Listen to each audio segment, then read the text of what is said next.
Welcome to Tyla Walker Romance. You're about to dive into one of Miss Tyla's free full audiobooks. She always knows how to make you forget your life with handsome alpha male billionaire heroes and sassy strong heroines who grab love with both hands. In order for this content to be free, we have to take out the dirty details. Otherwise, we risk disrupting this platform's rules and guidelines.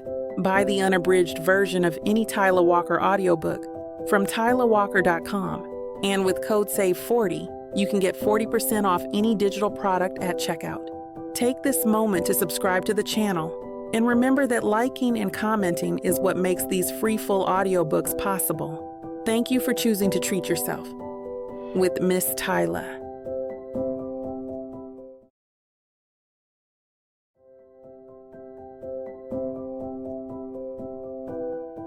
Chapter 1. Ava.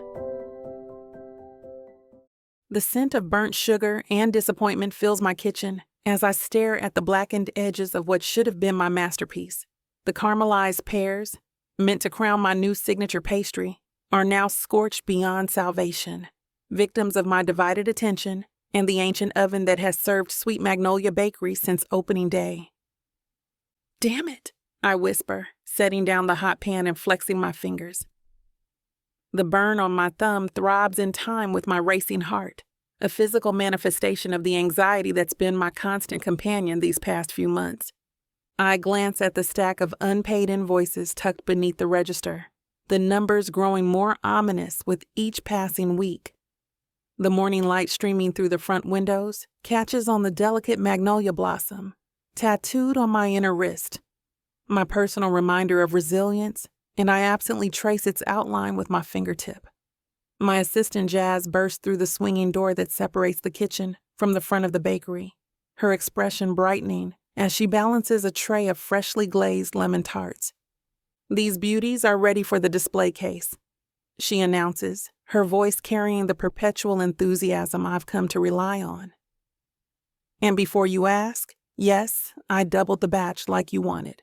She pauses, eyebrows rising as she spots the burnt offering on my workstation. "Though it looks like we might need a few more." I manage a smile despite the tightness in my chest. "Just a minor setback. I'll start again." Jazz places the tray down and leans against the counter, studying me with eyes that see too much. "Ava, when did you last slept? And I mean actually slept, not just closed your eyes while mentally calculating profit margins." Sleep is overrated. I reach for another pair, determined to salvage what I can of the morning. The charity event is in 3 days, and if I can impress the right people there, we might finally get the investment we need. "You mean if you can impress your family?" Jazz's voice softens with understanding. She's been witness to enough Harris family gatherings to know exactly what I'm up against. I don't answer, focusing instead on the rhythmic motion of my knife against the cutting board. The truth is too raw, too close to the surface today. My mother's words from our last conversation echo in my mind. "When are you going to stop playing with food and take your place in the company, Ava?" The Harris name stands for something in this city. The bell above the front door chimes, saving me from having to respond. Jazz disappears to attend to the customer, leaving me alone with my thoughts and a counter full of ingredients that refuse to cooperate. My phone vibrates with a text message. I wipe my hands on my apron before checking it, already knowing who it's from. My mother has a sixth sense for when I'm at my most vulnerable. "Don't forget dinner tonight. 7 p.m. sharp. Your father wants to discuss something important." I suppress a groan. Another family dinner that will inevitably devolve into a referendum on my life choices. I type back a simple, "I'll be there," knowing that anything more would invite unwanted commentary. The rest of the morning moves in a blur of pastry dough and customers who barely spend enough to keep the lights on. By early afternoon, I've finally perfected the caramelized pear tart, but the victory feels hollow against the backdrop of mounting bills. "These are divine," Jazz declares after sampling one. "Seriously, Ava, you're a genius." I don't care what your mother says.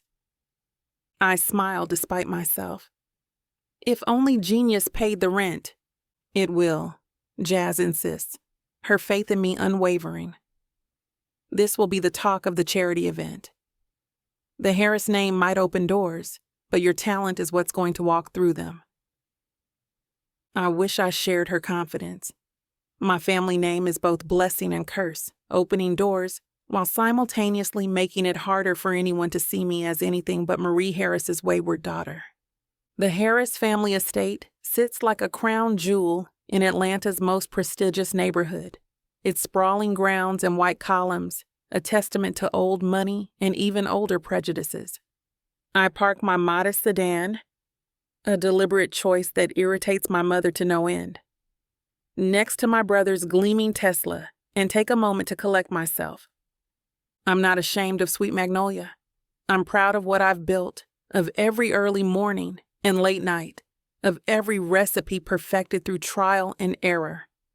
But walking into that house means bracing for the inevitable barrage of thinly veiled disappointment. The front door opens before I can knock, revealing our longtime housekeeper, Mrs. Washington, whose warm smile has been one of the few constants in my life. "Miss Ava," she greets me, enveloping me in a quick hug that smells of lavender and home. It's been too long. "Hey, Mrs. Washington." I return her embrace, feeling some of the tension drain from my shoulders. "How's that grandson of yours doing at Morehouse?" Her face lights up. "Top of his class, just like you were. He's going to be a doctor, that boy." The mention of my academic past is a poignant reminder of expectations met and then deliberately abandoned. I was the perfect Harris daughter until I wasn't, until Paris, pastry school, and dreams that didn't align with the family legacy. "Ava, there you are." My mother's voice cuts through the warmth of the moment. Marie Harris stands at the entrance to the dining room, impeccably dressed in a tailored cream suit that highlights the smooth richness of her mahogany skin. Even at 60, she commands attention, her posture perfect, her gaze evaluating. "Sorry I'm late." "I'm not late. I'm actually 5 minutes early, but apologizing is easier than arguing." "Your father's waiting, and you couldn't change?" Her eyes sweep over my simple black dress, dismissing it as inadequate, though it's the nicest thing I own that isn't covered in flour. I follow her into the dining room, where my father sits at the head of the table, his attention fixed on his phone. My brother Elijah and his wife Vanessa are already seated, wine glasses full, looking every bit the successful corporate couple they are. "There's my girl," my father says, glancing up briefly. Richard Harris has always been the softer touch. Not soft, never that, but less openly critical than my mother. "How's the bakery?" "It's struggling, I imagine," my mother interjects, taking her seat. As we discussed Richard, it's time Ava reconsidered her position at Harris Financial. There's an opening in the marketing department that would be perfect. I sit down, the familiar weight of their expectations pressing down on me. The bakery is building a reputation. We've been featured in Atlanta magazine, and I've been invited to provide desserts for the Children's Hospital Charity Gala. Playing with pastries at a charity event hardly constitutes success, my mother says with a dismissive wave. "You have an MBA from Columbia that you're wasting on cupcakes." "They're not cupcakes," I say, my voice quieter than I intend. "And I'm not playing." My brother catches my eye across the table, his expression a mix of sympathy and resignation. Elijah has always followed the prescribed path. Ivy League education, marriage to the daughter of another prominent family, executive position at Harris Financial. He understands the price of deviation better than most. "The gala is a significant opportunity," I continue, straightening my spine. "Some of Atlanta's most influential people will be there." "Yes, and they'll be wondering why Richard Harris's daughter is serving them instead of mingling with them," my mother retorts. The first course arrives, saving me from having to respond immediately. Mrs. Washington places a delicate salad before each of us, and I smile gratefully at her, a small lifeline in the hostile waters of family dinner. Actually, my father says after a moment, we received the guest list for the gala today. The Tremonts will be attending. A heavy silence falls over the table. The Tremont name is rarely spoken in this house, a family rivalry so deeply entrenched that even mentioning them feels like a betrayal. All of them? My mother asks, her voice tight. Malcolm and his sons. My father's tone is carefully neutral. Sebastian is back in town. I keep my expression blank, though the name sends an unexpected ripple of awareness through me. Sebastian Tremont, the wild child of Atlanta's hospitality royalty. Our paths have crossed at various social events over the years, each encounter more vexing than the last. The last time I saw him was at a friend's wedding 2 years ago, where he'd spent the evening charming every woman in attendance, except me. With me, there had been only cool distance, a short, sarcastic exchange of words and that infuriating smirk. Well, my mother says, her smile sharp as a blade, I suppose even the Tremonts have to show their faces occasionally, now that the old man is gone. Marie, my father warns quietly. She ignores him, turning her attention back to me. All the more reason for you to reconsider your position at this event, Ava. Do you really want Sebastian Tremont seeing you in an apron, serving desserts like some cater waiter? Her words land with precision, striking at my deepest insecurities. Despite myself, I imagine Sebastian's blue eyes taking in my professional attire, his lips curving in that knowing smile that always makes me feel like I'm missing some private joke. I'm not serving, I say, my voice steadier than I feel. I'm a featured local artisan. There's a difference. Not to people like the Tremonts. My mother cuts into her salad with surgical precision. You're a Harris. You should be writing the checks, not cashing them. My bakery is legitimate, Mother, just because it doesn't fit your narrow definition of success. Your little hobby is burning through your trust fund at an alarming rate, she interrupts. Your father and I have been patient, but our patience has limits. It's not a hobby. The words emerge more forcefully than intended, drawing surprised looks from everyone at the table. It's my business, my dream. Dreams don't pay mortgages, Ava. My mother's voice is calm, reasonable, all the more devastating for its gentleness. The commercial property market is difficult right now. I'd hate to see you lose your storefront because of pride. Ice rolls down my spine. What do you know about my mortgage? I know that First Atlanta Bank is calling in several of their small business loans, my mother replies, including yours. The room seems to tilt sideways. First Atlanta holds my business loan, a loan I've never missed a payment on, despite the tight margins. That's impossible. I have a fixed term. They're restructuring their small business portfolio, my father explains, his tone sympathetic but firm, focusing on more established enterprises. And you know how? I ask, though I already know the answer. Harris Financial is considering acquiring a portion of their loan book, my brother offers quietly. It came up in due diligence. Understanding crashes over me in a sickening wave. My own family has been reviewing my loan documents, discussing my financial situation in boardrooms, while I've been working 16-hour days trying to keep my dream alive. Were you planning to tell me, or just wait until I received the foreclosure notice? I ask, my voice barely above a whisper. We're telling you now, my mother says, and offering a solution. Come back to the company, Ava. Use your actual talents instead of chasing this fantasy. I set down my fork. Appetite gone. My actual talents are creating desserts that make people pause in their day and experience a moment of pure joy. I'm good at what I do. Being good isn't the same as being successful, my mother counters. The world doesn't reward passion, Ava. It rewards pragmatism. The rest of dinner flies by in a blur of tense conversation and avoided gazes. By the time dessert arrives, a store-bought cheesecake that feels like a deliberate insult, I'm exhausted from maintaining my composure. I need to get back to the bakery, I announce, standing abruptly. I have early prep tomorrow. My mother sighs. Ava, we're not finished discussing this. I think we are. I meet her gaze steadily. The gala is in 3 days.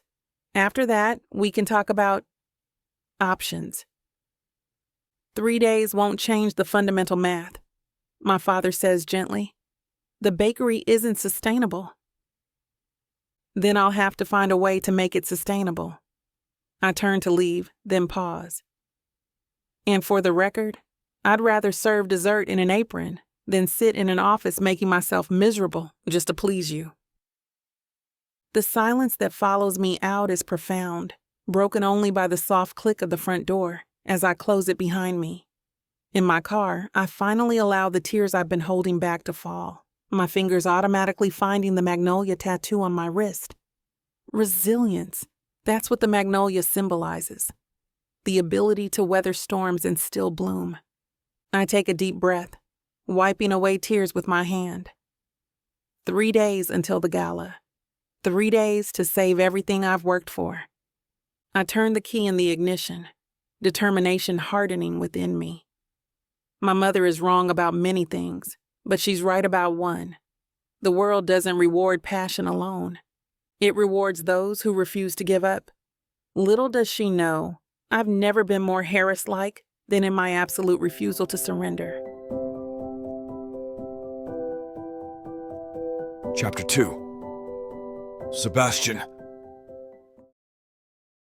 Rain pelts the cemetery grounds, turning the manicured lawn into a treacherous landscape of mud and false footing. Fitting weather for burying my grandfather. I stand beneath a black umbrella, separate from the rest of my family, watching as they lower the ornate casket into Georgian soil. The distance is both physical and emotional, a chasm I've cultivated for years. Always the outsider, a voice murmurs beside me. My father, Malcolm Tremont, immaculate in his tailored black suit, his silver hair untouched by the rain. Even at a funeral, you can't follow protocol. I don't turn to look at him, keeping my eyes fixed on the grave. I'm here, aren't I? I flew in from London the moment I heard. I arrived 2 days ago. 3 days after you heard, he corrects. Barely in time for the service. The accusation stings more than it should. Grandfather and I had a complicated relationship, one that oscillated between grudging respect and outright disapproval. Still, I'd loved the old man, even when he made it clear I wasn't the grandson he'd hoped for. I had business to conclude, I say, the lie rolling easily from my tongue. The truth, that I'd been drowning my complicated grief in whiskey and women, would only confirm what my father already believes about me. Around us, Atlanta's elite pay their respects to Jonathan Tremont, founder of the Tremont luxury hotel empire. The attendance is impressive despite the weather, a testament to my grandfather's influence. My gaze catches on familiar faces, business associates, socialites, even a few politicians. The Tremont name opens doors in this city, even as it has always felt like a cage to me. Your brother managed to be here the same day, my father continues, his voice low enough that only I can hear. He arranged the service, handled the press, showed responsibility. I swallow the retort that rises in my throat. Luke has always been the good son, the reliable one. I've made peace with that, mostly. I'm not Luke, I say simply.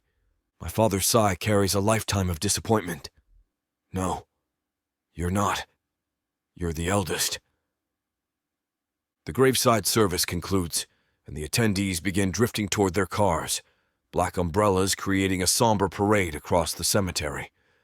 I remain in place, watching the rain create patterns on the tarp covering the mound of dirt that will soon blanket my grandfather's final resting place. Mr. Sebastian. I turn to find Finch, my grandfather's attorney and longtime confidant, standing behind me. His wire-rimmed glasses are speckled with raindrops, his thin frame drowning in an overcoat that seems a size too large.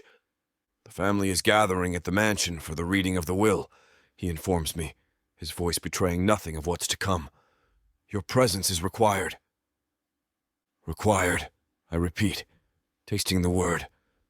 "Not requested." "Your grandfather was quite specific." Finch adjusts his glasses with a nervous gesture. "All family members must be present." I nod, dismissing him with a wave of my hand. Finch hesitates for a moment before retreating, leaving me alone with the rain and my thoughts. The Tremont mansion looms on the horizon as I drive through the wrought iron gates, its white columns and sprawling grounds a testament to old money and older secrets. I park my rented Porsche beside my brother's more sensible sedan, taking a moment to prepare myself for what awaits inside. The foyer is filled with hushed conversations that cease the moment I enter. My cousin Elliot's gaze finds mine immediately, his handsome face arranged in an expression of feigned sympathy that doesn't reach his eyes. "Sebastian," he greets, crossing the marble floor to clasp my shoulder. "We were beginning to think you'd skip this part too." I shrug off his hand, meeting his gaze directly. "And miss the chance to see your face when grandfather leaves you nothing but his collection of hotel soaps? Not likely." Elliot's smile tightens, the only indication that my barb has landed. At 32, he's only slightly older than me, but ambition has hardened him beyond his years. Where I've spent my life avoiding the Tremont legacy and building mine, Elliot has pursued it with single-minded determination, but without the hard work. He spent the Tremont money on women and booze, thinking that ambition and blood gave him the right to the Tremont legacy. "Always the comedian," he says, voice smooth as polished steel. "Though I think today's revelations might finally wipe that smirk off your face." Before I can respond, Finch appears at the entrance to the study, clearing his throat to gather our attention. "If the family would please assemble, we can proceed with the reading." I follow the others into the wood-paneled room that served as my grandfather's sanctuary. The space is unchanged since my childhood, leather-bound books lining the walls, the scent of cigars and brandy lingering in the air, the massive desk dominating the far end. My father takes the seat at the head of the table, a position that feels symbolic in ways none of us acknowledge. Finch arranges papers before him, adjusting his glasses with that same nervous gesture. As executor of Jonathan Tremont's estate, I am required to read the following document in its entirety. I tune out the legal preamble, my attention drifting to the rain-streaked windows. Outside, the gardens my grandmother lovingly tended stretch toward the property line, a riot of color even in the dismal weather. She's been gone 5 years now, and part of me wonders if my grandfather simply lost the will to continue without her. "And to my grandson, Sebastian James Tremont." My name pulls me back to the present. I straighten in my chair, suddenly alert as Finch continues reading. "I leave the controlling interest in Tremont Hotels International, including all associated properties, holdings, and assets, valued at approximately $2 billion. The room falls silent. I stare at Finch, certain I've misheard. My father's face has gone pale, while Elliot's expression has hardened into stone. "There must be some mistake," my father says, his voice unnaturally tight. Finch shakes his head. "There is no mistake, Mr. Tremont. However, there are conditions attached to this inheritance." "Of course there are." I lean back in my chair, the initial shock giving way to suspicion. My grandfather never gave anything freely, especially not to me. "Sebastian must marry within 3 months of this reading," Finch continues, his voice steady despite the bombshell he's delivering. "The marriage must remain intact for a minimum of 1 year, and within that year Sebastian must father a child. Should these conditions not be met, the entirety of the inheritance will pass to Elliot Tremont." A laugh escapes me, sharp and disbelieving. "Is this a joke?" "Your grandfather was not known for his humor, Mr. Sebastian," Finch replies, unruffled. I run a hand through my hair, disheveling the careful styling. He wants me to get married and have a child within a year, or everything goes to Elliot. That is correct. Elliot's expression has transformed from shock to smug satisfaction. Uncle Jonathan must have known you'd never manage it. You can barely maintain a relationship through breakfast, let alone long enough to father a child. My father stands abruptly, his chair scraping against the hardwood floor. This is outrageous. My father would never leave the company to Sebastian. The boy has shown nothing but contempt for the family business. The words sting, even though I've spent years cultivating exactly that impression. The truth is more complicated. I've worked behind the scenes, learning the business on my terms, away from my father's critical eye. My current project in London, a boutique hotel that blends luxury with environmental sustainability, is almost ready to launch. Not that my father knows or would care if he did. Your father was quite lucid when he drafted this will, Finch says firmly. He believed Sebastian had potential that remained untapped. Potential? My father scoffs. He's squandered every opportunity he's been given. I remain silent, letting the accusations wash over me. They're familiar enough to have lost their power to wound deeply. Instead, I focus on processing the impossible situation before me. Marriage, a child, all within a year. There's more, Finch continues, adjusting his glasses again. Jonathan specified that all wedding expenses will be covered by the estate, but the marriage must be a legal union recognized by the state of Georgia. My grandfather had thought of everything, closing every loophole I might have exploited. And how exactly are you going to verify the authenticity of this marriage? I ask, unable to keep the edge from my voice. I've been instructed to employ whatever means necessary to ensure compliance with the terms, Finch replies, including private investigators if deemed appropriate.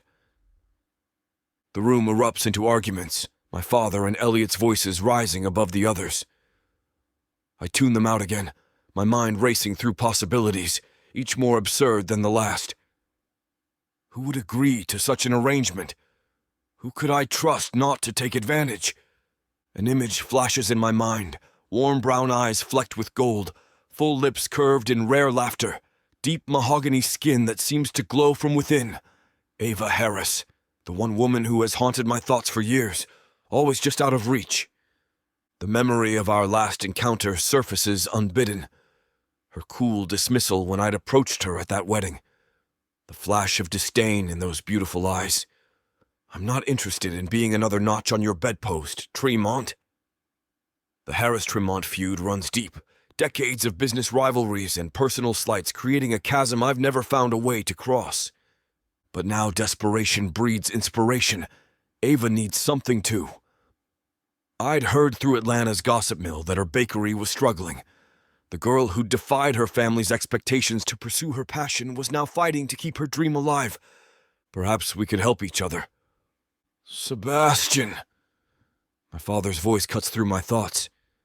Do you have anything to say about this ridiculous situation? I straighten in my chair, my decision crystallizing. I'll do it. What?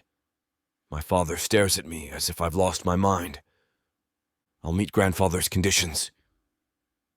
I stand, buttoning my suit jacket with deliberate calm.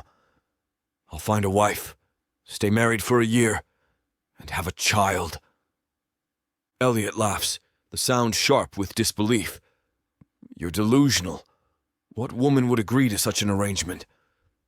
I meet his gaze steadily, enjoying the flicker of uncertainty that crosses his face.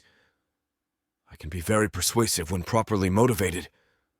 This is absurd, my father interjects. You can't possibly expect to find someone willing to enter into this farce. Watch me. I turn to Finch, who has been observing the exchange with careful neutrality. Is there anything else I need to know? The attorney shakes his head. The documents will be prepared for your review. You have 3 months from today to meet the first condition. I nod, already moving toward the door. My mind is racing with possibilities, plans forming and discarding themselves in rapid succession. But one thought remains constant. Ava Harris might be the answer to my predicament. Sebastian. My brother Luke's voice stops me at the threshold. Unlike the others, his tone holds no judgment, only concern. "Are you sure about this?" I glance back at him, the only member of my family who has ever attempted to understand me. "No, but when has that ever stopped me?" His smile is small but genuine. "Call me if you need anything." I acknowledge him with a nod before stepping into the hallway, leaving the chaos of the study behind. The rain has stopped, weak sunlight breaking through the clouds as I exit the mansion and stride toward my car. The familiar weight of family expectation and disappointment clings to me, but I feel something else too. Purpose. In the privacy of my car, I pull out my phone and search for Sweet Magnolia Bakery. The website is elegant but simple, much like its owner. I scroll through images of artisanal pastries and custom cakes, pausing when I find her picture. She's beautiful, like always in my dreams, in my waking hour, and in my imagination. I start the engine, decision made. Ava Harris has no idea what's coming her way. The thought of her likely reaction, indignation flashing in those expressive eyes, that full mouth pressed into a line of disapproval, brings an unexpected smile to my face. She'll say no, of course. At first. But I've never been one to accept defeat easily, especially not with $2 billion and my future at stake. And beneath that cool exterior, Ava Harris has a passion that matches my own, a determination I've always admired from afar. "Time to stop admiring and start acting," I murmur to myself as I pull away from the mansion, leaving my past behind and driving toward a future I never imagined. A future that, if I play my cards right, might include the woman I've wanted since the moment I first saw her. Chapter 3. Ava. The early morning quiet of Sweet Magnolia wraps around me like a familiar embrace as I pipe delicate rosettes onto miniature lemon tarts. The rhythmic motion calms my frayed nerves, each perfect swirl of buttercream, a small victory in a week filled with defeats. 2 days until the gala, and everything hinges on making an impression that will attract the investors I desperately need. Jazz bustles through the kitchen door, her arms laden with fresh flower deliveries for our display cases. "Morning, boss lady. Those look divine." "Thanks." I step back to admire my handiwork. 60 perfect tarts arranged in neat rows. "What do you think? Too subtle for the gala?" She sets down the flowers and examines the pastries with a critical eye. "They're beautiful, but maybe add those edible gold flakes you've been saving. Rich people love shiny things." I laugh despite myself. Sad but true, gold flakes it is. The bell over the front door chimes, surprising us both. "We don't open for another hour," Jazz mutters, wiping her hands on a wet wipe. "I'll handle it," I tell her, setting down my piping bag. "Finish arranging those flowers." The morning sunlight streams through the front windows, catching dust motes and golden beams that dance across the polished wood floors. I'm momentarily blinded as I push through the swinging door, blinking to adjust my vision. "I'm sorry, we're not open yet, but if you'd like to come back at—" The words die in my throat as my eyes focus on the man standing in my bakery. Sebastian Tremont. Impossibly tall and unfairly handsome, in a charcoal suit that probably costs more than my monthly rent. His chestnut hair is artfully tousled, as if he's just run his fingers through it, and those piercing blue eyes are fixed on me, hot and unrelenting, raising goosebumps across my skin. "Good morning, Ava." His voice carries that hint of a French accent, inherited from his mother, smooth as aged cognac and just as potent. I straighten my spine, suddenly aware of my flour-dusted apron and the loose curls escaping from my hastily arranged twist. "We're closed, Tremont." And yet the door was unlocked. He gestures with long, elegant fingers before sliding his hands into his pockets. "Dangerous in this neighborhood."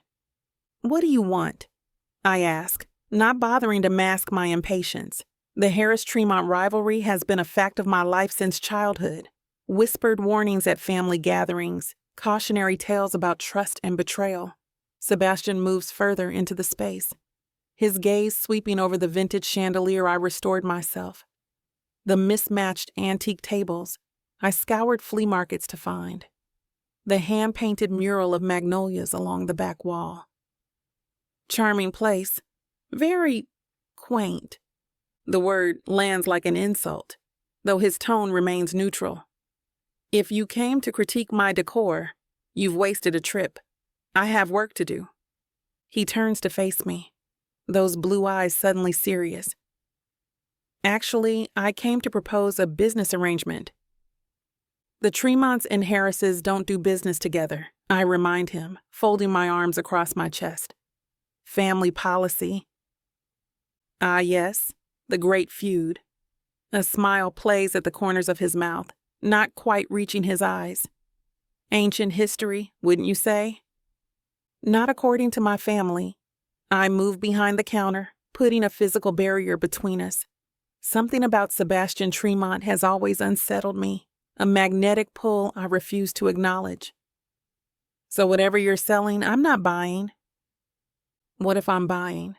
He approaches the counter, close enough now that I catch the subtle notes of his cologne, something woodsy and expensive. Or, more accurately, investing. My heart stutters in my chest, but I keep my expression neutral. Sweet Magnolia isn't for sale. Not to you, not to anyone. I'm not interested in buying your bakery, Sebastian clarifies, his gaze never leaving my face. I'm interested in a more personal arrangement. A tingle of alarm races down my spine. Excuse me? Marriage, he says simply, as if proposing a coffee date rather than a life-altering commitment. I need a wife, and I think you need capital for this. He gestures around the bakery. Charming enterprise. For a moment, I'm speechless, certain I've misheard. Sebastian Tremont, notorious playboy, eternal bachelor, sworn enemy of my family, is proposing marriage? Is this some kind of joke? I finally manage, my voice higher than I intend. I assure you, it's not. Sebastian leans forward, his expression suddenly earnest. My grandfather died and we buried him days ago. I heard. I'm sorry for your loss. The words are automatic, sincere despite our family's animosity. He acknowledges my condolence with a slight nod. His will contains some unexpected stipulations. I inherit controlling interest in Tremont Hotels International, but only if I marry within 3 months and remain married for at least a year. Understanding dawns, along with indignation. And you thought I'd be willing to enter into a sham marriage to help you secure your inheritance? Are you insane? Practical, Sebastian counters. You need money for your bakery. I need a wife who won't expect romance or permanence. It's a business transaction, nothing more. The casual dismissal stings more than it should. Get out. Ava. No? I step around the counter, anger propelling me forward. You waltz in here to my business and suggest I sell myself like some commodity? Do you get how insulting that is? Sebastian's expression shifts. A flicker of something, regret, perhaps, crossing his features before his mask of cool confidence returns. I'm offering a mutually beneficial arrangement. 1 year of marriage, after which you walk away with enough money to secure Sweet Magnolia's future for decades. At what cost? I challenge, meeting his gaze directly. My dignity? My family's respect? They disown me for even considering it. Your family isn't exactly supporting your dream now, are they? His words hit their mark with devastating accuracy. I heard about your loan situation. First Atlanta calling in their small business debt. My hands clench into fists at my sides. How did you... Atlanta's financial world is small, and Tremonts have connections. Sebastian shrugs one broad shoulder. Your family is leveraging your financial vulnerability to force you back into their fold. I'm offering an alternative. The truth in his assessment only fuels my anger. So I can what? Trade one form of control for another? No, thank you. It wouldn't be control, Sebastian insists, a hint of frustration coloring his voice. It would be a partnership. Temporary, contractual, with clear boundaries and expectations. And what exactly would those expectations include? I ask, the question escaping before I can reconsider. A slow smile spreads across his face, transforming his features from merely handsome to devastating. Nothing inappropriate, if that's your concern. We'd need to present a convincing front publicly, shared residence, attendance at social functions, the usual trappings of matrimony. Privately, you'd maintain your independence. I laugh, the sound sharp and disbelieving. You expect me to believe Sebastian Tremont, who's been photographed with a different woman on his arm every month, would be satisfied with a platonic arrangement? I manage my own affairs discreetly when necessary, he responds, the double entendre hanging in between us. The contract would include fidelity clauses that apply only to public perception. What happens behind closed doors is our own business, provided we maintain appearances. My mind races, considering and dismissing the proposition in the same breath.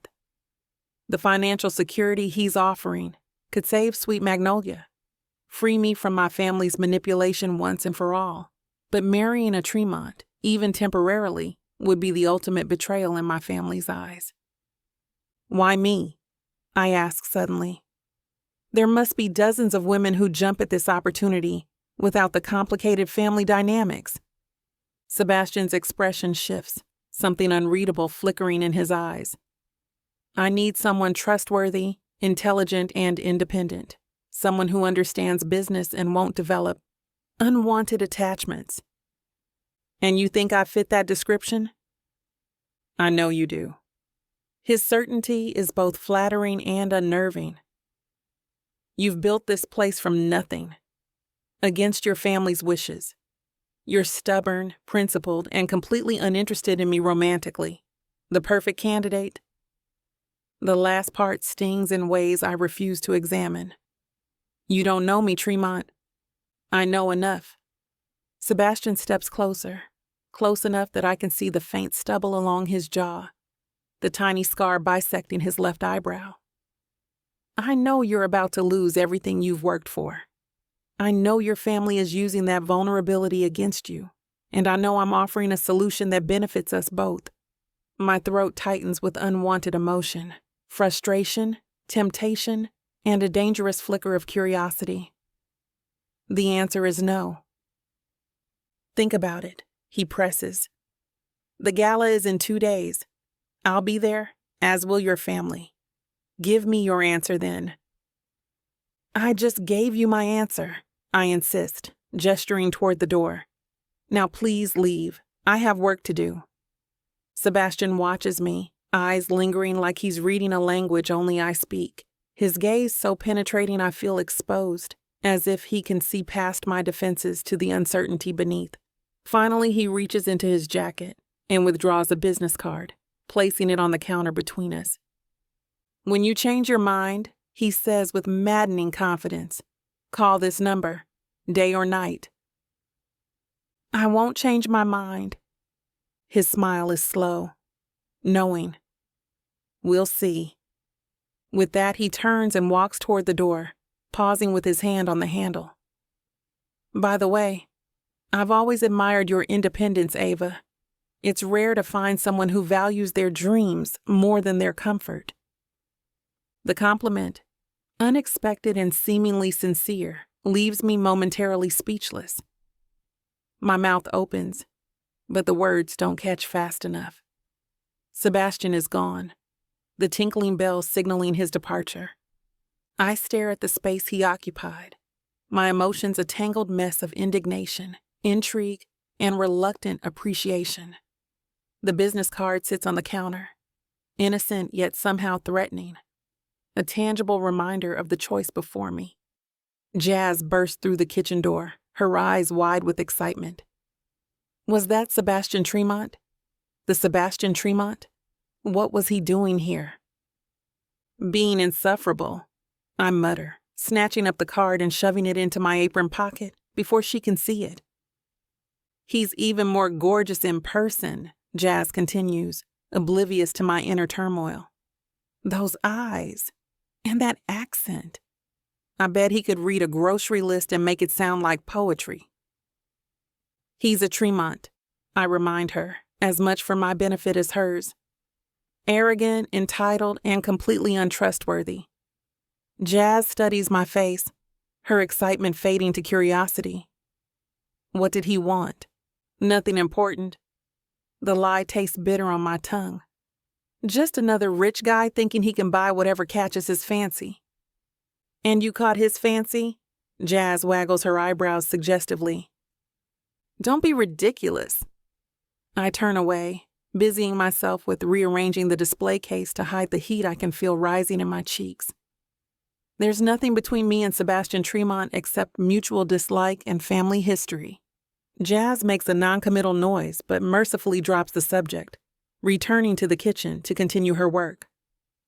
Left alone, I press my palms against the cool marble countertop and take a deep breath, trying to center myself.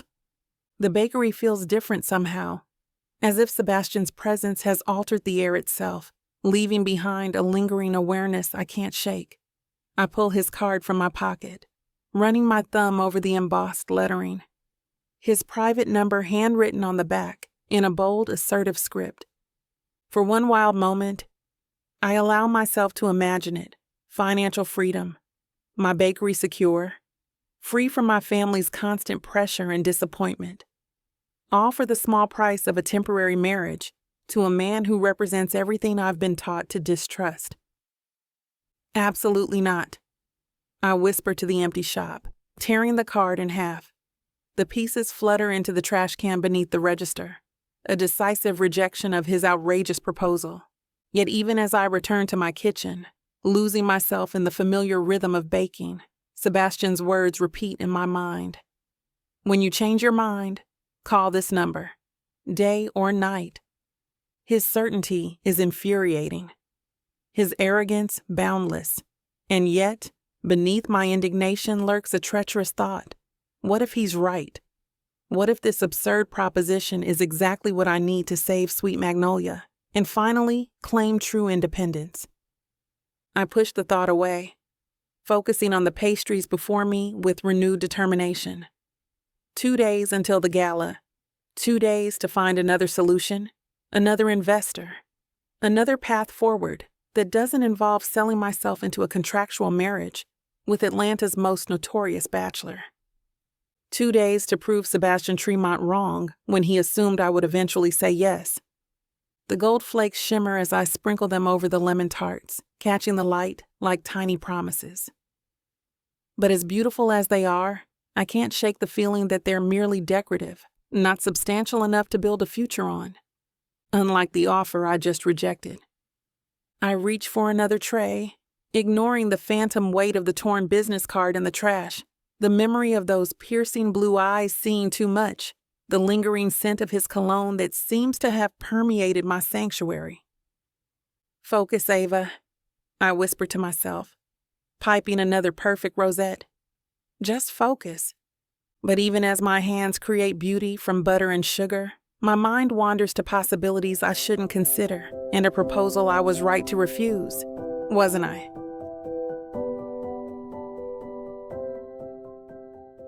I thought I was getting a fake marriage, but I didn't know my story was being told by Miss Tyla. This isn't just any fake marriage now, is it? No. You introduced me to the devil. Come on, girl. Jacob isn't that bad. Oh, I love Jacob. His family, on the other hand? Beggars can't be choosers, Nyla. You should be grateful I even let Jacob Stone look your way.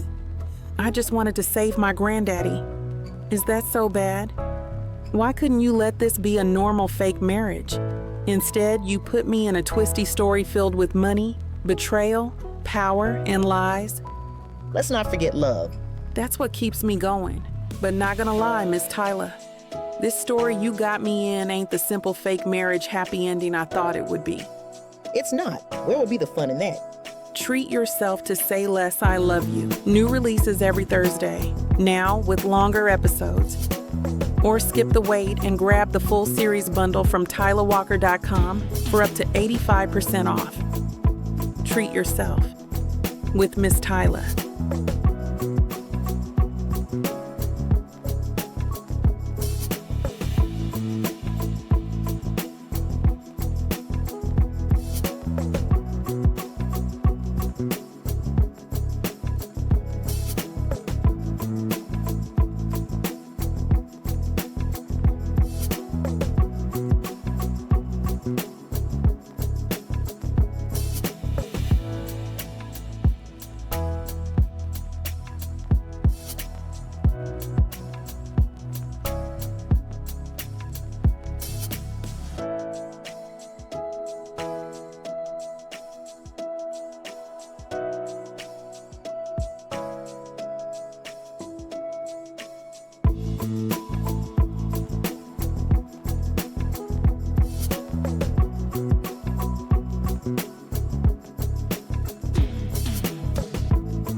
Chapter 4. Sebastian. The whiskey burns a familiar path down my throat as I stare out at the Atlanta skyline from my hotel suite. Night has fallen, transforming the city into a glittering constellation of lights and possibility. Somewhere in that sprawl of illumination is Ava Harris, probably still working in her bakery, stubbornly pursuing her dream despite every obstacle. Her rejection shouldn't sting. I'd anticipated it, prepared for it even. What I hadn't prepared for was the way she looked at me, not with the expected disdain, but with something more complex. Disappointment, perhaps. As if I'd confirmed every preconceived notion she had about Sebastian Tremont, playboy extraordinaire, man without depth or principle. My phone vibrates against the desk, my father's name flashing on the screen. I consider ignoring it, but that would only delay the inevitable confrontation. Malcolm Tremont is not a man accustomed to being denied.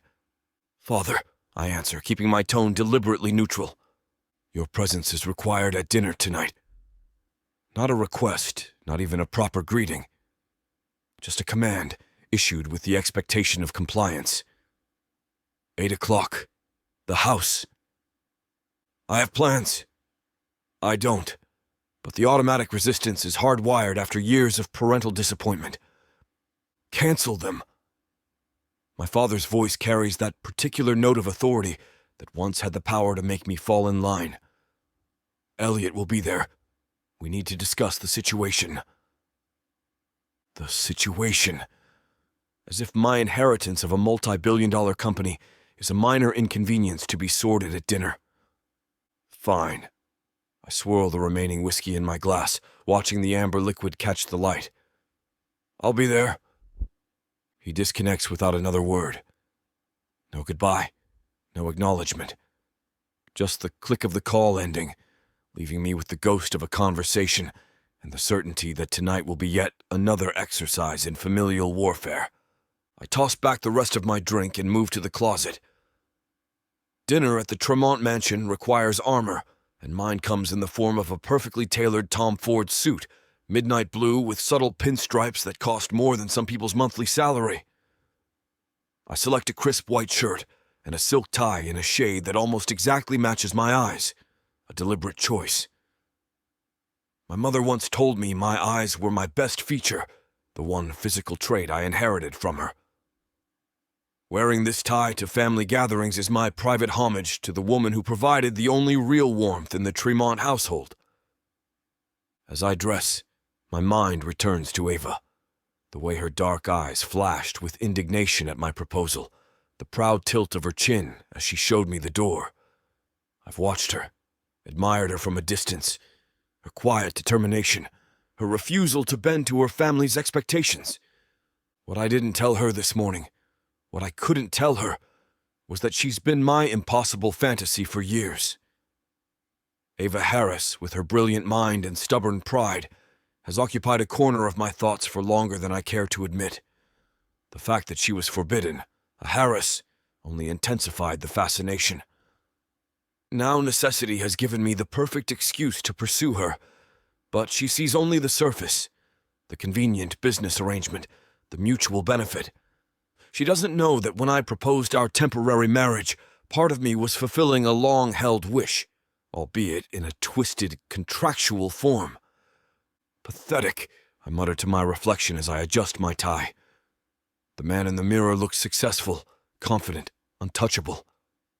No one would guess at the insecurities that lurk beneath the polished exterior, the desperate need for validation that I've spent a lifetime denying.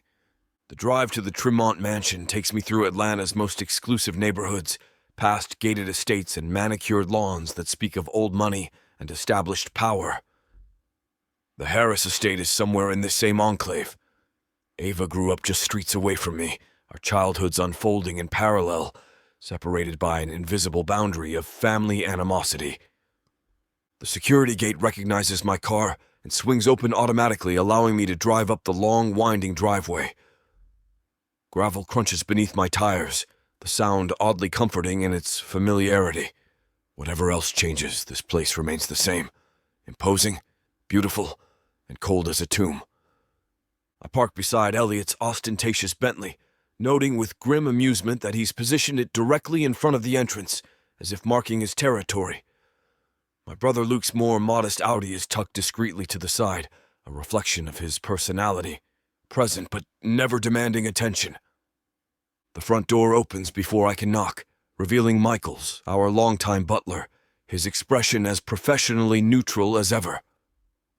"Mr. Sebastian, your father and brother are in the drawing room. Mr. Elliot arrived 15 minutes ago." "Thank you, Michaels."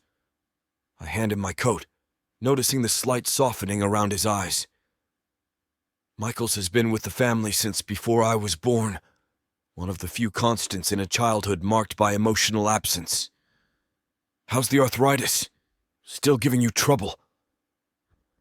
Surprise flickers across his weathered face, quickly replaced by a small smile. "Better this month, sir. The new medication is helping."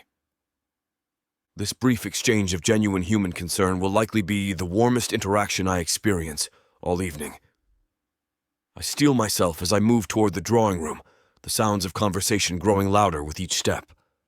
"Completely irresponsible approach," my father is saying as I enter. "The board is already nervous about the transition. Your cousin's behavior isn't helping matters."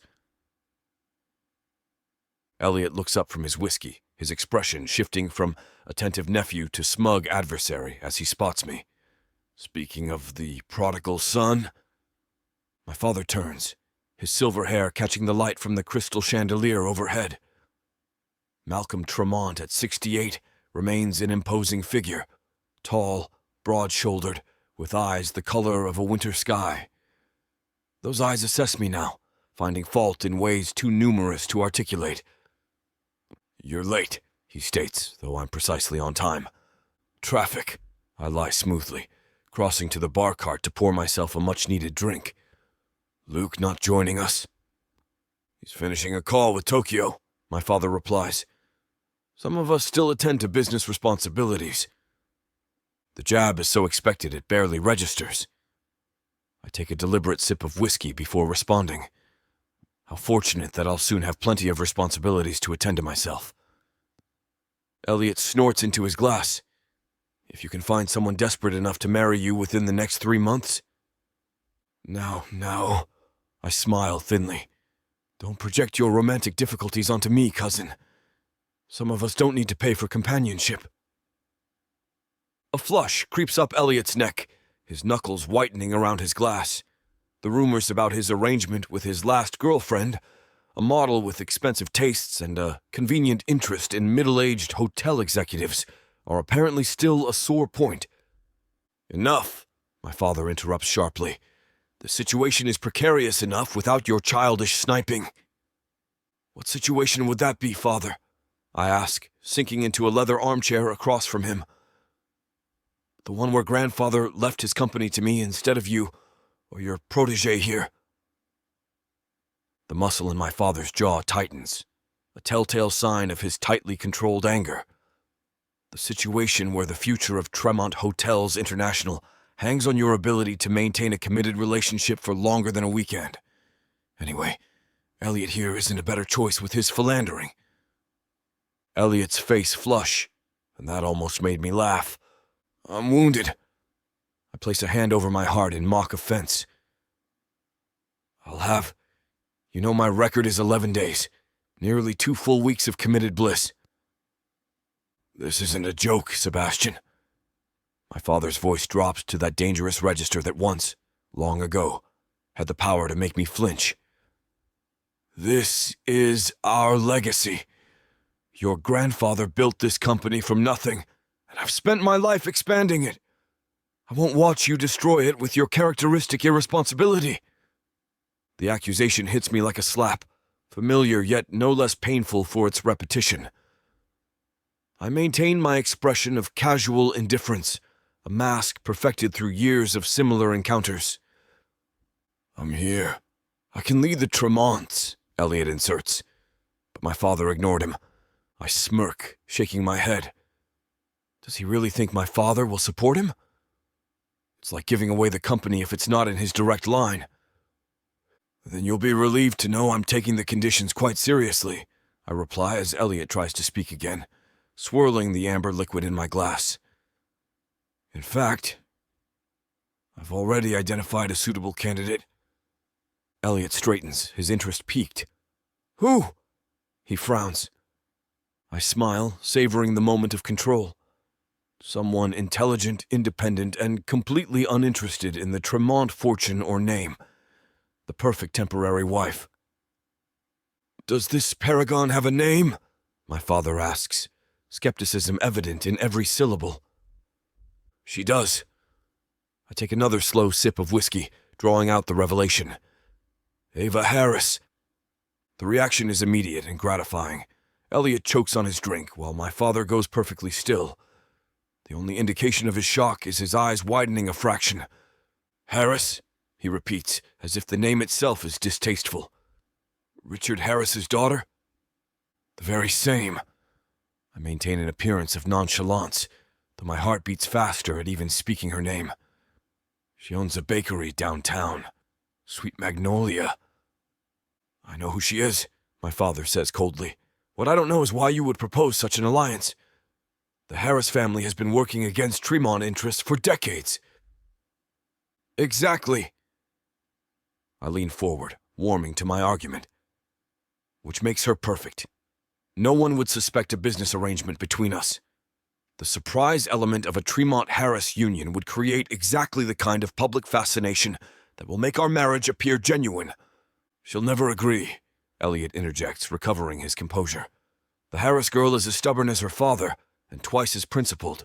She refused her family's money to open that little pastry shop. Bakery, I correct automatically, irritated by his dismissive tone. And her principles are precisely why she's ideal. She's fighting to keep her business afloat. I'm offering financial salvation in exchange for a year of her time. My father studies me, his gaze unsettlingly perceptive. You've already approached her. It's not a question, but I answer anyway. This morning. And? She declined, I admit. Initially.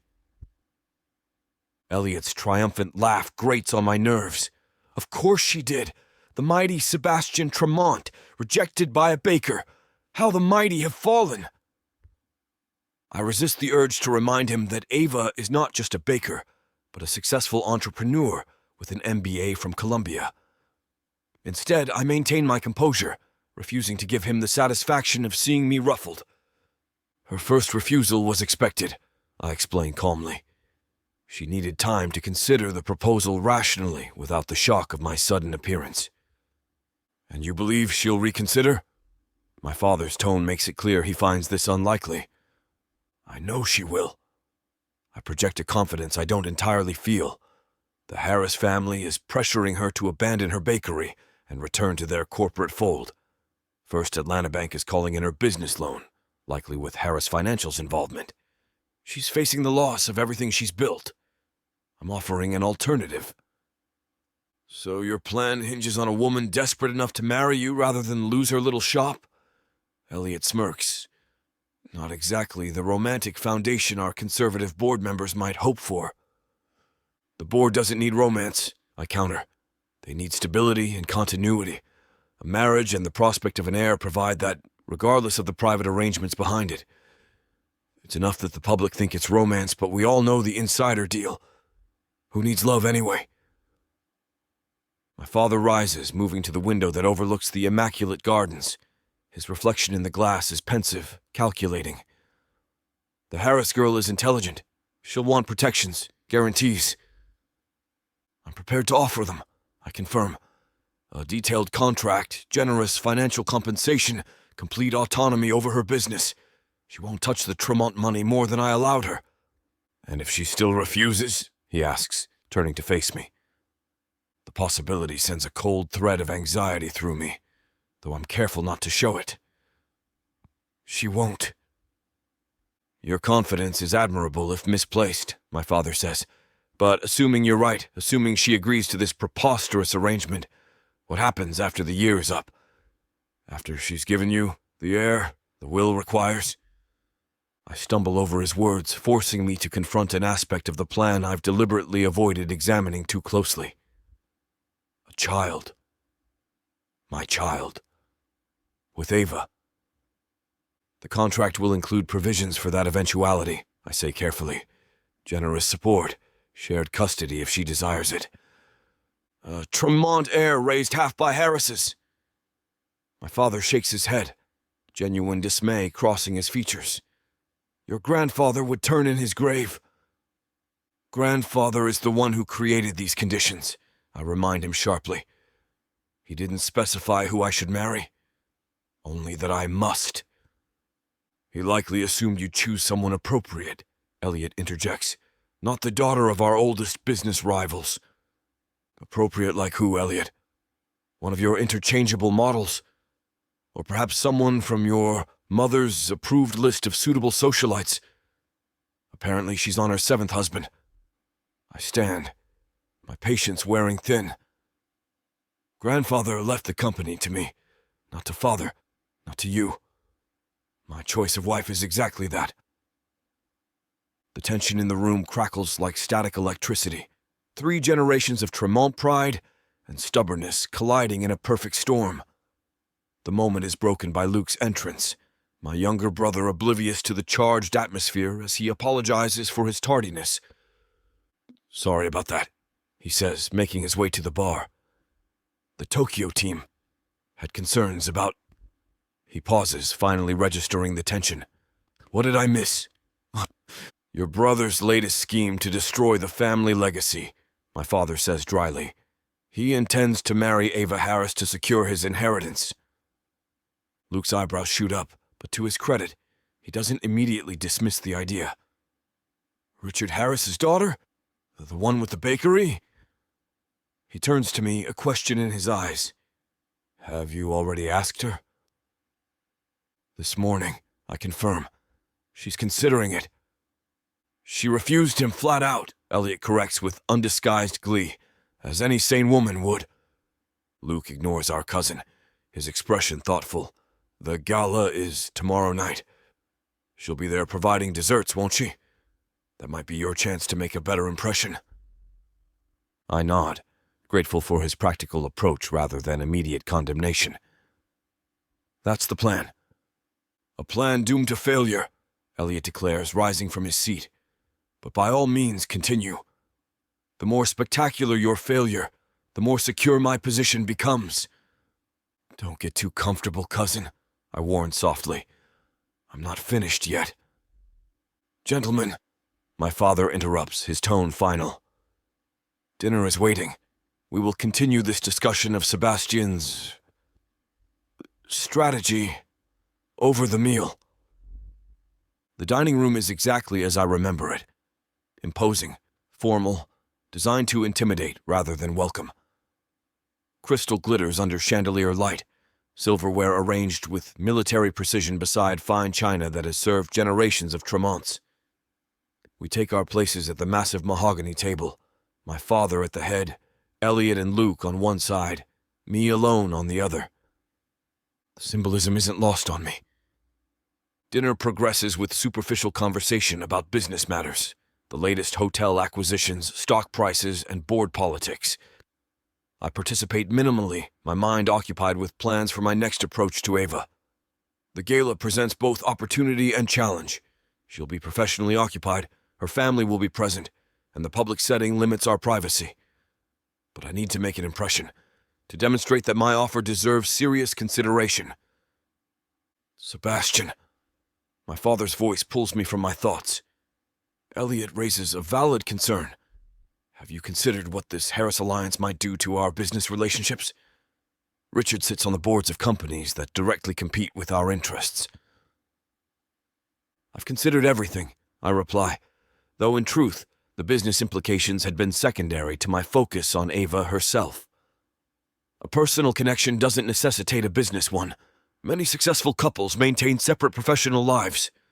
This isn't about maintaining separate professional lives, my father argues. This is about bringing a potential enemy into our midst. Ava isn't her father, I say firmly. She's her own person, with her own ambitions that have nothing to do with Harris Financial or Tremont Hotels. Naive, Elliot mutters. Blood will tell. Like your father's blood tells in you. I counter a deliberate barb at my uncle's notorious business failures before his untimely death. Sometimes the apple falls never far from the tree. Elliot's face darkens dangerously. Watch yourself, cousin. Enough. My father's command silences us both. Sebastian, I won't forbid this course of action. Not that my forbidding has ever stopped you before, but understand the consequences. If you bring Ava Harris into this family even temporarily, you accept full responsibility for any resulting complications. I always accept responsibility for my actions, I reply, meeting his gaze steadily. Unlike some in this family. The implied accusation hangs between us like a noose around my neck. Decades of unaddressed wounds and disappointments condensed into a single, charged moment. My father was rarely present during my childhood, business always taking precedence over family. When he was home, his criticism far outweighed his praise, creating a cycle of rebellion and disapproval that defined our relationship. We'll see, he says finally, returning to his meal. The rest of dinner passes in strained conversation, the weight of unresolved tension making each bite tasteless, each moment interminable. By the time coffee is served in the drawing room, I'm ready to escape, my tolerance for family politics exhausted. I should go, I announce, setting down my untouched cup. Early meeting tomorrow. With your bakery girl? Elliot asks snidely. Among others, I reply vaguely, unwilling to share my actual plans. Tomorrow will be spent researching Ava's financial situation in detail, preparing a contract that addresses her specific concerns, and strategizing my approach at the gala. Knowledge is power. and I intend to be fully armed. Luke walks me to the door, hanging back to speak privately. You're serious about this Ava Harris plan? Completely. I shrug into my coat, grateful for his lack of judgment. She's perfect for what I need. And what about what she needs? Luke asks quietly. Have you considered that? The question gives me pause. I'm offering financial security, independence from her family's control. It's a fair exchange. But is it enough? My brother studies me with an uncomfortable perception. Marriage, even a temporary one, is more than a business transaction, Seb. Not in our world, I remind him. How many of Father's associates married for advantage rather than affection? How many of those marriages endure despite being little more than strategic alliances? Is that what you want? A strategic alliance? Luke's expression is troubled. You've always claimed to want something different from Father's life. What I want doesn't matter, I say with more bitterness than intended. What matters is securing the inheritance Grandfather left me, ensuring Elliot doesn't get his hands on the company. She's exactly who I want, but I don't dare to say the words. And Ava Harris is just a means to that end? He doesn't sound convinced. I hesitate, unwilling to reveal the complicated truth, that Ava has never been just anything to me. She's an intelligent woman making her own choice. I'm not forcing her hand. But you're counting on her desperation, Luke points out gently. That's a dangerous foundation, brother. His insight strikes uncomfortably close to home. I'm offering a solution to her problems, just as she's offering one to mine. Mutual benefit, mutual respect. And after, when the year is up and there's a child involved, I've asked myself the same question repeatedly since hearing the terms of the will. The contract will protect everyone's interests. Some things can't be contained in contracts, Luke says quietly. Just be careful with her heart and yours. His concern touches me, a rare moment of genuine connection in a family where vulnerability is considered weakness. I will be. Especially with Ava's future hanging in the balance as well. Chapter 5. Ava. The grand ballroom of the Atlanta Heritage Hotel glitters with crystal chandeliers and old money, the city's elite mingling in designer formal wear while champagne flows freely.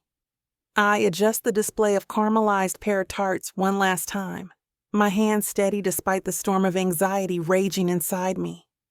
Tonight isn't just another catering gig. It's my audition for Atlanta's most discerning palates, my chance to secure Sweet Magnolia's future. Everything looks perfect, Jazz whispers, appearing beside me in the crisp black uniform I designed for the staff. Her eyes widen as she surveys the opulence surrounding us. These people spend more on a single charity dinner than most folks make in a month, which means they can afford to invest in a local bakery with expansion potential, I remind her, smoothing down the front of my own outfit, a tailored black dress with subtle gold embroidery around the neckline. Professional, yet distinctive enough to stand out. Remember, we're not just servers tonight. We're entrepreneurs seeking partners. Jazz nods, though her expression remains doubtful. Just don't get your hopes up too high. These people can smell desperation. Then it's fortunate I'm wearing Confidence by Ava Harris, I quip, forcing a smile I don't entirely feel. Now, go check on the chocolate display. I think it needs more gold leaf. As she moves away, I scan the growing crowd, mentally cataloging potential investors. My gaze catches on a familiar profile across the room. My brother Elijah, deep in conversation with the mayor. My parents must be nearby as well, though I haven't spotted them yet. The knot in my stomach tightens. I'd hoped to secure at least one solid investment lead before the inevitable family confrontation. Miss Harris? The chairman would like a word. I turn to find an event coordinator, gesturing toward a distinguished older gentleman, surrounded by a small group of attendees. James Whittington, chairman of the Children's Hospital Board and tonight's host. My pulse quickens as I follow her through the crowd. Mr. Whittington, I extend my hand, summoning my most professional demeanor. It's an honor to provide desserts for such a worthy cause. The honor is ours, my dear. He clasps my hand warmly between both of his. I've been hearing remarkable things about Sweet Magnolia. Your reputation for innovation has preceded you. Relief washes through me. That's very kind. I hope tonight's selections live up to expectations. I'm certain they will. He gestures to the elegantly dressed woman beside him. This is Catherine Blackwood, one of our most generous hospital supporters and something of a culinary enthusiast herself. Catherine regards me with genuine interest, her silver-streaked dark hair framing an elegant face that speaks of both wealth and discernment. Mr. Whittington exaggerates. I simply appreciate artistry in all its forms, including pastry. I understand you trained in Paris? With Madame Rousseau, I confirm, gratitude flooding me with her knowledge. Her approach to traditional techniques with modern innovation shaped everything I do. Impressive credentials. Catherine's smile reaches her eyes. Perhaps we could discuss your business model sometime. I've been considering diversifying my investment portfolio to include more women-owned enterprises. The universe has finally thrown me a lifeline. I would welcome that conversation, Miss Blackwood. In fact, I have some expansion plans I'd be happy to share. Ava, darling, there you are. My mother's voice cuts through my budding hope like a scalpel, precise, sharp, and wielded with surgical intent. Marie Harris approaches in a stunning burgundy gown that accentuates her statuesque figure, my father following in her wake. Her expression is a perfectly calibrated blend of affection and concern as she air kisses my cheek. Mother, father, I acknowledge, fighting to maintain my professional composure. May I introduce Catherine Blackwood? We were just discussing Sweet Magnolia. How lovely! My mother's smile doesn't reach her eyes. Though I'm afraid my daughter is being modest, Sweet Magnolia is more of a hobby than a business venture at this point. The words land like a physical blow. Mother? Oh, come now, Ava, she continues smoothly. There's no shame in admitting you're still finding your way. After all, not everyone can transition from academia to entrepreneurship overnight. Catherine's interested expression has already begun to cool, her assessment of me visibly shifting. I wasn't aware the bakery was just a side project. It's not, I insist, heat rising to my cheeks. Sweet Magnolia has been operational for 3 years with consistent growth despite market challenges. Growth is a generous term for breaking even, my father interjects, with a gentle chuckle designed to seem affectionate while undermining me completely. Ava's always been passionate, but perhaps a bit impractical when it comes to business matters. I stand frozen, watching in horror as my potential investors' interest evaporates before my eyes. My parents continue their subtle sabotage, couched in loving concern that makes any protest from me seem like childish defensiveness. Richard Harris, my father introduces himself, extending his hand to Catherine. Ava's academic achievements were quite impressive before she decided to pursue this creative outlet. We've always encouraged her to explore her interests. While maintaining a position for her at Harris Financial, my mother adds, when she's ready to return to a more structured environment.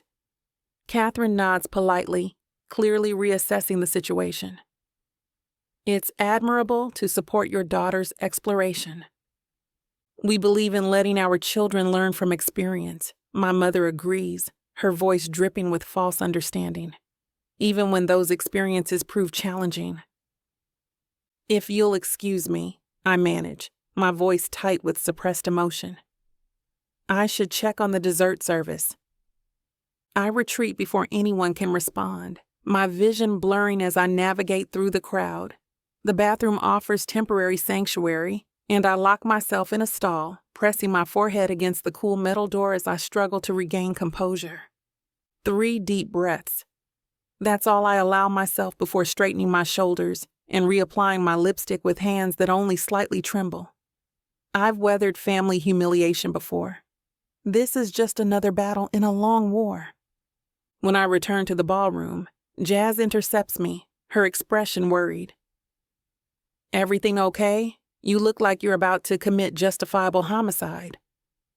"My parents are here," I explain, the words bitter on my tongue. "They've already scared off one potential investor." Jazz winces in sympathy. "Maybe we should focus on serving the desserts. Let the food speak for itself." I nod, grateful for her practical approach. "You're right. Quality will win out over family politics." For the next hour, I throw myself into presenting our desserts, explaining flavor profiles and techniques to interested guests. The response is overwhelmingly positive, with several attendees requesting business cards and information about private catering. Yet Catherine Blackwood remains in deep conversation with my parents, occasionally glancing in my direction with what now looks like pity rather than interest. "Ava Harris." The familiar voice sends a jolt of awareness down my spine.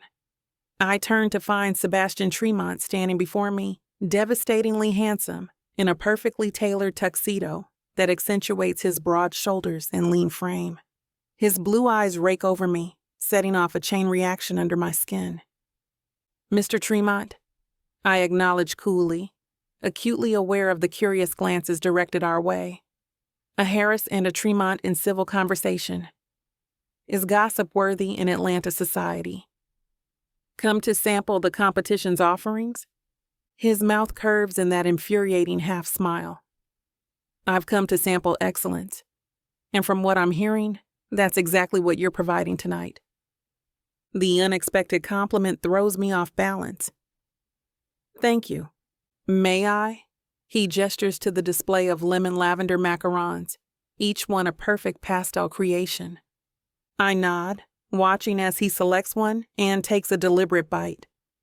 His expression changes subtly, appreciation replacing his customary arrogance. "Remarkable," he declares, and the sincerity in his voice is surprising. The balance of flavor is perfect. Tart, sweet, floral, but none overpowering the others. "You sound like you know your pastry," I observe, unable to hide my surprise. "My mother was French," he reminds me, finishing the macaron with evident enjoyment.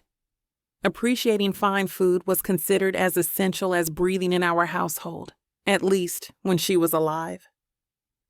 The brief glimpse of vulnerability catches me off guard. Before I can respond, another voice interrupts. "Sebastian, darling, I've been looking everywhere for you." A statuesque blonde in a revealing red dress appears at his side, her hand possessively sliding through the crook of his arm. Her smile is practiced perfection, her eyes coldly assessing me before dismissing me as irrelevant. "Vanessa," Sebastian acknowledges, though I note he makes no move to introduce us. "I was just sampling Miss Harris's remarkable creations." "How quaint," she replies, her tone making the word an insult. Though I hardly think pastries are an appropriate focus for tonight's fundraising efforts. The Children's Cancer Ward needs medical equipment, not sugar. My cheeks burn with humiliation as several nearby guests turn to stare. Sweet Magnolia has donated 20% to the hospital. I manage, maintaining a professional smile that feels brittle. In addition to the desserts? "How generous," Vanessa simpers. "What would that be? $100 or so?" Sebastian disentangles himself from her grasp with smooth efficiency. "Vanessa, I believe your husband is looking for you, near the bar." Her smile falters slightly before she recovers. "We'll catch up later, Sebastian. Save me a dance." As she slinks away, Sebastian turns back to me with an apologetic expression. I apologize for Vanessa. Her social graces inversely correlate with her alcohol consumption. "No need to apologize," I reply stiffly. I'm quite accustomed to being reminded of my place in Atlanta's social hierarchy. His gaze sharpens. Is that what happened with Catherine Blackwood? I noticed your parents intercepting what appeared to be a promising conversation. The fact that he was watching closely enough to notice sends an odd flutter through my chest. You've been monitoring my networking efforts. Let's just say I have an interest in your success tonight. His eyes hold mine with unexpected earnestness, particularly since it appears others might have an interest in your failure.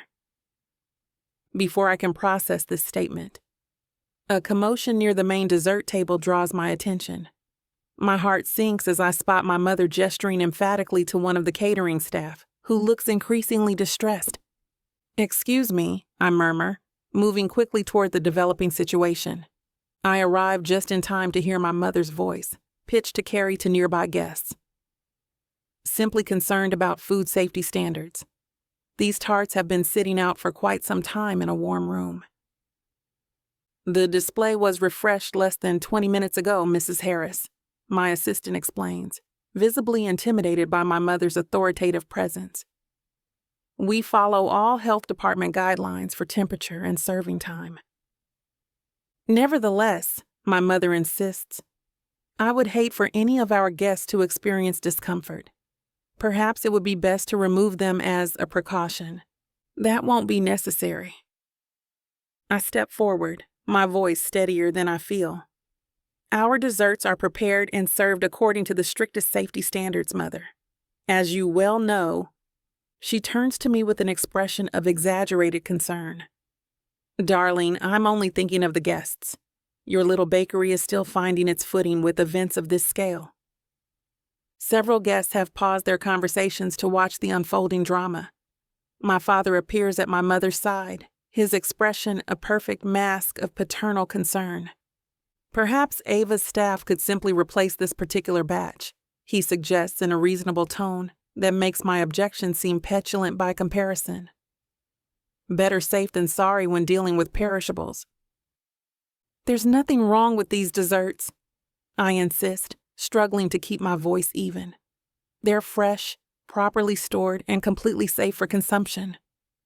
A murmur ripples through the watching crowd. I spot Catherine Blackwood among them, her expression now one of distinct discomfort. Of course you would say that, dear, my mother replies with a patronizing smile. Your pride is understandable, if misplaced.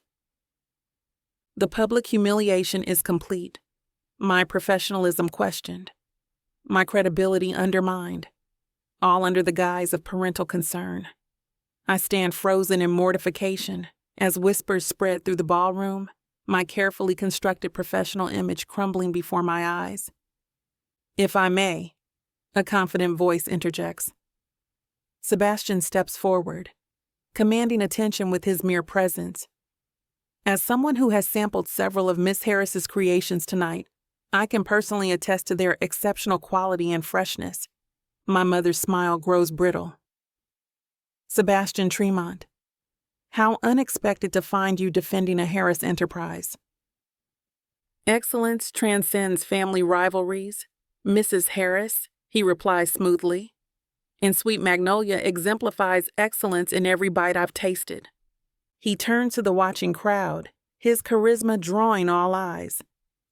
In fact, I was just discussing with Mr. Whittington the possibility of featuring Sweet Magnolia desserts at the Tremont Hotel's new rooftop restaurant.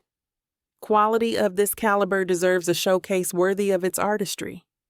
Gasps and murmurs sweep through the assembled guests. A Tremont publicly praising a Harris venture is unprecedented. My mother's expression freezes in barely concealed shock, while my father's eyes narrow with suspicion. How progressive of you, my mother manages finally. Sebastian merely smiles. The picture of sophisticated ease. I've always believed in recognizing talent, regardless of its source. Now, if you'll excuse us, I believe Miss Harris was about to give me a detailed tour of her dessert offerings. For business purposes, of course. Before anyone can object, he guides me away from the scene with a gentle hand at my back. The brief contact sends warmth cascading through me, despite my emotional turmoil. "You didn't have to do that," I murmur once we're out of earshot. "Actually, I did." His expression turns serious as we reach a relatively private corner. "Your parents' behavior was unconscionable. It's their standard operating procedure." I fight to keep bitterness from my voice. "Undermining my business is practically a family sport at this point." "Then perhaps it's time to change the game." Sebastian's gaze is intense, focused entirely on me in a way that makes me feel uncomfortably exposed. "My offer stands, Ava. More than that, after tonight, I believe it's your best option." The truth of his words stings. "You mean your convenient marriage proposal? The one where I become your temporary wife to secure your inheritance while my family disowns me completely?" "The one where you gain financial independence and I gain what my grandfather demanded," he corrects gently. "We both win, Ava." I should dismiss him outright, maintain the stance I took in my bakery, but the events of the evening have left me shaken, my confidence in my ability to succeed alone severely undermined. Catherine Blackwood approaches as if on cue, her expression regretful as she reaches us. "Miss Harris, I wanted to thank you for the exquisite desserts," she begins diplomatically. "Unfortunately, I won't be able to meet with you about investment opportunities as we discussed earlier." Though expected after my mother's interference, the rejection still stings. "May I ask why?" Catherine's discomfort is evident. "I prefer to invest in stable enterprises with clear leadership and family support. Given what I've observed tonight," she trails off delicately. "You mean given what my parents deliberately orchestrated," I clarify, unable to hide my frustration. "Family dynamics are complicated," she acknowledges diplomatically. "But they do impact business viability. I wish you the best of luck, Miss Harris." As she walks away, the final thread of my hope unravels. Sebastian remains silent beside me, neither gloating nor offering empty platitudes. His restraint is oddly comforting. "She was my last real prospect," I admit quietly. "Without new investment, I can't meet the bank's new loan terms." "I know." His voice is gentle, free of the smug satisfaction I might have expected. "That's why I'm offering an alternative." Before I can respond, my brother appears, his expression a mixture of sympathy and resignation. "Ava, Mother and Father want a word. They're not pleased about the Tremont endorsement." "I imagine they're not," I reply wearily. "Tell them I'll be there shortly." Elijah hesitates, glancing between Sebastian and me with obvious curiosity. "They're prepared to offer you a compromise. A position at Harris Financial with flexible hours that would allow you to maintain some involvement with the bakery." The implication is clear. Surrender my independence, return to the fold, and they'll permit me to keep Sweet Magnolia as a glorified hobby. The very thought makes me physically ill. "Thank you, Elijah. I'll be there momentarily." Once my brother departs, I turn back to Sebastian. "This isn't the time or place to discuss your proposal." "When then?" he presses, his intensity undiminished. "Your business is in immediate jeopardy, Ava. First Atlanta will call your loan within days, not weeks. Your family has effectively scared off any potential investors. Time is running out." The truth of his assessment lands heavily. My dream is slipping away. My years of sacrifice and hard work about to be rendered meaningless by family interference and financial realities beyond my control. "I need time to think," I say finally. "This isn't a decision I can make in the middle of a charity gala." Sebastian nods, reaching into his pocket to withdraw a sleek phone. "Give me your number, as I'm sure you probably got rid of my card.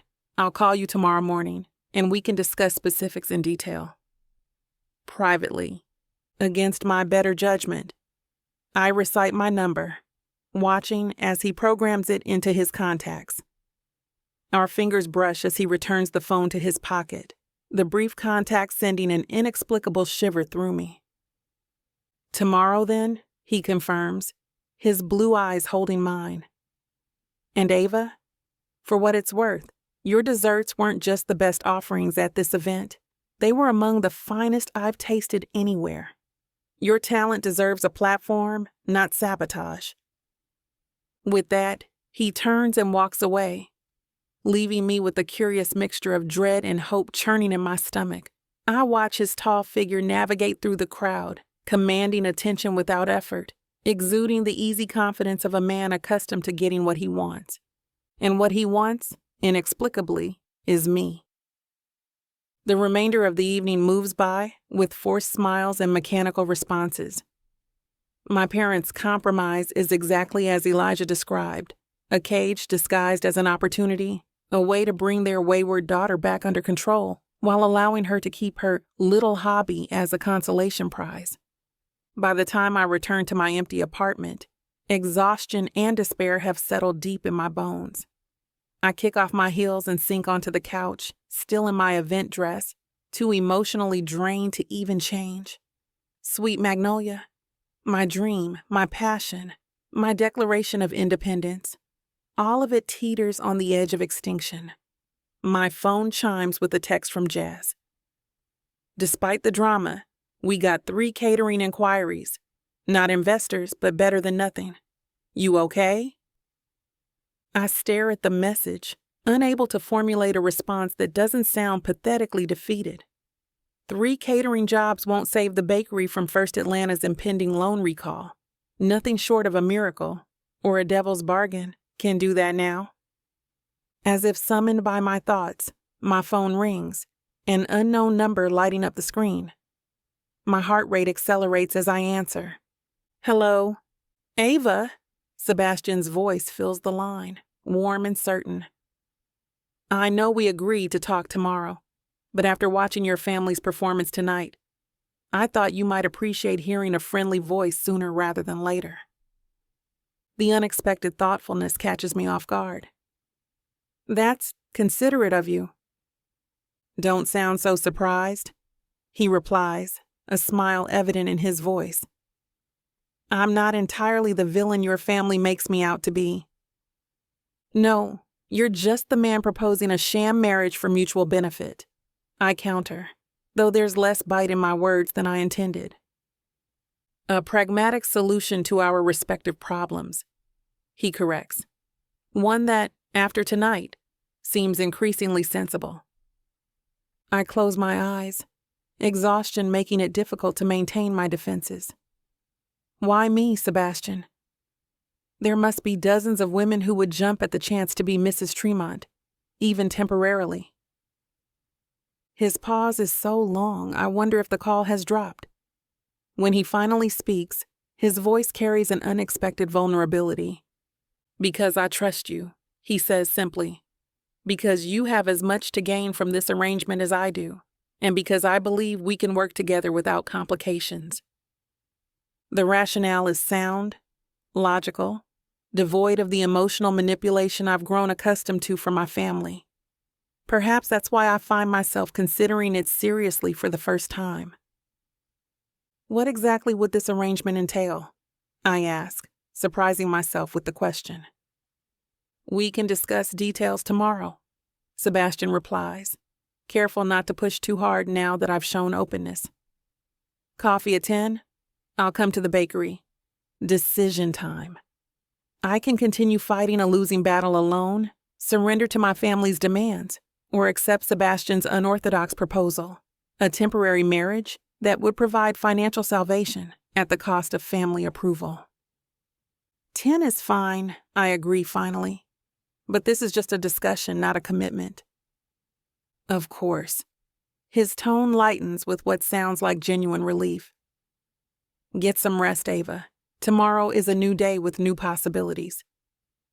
After we disconnect, I sit in the darkened apartment, turning my options over in my mind. The magnolia tattoo on my wrist catches my eye. its delicate outline a reminder of why I chose this path in the first place. Magnolias symbolize perseverance, dignity, and determination, all qualities being tested to their limits right now. Perhaps true perseverance means considering all possible paths forward, even those that seem unthinkable at first glance. Perhaps dignity can be maintained even in a marriage of convenience, if both parties enter with clear eyes and mutual respect. Perhaps, just perhaps, Sebastian Tremont represents not surrender, but an unexpected lifeline. Sleep eludes me as I contemplate what tomorrow might bring. A business negotiation, disguised as a marriage proposal, offered by a man I've been raised to distrust, yet who stood beside me when my own blood betrayed me. The irony would be laughable if it weren't so painfully real. Chapter 6. Sebastian. Morning light streams through the windows of my hotel suite as I review the final draft of the marriage contract, searching for any overlooked detail, any vulnerability that might leave Ava unprotected. My lawyer's voice echoes in my head from our early morning call. "This is the strangest prenuptial agreement I've ever drafted, Mr. Tremont." But his concerns faded after I doubled his fee. Now, the document before me represents exactly what I need: a comprehensive blueprint for a temporary marriage with clearly defined boundaries, expectations, and exit strategies. I take a long sip of black coffee, my third cup since dawn, and check my watch. 2 hours until I meet Ava at Sweet Magnolia. 2 hours to prepare for the most important negotiation of my life. The memory of her at last night's gala resurfaces unbidden, her quiet dignity in the face of her family's deliberate sabotage, the flash of vulnerability in her eyes when Catherine Blackwood withdrew her interest, the way she held her head high despite the public humiliation. Ava Harris is formidable even in defeat, a quality I've always admired from afar. My phone vibrates, lighting up with a name that leaves a bad aftertaste in my mouth. Elliot. "Heard you were playing knight in shining armor for the Harris girl last night.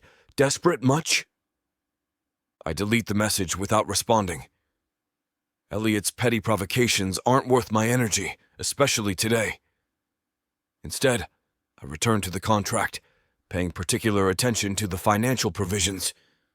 I've structured them to be generous without appearing condescending, a difficult balance to strike with someone as proud as Ava.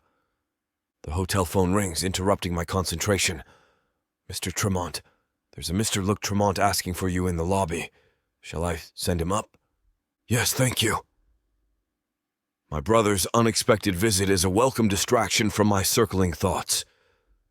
Minutes later, Luke enters the suite, casually dressed in jeans and a light sweater that contrasts with my already formal attire. His eyebrows rise as he takes in the scattered papers and my clearly sleep-deprived state. "Working hard, or hardly working?" he asks, helping himself to coffee from the service tray. "Both, somehow." I gather the contract pages into a neat stack. "What brings you here at this hour?" Luke settles into an armchair, studying me over the rim of his cup. "Father called. He was quite disturbed by reports of your public defense of Ava Harris at the gala." "I'm sure he was." I return to my desk, deliberately casual. The Harris family was deliberately sabotaging her. It was distasteful. "And your intervention had nothing to do with your marriage plans?" Luke's tone is light, but his gaze is searching. I meet his eyes directly. "It had everything to do with my marriage plans. I need Ava to trust me, to see me as different from what she's been taught about Tremonts." "And are you different?" My brother has always had an unsettling ability to ask the one question I'd rather avoid. I pause, considering. "I hope so." Luke nods toward the contract. "Is that what I think it is?" "The prenuptial agreement, yes." I hand him a copy, watching as he scans the first page. "I'm meeting Ava at 10 to discuss terms." His eyebrows lift as he flips through the document. "This is comprehensive." "It needs to be." I turn to gaze out the window at Atlanta's skyline, the city already humming with morning activity. I'm asking her to marry me for a year, all while facing rejection from her family and scrutiny from society. The least I can do is ensure she's protected financially. And emotionally, Luke asks quietly. Have you considered the personal cost to both of you? I turn back to face him, maintaining a neutral expression despite the unexpected pang his question triggers. This is a business arrangement, Luke. Emotions aren't relevant. My brother's knowing smile is infuriating. Keep telling yourself that. What's that supposed to mean? Just that I've watched you follow Ava Harris with your eyes at every social event for years. Luke sets the contract aside. This might be a convenient solution to your inheritance problem, but don't pretend she's just a random choice. Heat rises to my face unbidden. My interest in Ava is practical. She needs financial security. I need a wife. It's mutually beneficial. And the fact that you've been half in love with her from the moment your paths crossed at that elite charity polo has nothing to do with it. Luke's expression is gentle despite the directness of his words. That's ridiculous. The denial comes automatically, too quickly to be convincing. Luke merely shrugs, letting the subject drop with characteristic tact. Just be careful, Seb. Contracts can define terms and conditions, but they can't control feelings. Fortunately, feelings aren't an issue here, I insist, turning back to my preparations. Ava Harris barely tolerates me on a good day. Romantic complications are the least of my concerns. If you say so. Luke rises, placing his empty cup on the tray. Good luck with your negotiation. Call me after. I nod, grateful for his support despite his irritating perceptiveness. I will. And Luke, not a word to Father or Elliot about today's meeting. They don't have to know what's in my prenuptial agreement or the contract. My lips are sealed. He pauses at the door. For what it's worth, I think Ava Harris might be exactly what you need. Contract or no contract. After he leaves, I return to my preparations with renewed focus, pushing aside Luke's implications. This arrangement is about securing my inheritance and saving Ava's bakery, nothing more. The fact that I've always found her compelling, her intelligence, her determination, her quiet strength, is irrelevant to our current situation. I check my reflection in the mirror, adjusting my tie with practiced precision. The navy suit and pale blue shirt are deliberately chosen to project reliability and trustworthiness rather than the playboy image Atlanta society associates with Sebastian Tremont. Today isn't about charm or seduction. It's about presenting myself as a dependable partner in a business arrangement that happens to include marriage. The prenuptial agreement tucked into my leather portfolio, I head downstairs to where my car waits at the hotel entrance. The drive to Sweet Magnolia takes me through Atlanta's bustling downtown, past gleaming skyscrapers that house Harris Financial among other corporate giants. Somewhere in those towers, Richard and Marie Harris are likely plotting their next move to bring their daughter back into the fold. Their tactics at the gala revealed the lengths they're willing to go to undermine Ava's independence. My hands tighten on the steering wheel at the memory. Their calculated public humiliation of their own daughter struck a nerve I hadn't realized was exposed. Perhaps because it reminded me too much of my own family's emotional manipulations, the constant power plays disguised as concern or guidance. Sweet Magnolia comes into view, its cheerful storefront a stark contrast to the corporate atmosphere I've just driven through. I park nearby, taking a moment to observe the bakery from outside. The early morning rush has subsided, leaving just a few customers lingering over coffee and pastries. Through the window, I can see Ava behind the counter, her hair pulled back in a simple twist, revealing the elegant curve of her neck as she arranges a display of muffins. Taking a deep breath, I exit the car and approach the entrance, the weight of the contract in my portfolio suddenly more significant than the billions it might secure. The sound of the bell announces my arrival, drawing Ava's attention. Her expression shifts from professional welcome to guarded recognition as our eyes meet. Sebastian. She nods toward a small table in the corner away from the remaining customers. I've been expecting you. I follow her to the table, noting the tension in her shoulders, the careful composure of her features. Despite this, she moves with natural grace, her fitted black blouse and dark jeans offering a more casual but no less striking image than her formal attire from last night. "Thank you for agreeing to meet," I begin as we sit, keeping my tone professional despite the churning in my stomach. "I appreciate your willingness to discuss this further." "Let's be clear," Ava says quietly, her dark eyes meeting mine directly. "I'm here because my options have become severely limited, not because I'm eager to enter into a sham marriage with a Tremont." I nod, accepting her bluntness. "Understood. And I appreciate your candor." A young woman approaches with 2 cups of coffee, setting them down before us with a curious glance between us. "Here you go, Ava. The special Brazilian roast you mentioned." "Thank you, Jazz." Ava waits until her assistant returns to the counter before continuing. "I assume you've prepared some sort of formal proposal." I open my portfolio and withdraw the contract, sliding it across the table. "A comprehensive agreement outlining the terms of our arrangement. I'd like you to review it carefully, perhaps with your own lawyer, before making any decisions." Ava's eyebrows rise slightly as she notes the thickness of the document. "You've been thorough." "It's important that we both understand exactly what we're agreeing to." I take a sip of the coffee, momentarily distracted by its exceptional quality. "This is excellent, by the way." A brief smile flickers across her face. "I source it directly from a small farm in Brazil. We roast it in-house." "Another example of your attention to quality." The compliment is sincere, though it earns me a suspicious glance. Ava turns her attention to the contract, scanning the first page with a focused expression that reminds me of her academic reputation. She was always known as the brilliant Harris daughter, the one who graduated summa cum laude from Columbia before shocking everyone by pursuing pastry instead of finance. "This is extensive," she comments, flipping through the pages. "I wanted to address every potential concern." I lean forward slightly.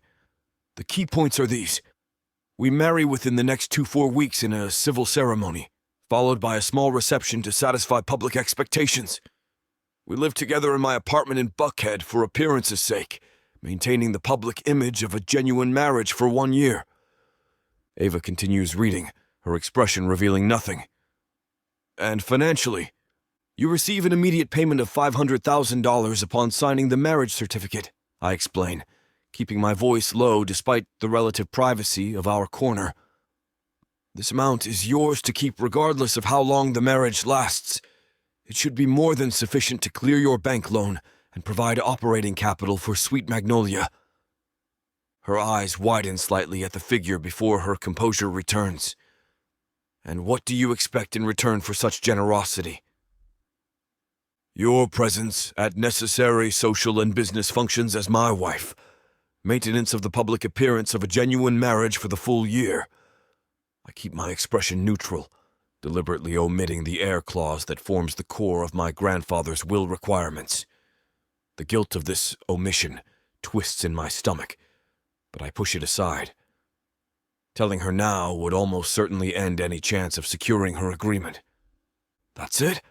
Just play the dutiful wife at events for a year? How about my wifely duties?" Ava's skeptical tone suggests she's waiting for the catch. "Well, the contract outlines the specific obligations in detail," I reply smoothly, directing her attention back to the document. "Including the number of public appearances required, guidelines for social media presence as a couple, and the expected level of public affection necessary to maintain the illusion. What happens behind closed doors is our business."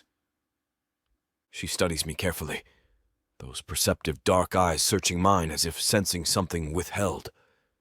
"And after the year, we just divorce amicably and go our separate ways?" "Exactly." The half-truth sits uncomfortably on my tongue. "You keep the financial settlement regardless of when or why the marriage ends, provided we maintain the public facade for the minimum required period." Ava turns another page of the contract, her elegant fingers tracing the lines of text. This section mention additional requirements that may arise from the Tremont family succession planning. What does that mean exactly? My pulse quickens as she zeroes in on the deliberately vague clause my lawyer inserted to cover the heir requirement without explicitly stating it. Standard legal language to cover any unexpected family obligations. Board meetings, legacy events, that sort of thing. She studies me for far longer than a heartbeat, her dark eyes searching mine as if trying to read intentions beyond my words. Why me? The question echoes Luke's earlier implications, forcing me to consider my answer carefully. Because I trust you, I say finally. You have integrity, intelligence, and independence. You're not interested in the Tremont name or fortune beyond what would secure your bakery, and you understand family pressure and expectations better than most. Something shifts in her expression at these words, a momentary softening that suggests my point has resonated. You seem to have thought this through quite thoroughly. I've had to. I gesture toward the contract. Every aspect of this arrangement is detailed there, including what happens after the required year is complete. You would be free to divorce me with all agreed-upon financial provisions intact, or to continue the marriage if that proved preferable for any reason. Ava returns to scanning the document, her slender fingers turning pages with deliberate care. I watch her read, noting the small furrow between her brows that appears when she concentrates, the way she occasionally touches the delicate tattoo on her inner wrist when considering something particularly important. Section 12 mentions living arrangements, she notes after several minutes. We would share your apartment. For appearance's sake, yes, it has 3 bedrooms. You would have your own space, complete privacy. I clear my throat, suddenly aware of how dry it has become. The arrangement would be one of roommates rather than traditional spouses. A hint of color rises in her cheeks, but her voice remains steady. And public appearances?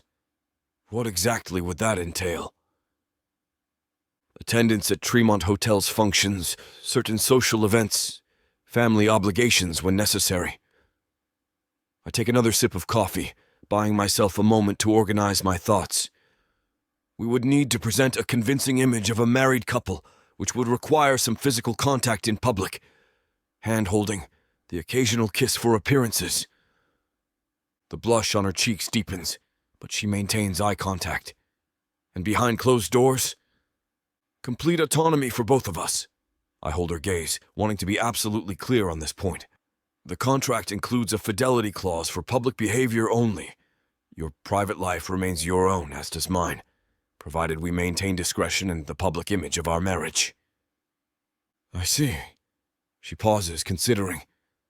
And what about children? Is that addressed in the contract? Her words hit sideways, cracking something in me.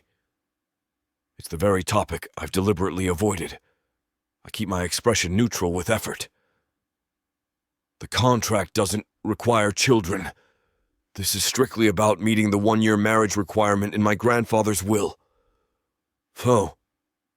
It's the most significant lie I've told her, one that will eventually have consequences I can't yet predict.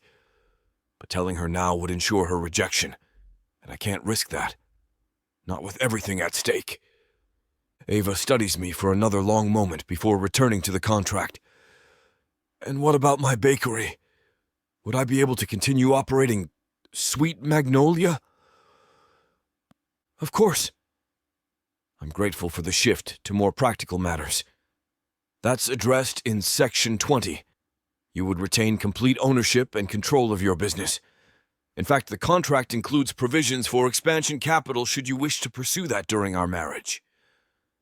This catches her attention more fully. Expansion.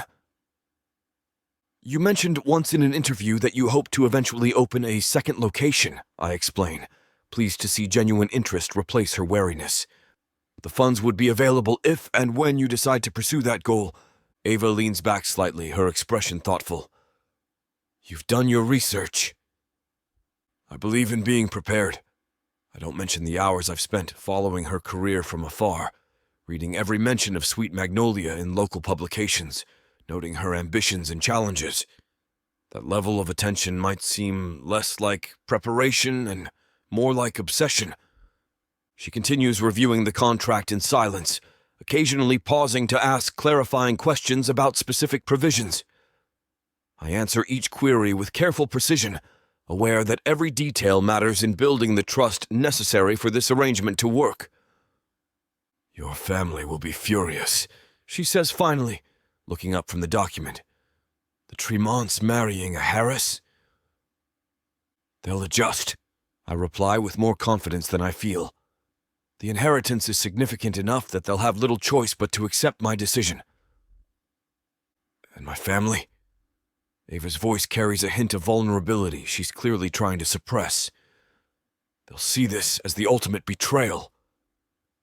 I hesitate, unwilling to minimize the genuine cost she would bear. The contract includes provisions for that as well. If your family cuts you off personally or professionally, additional support structures are in place. "You can't contractually replace a family, Sebastian," she says quietly. "No," I agree. "But I can ensure you don't face their rejection without resources and support." Ava closes the contract, her expression inscrutable as she traces the edge of the document with one finger. The morning light streaming through the bakery windows catches the deep, rich tones of her skin, highlighting the elegant planes of her face as she considers her options. "I need time," she says finally, "to review this properly, maybe consult an attorney." "Of course."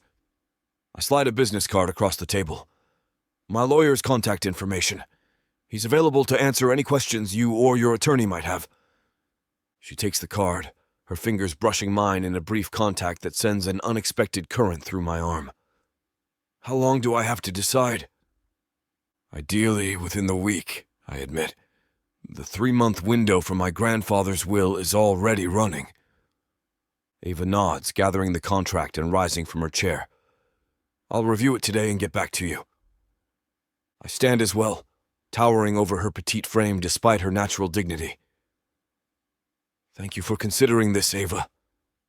I know it's not an easy decision." The bell chimes as new customers enter, breaking our private bubble. Ava glances toward the counter where her assistant is already looking overwhelmed by the sudden influx. "I need to get back to work," she says, tucking the contract under her arm. "I'll call you after I've reviewed everything." "I'll wait for your call." I reach for my portfolio, our business seemingly concluded for now. "Sebastian," her voice stops me as I turn to leave. "Last night, when you defended me against my mother, was that part of your strategy too?" The question holds a vulnerability she rarely allows others to see. I face her fully, wanting her to read the truth in my expression. No, that was simply the right thing to do. Strategy or no strategy, I wouldn't have stood by while anyone was treated that way. Something shifts in her eyes. Not trust, not yet, but perhaps the beginning of reassessment. "I'll call you tonight," she says finally, after closing. The day flies by with meetings I can barely focus on, my thoughts constantly returning to Ava and whether she's reading the contract right now, what she's thinking, if she's leaning toward acceptance or rejection. By evening, I've worn a path in the hotel suite's carpet from pacing, checked my phone so often the battery has needed charging twice, and drafted and discarded a dozen text messages that all seemed too eager or too casual. When my phone finally rings at 9:17 p.m., I nearly drop it in my haste to answer. "Ava." "I've reviewed the contract." Her voice reveals nothing of her decision. "With a lawyer, as you suggested. And..." I hold my breath, suddenly aware of how much I need her to agree. "I have some amendments to propose." She sounds calm, businesslike. "Regarding the living arrangements, public appearances, and certain aspects of the marriage." Hope surges through me. Amendments mean negotiation, not rejection. I'm open to reasonable adjustments. "Then I think we have the basis for an agreement." The words I've been waiting for, delivered with pragmatic acceptance rather than enthusiasm. Can you meet tomorrow to discuss the specific changes? Yes, I agree immediately. My schedule is flexible. Name the time and place. Sweet Magnolia after closing, 8 o'clock. She pauses, then adds, Bring the revised contract with you. If we can agree on the amendments, I'd like to sign tomorrow and be done with it. The decisive tone takes me by surprise. You're sure? This isn't a decision to rush into. I'm not rushing, Ava replies with quiet certainty. I'm making a calculated choice with clear eyes. My bank called today. They're moving up the timeline on my loan recall. I have less than 2 weeks before they call the full amount due. Anger flashes through me at the tactics being employed against her. Your family's doing? Almost certainly, she confirms, resignation evident in her voice. So yes, I'm sure. This is my best option in a field of increasingly poor alternatives.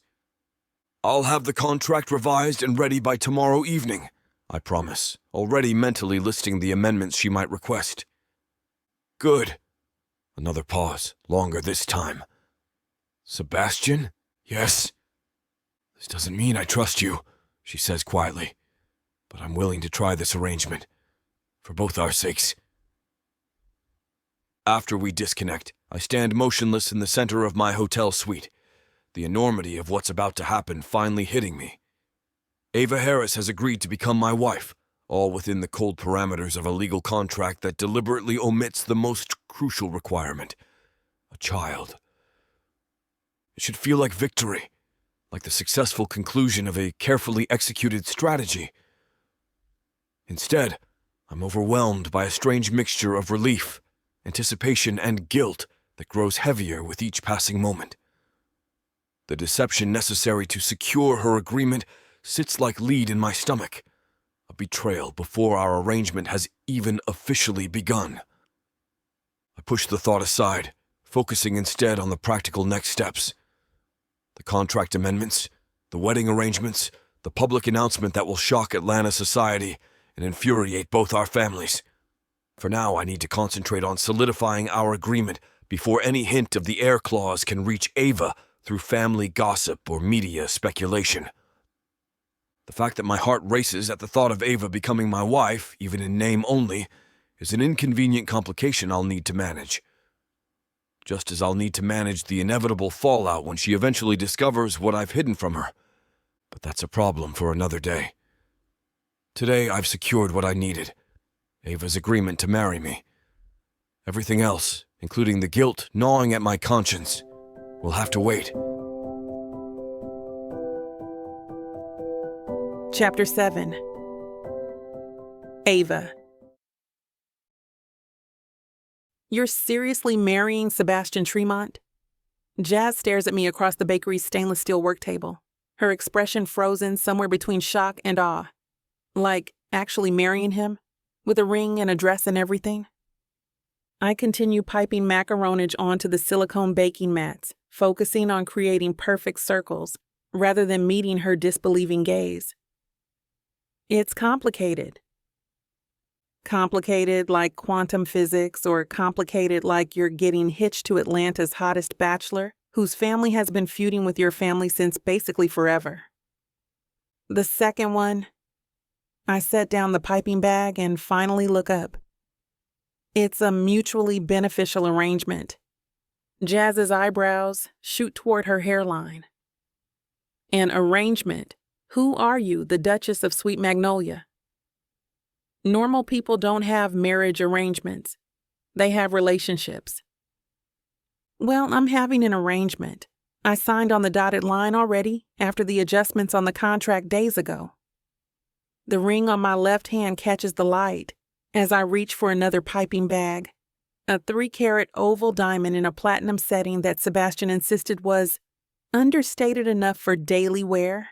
It feels alien on my finger, a weight I'm constantly aware of.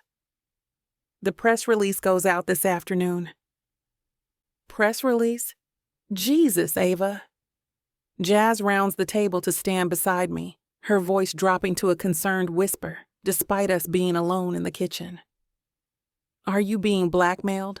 Blink twice if you need me to call someone. Despite everything, I laugh. I'm not being blackmailed. This is a strategic decision. Strategic how? Sebastian needs to marry to fulfill his grandfather's will conditions. I need capital to save Sweet Magnolia and expand. I shrug, trying to appear more nonchalant than I feel. We're helping each other out. Jazz studies me with the penetrating gaze of someone who's known me since culinary school. For how long? A year, maybe a bit longer. And then what? You just divorce and go your separate ways? That's the plan. I return to my piping, creating perfect circles with practiced precision. It's all outlined in the contract. The contract, she repeats flatly. Because nothing says romance like legally binding paperwork. I put down the piping bag again, meeting her eyes directly. This isn't about romance, Jazz. It's about survival. First Atlanta is calling my loan in less than 2 weeks. My family made sure every potential investor backed away. What would you have me do? Her expression softens. I don't know. Not this, maybe. There has to be another option besides selling yourself into a fake marriage. I'm not selling myself, I counter, though the words sting with their proximity to truth. I'm making a business decision. The fact that it involves marriage is incidental. Right. Totally incidental. Jazz shakes her head. And what happens when your family finds out you're marrying the enemy? My stomach clenches at the thought. They'll find out this afternoon, along with everyone else. Oh my God. Jazz's eyes widen. You haven't told them? Ava? They're going to lose their minds. Probably. I brush a stray curl back from my face, leaving a smudge of flour on my cheek. But they lost the right to input when they deliberately tanked my business opportunities at the gala. My phone buzzes on the counter. Sebastian's name flashing on the screen. I wipe my hands on my apron before answering. Everything okay? His voice comes through clear and surprisingly gentle, a tone I'm still adjusting to after years of cool distance. Fine. Just prepping for tomorrow's orders. The press release is ready to go. My publicist will send it out at 3, which gives us about 2 hours before your family likely makes contact. The practical way he frames it, like we're preparing for a military operation rather than announcing our engagement, is oddly comforting. I'll be ready. I can come to the bakery if you'd prefer not to be alone when they call. The offer catches me off guard. You don't have to do that. I know I don't have to, he replies, a hint of impatience coloring his tone. I'm offering because this is likely to be unpleasant, and presenting a united front from the beginning establishes the pattern we'll need moving forward. Always strategic, always thinking 3 steps ahead. It's both impressive and slightly unnerving. Okay, yes, that would be helpful. I'll be there at 2:30. After we disconnect, I find Jazz watching me with a mixture of concern and curiosity. So that's what it sounds like when you talk to your fiancé, she observes. Very warm, very loving. It's not that kind of relationship, I remind her, resuming my work with the macarons. We're partners in a business venture that happens to include marriage. Right. And the fact that he's devastatingly handsome with eyes you could drown in is just a coincidental bonus? Heat rises unexpectedly to my cheeks. That's irrelevant. Jazz's knowing smile is infuriating. Totally irrelevant. Just like it's irrelevant that he couldn't take his eyes off you at the gala, or that he practically told your mother to shove it when she was trying to sabotage you. He was protecting his investment, I insist, though the memory of Sebastian publicly defending me still produces a confusing warmth in my chest. Nothing more. If you say so, Jazz returns to her side of the kitchen, her skepticism evident. But for what it's worth, fake or not, You could do a lot worse than Sebastian Tremont. At least he seems to genuinely respect you." Her observation lingers as I finish preparing the day's orders, my mind caught between practical concerns about the impending family fallout and unsettling awareness of how quickly my life is changing. More than a week ago, I was simply fighting to keep my bakery afloat. Now I'm preparing to announce my engagement to a Tremont, complete with a diamond ring and a prenuptial agreement thicker than most novels. The bell above the front door chimes precisely at 2:30. I wipe my hands and smooth down my apron, suddenly conscious of my appearance, hair twisted up, face bare of makeup, simple black t-shirt and jeans dusted with flour beneath my work apron. Not exactly the image of a soon-to-be Tremont bride. Sebastian stands at the counter, tall and impeccably dressed in a charcoal suit. His presence immediately alters the atmosphere of the bakery, drawing curious glances from the few afternoon customers lingering over coffee and pastries. The contrast between us couldn't be more striking. Him in bespoke tailoring that probably cost more than my monthly rent. Me in my work clothes, looking like I've been wrestling with a sack of flour. "Right on time," I say, coming around the counter to greet him. His blue eyes assess me briefly before his mouth curves in an unexpected smile. "You have flour on your cheek." Before I can react, he reaches out, his thumb gently brushing my skin to remove the smudge. The casual intimacy of the gesture freezes me in place, my pulse suddenly racing in my throat. "Thanks," I manage, stepping back slightly. "I was just finishing up in the kitchen." "No rush." Sebastian gestures toward a table in the corner. "I brought the press photos my publicist requested. We should review them before the announcement goes live." I follow him to the table, accepting the manila envelope he offers. Inside are several professional photographs, taken yesterday, after we signed the revised contract. Sebastian and I standing close together, his arm around my waist, both of us smiling at the camera. The images are convincing, projecting the image of a genuinely happy couple despite being carefully staged. These look, I search for the right word. "Believable," he suggests. I was going to say surreal, I admit. But believable works too. Sebastian's phone buzzes. He checks the screen, his expression tightening almost imperceptibly. The release has gone out. Social media should pick it up within minutes. My stomach drops as the reality crashes over me. There's no going back now. Within hours, everyone in Atlanta's social circles will be talking about the shocking engagement between Ava Harris and Sebastian Tremont, the Romeo and Juliet of the city's business elite.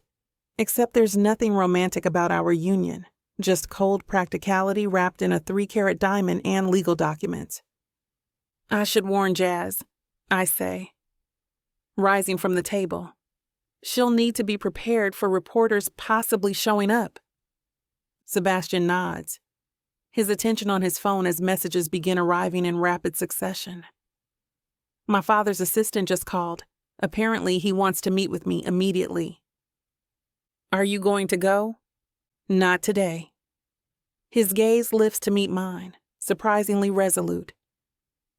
"Today we present a united front, remember? Your family will be the first to react, I expect." As if on cue, my phone explodes with notifications, text messages, missed calls, voicemails, all from various members of my family. The first text from my mother is short and devastating. "Call me immediately. This is unacceptable." I show Sebastian the message, my hand trembling slightly. His jaw tightens as he reads it. "Unacceptable," he repeats, an edge entering his voice. Interesting choice of words from someone who was perfectly comfortable publicly humiliating her daughter. The defense catches me off guard. Before I can respond, Jazz approaches our table, her expression a mixture of excitement and alarm. Ava, there's a photographer outside, and your brother just pulled up looking like he's about to commit murder." My heart hammers against my ribs as I look toward the front windows. Sure enough, Elijah is striding toward the bakery entrance, his normally composed features twisted in anger. Sebastian stands, moving to position himself slightly in front of me in what seems like an instinctive protective gesture. "You don't have to deal with this now," he says quietly. "We can go out the back."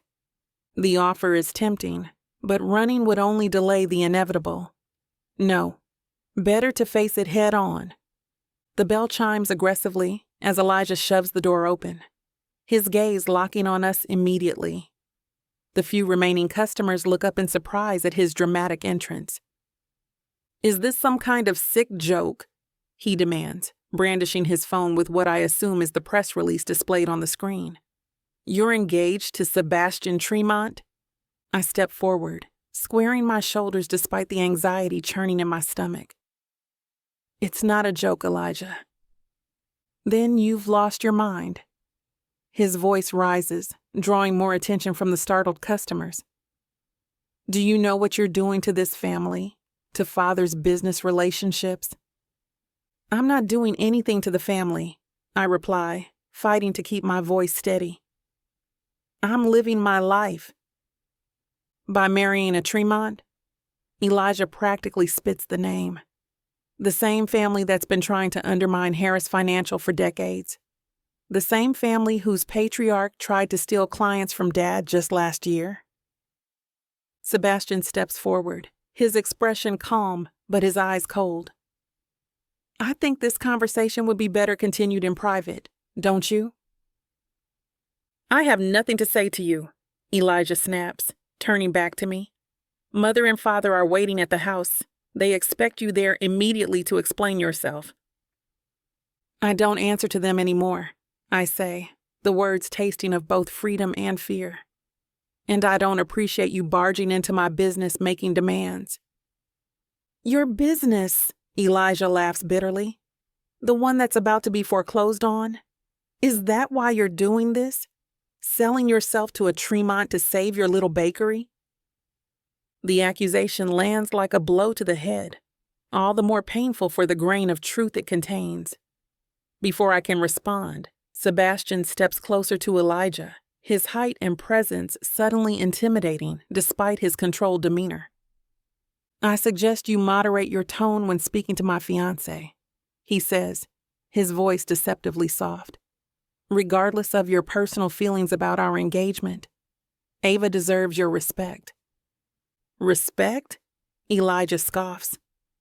"She's betraying everything our family stands for. And for what? Money? Status? Or just to spite Mother and Father for not bankrolling her hobby?"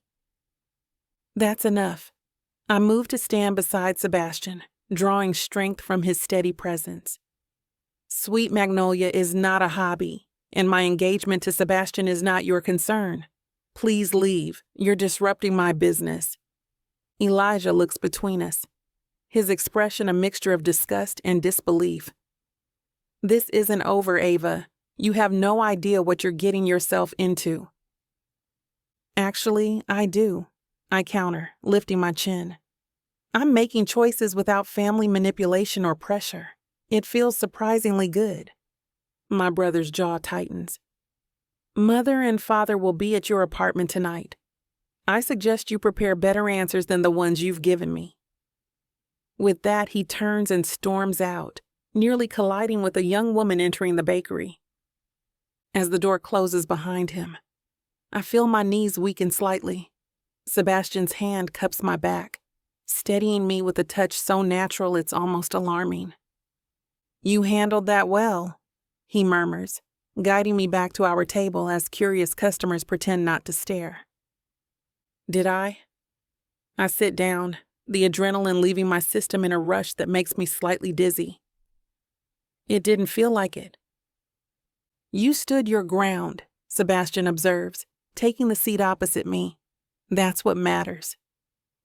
Jazz approaches with 2 cups of coffee, setting them before us with a sympathetic smile. "Thought you might need this. Also, there are now 3 photographers outside, and someone who looks like a reporter from the Atlanta Journal-Constitution." "It's starting," Sebastian says, checking his phone again. "The announcement is trending locally on Twitter. I wrap my hands around the warm coffee mug, trying to anchor myself in the moment rather than spiraling into anxiety about what comes next. What do we do now? We have options. Sebastian leans forward, his expression surprisingly gentle. We can stay here and wait out the initial media interest. We can issue a statement through my publicist asking for privacy. Or we can go somewhere else entirely and let the storm pass in our absence. I vote for option 3, Jazz interjects, earning a wry smile from Sebastian. Where would we go? I ask, genuinely curious about his plan. I have a cabin on Lake Lanier.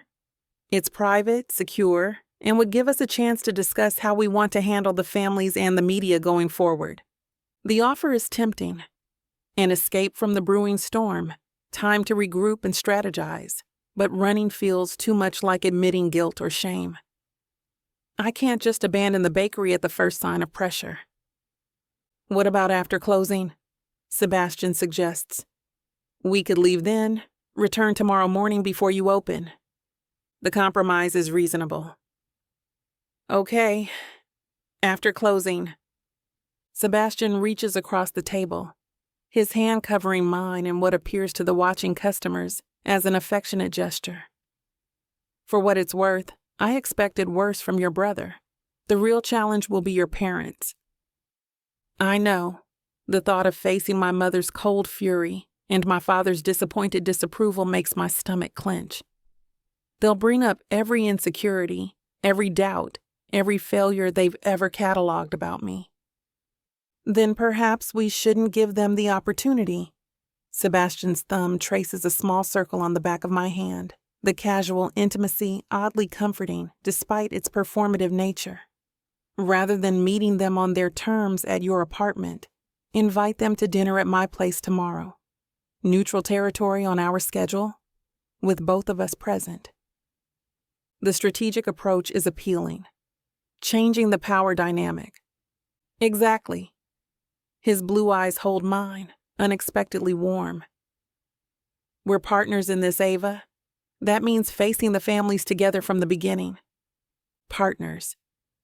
The word settles something in me, a framework for understanding this unusual relationship that feels more grounded than fake fiancés or business arrangement. Partners with aligned goals, shared responsibilities, mutual respect. Thank you, I say quietly, for being here today. You didn't have to come. Yes, I did. His gaze is steady, certain. We made a deal. That means I have your back, especially with the families. Before I can respond, the bakery door opens again, admitting not another angry family member, but a delivery person carrying an enormous arrangement of magnolias and peonies. Delivery for Ava Harris? I accept the arrangement in confusion, opening the small card tucked among the blooms to new beginnings and successful partnerships. Sebastian. I look up to find him watching me intently. You sent these? When? This morning. I thought the announcement might benefit from traditional elements like engagement flowers. His explanation is practical, yet something in his tone suggests there's more to it than mere strategic thinking. They're beautiful, I admit, touched despite my determination to maintain emotional distance. Magnolias are my favorite. I know. His simple acknowledgement raises questions I'm not ready to ask, about how much he knows about me, how long he's been paying attention, what else he's noticed that I assumed went unseen. The rest of the afternoon passes by with curious customers, media calls diverted to Sebastian's publicist, and a steady stream of texts and voicemails from family members I deliberately ignore.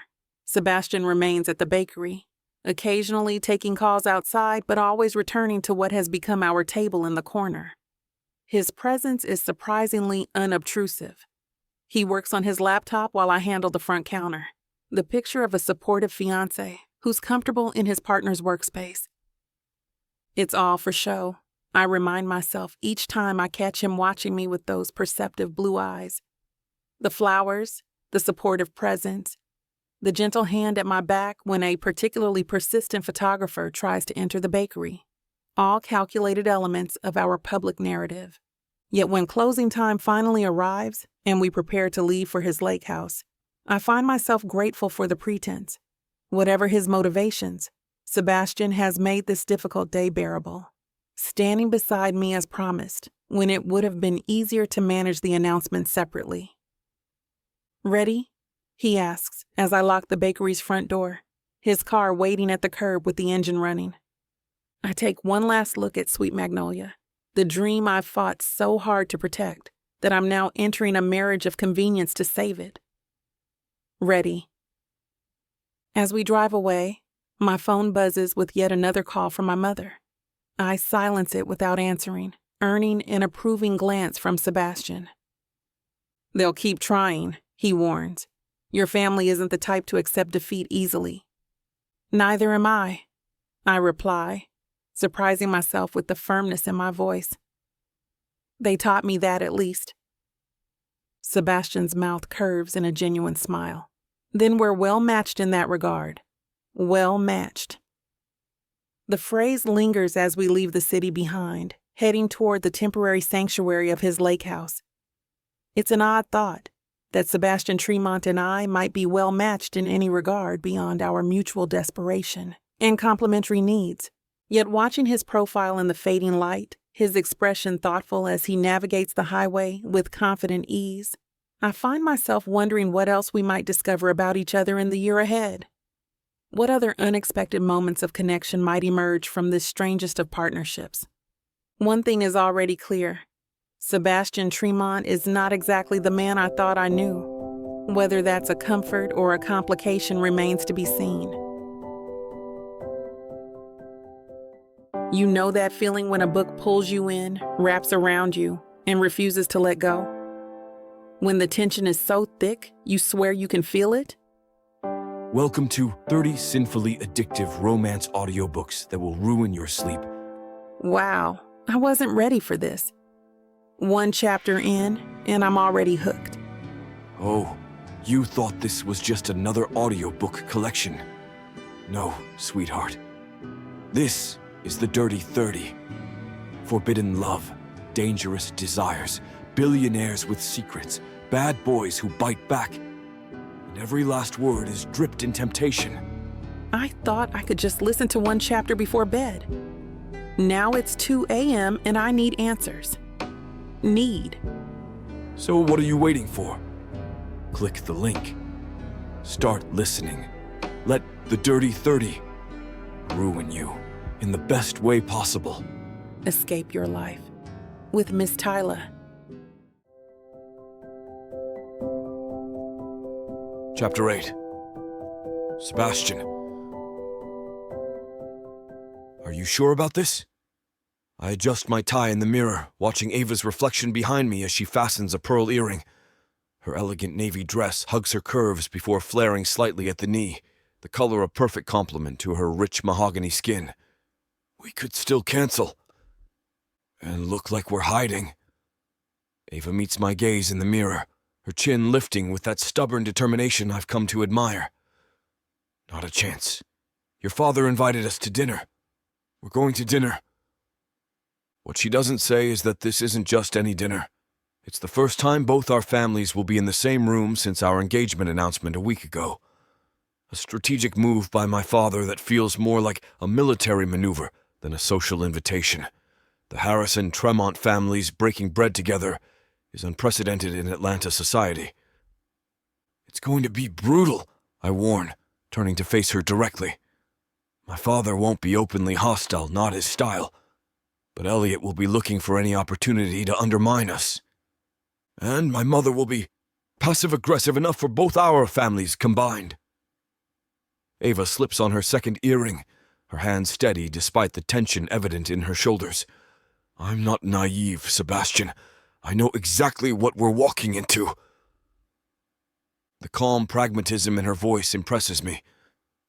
In the weeks since our engagement went public, Ava has handled the media attention and family drama with a poise that even Atlanta's most seasoned socialites would envy.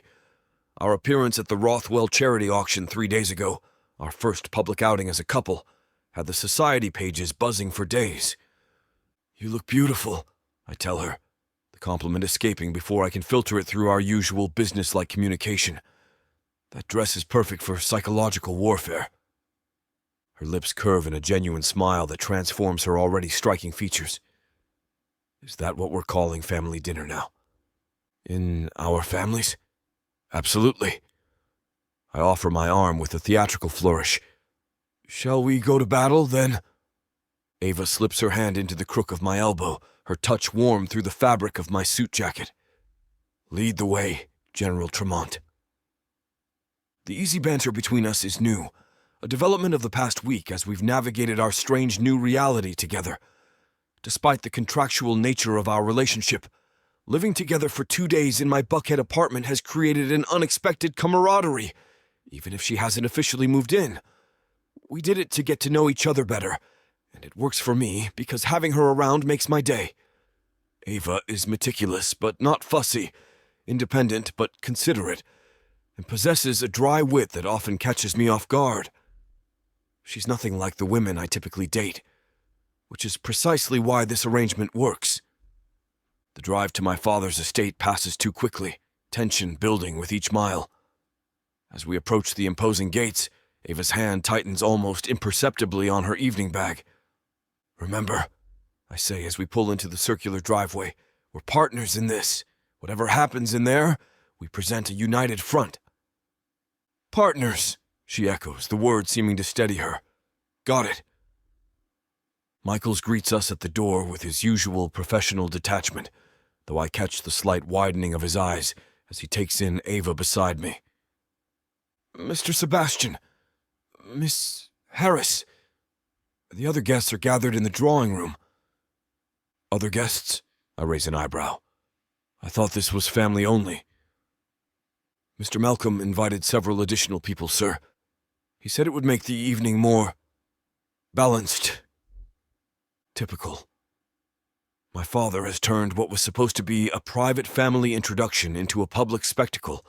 More witnesses means more pressure to maintain appearances, less opportunity for genuine conversation. It's a calculated move to keep everyone on their best behavior while simultaneously ramping up the stakes. "Fantastic," I mutter, guiding Ava toward the sound of conversation and tinkling glasses. "Just remember, united front," she finishes, squeezing my arm lightly.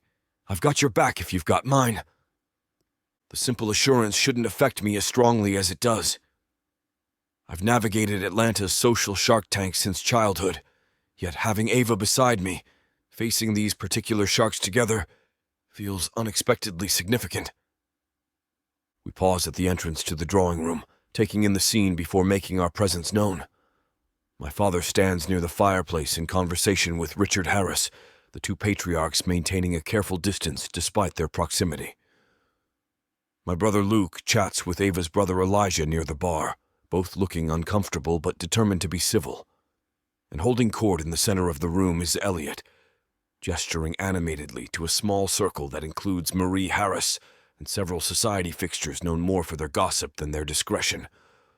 "Your father invited half of Atlanta's elite," Ava whispers, her composure momentarily slipping.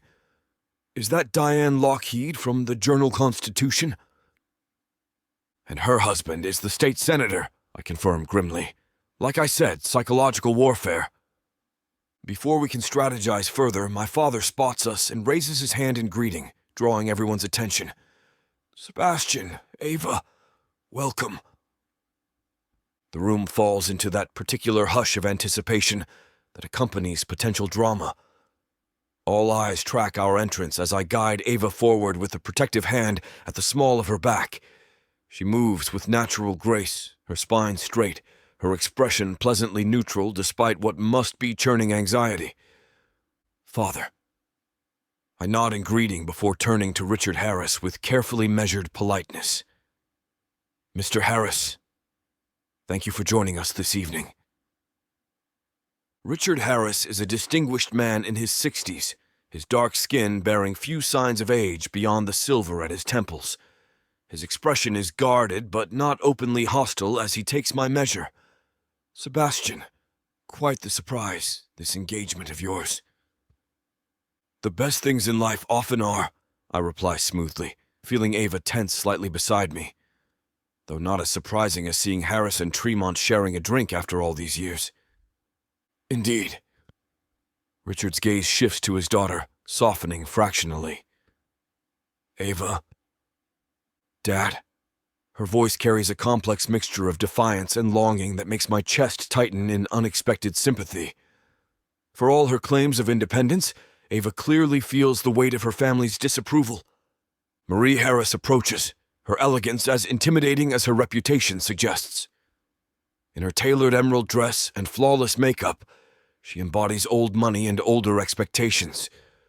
Darling, you're looking well, though perhaps a bit thin. Are you eating properly these days? The subtle dig, implying Ava isn't taking care of herself without family supervision, isn't lost on anyone. Before Ava can respond, I interject smoothly. I've discovered your daughter is quite the culinary expert, Mrs. Harris. My kitchen has never been so well utilized. Marie's perfectly arched eyebrow rises a fraction. Is that so? How domestic. Actually, Ava counters, her voice steady. Sebastian has been experimenting with French cooking. His coq au vin blanc would impress even grand-mère. The reference to her grandmother, a legendary chef in her own right, shifts something in Marie's expression. Not quite approval, but perhaps reassessment. Well, how unexpected. My father signals the butler, who begins circulating with champagne. Perhaps a toast is in order, he suggests, his commanding tone making it more directive than proposal, to new connections. The calculated pause before connections speaks volumes about his reluctance to acknowledge our engagement as anything meaningful.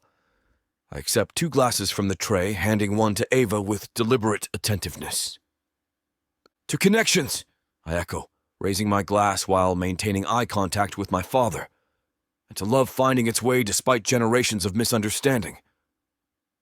The bold claim, implying genuine emotion rather than our contracted arrangement, sends a ripple through the room. Beside me, Ava recovers quickly, raising her glass with a smile that doesn't quite reach her eyes. To new beginnings. Elliot's laugh cuts through the moment, just sharp enough to draw attention without seeming overly rude. Love? Come now, cousin. Surely you don't expect anyone to believe this whirlwind romance is about anything other than your inheritance. The challenge hangs in the air, precisely the provocation he's been waiting to deliver. Around us, guests shift uncomfortably, eyes darting between us with barely concealed eagerness for conflict. Not everyone measures relationships by financial gain, Elliot, I reply evenly, though I feel my jaw tightening. Some of us value qualities like integrity, intelligence, and courage. How convenient that you discovered these values precisely when grandfather's will deadline was approaching, Elliot counters, his smile razor-sharp. And even more convenient that Miss Harris's bakery was facing financial difficulty at the exact same moment. Ava stiffens beside me, but her voice remains controlled when she speaks. My business decisions are my own, Mr. Tremont, as are my personal ones. Of course they are, Elliot agrees with false sincerity. Though one has to wonder what would happen to those personal decisions if, say, Harris Financial were to offer you a more generous package than my cousin's proposal. Marie Harris's eyes narrow at this direct reference to family matters in mixed company. Elliot, dear, family business is hardly an appropriate dinner conversation. I couldn't agree more, my father interjects smoothly, gesturing toward the dining room. Shall we? The seating arrangement is a masterclass in strategic tension, Richard and Marie Harris flanking my father at one end, Ava and me facing Elliot, and his date across the middle with Luke, Elijah, and the remaining guests distributed to maintain careful balance.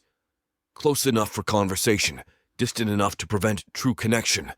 The first course arrives, a delicate crab bisque that would be delicious under any other circumstances. Ava takes a small sip, her composure admirable despite the charged atmosphere. So Ava, my father begins once everyone is served. Sebastian tells me your bakery has been quite successful, a surprising choice of career for someone with your educational background. Not surprising to those who know me well, Ava replies with practiced ease. I've always found more fulfillment in creating something tangible than in moving numbers from one column to another. A subtle dig at both our family's financial empires. I hide my smile behind my wine glass, impressed by her quiet confidence.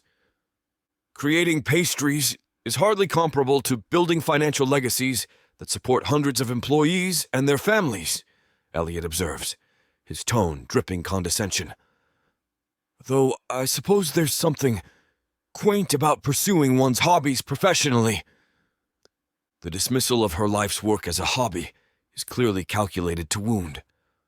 I feel my temper rising, but before I can respond, Ava speaks.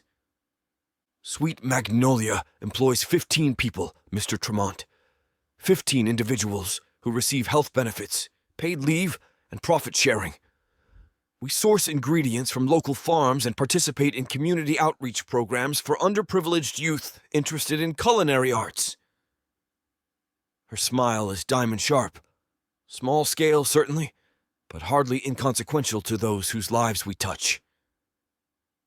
A brief silence follows her eloquent defense. I reach under the table to squeeze her hand in silent support, finding her fingers already seeking mine. The connection feels more real than performative at this moment. Well said, Miss Harris, Luke offers from further down the table, his genuine approval earning him a glare from Elliot. Sebastian, I understand you've been overseeing the London property development, Richard Harris says, deftly changing the subject. Quite an ambitious project, from what I've heard. It's been challenging but rewarding, I acknowledge, grateful for the shift away from Ava. We're pioneering sustainable luxury hospitality, combining environmental responsibility with the Tremont standard of service. Sustainable luxury, Marie repeats with polite skepticism. Isn't that rather contradictory? Not at all. Our London property will operate carbon neutral while maintaining 5-star amenities. We're proving that environmental consciousness and luxury aren't mutually exclusive. Sebastian has been quite innovative, my father admits with reluctant pride. The advance bookings have exceeded projections, even with the premium pricing. This small acknowledgement from my father, rare enough to be noteworthy, catches me off guard. Beside me, Ava watches the exchange with perceptive eyes, missing nothing. How fascinating that you support sustainability initiatives professionally while maintaining a collection of vintage gas guzzlers personally, Elliot remarks. What is it now? 5 classic sports cars? 3, I correct, and all converted to electric drives. The modification project had been expensive and time-consuming, but worth it for both environmental and engineering reasons. Not that Elliot would understand either motivation. Electric classic cars? Ava turns to me with genuine interest. You never mentioned that? It hasn't come up, I reply, oddly self-conscious under her curious gaze. It's just a hobby. A hobby that aligns with your values, she observes. That's more than most people manage. The simple observation, and the implied approval, shouldn't matter as much as it does. Our relationship is contractual, our engagement a business arrangement. But deep down, I've been pining for her for years.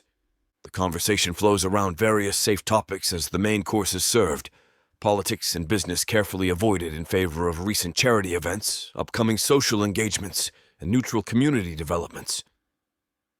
Throughout, Elliot continues dropping subtle barbs disguised as innocent observations, most directed at either Ava's career choices or the suspicious timing of our engagement. It must be challenging, he remarks during a lull, balancing bakery hours with the social obligations of being a Tremont fiancé. I imagine the two worlds don't overlap much.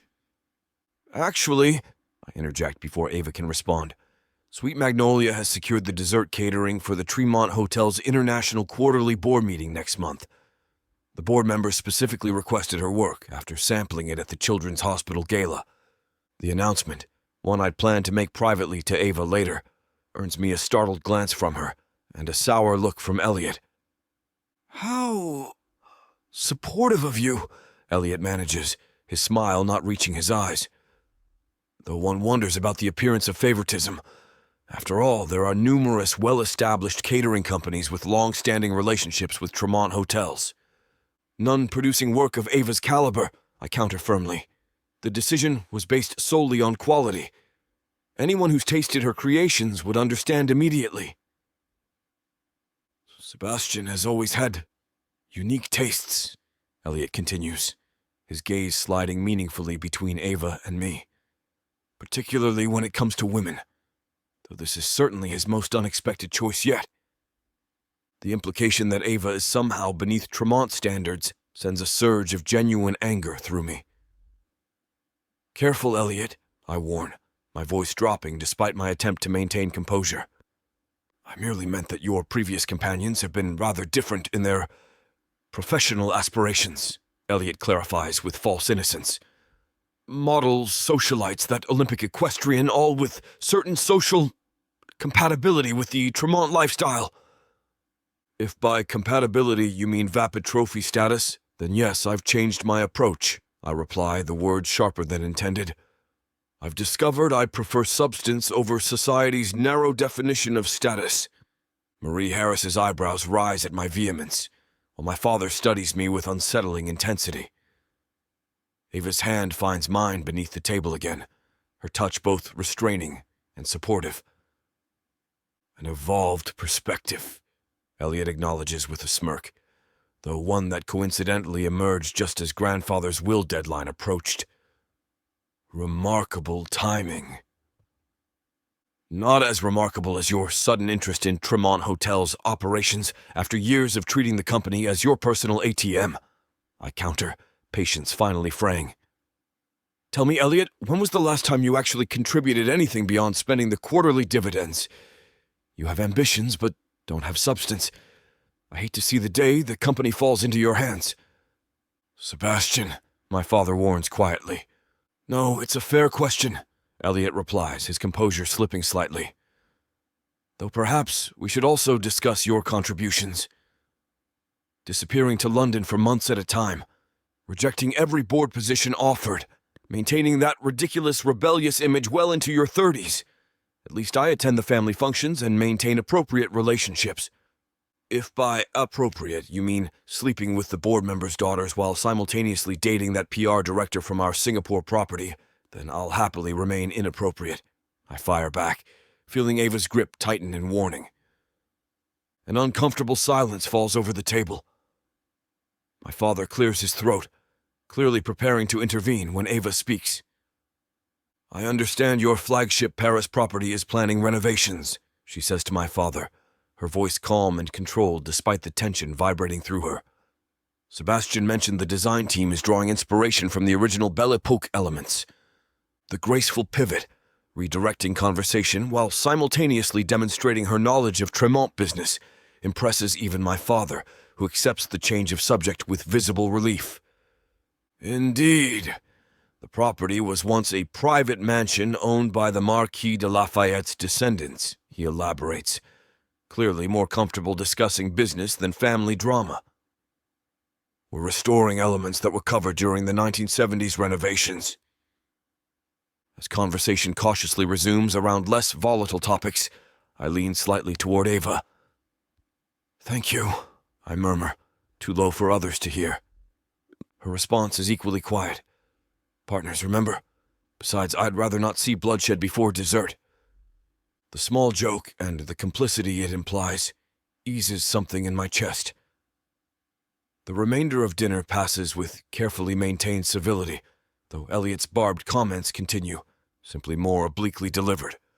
When dessert is served, a delicate panna cotta that Ava politely compliments despite its obvious inferiority to her own creations, Marie Harris turns the conversation toward wedding plans, her tone making it clear she expects to be consulted. "I assume you'll want a winter ceremony," she says to Ava.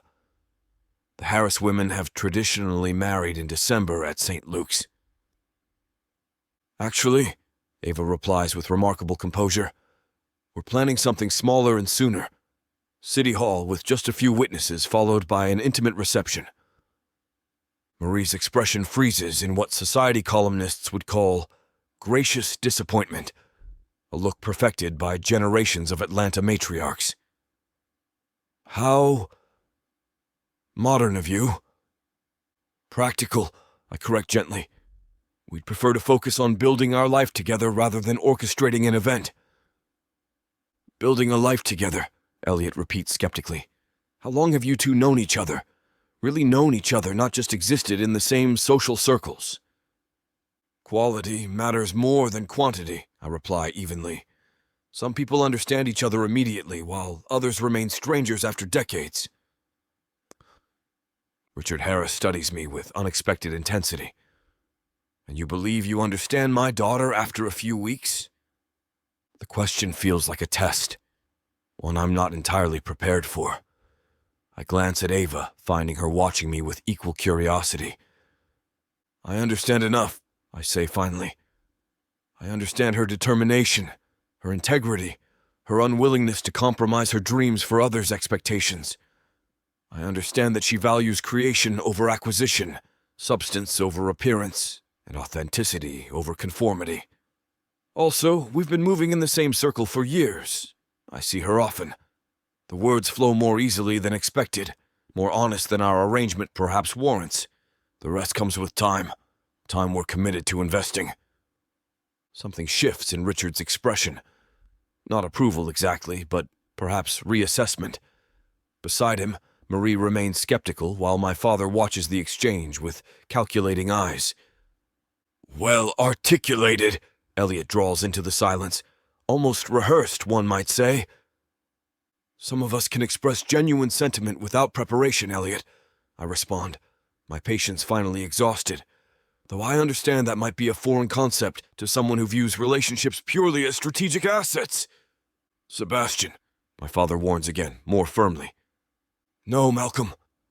Let the boy speak, Richard interjects, surprising everyone. I'd like to hear what else he has to say about my daughter. The challenge is clear. Prove this isn't just a convenient arrangement. Prove there's something real beneath the obvious timing and mutual benefits. The irony of being asked to demonstrate genuine emotion in what began as a contractual relationship isn't lost on me. I meet Richard's gaze directly. What I have to say about Ava isn't for public consumption or family approval. My feelings are between us. What I will say is that I consider myself fortunate that circumstances aligned to bring us together, whatever anyone else might think of the timing or propriety. Ava's eyes widen slightly at the near admission, her fingers tightening around mine beneath the table. The small gesture feels more significant than the elaborate performance we're maintaining. As coffee is served, conversation fractures into smaller groups. Ava is drawn into discussion with Luke and Elijah, while I find myself cornered by my father near the sideboard. That was quite a performance, he observes quietly, adding a single sugar cube to his espresso. Almost convincing. Not everything is a performance, Father, I reply, keeping my voice equally low. With you, Sebastian, everything has always been a performance. His assessment is delivered without malice, simply as fact. The rebellious son, the international playboy, the environmental entrepreneur, all roles you've played to perfection. This devoted fiancé is merely your latest character. The observation cuts deeper than it should. You've never bothered to look beyond the surface, have you? I could say the same of you. He sips his coffee, studying me over the rim. Though I will acknowledge you've chosen your co-star well. Ava Harris has more substance than your usual companions. Coming from my father, this amounts to high praise. She does. Enough to maintain this charade for a full year? He asks, his perception uncomfortably acute. Especially with Elliot determined to expose any weaknesses. I have warned him not to do anything to jeopardize this marriage in public so as not to embarrass our family name, but if he's cornered, he might do something. The question carries genuine concern beneath its challenge. We're committed to making this work, I reply carefully. For both our sakes. My father nods slowly, his expression thoughtful. Then a word of advice. If you want this arrangement to succeed, remember that the most convincing lies contain elements of truth. Find something real to build on, Sebastian. With that cryptic counsel, he moves away to rejoin Richard Harris, leaving me to consider the uncomfortable possibility that he's right. Our carefully constructed facade needs authentic foundation to withstand the scrutiny and pressure it will face in the coming months. As the evening finally draws to a close, Ava and I make our goodbyes with practiced politeness, accepting insincere invitations for future gatherings and promising to consider familial input on wedding details we've already decided without them. The drive home begins in weary silence, both of us emotionally drained from hours of navigating the treacherous waters of family politics. It's Ava who finally breaks the quiet. "Did you mean what you said?" she asks, her gaze fixed on the city lights passing outside her window. "About understanding me?" I consider deflecting with humor or vague reassurance, but something about her vulnerable question deserves honesty. Yes, more than I probably should, given our arrangement. She turns to study my profile, her expression thoughtful in the dashboard's soft glow. "You defended me. Against your family." "Of course I did." The answer comes automatically, as if it's the most natural thing in the world, rather than a deviation from our carefully negotiated parameters. Elliot was out of line. "It wasn't just Elliot," she observes quietly. "You stood up to your father, too. And mine." I shrug, suddenly uncomfortable with her analysis. "We're partners, that's what we agreed on." "Partners," she repeats, the word weighted with consideration. "I suppose we are." We lapse back into silence until we reach our apartment building. In the elevator, Ava leans against the wall, exhaustion evident in the slight slump of her shoulders. "They're going to keep pushing," she says, eyes closed briefly. "Both our families, testing for weaknesses, looking for cracks." "I know." I reach out without thinking, tucking a loose strand of hair behind her ear.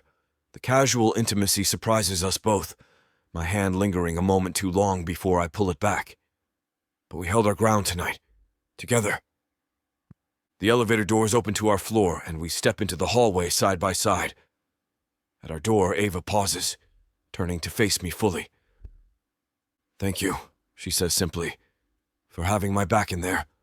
Always, I promise," the word carrying more weight than intended. Her gaze holds mine for a long moment, something unspoken passing between us before she nods and turns toward her bedroom. "Good night, Sebastian." "Good night, Ava." I watch her disappear down the hallway, struck by the realization that something has shifted between us tonight. Beneath the performance, beneath the contractual obligations and mutual benefits, something unplanned and undefined has begun to take root. Something that feels dangerously like genuine connection. It might be what the opening my heart is looking for. Chapter 9. Ava. "That's the last of it," Jazz announces, setting down a box labeled baking books in Sebastian's, our sleek living room. She surveys the modest collection of containers scattered around us, each holding pieces of my life that now need to find homes in this unfamiliar space.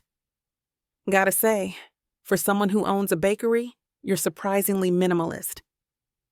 I wipe a bead of sweat from my temple, still adjusting to the reality that I'm officially moving in with Sebastian Tremont. I've actually moved in a week prior, but this time it is the real deal. I've brought all my things. There's no going back. When you grow up with parents who measure success by accumulation, you learn to value function over excess. Jazz nods, plopping onto the pristine white sofa with the casual disregard of someone who isn't going to be living here. "So, where's the husband-to-be?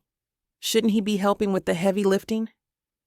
"He had a board meeting," I explain, kneeling to open a box of kitchen essentials. "And he hired movers for the furniture pieces. Remember? These are just my personal things. Still, symbolic abandonment on moving day doesn't exactly scream devoted fiancé. I roll my eyes at her dramatics. It's not abandonment. It's a pre-scheduled business obligation that he couldn't reschedule without raising questions. Besides, this isn't a real relationship, remember? It's a business arrangement. Jazz's skeptical expression speaks volumes. That's why you two were holding hands under the table at that family dinner last week. Totally businesslike. My cheeks heat up at the memory. Sebastian's unexpected defense of me against his cousin's barbs had awakened something I'm still trying to suppress. A dangerous flutter of genuine feeling beneath our carefully constructed facade. How did you know? That was for show, I insist, perhaps too emphatically as my cheeks heat up. We had an audience. I have eyes and ears.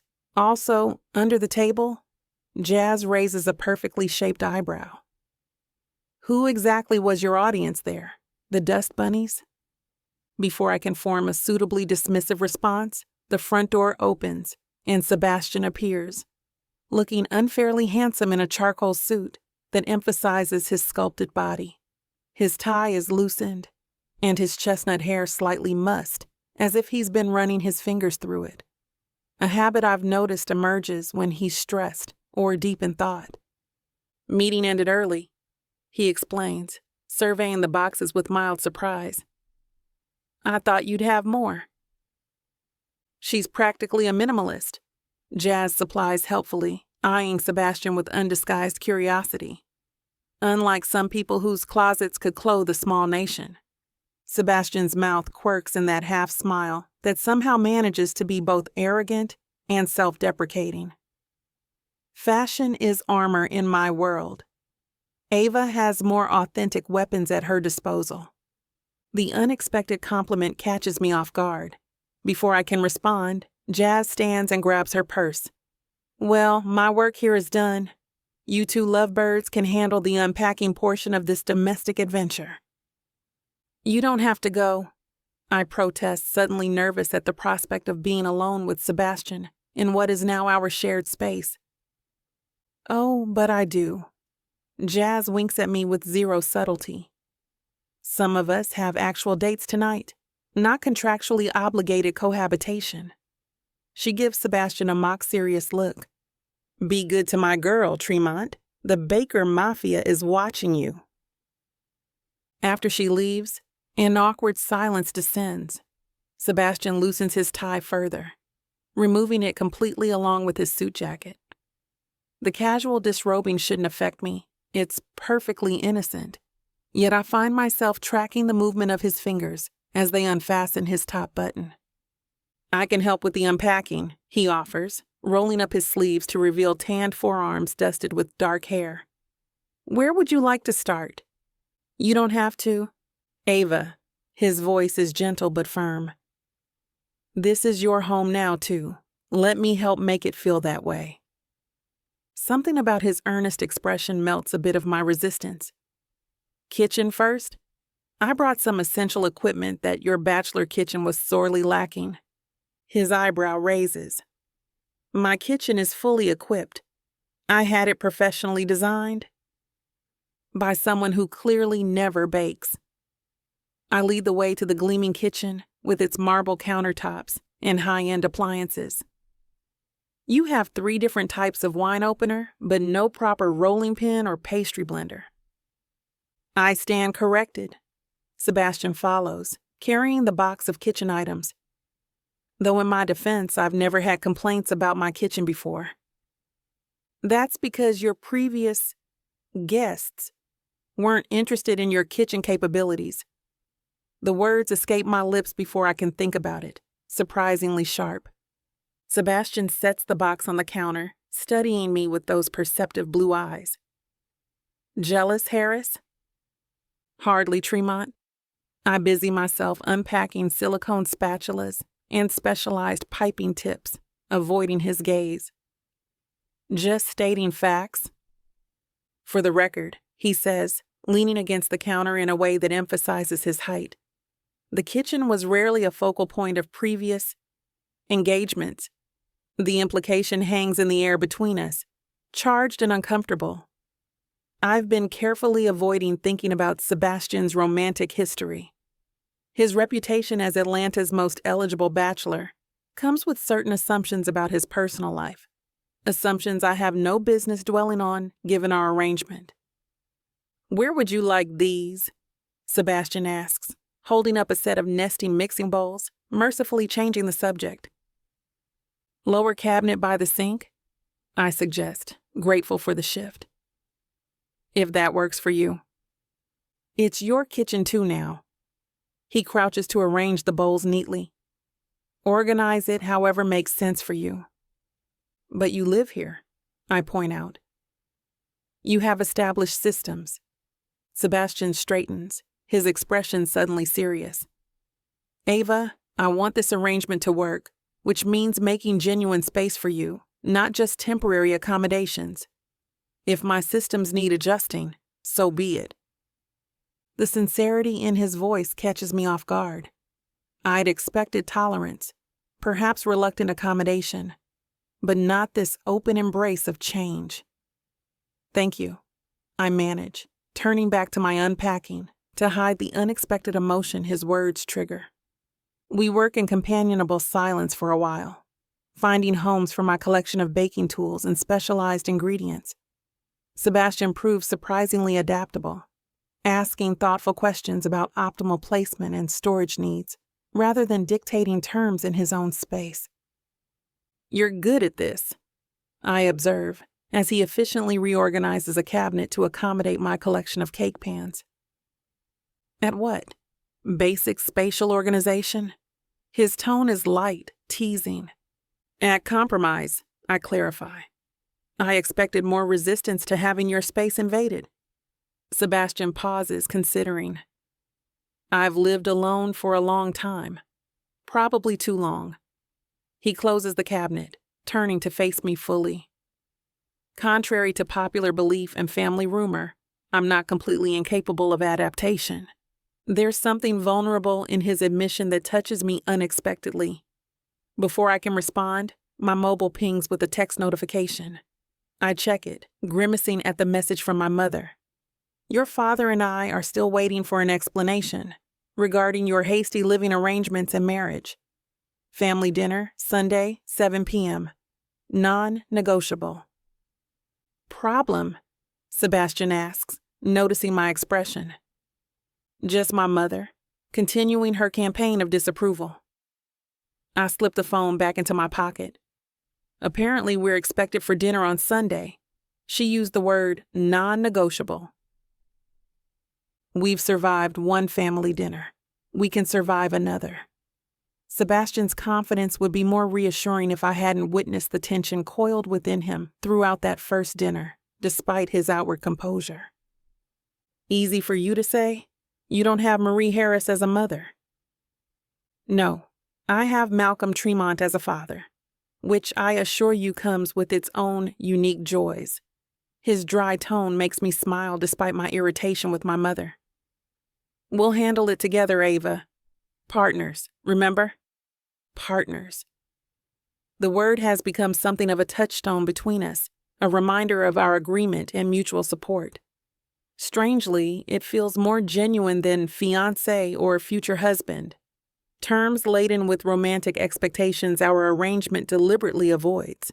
By early evening, we've managed to unpack most of my personal items, finding spaces for my books, clothes, and personal mementos throughout Sebastian's stylish apartment.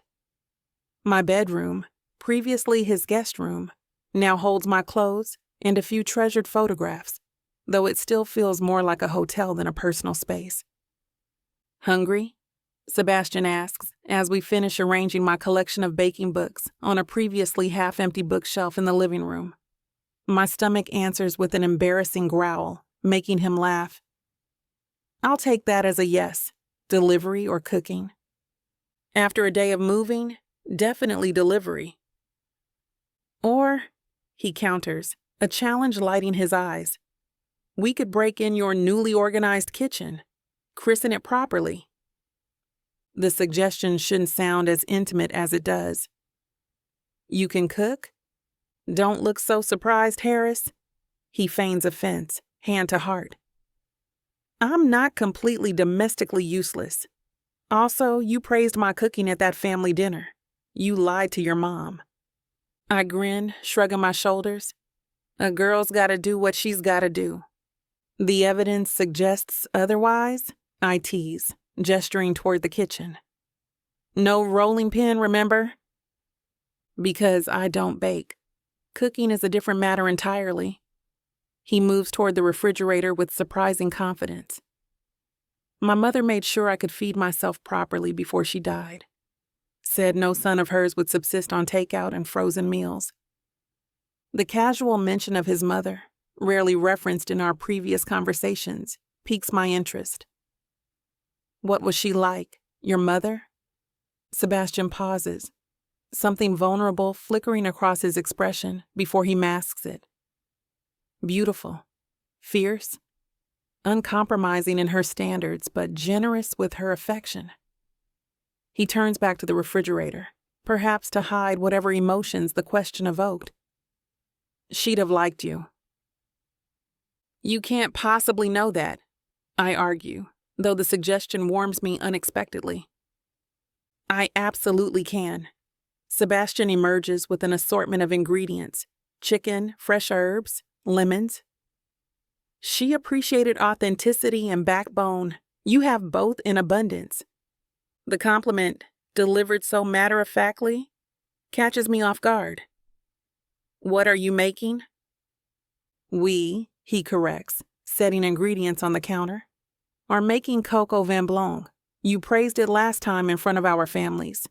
It's simple enough for a weeknight, but good enough to celebrate your official move. That was to make things less tense.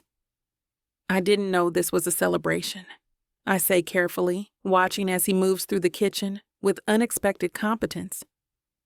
New beginnings deserve acknowledgement. He retrieves a cutting board. Even contractually obligated ones. I laugh despite myself. When you put it that way, how can I resist? What can I do to help? Chop the herbs? He slides the cutting board toward me. I trust your knife skills are better than the average home cook. Culinary school does have its advantages. I gather thyme, rosemary, and tarragon, falling into the familiar rhythm of fine chopping. Though I specialized in pastry, not savory. A tragic gap in your education, Sebastian teases, deftly breaking down a chicken with surprising skill. We work together with unexpected ease, moving around each other in the kitchen as if we've done this before. Sebastian is methodical but relaxed, his movements confident without being showy. I find myself watching him when he isn't looking. The concentration in his blue eyes as he measures wine. The way his hands handle ingredients with respect.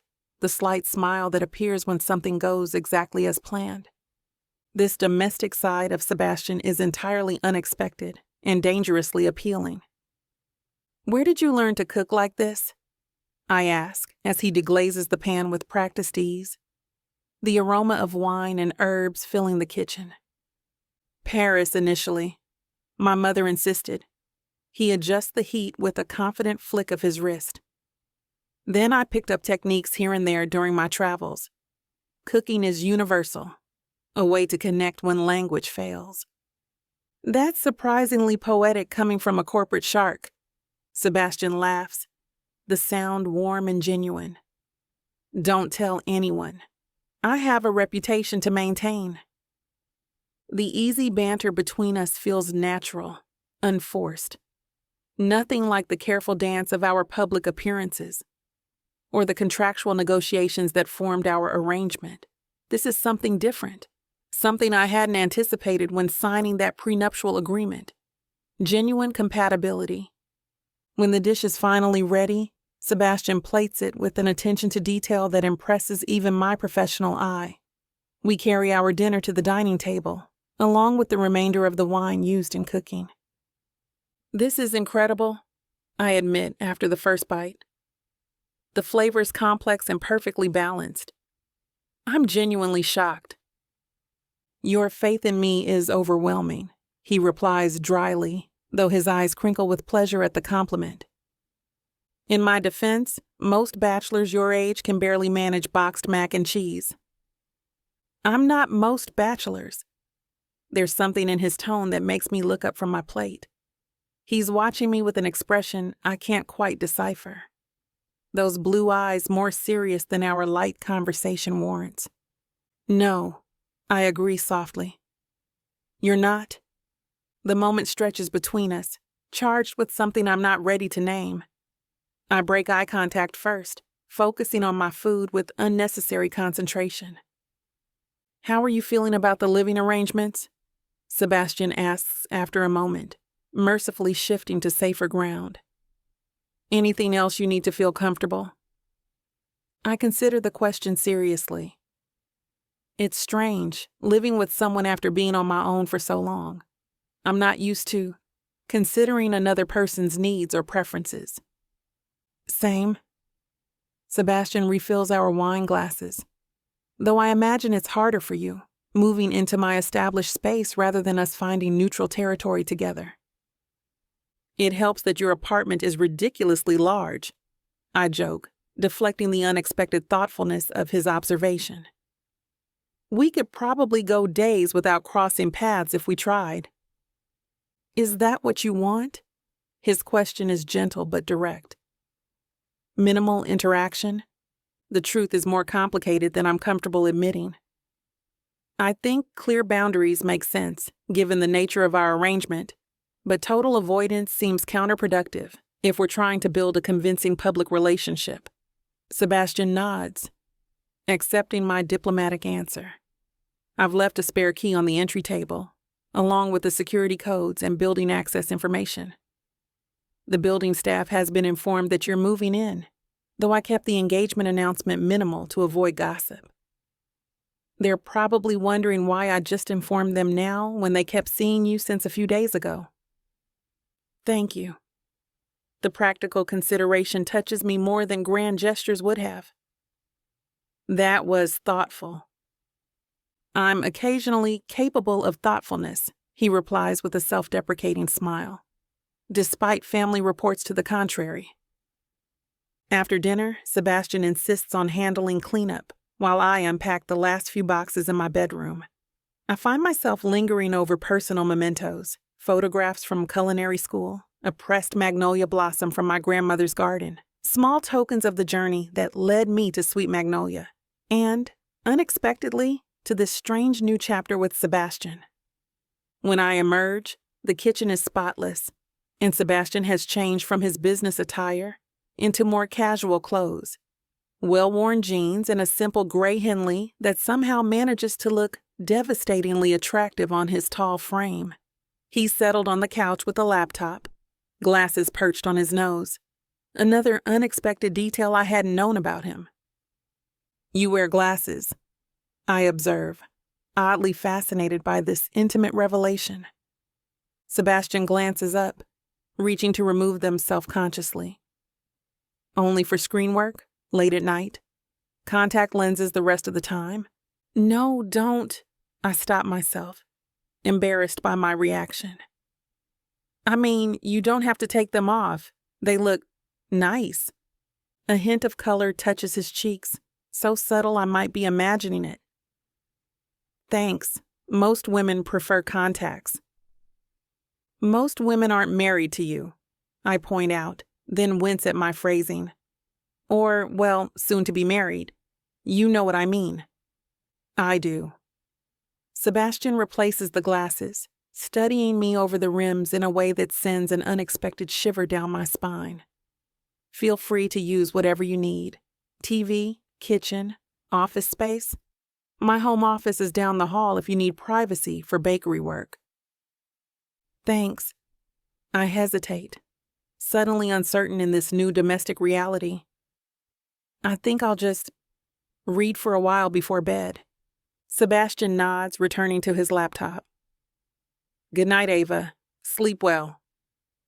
In my new bedroom, I change into pajamas and settle into the unfamiliar bed with a book I can't focus on. The day's events keep replaying in my mind, Sebastian's unexpected domesticity, the easy companionship of cooking together, the strange intimacy of sharing meals and space with someone who is simultaneously a stranger and my future husband. This arrangement was supposed to be simple, transactional, a business decision made with clear eyes and practical goals. Nothing in our contract accounted for the way my heart fluttered when Sebastian rolled up his sleeves in the kitchen, or how natural it felt to move around him in domestic harmony, or the genuine pleasure of discovering new facets of a man I'd previously dismissed as nothing more than a charming playboy. I set aside my book, staring at the ceiling in the unfamiliar darkness. The most dangerous part of this arrangement isn't the public scrutiny or family disapproval. It's the unexpected discovery that Sebastian Tremont might be someone I could genuinely care for beyond our contractual obligations. That revelation is far more terrifying than any prenuptial agreement. Chapter 10. Sebastian. Can you explain again why First Atlanta is suddenly willing to restructure a loan they were calling due last month? Gregory Chen, my financial advisor, leans back in his leather chair, eyebrows raised skeptically. Because from where I'm sitting, banks don't typically have these kinds of changes of heart without significant incentive. I swirl the scotch in my glass, watching the amber liquid catch the afternoon light streaming through my office windows. Let's just say I leveraged some connections. Connections, Greg repeats flatly. Would these connections happen to include the $20 million in Tremont Holdings accounts that mysteriously transferred to First Atlanta last week? I shrug, not bothering to deny it. Greg has been handling my personal finances since I graduated business school. He knows me too well to buy any deflection. Banking relationships are complex. Sometimes they need nurturing. And this nurturing doesn't involve your fiancé's bakery loan being with the same bank? His expression is knowing, bordering on smug. The bakery that belongs to the woman you've been secretly pining for since that charity polo game 6 years ago? I nearly choke on my scotch. How did you... Please. Greg rolls his eyes. You've been following Ava Harris's career moves for years. I've watched you orchestrate coincidental appearances at every event she catered. You once made me research investment opportunities in artisanal bakeries after she opened Sweet Magnolia. I'm not blind, so is Luke. Heat rises to my face. You're overstepping, Greg. I'm doing my job. He closes his laptop with a decisive click, which includes advising you when you're making financial decisions based on emotion rather than logic. And your feelings for Ava Harris have never been logical. This is different, I counter, setting down my glass with more force than intended. Yes, I've always admired her, but this arrangement is mutually beneficial. The terms of my grandfather's will require my marriage to appear genuine. Ava losing her bakery would create unnecessary complications. Greg's expression makes it clear he's not buying my rationalization. Right. And anonymously securing favorable refinancing terms is the most efficient way to address that concern. Not, say, just giving her the money directly as stipulated in your prenuptial agreement. The direct question hits uncomfortably close to my real motivations. The prenup payment will come after the wedding. This was a more immediate solution. A solution that ensures she never knows you were involved. Greg sighs, pinching the bridge of his nose. Sebastian, I've watched you track this woman's career for years, waiting for an opportunity to approach her that wouldn't be immediately shot down. Now you've got her living in your apartment, and you're still hiding how much you actually care. I stand, effectively ending the conversation. It's complicated, Greg. Send me the final paperwork when it's ready. After he leaves, I find myself staring out at the Atlanta skyline, the late afternoon sun gilding the glass and steel landscape. Greg's parting observation lingers uncomfortably in my thoughts, particularly because he's one of the few people who knows the truth, that my feelings for Ava Harris long predate our arrangement. 6 years ago, at that charity polo match, I spotted her across the lawn, laughing, radiant in a yellow sundress, completely uninterested in the social climbing happening around her. It wasn't our first meeting, but that was the day I fell for her. I'd been transfixed. When I finally engineered an introduction, she'd been politely indifferent, clearly seeing me as just another privileged Tremont heir. Her dismissal had only intensified my fascination. Over the years, I'd followed her career from a distance. Her bold departure from Harris Financial to attend culinary school in Paris, her return to Atlanta to open Sweet Magnolia against her family's wishes.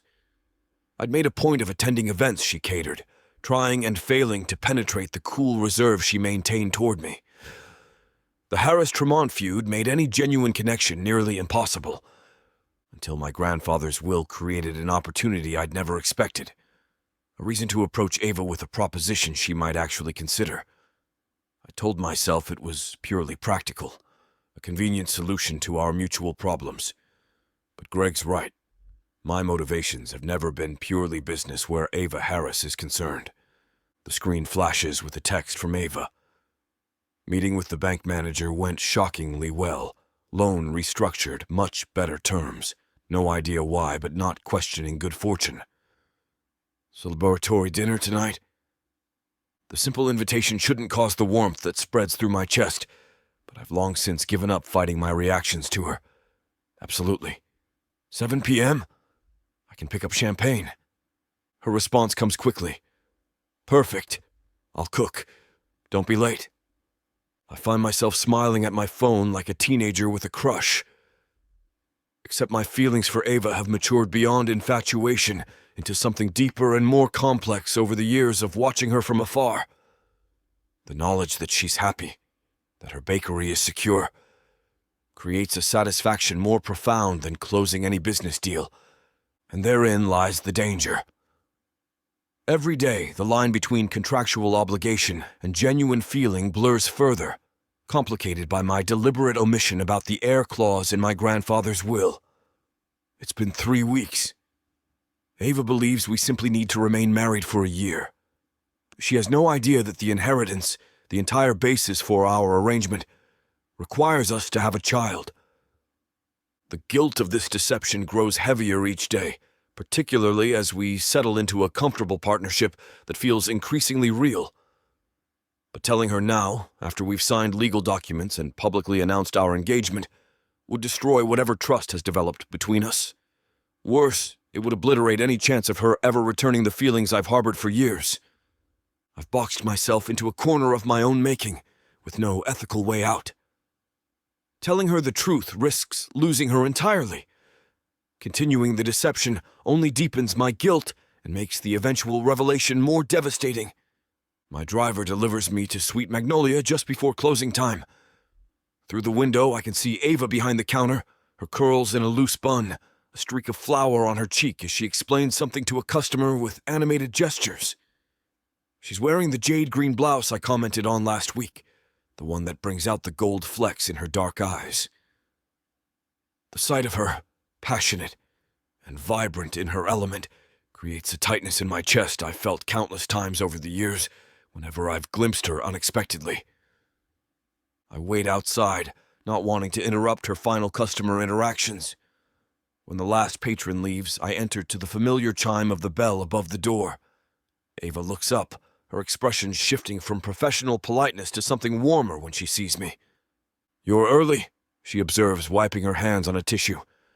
"Meeting ended sooner than expected." I hold up the bag containing 2 bottles of champagne. "As promised." "Fancy," she comments, eyeing the label as I set the bag on the counter. "Dom Perignon. I was expecting Prosecco at best." "Good news deserves proper celebration." I lean against the counter, watching as she completes her closing routine with practiced efficiency. "How did the bank meeting really go?" Ava's smile is brilliant, relief and pride mingling in her expression. "Honestly, I'm still in shock. Last month they were calling the loan due with barely 2 weeks' notice. Today they're offering restructured terms better than my original agreement, plus a potential line of credit for expansion." "That's excellent," I reply, carefully neutral despite knowing exactly why the bank's position changed so dramatically. Did they explain the reason for their change of heart? Something about portfolio reassessment and recognizing the value of supporting established local businesses. Ava rolls her eyes as she counts the register. Corporate speak for, we changed our minds but don't want to admit we were being predatory before. Banks rarely admit mistakes, I agree, guilt twisting beneath my casual response. But the outcome is what matters. Sweet Magnolia is secure. More than secure. Ava looks around her bakery with naked affection. For the first time since opening, I can actually plan for growth instead of just survival. It's... She pauses, emotion briefly overtaking her words. It's everything.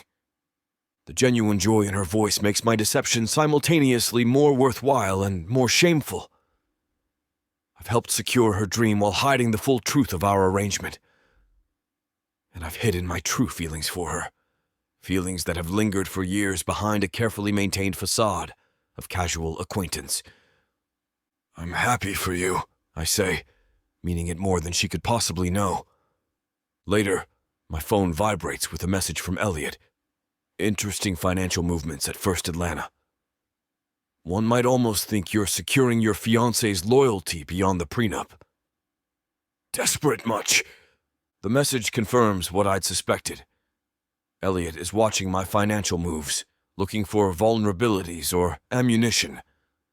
His access to certain banking information through his position on the Tremont board makes him particularly dangerous, especially where Ava is concerned. I delete the message without responding, though the implied threat lingers. Elliot is growing bolder in his attempts to undermine our arrangement, and it's only a matter of time before he discovers the Heir clause omission and uses it against us. Against Ava. The thought of her learning the truth from Elliot rather than from me is unbearable, yet I can't risk destroying what we're building. Each day that passes makes confession simultaneously more necessary and more impossible. The growing warmth between us, the genuine partnership emerging from our pragmatic beginning, would shatter under the weight of such deliberate deception. On my desk sits the formal wedding license application we completed yesterday, waiting for our signatures in the simple City Hall ceremony scheduled for next Tuesday. Next to it lies the final guest list for the small reception after, a carefully curated group of friends and select family members who will witness the culmination of our whirlwind romance. The public story of our relationship is a masterfully crafted fiction that masks a deeper truth, my long-held feelings for Ava Harris. What began as a distant admiration has evolved over the years of watching her forge her own path despite family pressure, witnessing her talent and determination, respecting her unwavering principles. Now, living with her, sharing meals and conversations, discovering new facets of her personality daily, those feelings have only deepened. What I never anticipated was how much more complex and profound my admiration would become with proximity, or how much more terrifying the prospect of losing her when the truth inevitably emerges. As I stare out at the city below, the weight of guilt and growing feelings create a conflict I see no ethical way to resolve. The clock is ticking, not just on my grandfather's deadline, but on how long I can maintain this precarious balance between truth and necessary fiction. And when the deception inevitably comes to light, as all secrets eventually do, I fear losing far more than an inheritance. I fear losing the woman I've quietly loved for years, and any chance that she might someday return those feelings. Ava finishes her closing tasks, and we walk the short distance to her assistant Jazz's apartment to drop off day-old pastries. A ritual Ava maintains despite my suggestion that she could easily afford to donate them more formally now. It's not about affording it, she explained when I first questioned the practice. It's about connection. Jazz gets treats. I get the satisfaction of not wasting food, and we both get 5 minutes to check in as friends, not just colleagues. It's this kind of thoughtfulness, practical yet deeply considerate, that continues to surprise me about Ava. Despite growing up with every privilege, she maintains connections and principles that many in our social circle abandoned long ago in pursuit of efficiency or status. After a brief visit with Jazz, who eyes me with persistent suspicion despite Ava's assurances that our arrangement is working well, we head back to the apartment. The domestic routine we've established over the past weeks unfolds with comfortable familiarity. Ava changes into more casual clothes while I open the champagne. She prepares dinner, a fragrant curry that fills the kitchen with warming spices, while I set the table and handle the playlist, a negotiated mix of her neo-soul favorites and my jazz preferences. To Sweet Magnolia's continued success, I propose once we're seated, raising my champagne flute. Ava touches her glass to mine, the crystal producing a clear, perfect note. And to unexpected good fortune. The irony of toasting her good fortune that I secretly orchestrated isn't lost on me. I take a larger sip than intended, the bubbles sharp against my tongue. "I've been meaning to ask," Ava says as we begin eating. "Did you have anything to do with the bank's sudden change of heart?" The direct question surprises me. I meet her perceptive gaze, weighing my options carefully. "Why would you think that?" "Because the timing is suspicious," she replies simply, "and because you have connections in banking that you've mentioned before." "Would it matter if I did?" I counter, neither confirming nor denying. Ava considers this, her fork paused midway to her mouth. "It would matter to me, yes. Not because I'd be ungrateful, but because I'd want to know exactly what I'm beholden to." Her honesty deserves reciprocation, yet I find myself hesitating. The truth would reveal not just my intervention, but the depth of concern behind it. Concern that extends well beyond our contractual arrangement. "The timing is coincidental," I lie smoothly, hating myself even as the words leave my mouth. "Though I'm pleased it worked out favorably for you." Something flickers in Ava's expression, disappointment perhaps, or suspicion, before she nods and returns to her meal. "Well, I'm grateful. This means everything for Sweet Magnolia's future."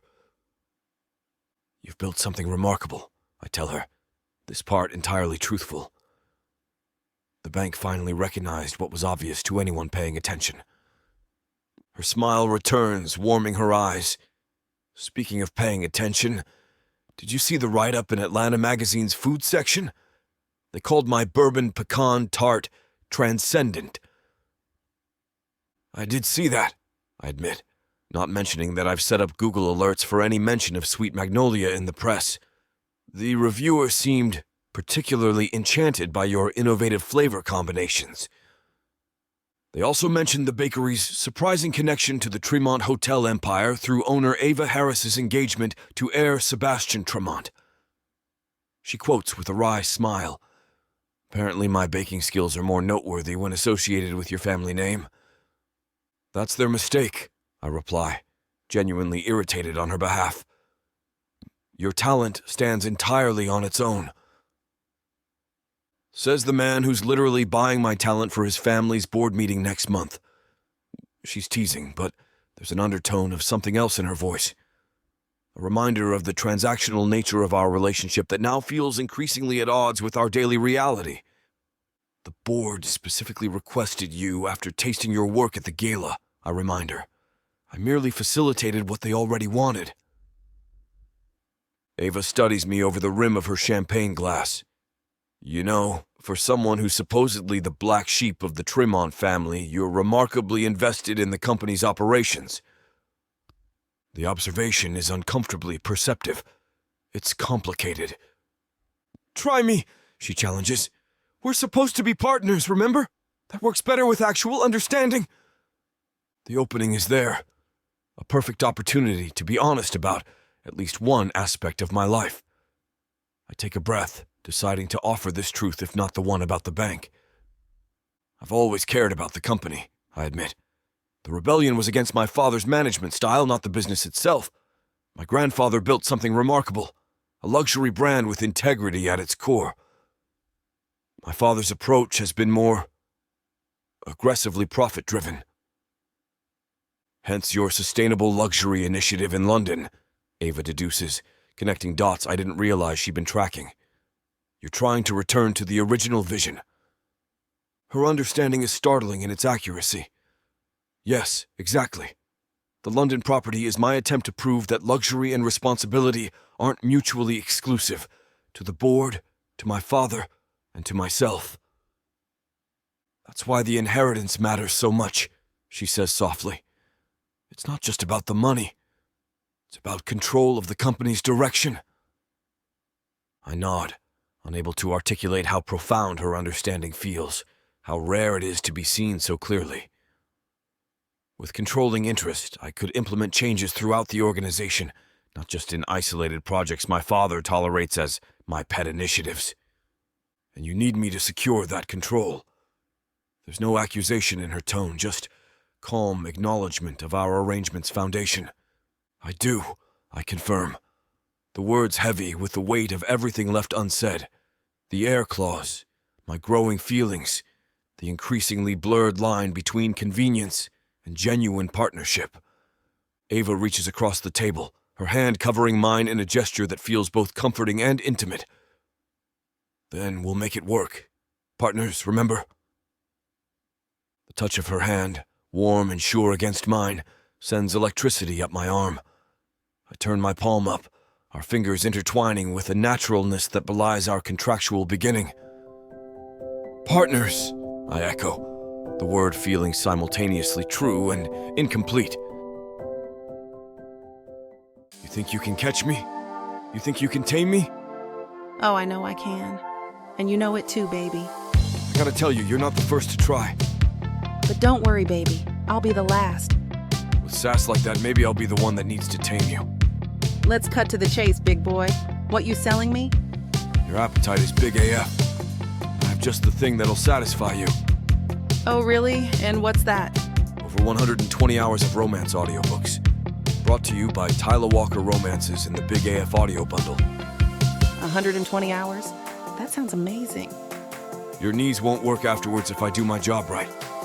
Don't make promises you can't keep. Well, I can keep this promise. Because these audiobooks are unabridged with all the spicy scenes that will make you put your earbuds on. You know, Tyla can get freaky because she marked the bundle down by 69% for a limited time. I can't wait to take this bundle for a ride. Visit TylaWalker.com and get this audio bundle. Just don't start listening if you're going to be cooking dinner. Because you might just forget to feed your family. TylaWalker.com. Escape your life with Tyla. Chapter 11. Ava. There has to be an explanation. I stare at the bank documents spread across my desk in Sweet Magnolia's tiny back office, the numbers refusing to add up no matter how many times I review them. I can't still get over the sudden fortune, even if it has been days. I'm happy, but I can't help but get to the bottom of this. Banks don't just randomly decide to be generous. Jazz leans against the doorframe, arms crossed over her Baker's Make It Rise t-shirt. Maybe you've got a financial fairy godmother? Be serious. I shuffle through the paperwork again, comparing the original loan terms with the miraculous new ones. The interest rate dropped 3 full points. The payment schedule extended from 5 to 10 years, and they added a line of credit in recognition of our established business relationship. Since when does First Atlanta care about relationships with small businesses? Since never, Jazz agrees, pushing off the doorframe to examine the papers over my shoulder. Which brings us back to the fairy godmother theory, or she lets the word hang meaningfully. I look up at her, already knowing where she's going. Don't say it. Tremont? She says it anyway, her expression smug. Your fake husband who just happens to be mega rich and connected to basically every power player in Atlanta. Fiancé, I correct automatically. And Sebastian denied having anything to do with this when I asked him directly. Jazz raises a perfectly shaped eyebrow. And you believed him? The question hits uncomfortably close to my own doubts. The timing is too convenient. My loan situation miraculously resolving just weeks after our engagement. But why would Sebastian lie about helping? The financial support is explicitly part of our arrangement. I don't know what to believe, I admit, gathering the papers into a neat stack. But I intend to find out. The bank opens at 9, giving me 2 hours before my meeting with the manager. I spend them preparing Sweet Magnolia for the day, the familiar routine of mixing dough and prepping displays usually calming. Today, however, my mind keeps circling back to Sebastian and the growing list of contradictions he represents. The man who negotiated our engagement with business-like precision now makes me coffee exactly how I like it each morning. The reputed playboy reads dense historical biographies before bed, glasses perched on his nose.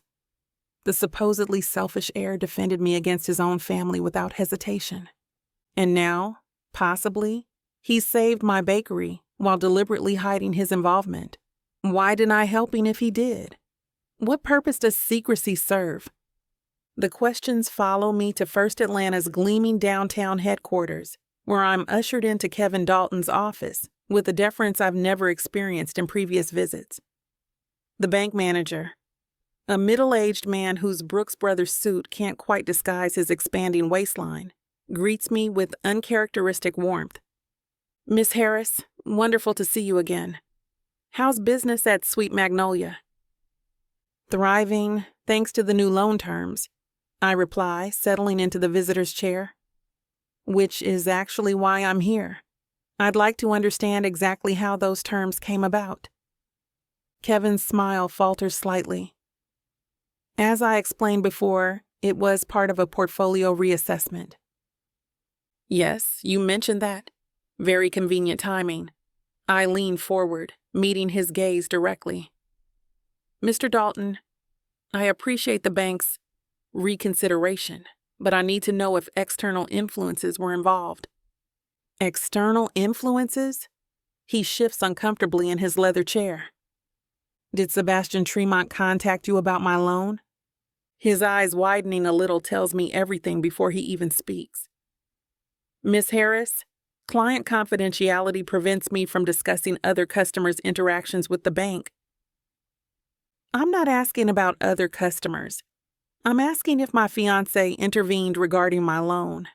I keep my voice level, despite the anger beginning to simmer beneath my composure. A simple yes or no will suffice. Kevin's gaze flicks to a framed photograph on his desk. Him shaking hands with Malcolm Tremont at some charity function, both men smiling for the camera. I cannot comment on specific communications. However, I can assure you that the terms offered reflect First Atlanta's commitment to supporting successful local businesses. "That wasn't a commitment you had 3 weeks ago," I point out. "What changed, Mr. Dalton?" His discomfort is palpable now. Sometimes broader banking relationships influence individual account considerations. That's simply how the industry works. Broader banking relationships, I repeat slowly. Like, for instance, a major deposit or account transfer from Tremont Holdings. Kevin stands abruptly, straightening his tie. "I believe we've covered everything regarding your loan modification, Miss Harris, unless you have specific questions about the terms themselves." His non-answer is all the confirmation I need. I rise as well, gathering my purse with deliberate calm that belies the emotional storm brewing inside me. "No further questions. Thank you for your time." The drive back to Sweet Magnolia is full of conflicting emotions. Relief that my bakery is secure, wars with indignation at Sebastian's deception, gratitude for his help battles with resentment at his presumption. And beneath it all runs a current of confusion about what this intervention really means. Our arrangement already includes financial support. There was no need for secrecy or manipulation, so why go to such lengths to help me while deliberately hiding his involvement? By the time I return to the bakery, my emotions have crystallized into a determination to confront Sebastian directly. No more evasions or half-truths. If we're truly partners in this arrangement, we need honesty between us. I text him a simple message. "Need to talk tonight. Important."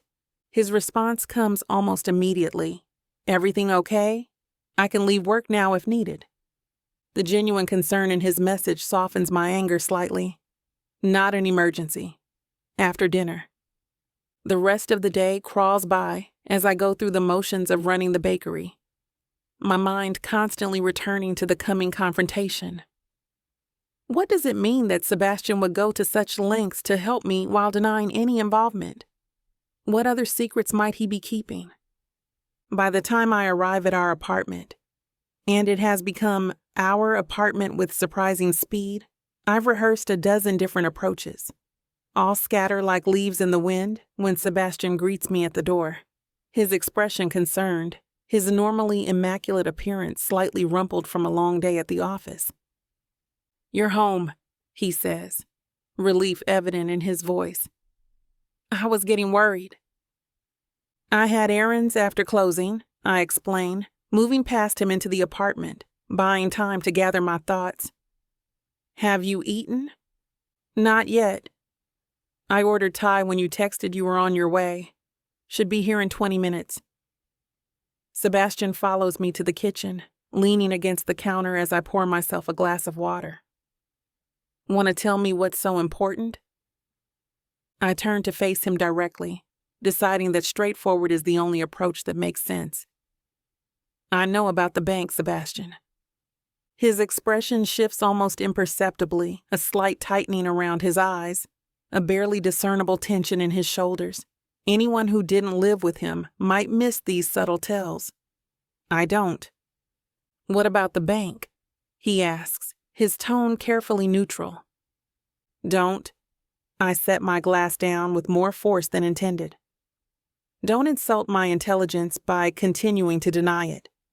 I know you arranged the new loan terms. I know you used Tremont influence to save my bakery." Sebastian remains silent for a long moment, those piercing blue eyes studying me with an intensity that makes my skin prickle with awareness. Finally, he sighs, running a hand through his hair in the gesture I've come to recognize as resignation. "How did you find out?" "Bank managers are terrible liars," I reply. "And you forget that I grew up watching my father leverage financial relationships. I know how these things work."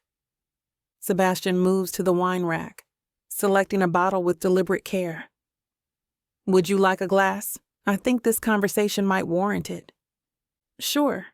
I watch as he opens the bottle and pours 2 glasses with practiced efficiency. "What I don't understand is why you lied about it. Financial support is literally part of our arrangement." He hands me a glass, his fingers brushing mine in a contact that sends an unwelcome shiver up my arm. "It's complicated." "Uncomplicated," I challenge, taking a sip of wine to steady myself. "Partners, remember? That's what you keep saying." Sebastian moves to the living room, and I follow, both of us settling on opposite ends of the sofa that has become our neutral territory for serious conversations. In the dim evening light, his features appear more angular, the slight shadow of stubble along his jaw, emphasizing his masculine beauty in ways that are increasingly difficult to ignore. "I didn't want you to feel indebted," he says finally. "The prenup payment will be yours free and clear after the wedding, but this was different. This was about preserving something you've built through your own talent and determination." "So you manipulated a financial institution instead of just talking to me?" I can't keep the edge from my voice. "I leveraged business relationships," he corrects mildly. "And yes, I did it without discussing it with you first, because I knew you'd refuse." The assessment is frustratingly accurate. Had Sebastian offered to intervene with the bank, my pride would have rejected the help immediately. "That still doesn't explain why you denied it when I asked you directly." Sebastian takes a long sip of wine, his gaze fixed on some middle distance. "Because admitting it would have changed things between us. It would have created an imbalance in our carefully negotiated arrangement." "And secretly manipulating my financial situation doesn't create an imbalance?" The question emerges sharper than intended. "Not if you never knew about it." He meets my eyes directly, a hint of rueful acknowledgement in his expression. Obviously not my finest strategic thinking. Despite my lingering frustration, I feel a reluctant smile tugging at my lips. No, not your best work. A moment of silence stretches between us, less tense than before, but filled with unspoken complexities. I study Sebastian over the rim of my wine glass, seeing him with new eyes. Not just the polished businessman or strategic partner, but someone whose actions don't always align with his carefully constructed image. Why did you really do it? I ask finally. The question that has been circling my mind all day. The truth, Sebastian, not the convenient explanation. He considers the question with unexpected seriousness, swirling the wine in his glass. Because your bakery matters to you.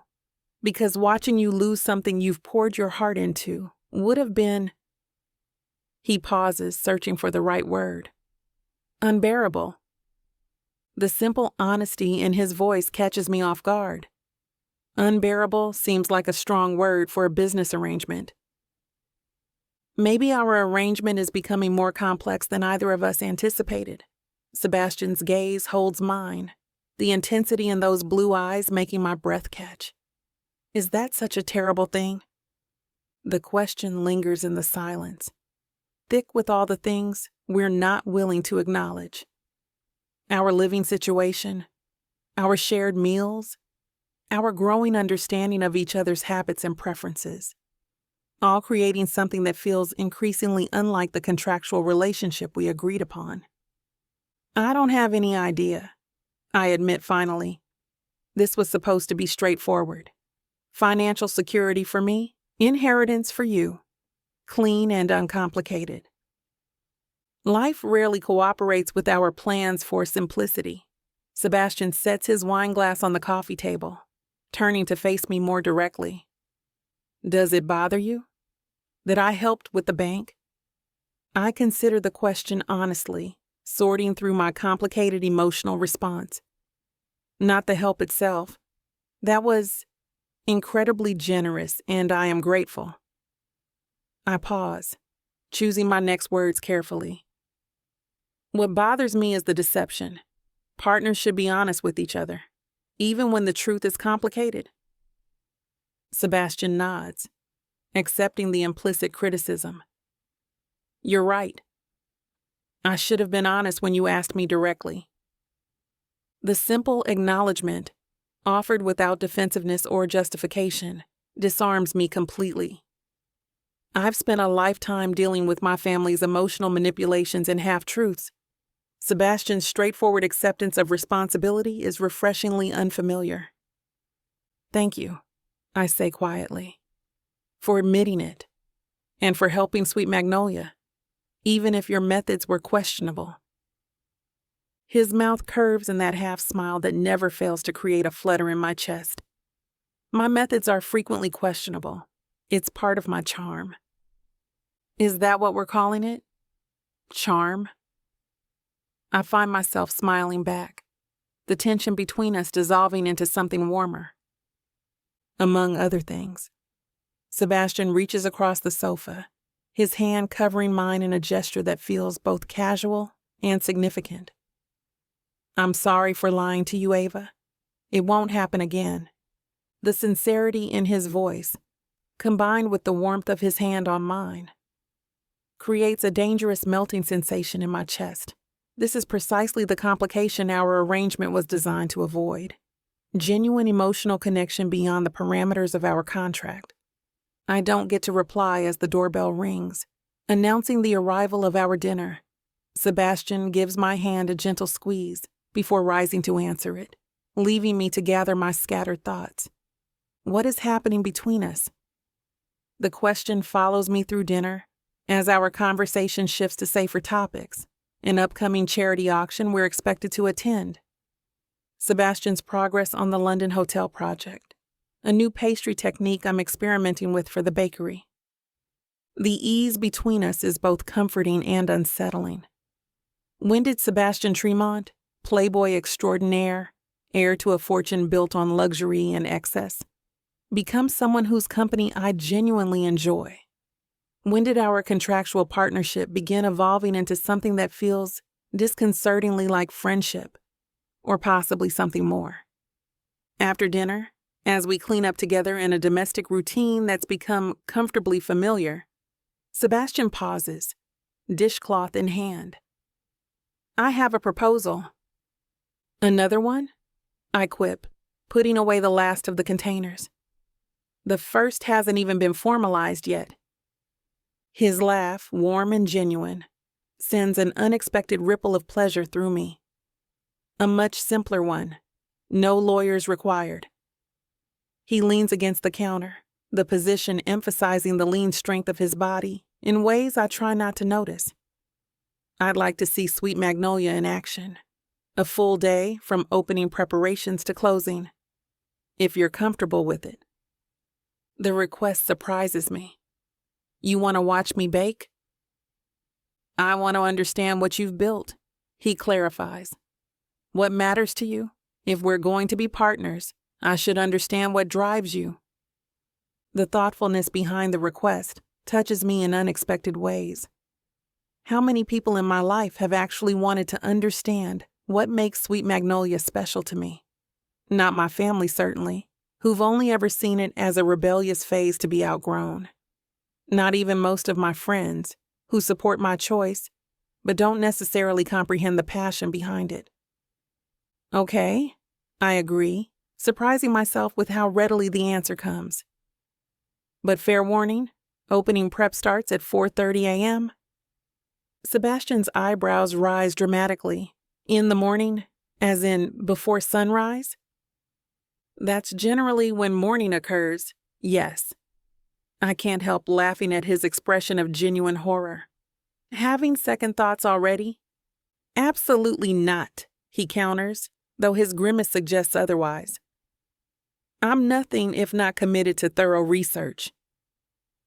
"We'll see how committed you feel at 4 a.m., I tease, enjoying this glimpse of Sebastian outside his polished corporate persona. Later, as I prepare for bed, I find myself lingering in front of the bathroom mirror, examining my reflection with unusual scrutiny. The woman looking back at me is both familiar and strange. Still Ava Harris, still the determined baker who defied family expectations to pursue her passion, but somehow changed in subtle ways I'm only beginning to recognize. Living with Sebastian, navigating our complex arrangement, discovering unexpected dimensions to a man I thought I had figured out, all of it is changing me in ways I hadn't anticipated when I signed that contract. The realization that Sebastian went to such lengths to secure Sweet Magnolia's future, without seeking credit or acknowledgement, contradicts everything I thought I knew about him. The Sebastian Tremont of Atlanta gossip columns, selfish, superficial, concerned only with pleasure and appearance, wouldn't have cared enough to intervene, let alone to do so anonymously. The man I'm coming to know, thoughtful, complex, capable of genuine consideration, is far more dangerous to my emotional equilibrium than any playboy could ever be. As I climb into bed, my phone lights up with a text message from Sebastian, just confirming my 4 a.m. wake-up call. Do I need to bring anything besides caffeine and fortitude? I smile despite myself, typing back, "Just an open mind, and maybe pastry-appropriate clothes. You don't mind getting flour on." His response comes quickly. "I'll have my assistant source appropriate bakery attire immediately. Perhaps a jaunty hat?" The mental image of sophisticated Sebastian Tremont in a baker's hat makes me laugh out loud. Definitely a hat. The jauntier, the better. Consider it done. Sleep well, partner. The simple sign-off, partner, hits differently tonight.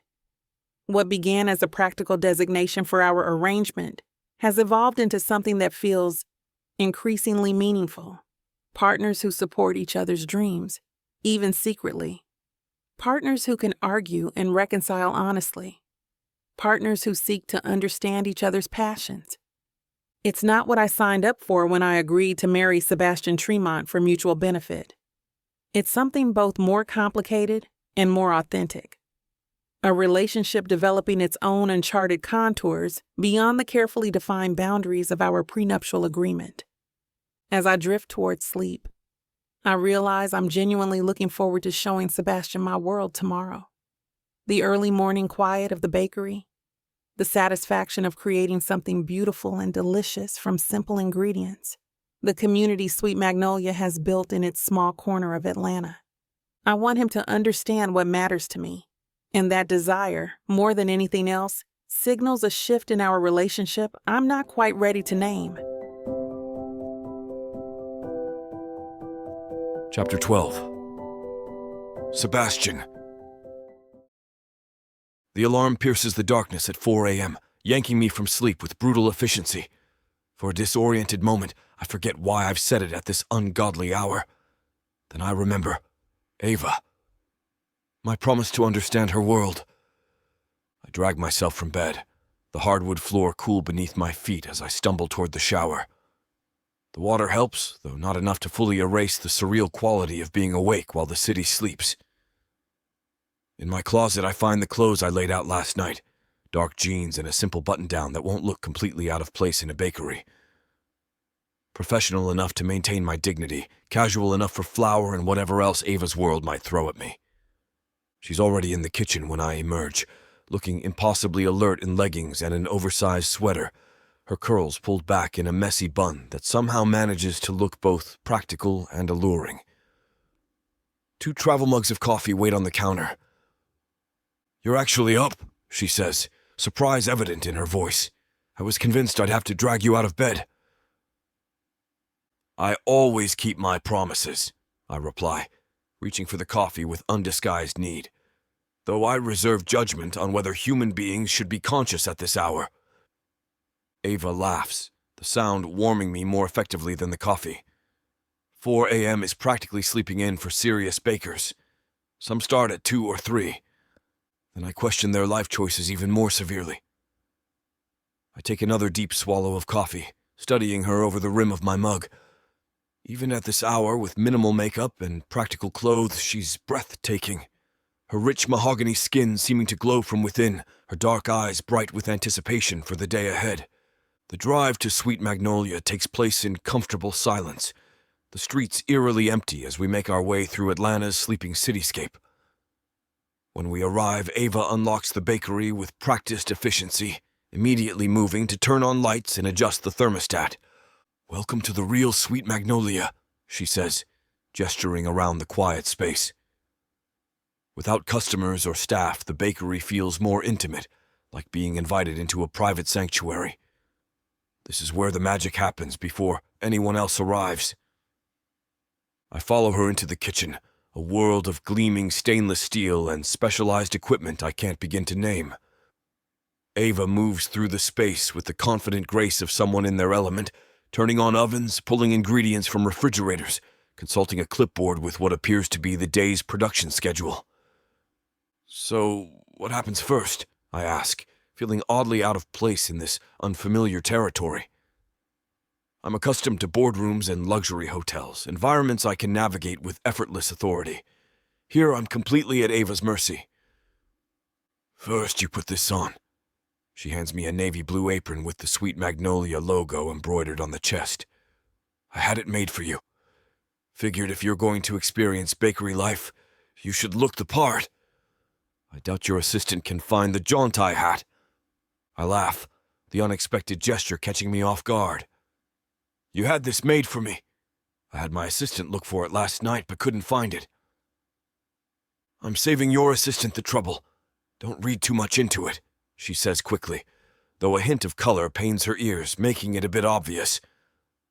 "Jazz suggested it might be funny to see Sebastian Tremont in a baker's apron.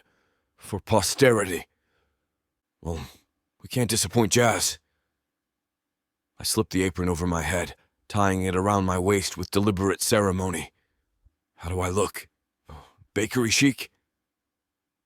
Ava studies me, her expression softening slightly. "Surprisingly not ridiculous. It's almost unfair how good you make everything look." The compliment, casual as it is, sends a ridiculous surge of pleasure through me. I've been complimented on my appearance by countless women over the years, yet a throwaway remark from Ava affects me more deeply than elaborate praise from anyone else ever has. "Now what?" I ask, eager to distract from the warmth rising in my cheeks. Now we bake. She hands me a second apron, clearly her spare, and begins gathering ingredients with practiced efficiency. The next hour moves by in a flash of activity as Ava walks me through the basics of morning prep. She starts me with simple tasks, measuring flour, cracking eggs, stirring batters, treating me neither as an incompetent burden nor as someone requiring special accommodation due to my status. Instead, she instructs with patient clarity, demonstrating techniques with hands that move with confident precision. "You're actually not terrible at this," she observes as I fold blueberries into muffin batter with more care than I've ever applied to a business contract. I expected more princely helplessness. "I told you my mother made sure I could feed myself," I remind her, carefully transferring batter to waiting tins. Though admittedly, my repertoire runs more to coq au vin than blueberry muffins. "Fancy French cuisine versus humble American baking," Ava muses, moving seamlessly between multiple tasks. "Very on brand for both of us." "Is that how you see us? Me as pretentious French cuisine and you as honest American baking?" She pauses, considering. Not pretentious necessarily, just different worlds, different expectations and experiences. "Yet here we are in the same kitchen," I point out softly. Our eyes meet across the workstation, something unspoken passing between us before Ava looks away, returning to the dough she's kneading. "Here we are," she agrees, her voice equally quiet. As dawn approaches, Jazz arrives, stopping short at the sight of me elbow-deep in pastry flour. "Well, well," she drawls, setting down her bag. "Sebastian Tremont slumming it with the commoners, and before sunrise, no less. Either you're genuinely whipped, or this arrangement is more complicated than Ava's letting on." "Jazz," Ava warns, though there's no real heat in her tone. "What? I'm just saying most fake fiancés don't show up at 4 a.m. to learn the family business." I laugh, surprising both women. You have a point, but I've always been an overachiever.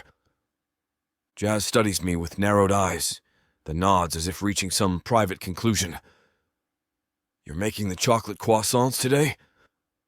"Under strict supervision," I confirm, gesturing to where Ava is watching my technique with critical attention. "He's actually got decent hands," Ava admits. "Good instincts for the dough."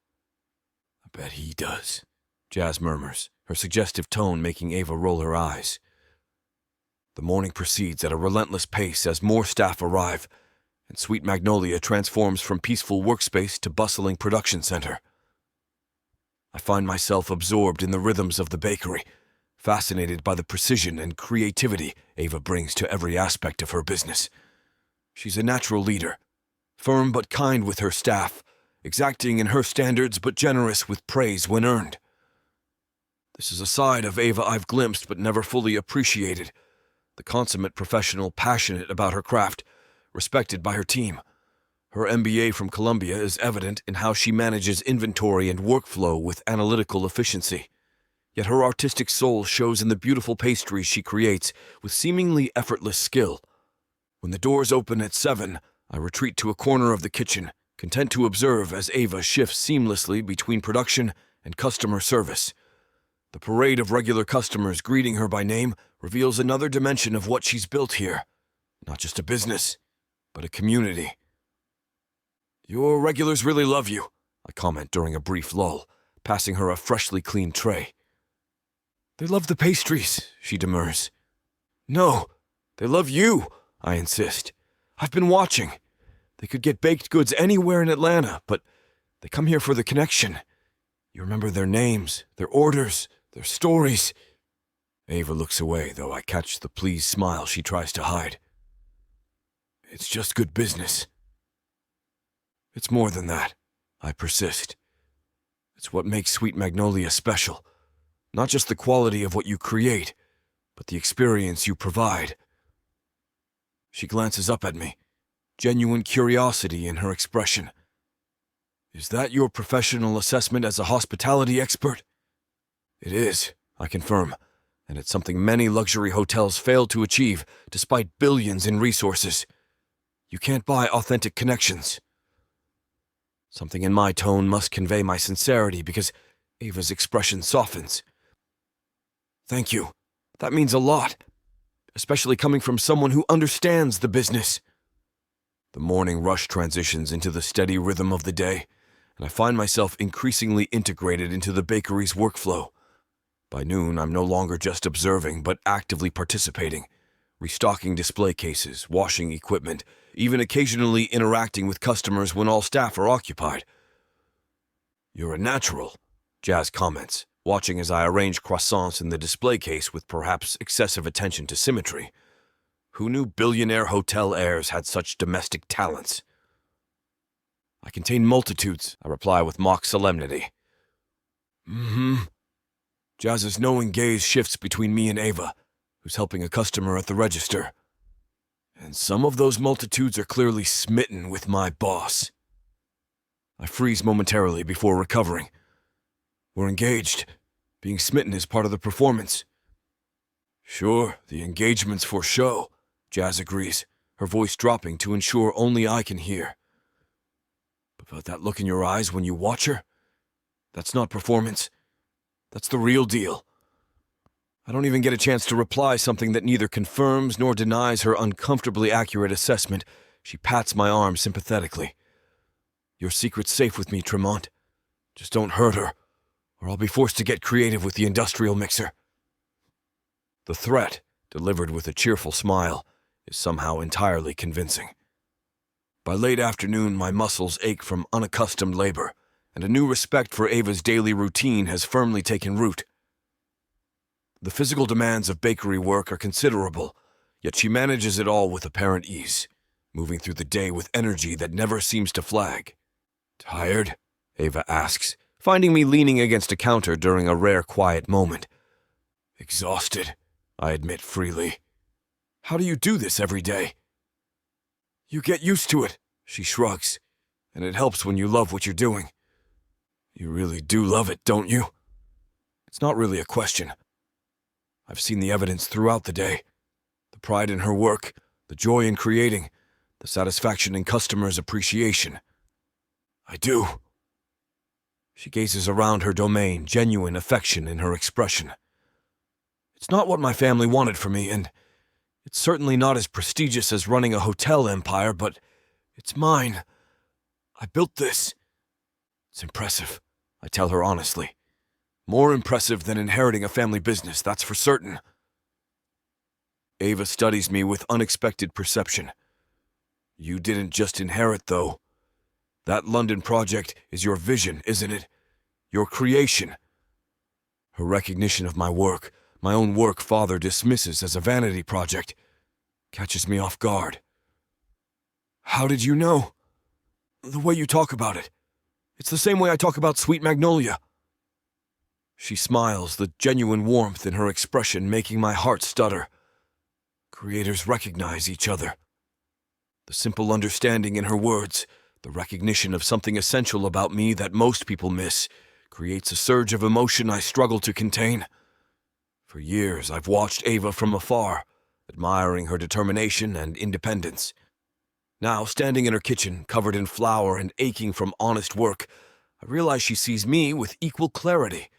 Not just the polished exterior or family reputation, but something more authentic beneath. As closing time approaches, I find myself oddly reluctant for the day to end. Despite the physical exhaustion, there's something deeply satisfying about the tangible results of our labor. Displays full of beautiful pastries, satisfied customers, the warm camaraderie of Ava's small team. Last task of the day, Ava announces as the final customer leaves. Inventory and prep for tomorrow. Together we count remaining stock, clean equipment, and prepare dough that needs to rest overnight. The easy rhythm we've established throughout the day continues, our movements around each other becoming almost choreographed in their fluid efficiency. You're a surprisingly good baker's assistant, Ava comments as we finish wiping down counters. I didn't expect you to last the full day. I'm full of surprises, I reply, untying my flour-dusted apron. Though I admit I underestimated how physically demanding this would be. Boardroom battles suddenly seem easy by comparison. Different kind of exhaustion, I correct. This is honest fatigue. There's something satisfying about it. Ava nods, understanding in her expression. That's why I love it. At the end of the day, I've created something real. Something that brings joy, even if it's fleeting. It's not fleeting, I argue gently. What you've built here has permanence. The relationships, the community, the reputation for excellence, those endure beyond any single pastry. She looks up, surprise evident in her expression. That's a lovely way to see it. It's the truth, I shrug. You've created something remarkable, Ava. Something entirely yours, built through talent and determination rather than inheritance or family connections. It's worthy of respect. Something shifts in her expression. A softening, a vulnerability I rarely glimpse behind her usual, composed exterior. Thank you for today, she says quietly. For wanting to understand. Thank you for showing me, I reply, equally sincere. The moment stretches between us, charged with something neither of us seems ready to name. Finally, Ava clears her throat. We should head home. I don't know about you, but I could use a hot shower and about 12 hours of sleep. Lead the way, I agree, following her toward the exit. The drive home passes in comfortable silence, both of us too tired for substantial conversation. Yet there's an undercurrent of something new between us. A deepened understanding, perhaps, or a shift in perception that makes our usual dynamic feel subtly altered. At the apartment, Ava heads directly for her bathroom, while I order takeout from her favorite Thai restaurant, knowing neither of us has energy to cook. By the time the food arrives, she emerges in soft lounge pants and an oversized Columbia sweatshirt, her hair damp from the shower, her face free of makeup. The simple domesticity of the moment, Ava comfortable and unguarded in our shared space, creates a tightness in my chest I can't entirely explain. Food's here, I announce unnecessarily, arranging containers on the coffee table. I thought we'd earned the right to eat on the couch tonight. My hero, she sighs dramatically, sinking into the cushions with evident relief. My feet may never recover from today. A hazard of the profession, I commiserate, passing her a plate. Though I suspect you're handling it better than I am. Years of practice, she reminds me, serving herself pad thai with the enthusiasm of the genuinely hungry. You actually did really well for a first-timer. My staff was impressed. High praise indeed, I reply, pleased despite myself. We eat in companionable silence for a while, the fatigue of the day catching up to us both. It's only after second helpings that Ava speaks again, her tone thoughtful. Can I ask you something? Anything, I respond, perhaps too quickly. She sets down her plate, turning to face me more directly. Why did you really want to spend the day at Sweet Magnolia? The full truth. Her question knocks the breath out of me, though perhaps it shouldn't. Ava's perceptiveness has always been one of her most formidable qualities. I consider deflecting, but find I don't want to. Not anymore. Because I wanted to understand what matters to you, I admit. Not just intellectually, but viscerally. To experience it rather than just observe it. Why? She persists, her dark eyes intent on mine. The simple question demands a level of honesty I've carefully avoided until now. 6 years of watching her from afar, of admiring her strength and determination, of nursing feelings I never expected to have the opportunity to express, all coming down to this moment of truth. Because you matter to me, I say finally. More than our arrangement. More than I've allowed myself to acknowledge. Ava's breath catches audibly, her eyes widening slightly. Sebastian, you don't have to say anything, I interject quickly. I'm not expecting reciprocation or trying to complicate things, I'm tired of pretending my interest in you began with my grandfather's will. The truth is, I've admired you for years.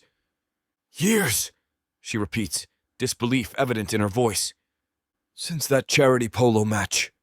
You were wearing yellow, standing at the corner, completely unimpressed by the social posturing happening around you. The memory is crystal clear, burnished by years of revisitation. You looked at me like I was just another entitled Tremont, and you weren't entirely wrong. Ava stares at me, clearly processing this revelation. Why didn't you ever say anything? When? I laugh softly, the sound edged with old frustration. Between our family's feud and your obvious disdain for me, there was never an opening. By the time I might have found the courage, you'd already formed your opinion of me as Atlanta's most eligible playboy. An opinion you did nothing to discourage, she points out.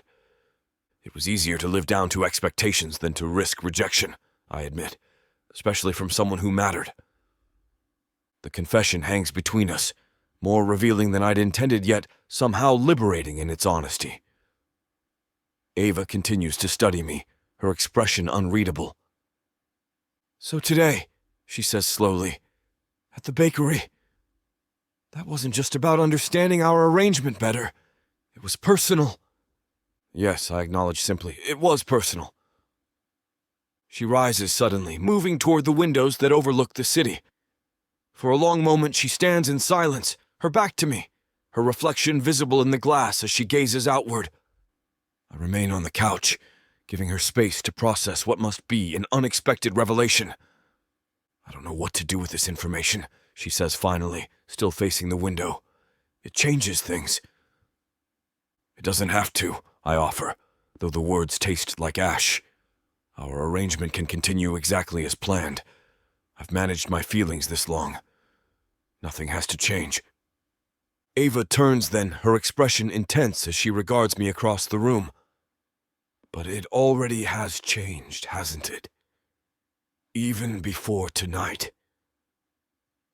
The question resonates, loaded with something neither of us has been willing to acknowledge. Our living situation, our shared meals, our growing understanding of each other, all creating something that feels increasingly unlike the contractual relationship we agreed upon. Yes, I admit softly. It has. She crosses the room slowly, deliberate in her movements as she returns to the couch, sitting closer to me than before. I thought I knew exactly who you were, she says, her voice low and thoughtful. Sebastian Tremont, playboy extraordinaire, only interested in what benefits him directly. I wince slightly at the assessment, though it's not inaccurate as public perception goes. But the man who defended me against his family, she continues, who cooked dinner with me, who spent 14 hours in a bakery just to understand my world better. That man is someone I didn't expect. Her hand reaches out, hesitant yet determined to rest against my cheek. The simple contact sends electricity coursing through me, my breath catching at the unexpected intimacy. I'm still figuring out who that man is, Ava admits, her eyes searching mine. But I think I'd like to get to know him better. The air between us shifts, charged with possibility and unspoken desire. I remain perfectly still, afraid to break whatever spell has descended upon our usually careful interactions. Ava, I whisper, her name a question and plea combined. She answers not with words but with action, leaning forward to claim my mouth in a kiss that starts gentle but quickly deepens as 6 years of suppressed longing surges to the surface. My hands find her waist, drawing her closer as her fingers thread through my hair, the tentative exploration rapidly transforming into something more urgent.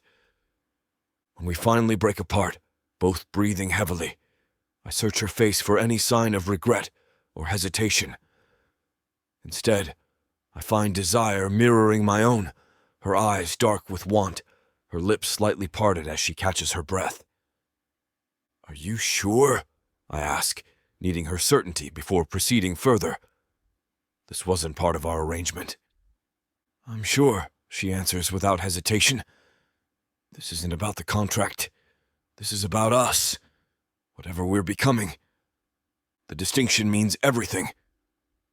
I pull her close again, our mouths meeting with renewed hunger as her hands explore my chest, pushing my shirt aside to access bare skin. The sensation of her fingers against my body ignites something primal and desperate, years of wanting crystallizing into this single, perfect moment. We navigate to my bedroom in a haze of urgent need, shedding clothing as we go. When Ava stands before me in nothing but moonlight, her beautiful brown skin glowing in the dim light, curves both soft and strong, I'm momentarily overwhelmed by the reality of her presence after so many years of distant admiration. I hate to put a stop to a good time, but it looks like we've hit this platform's limit for spiciness. This platform's got some rules we have to play by if we want to keep giving you these stories for free. And trust me, this scene isn't something you want to miss. While we can't get into all the details here, you can still dive into the full, uncut version at TylaWalker.com. Miss Tyla has an entire collection of unabridged audiobooks and ebooks waiting for you. And the best part? You can treat yourself with 40% off when you use the code SAVE40. That's right. You'll save on any digital product, even bundles that are already discounted. Miss Tyla would never let anyone feel the kind of disappointment you must be feeling right now. So why wait? Treat yourself with Miss Tyla. We collapse together, tangled and trembling, breath mingling in the silence that follows. Her head finds my chest, her fingers trailing lazy circles over my skin. My heart is pounding, but it's not just the sex. It's her. It's everything she is, everything she's made me feel. This changes things, Ava murmurs against my skin, echoing her earlier assessment.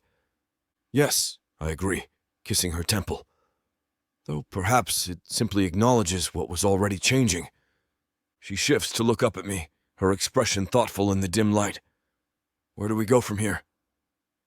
It's a loaded question with no simple answer. Our arrangement began as a business transaction, but it's evolving into something neither of us anticipated. The complexities of our situation, family rivalries, my grandfather's will, the looming secret of the Heir clause I still haven't revealed, remain unchanged, yet everything feels different in the aftermath of our shared intimacy. We take it day by day, I suggest, knowing it's an insufficient answer but the only honest one I can offer. No pressure, no expectations beyond what feels right to both of us. Ava considers this, then nods slowly. Day by day, she agrees, settling back against my chest. As her breathing gradually deepens into sleep, I remain awake, acutely aware of the woman in my arms. The woman I've wanted for years, now impossibly, wonderfully real against me. The joy of this moment is tempered only by the knowledge that I'm still keeping a significant secret from her, one that the longer it festers, the deeper it cuts as we step deeper into genuine connection. The Heir clause looms in my mind like a shadow, a betrayal waiting to be discovered. Yet in this moment, with Ava's warm weight against me and the memory of our shared passion still vivid, I can't bring myself to shatter this newfound intimacy with a revelation that might destroy it entirely. Tomorrow will bring its own complications. For tonight, I allow myself to simply exist in this moment of hard-won closeness, hoping that when the truth inevitably emerges, what we're building will be strong enough to withstand it. Chapter 13. Ava. The reflection staring back at me from the full-length mirror looks like a stranger. A woman in a midnight blue gown that hugs every curve before cascading to the floor in liquid silk, diamonds glittering at her ears and throat.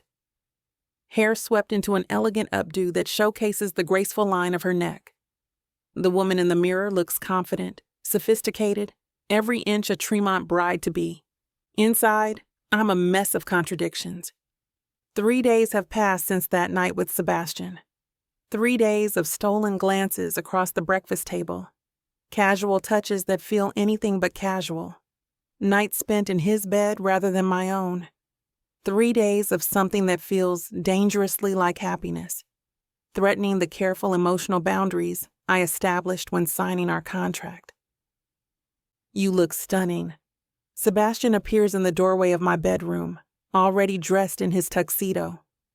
The crisp black and white, emphasizing the lean strength of his body in ways that make my pulse quicken.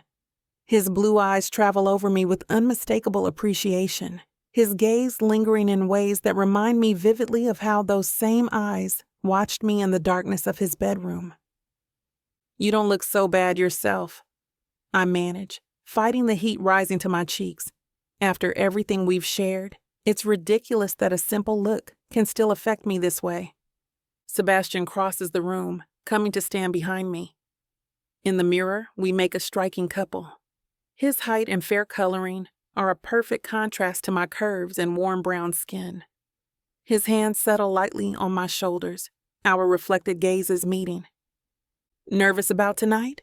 he asks. The annual Children's Hospital Benefit Gala is Atlanta's most prestigious charity event. The guest list a who's who of the city's elite. Both our families will be there, along with every socialite and business leader who's been gossiping about our unexpected engagement. It's our first major public appearance since that night, since everything changed between us. A little, I admit, reaching up to cover one of his hands with mine. It's one thing to pretend in front of strangers. It's another to convince people who've known us our whole lives. Sebastian's thumb traces a small circle against my skin, the gesture soothing despite its simplicity. We're not entirely pretending anymore, though, are we?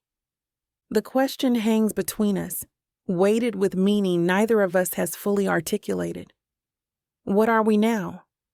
More than a business arrangement, certainly, but undefined in ways that leave me feeling uncharacteristically vulnerable.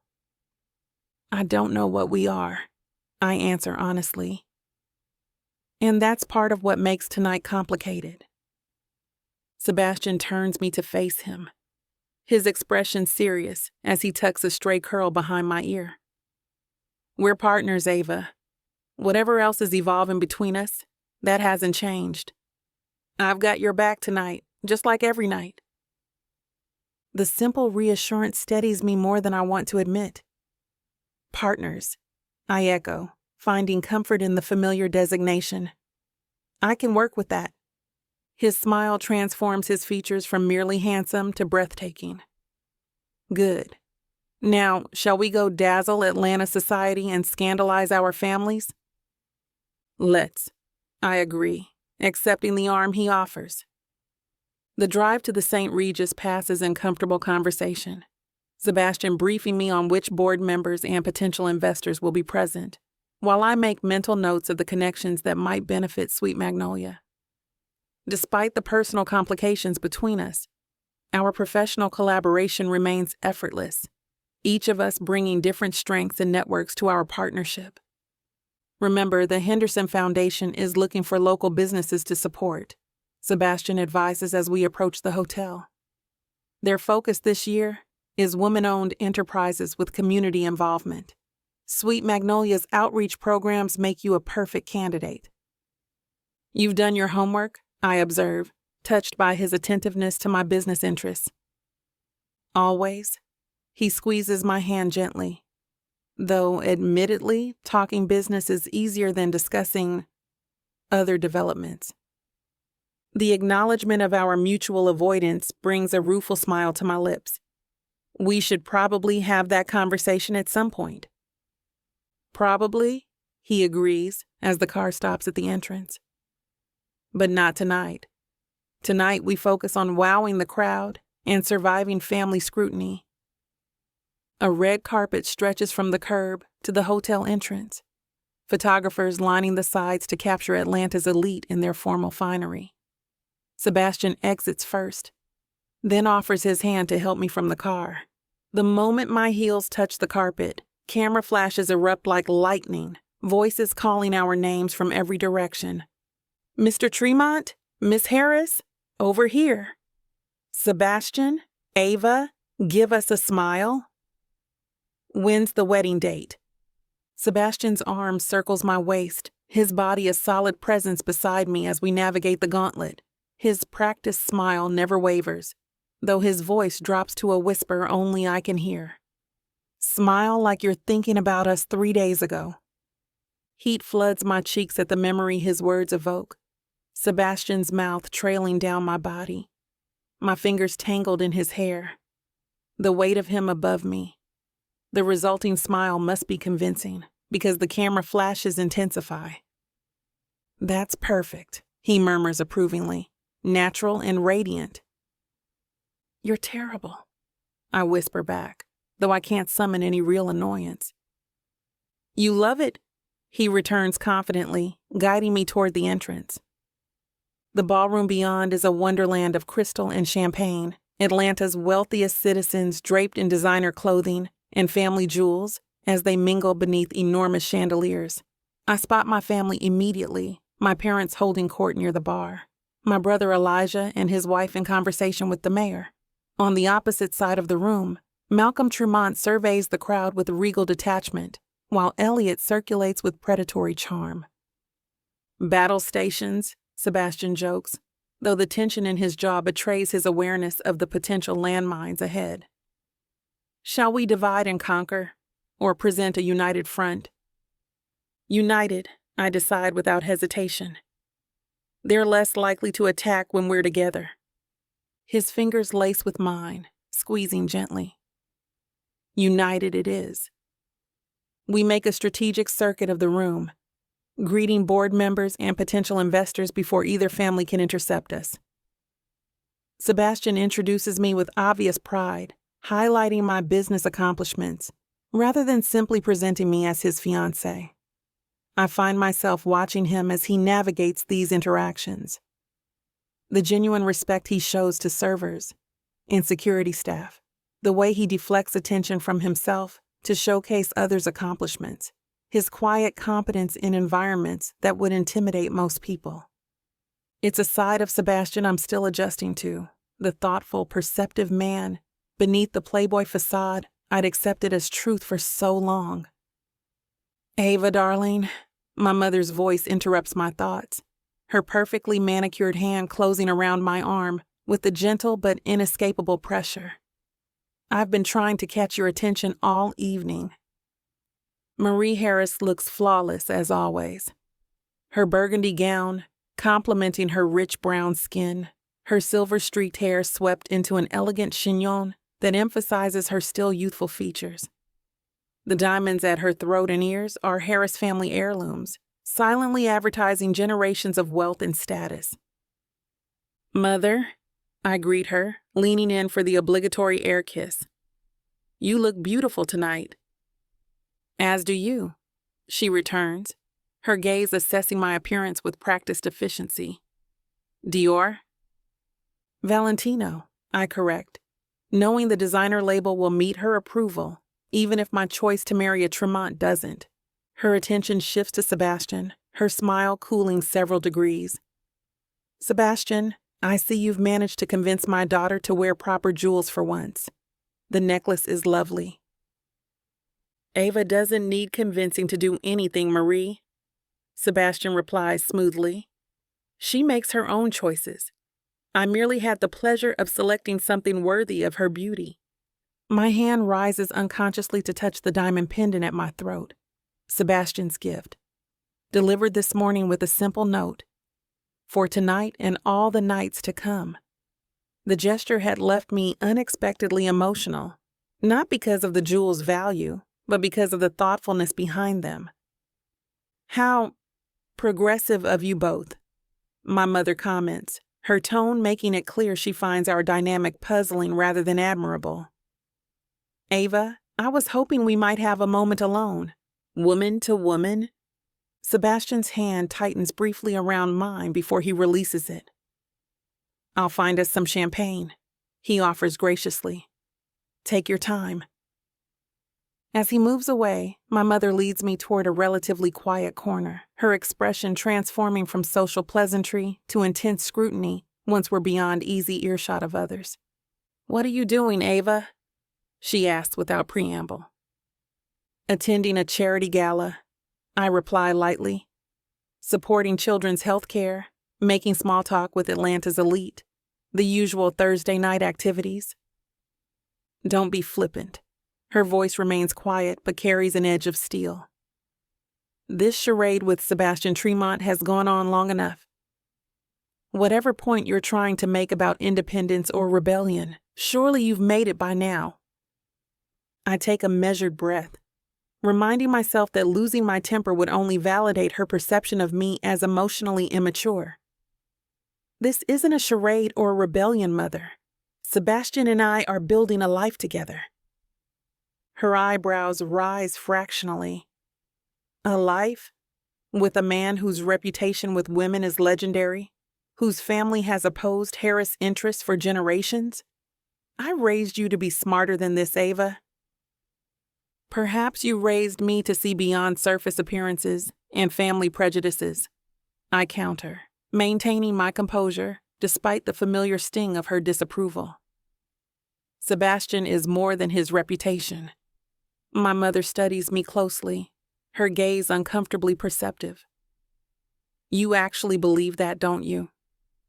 This isn't just about financial support for your bakery or social advancement. You've developed genuine feelings for him. The observation, accurate as it is, leaves me momentarily speechless. I've barely acknowledged the depth of my feelings to myself, let alone articulated them to Sebastian. Having my mother identify them so bluntly is disorienting. My feelings for Sebastian are my business, I finally manage. They become family business when they threaten decades of carefully cultivated relationships and alliances, she returns smoothly. Richard and Malcolm may present civil faces in public, but make no mistake, Ava, the Tremont-Harris rivalry runs deeper than you know. There are complications in our shared history that make this union particularly problematic. Something in her tone catches my attention. What kind of complications? My mother glances away, a rare tell that suggests genuine discomfort. Ancient history, nothing that concerns your current situation. Before I can press further, Sebastian reappears with 2 champagne flutes, his timing either coincidental or deliberately calculated to rescue me. Sorry for the interruption, Marie, but I promised Ava a dance before the auction begins. My mother's smile doesn't reach her eyes. Of course. We wouldn't want to delay your performance. The implication that our relationship is merely for show stings, particularly given the recent evolution of my feelings.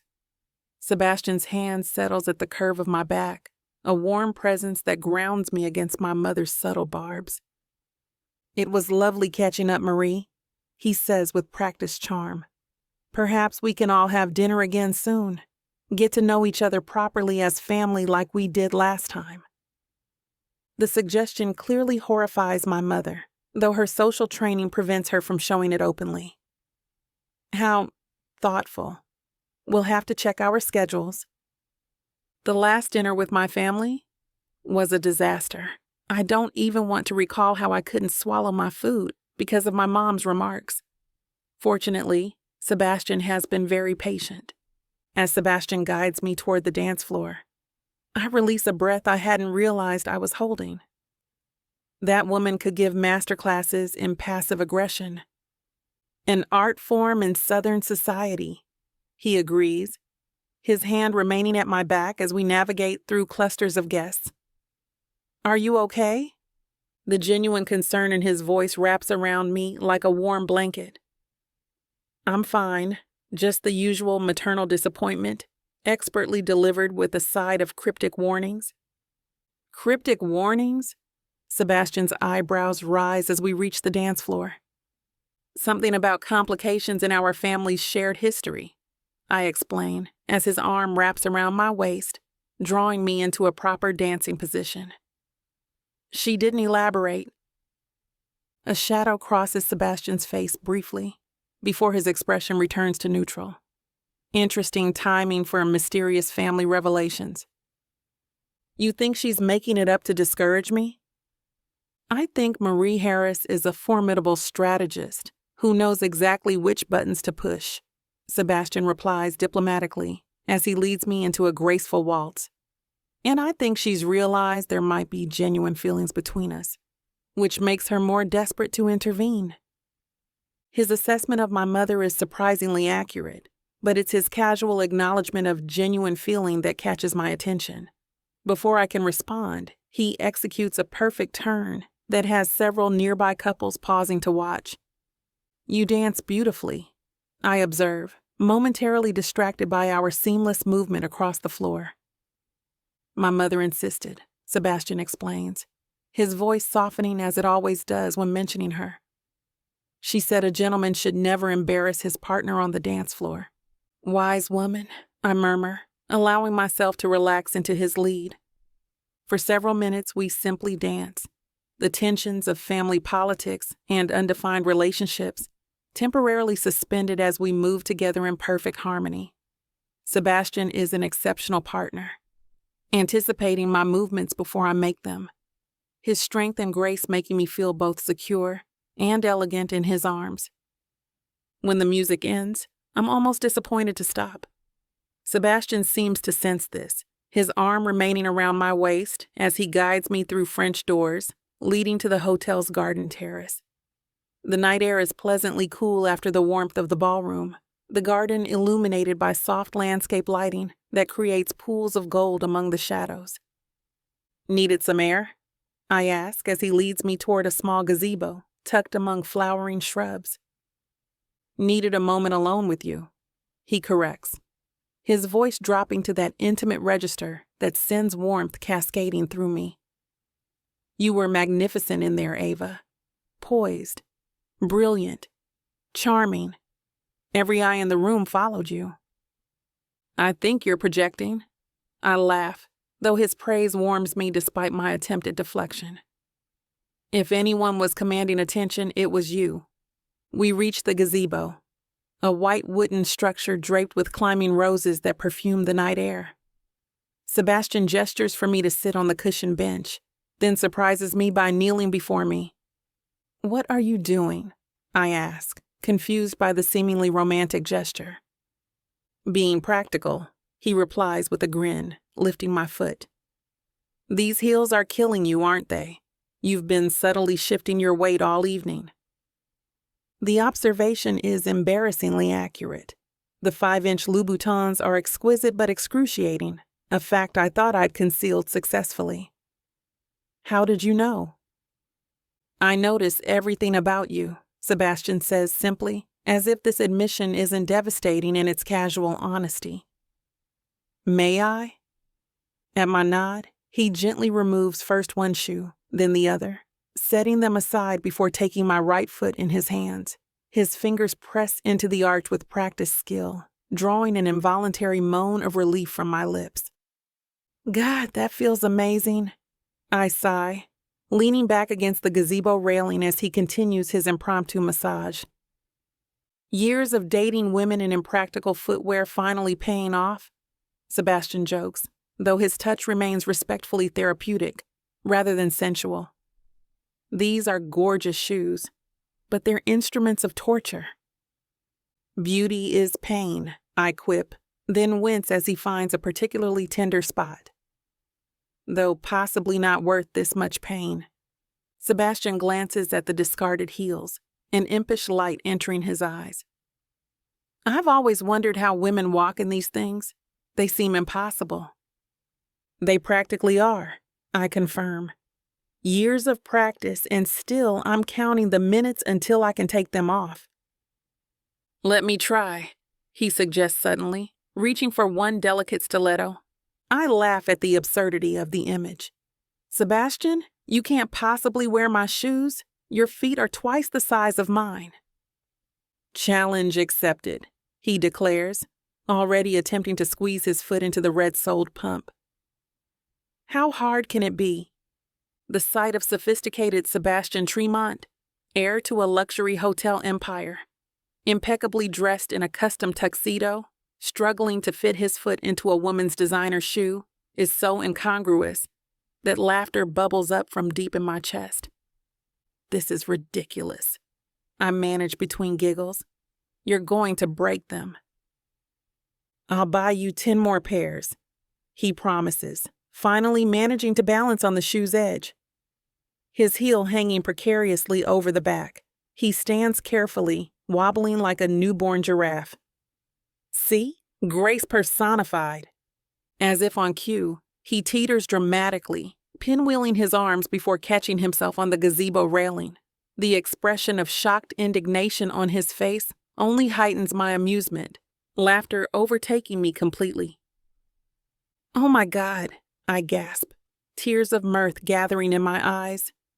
"Your face." "I'm beginning to think women have superhuman abilities," Sebastian admits, carefully removing the shoe before he actually does damage to it or himself. That was genuinely terrifying. I wipe at my eyes, careful not to smudge my makeup. I haven't laughed like that in ages. "I live to entertain," he replies with a theatrical bow, his own smile wide and genuine, though perhaps not through potential ankle injury. He settles beside me on the bench, our shoulders touching comfortably as we sit in the quiet garden. The sounds of the gala a distant murmur beyond the terrace doors. After a moment, Sebastian takes my hand, his thumb tracing idle patterns across my knuckles. "What are we doing, Ava?" he asks quietly, echoing the question that's been circling my mind for days. I stare at our joined hands, his pale fingers entwined with my darker ones. "I don't have an idea," I admit. "This wasn't part of the plan." "No," he agrees. "But sometimes the best things aren't planned." Tension coils between us, pregnant with everything we both understand, but not ready to fully articulate. What began as a business arrangement has evolved into something more complex, more authentic, yet still bound by the contractual parameters we established before emotions complicated matters. "I'm afraid," I confess, the words escaping before I can censor them, "of getting hurt, of mistaking arrangement for authenticity, of falling for someone when the relationship has a predetermined expiration date." Sebastian turns to face me, his expression more serious than I've ever seen it.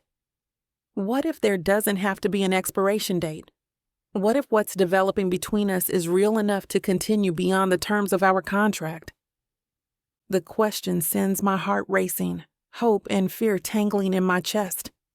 Before I can formulate a response, the terrace doors open, spilling light and music into the garden as other guests emerge for air. The private moment shatters, leaving Sebastian's question unanswered as we both recognize the need to return to the gala. "We should go back," I say reluctantly, reaching for my shoes. "The auction will be starting soon." Sebastian helps me slip the heels back on, his hands lingering on my ankles longer than strictly necessary. "This conversation isn't over," he says quietly. "Just postponed." I know. I acknowledge, allowing him to help me to my feet. As we walk back toward the ballroom, his arm around my waist supportive in more ways than one, I find myself wondering what I would have answered if we hadn't been interrupted. What do I want from this evolving relationship? What am I brave enough to risk, emotionally speaking? The questions follow me as we rejoin the gala, as we perform our roles as Atlanta's most unexpected power couple, as I catch my mother watching us with calculating eyes across the crowded room. The public face of our relationship, the smiles for photographers, the casual intimacy for observing eyes, has become increasingly difficult to separate from the private reality developing behind closed doors. What began as pretense is evolving into something authentic. The challenge now is determining how much of my heart I'm willing to risk in a relationship that began as a business transaction, no matter how real it might be becoming. And somewhere beneath that uncertainty lurks another, more troubling question. What might Sebastian still be hiding from me, even as we grow closer in ways neither of us anticipated? Chapter 14. Sebastian. Do you, Sebastian James Tremont, take Ava Marie Harris to be your lawfully wedded wife? The City Hall clerk's voice echoes in the surprisingly elegant chamber, her tone suggesting she's performed this ceremony thousands of times before. Yet for me, the moment carries a weight that defies the setting's bureaucratic simplicity. Beside me, Ava stands radiant in a cream-colored sheath dress that skims her curves before ending just below her knees, her dark curls swept into an elegant updo adorned with tiny magnolia blossoms. She looked simultaneously powerful and delicate, a contradiction that defines so much about her. "I do," I answer, the two words carrying layers of meaning beyond our arrangement. What began as a strategic solution to mutual problems has evolved into something I'm still struggling to define. The past weeks have transformed us from reluctant partners to passionate lovers, from calculated allies to something dangerously close to a real couple.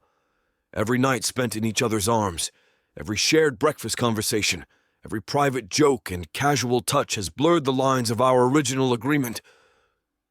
"And do you, Ava Marie Harris, take Sebastian James Tremont to be your lawfully wedded husband?" Ava's eyes meet mine, those expressive depths revealing a complex mix of emotions I desperately wish I could decipher. A brief hesitation that only I noticed then. "I do." Our small audience, just Luke, Jazz, and a handful of trusted friends deliberately selected for their discretion, breaks into polite applause as we exchange simple platinum bands. The rings were my choice, elegantly understated rather than ostentatious, designed to complement rather than overshadow the stunning engagement ring that now sits beside the wedding band on Ava's finger. "By the power vested in me by the state of Georgia, I now pronounce you husband and wife." The clerk smiles professionally. "You may kiss the bride." I hesitate, suddenly uncertain of the appropriate level of intimacy for this moment. Our physical relationship has evolved into something passionate and genuine behind closed doors, but this kiss will be our first truly public one, witnessed by the select few we've invited to this purposefully private ceremony. Ava makes the decision for me, rising slightly on her toes to press her lips against mine in a kiss that manages to be both proper and promising. My hand finds the small of her back automatically, steadying her as she pulls away all too soon, her smile both shy and knowing. "Congratulations, Mr. and Mrs. Tremont," the clerk announces, officially ending the brief ceremony. "Actually, she's keeping her name," I correct gently. "Harris Tremont professionally, Harris legally." The decision had been Ava's, one I supported without hesitation. Her identity and independence mattered to me, another unexpected evolution in my priorities since our arrangement began. "Of course," the clerk amends, making a notation on her tablet. "Congratulations, Mr. Tremont and Miss Harris." Luke approaches first, enveloping me in a rare embrace. "Congratulations, brother," he says warmly before turning to Ava. "Welcome to the family officially. Though fair warning, we're a complicated bunch." "So I've noticed," Ava replies with a smile that transforms her already beautiful face into something luminous. "But I'm fairly complicated myself." Jazz's congratulations are more exuberant, her hug nearly knocking Ava off balance.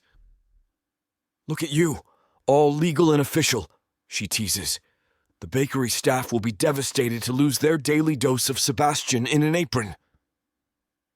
"I'm sure I can be persuaded to make guest appearances," I offer, enjoying the way Ava's eyes crinkle at the memory of our day together at Sweet Magnolia. The small reception follows at an exclusive restaurant I've reserved entirely for our party, the atmosphere intimate and relaxed rather than formally celebratory. It's exactly what we wanted. No media, no extended family drama, just the quiet acknowledgement of a significant step with people who genuinely support us.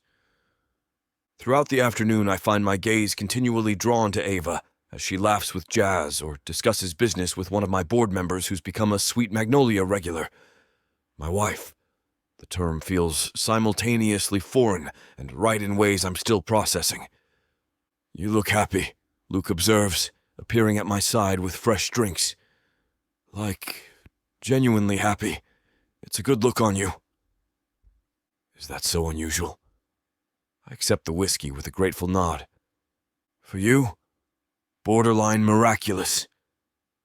My brother studies me with the perceptiveness that has always made him impossible to fool. This started as a business arrangement, but that's not what I'm seeing now. I take a deliberate sip of my drink, buying time to formulate a response that's neither completely revealing nor dishonest. It's evolved. Into love? Luke asks directly, never one to dance around difficult topics. The question hits with surprising force, though I should have anticipated it. Is this love? This constant awareness of Ava, this desire to protect and support her, this joy in her presence and ache in her absence. I've admired her from afar for years, desired her with an intensity that survived countless attempts to distract myself with other women. But love? That feels both inadequate and overwhelming as a description for what has developed between us. It's complicated, I answer finally, aware of the inadequacy of the response. Luke snorts into his drink. Of course it is. You're a Tremont. We don't do uncomplicated. The reminder of my family name brings with it a wave of unease. My father's conspicuous absence from today's ceremony was expected, but still stings. Malcolm Tremont doesn't approve of my choice of bride, my methods of securing the inheritance, or frankly much of anything about me. His refusal to attend was communicated through his assistant, not even the courtesy of a personal call. Speaking of Tremonts, Luke continues, his voice dropping, Elliot was asking some very specific questions about grandfather's will yesterday. My attention sharpens immediately. What kind of questions?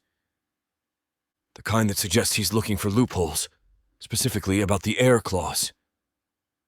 Ice clings to my spine at the mention of the provision I've deliberately concealed from Ava. The condition that we must produce a child within our year of marriage remains my most carefully guarded secret, a deception that gets heavier each passing day of our evolving relationship. What exactly did he ask? I keep my voice casual despite the alarm bells ringing in my head. Whether the clause specified biological children only, or if adoption would satisfy the terms. Luke watches my reaction carefully. He also asked about the executor's ability to verify compliance. Fishing for weaknesses, I mutter, mind racing through the implications. Or planning something more direct. Before I can pursue this concerning development further, Ava appears at my side, her hand sliding naturally into mine.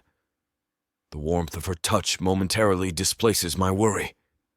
Sorry to interrupt, she says, clearly picking up on the tension between us. But the car is here whenever we're ready. Luke smiles, his serious expression replaced with convincing cheer. Don't let me keep the newlyweds from their escape, though it's hardly a traditional honeymoon destination. The honeymoon Luke refers to is actually a business trip to London to check on my hotel project. A trip Ava agreed to join as a working vacation, using the opportunity to research European pastry trends while I handle final construction details. Sometimes tradition is overrated, Ava replies with a smile that warms me from within. Besides, I've always wanted to see London. Then I'll leave you to it. Luke kisses Ava's cheek, then clasps my shoulder. We'll talk more when you return. The undercurrent in his voice is clear. Our conversation about Elliot is far from finished. I nod, acknowledging the unspoken message before turning my attention back to my wife. Ready to make our escape? I ask, suddenly eager to have her to myself. Her answering smile carries a hint of the desire that has transformed our relationship in recent weeks. More than ready. After brief goodbyes to our small gathering, we slip away to the waiting car. The moment the door closes behind us, creating a bubble of privacy, I pull Ava into my arms, claiming her mouth in a kiss, far more intense than the chaste one we shared during the ceremony. That's more like it, she murmurs when we finally part, her lips curved in a satisfied smile. I was beginning to think you'd gone shy on me. Never, I promise, tracing the elegant line of her jaw with my thumb. I just wasn't sure how much PDA you were comfortable with in front of Jazz and the others. Thoughtful of you. Ava settles against my side as the car navigates through Atlanta traffic toward my father's estate. Though at this point, I think the nature of our relationship is fairly obvious to anyone paying attention. The observation carries a weight beyond the obvious. What began as pretense has developed authentic roots, growing into something we didn't expect when signing that initial contract. The knowledge fills me with both joy and mounting dread. Joy in what we're building. Dread for how my ongoing deception might destroy it. Sebastian! Ava's voice pulls me from my dark thoughts. You went somewhere else just now. Sorry. I press a kiss to her temple, inhaling the jasmine scent of her hair. Just thinking about our meeting with my father. Ah, a world of understanding in that single syllable. Are you sure this is necessary today? We could postpone until after London. The concern in her voice touches me deeply. Unfortunately not. The terms of the will require formal notification of the marriage to the executor within 24 hours. And while Finch is technically the executor... Your father controls Finch, Ava finishes for me. I understand. The remainder of the drive passes in comfortable conversation about our London itinerary, the easy domesticity between us still new enough to feel slightly surreal. When the car finally turns through the imposing gates of the Tremont estate, I feel Ava tense slightly beside me. It'll be fine, I assure her, though the confidence in my voice feels forced even to my own ears. Quick meeting, then we head to the airport for our overnight flight. Ava's hand squeezes mine gently. Partners, remember? Whatever he throws at us, we handle together. The simple declaration steadies me as we approach the mansion that never truly felt like home, despite the years I spent within its walls.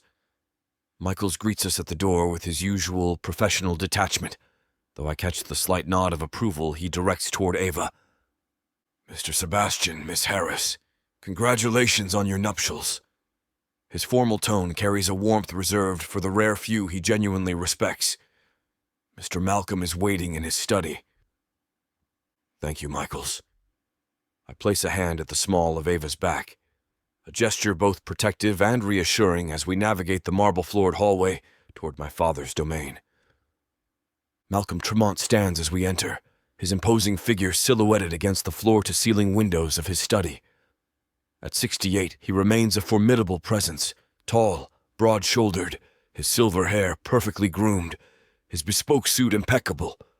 His expression as he turns to face us betrays nothing of his thoughts, a skill perfected through decades of high-stakes business negotiations. Sebastian, Miss Harris. He makes no move to approach or offer congratulations, his greeting as cold as the marble fireplace that dominates one wall. Or I suppose it's Mrs. Tremont now. Miss Harris, actually, Ava corrects with calm dignity. I'm keeping my name professionally and legally. My father's eyebrow rises fractionally, the only indication of his surprise. An unusual choice for a Tremont bride. I'm an unusual bride, Ava counters with a smile that manages to be both pleasant and unyielding. And Sebastian is an unusual Tremont. The subtle defense of me, positioning my support of her independence as a strength rather than the weakness my father clearly considers it, sends a surge of gratitude through me.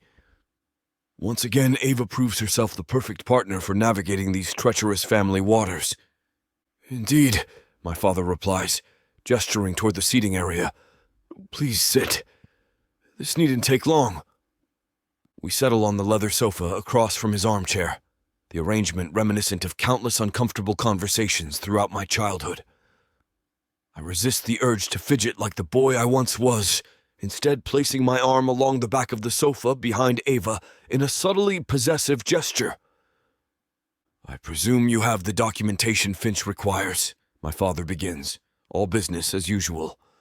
I withdraw the envelope containing our marriage certificate and related paperwork, placing it on the coffee table between us. Everything's in order. My father makes no move to examine the documents. And you understand that this is merely the first step in fulfilling the will's conditions.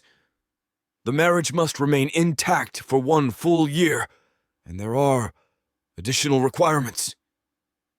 The pointed reference to the heir clause I've hidden from Ava sends a cold wave of anxiety through me. I cut a quick glance toward her, relieved to find her attention on my father rather than my reaction. "We're well aware of the terms," I reply smoothly, the lie bitter on my tongue. "Are you?" My father's piercing gaze shifts between us. "All of them?" The deliberate emphasis makes his meaning unmistakable. He knows I haven't told Ava about the child requirement, and he's threatening to reveal it now in the most damaging way possible. Anger rises swift and hot in my chest, displacing anxiety. "Perhaps we should discuss this privately," I suggest, my tone making it clear this isn't a request. Ava's hand finds my knee, a gentle pressure that communicates both question and support. "Is there something I should know?" "Nothing urgent," I assure her, covering her hand with mine while maintaining eye contact with my father. "Just some technical details of the inheritance structure." My father studies us for a long moment, his expression unreadable. Finally, he turns to Ava. "Would you mind giving us a moment, Miss Harris? There are some family matters Sebastian and I need to discuss." To her credit, Ava doesn't immediately acquiesce. She looks to me first, silently asking if I want her to stay. Her instinctive prioritization of my preference over my father's authority doesn't go unnoticed by Malcolm Tremont. "It's fine," I tell her softly. "Why don't you see if Mrs. Peterson still has those lemon cookies you liked? I'm sure she'd be thrilled to congratulate you personally." Ava nods, understanding my reference to the housekeeper who always showed me more kindness than my own parents. "Don't be long. We have a plane to catch." As the door closes as she left, I turn to my father, dropping all pretense of civility. "What the hell was that?" "Language," he admonishes automatically, a paternal reflex that feels absurdly out of place given our estrangement. "Don't play games," I warn, leaning forward. "What exactly are you trying to accomplish?" My father regards me with infuriating calm. "I'm merely ensuring that all parties understand the full terms of the arrangement. It seems dishonest to withhold critical information from your wife, don't you think?" "My relationship with Ava is not your concern," I reply, tension evident in every syllable despite my effort to remain composed. "It becomes my concern when it impacts the company's future." He steeples his fingers, a gesture I've seen countless times during board meetings, especially when Elliot is actively seeking ways to challenge the will's provisions. The mention of my cousin snaps my attention back to the threat Luke warned about earlier. "What exactly is Elliot planning?" A calculated pause, my father weighing how much to reveal. "He's been meeting with certain board members, suggesting that your marriage is a transparent attempt to circumvent grandfather's intentions." "That's literally what grandfather intended. For me to marry to secure the inheritance," I point out. "To marry and produce an heir," my father corrects pointedly. "A condition you've apparently neglected to share with your bride." The direct confrontation about my deception catches me off guard. "I'll handle that when the time is right." "And when might that be? After she's pregnant? After the child is born?" My father shakes his head, genuine disapproval evident in his expression. "I may not approve of your choice of wife, Sebastian, but even I wouldn't advise such dishonesty. It's beneath you." The criticism lands with unexpected force, perhaps because it echoes my own growing guilt. I never intended to deceive her permanently. I just needed time. "Time is running out," my father says flatly. Elliot believes he's found a potential loophole in the will's language. Something about the verification process for the heir requirement. My pulse quickens. "What loophole?" "I don't know the specifics. He's being uncharacteristically discreet." My father leans back in his chair, studying me with those penetrating eyes so similar to my own. But he seems confident enough to be making promises to certain board members about leadership changes should he gain control. The implications are clear and disturbing. Elliot isn't just hoping I'll fail to meet the conditions. He's actively working to ensure it, potentially manipulating the very terms that define compliance. "Why are you telling me this?" I ask, suspicious of my father's unexpected transparency. "Because whatever my disagreements with you, you're still my son." The admission comes reluctantly, as if extracted against his will. And Elliot would be disastrous for the company grandfather built. His vision extends only as far as his next acquisition of property or women. The rare moment of alignment with my father catches me off guard. I appreciate the warning. Don't appreciate it. Act on it. His tone sharpens with familiar impatience. Tell your wife the truth before Elliot does it for you, and accelerate your timeline for meeting the air condition. The clinical way he refers to creating a child, my child, potentially with a woman I'm developing genuine feelings for, reignites my anger. I won't pressure Ava into pregnancy based on an arbitrary deadline. That's not how this works. Then you'll lose everything, my father states simply. The inheritance, the company control, and likely your wife when she discovers your deception. The brutal assessment hangs between us, its accuracy only intensifying my frustration. I scramble to think of a response, but a discreet knock interrupts us. Michaels appears at the door, his expression professionally neutral. Pardon the interruption, but Miss Harris asked me to remind Mr. Sebastian of your flight schedule. Thank you, Michaels. Tell her I'll be right there. I turn back to my father once we're alone again. This conversation isn't finished. No, he agrees, rising to signal the meeting's end. But your time is. For the inheritance and for maintaining your wife's trust. I suggest you consider your priorities carefully, Sebastian.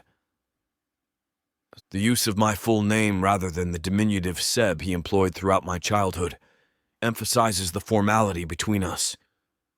A father and son who've become little more than business associates connected by blood and shared interests. I'll handle Elliot and my marriage my way, I tell him, moving toward the door. But I would appreciate being kept informed of any further developments regarding the will. My father nods, the businessman acknowledging a reasonable request. Congratulations on your marriage, Sebastian. I hope it brings you what you're seeking. The ambiguous statement follows me as I leave his study, the weight of unspoken tension and warnings pressing down on my shoulders. Ava waits in the foyer, her expression brightening when she sees me, despite the obvious question in her eyes. Everything okay? She asks quietly as we walk toward the waiting car. Fine, I lie, the deception feeling heavier with each passing day. Just the usual family politics. Ava studies me with those perceptive dark eyes that seem to see straight through my practiced facade. You tell me if there was something I needed to know, right? Something that might affect us? The perfect opening.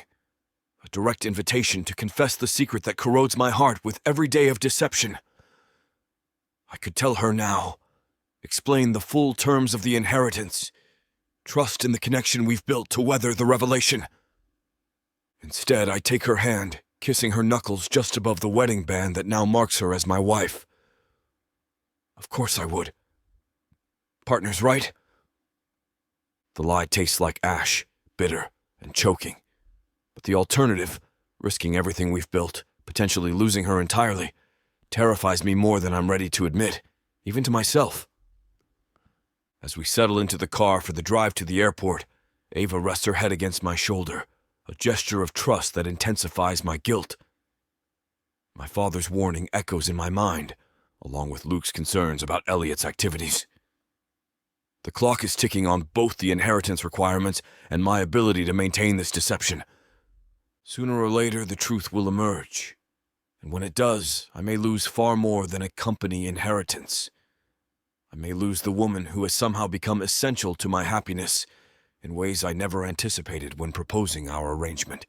The realization settles like a stone in my chest as the Tremonti state disappears behind us. My wife, my partner, deserves the truth. I just have to find the courage to provide it before someone else does. Chapter 15. Ava. London rain falls in a gentle mist outside our hotel window, softening the city's edges and lending a dreamlike quality to the view. It's our third day in England. and the novelty of waking up as Sebastian's wife, legally, officially, with paperwork and everything, still hasn't worn off. I stretch languidly in the enormous bed, the Egyptian cotton sheet sliding against my bare skin as I reach for my phone on the nightstand. No messages from Sebastian, which means his early meeting with the hotel project managers is still ongoing. I've enjoyed these quiet mornings to myself, catching up on bakery emails while sipping tea and planning my day's culinary explorations. Yesterday, it was Barreau Market. Today, I'm scheduled to visit a renowned patisserie in Notting Hill, whose chef has agreed to share techniques. As I scroll through my inbox, an email from my mother catches my attention. The subject line simply, "Documents requiring signature." Typical Marie Harris efficiency. No congratulations on my marriage, no inquiry about my honeymoon, just business. I open it reluctantly, expecting some passive-aggressive requests related to family finances. Instead, I find a curt message. "Ava, your father needs your signature on the attached Harris Family Trust amendments. Please sign and return at your earliest convenience. These should have been handled before your wedding. Mother." The attached PDF requires specialized software I don't have on my phone. Sighing, I slip out of bed and pad across the plush carpet to Sebastian's laptop, which he left on the desk before heading to his meeting. We've reached the point in our rapidly evolving relationship where using each other's devices feels natural, boundaries falling away as our lives intertwine in unexpectedly domestic ways. After downloading and opening the document, I find exactly what I expected: dry legalese modifying trust provisions to account for my marriage. As I scroll to the signature page, a notification pops up in the corner of the screen. Download complete. Harris Family Background Check. I freeze, finger hovering over the touchpad. A background check? On my family?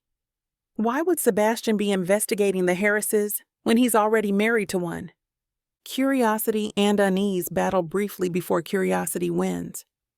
I click on the folder icon, telling myself it's not really snooping when the file literally has my family name on it. The folder contains several documents with clinical titles. Harris_financial_holdings.pdf, Richard_Harris_litigation_history.xlx, and the one that makes my heart skip a beat, Marie_Malcolm_correspondence.pdf. Marie, my mother. Malcolm, Sebastian's father. Correspondence? What possible communication could exist between two people who supposedly despise each other? I hesitate only briefly before opening the file.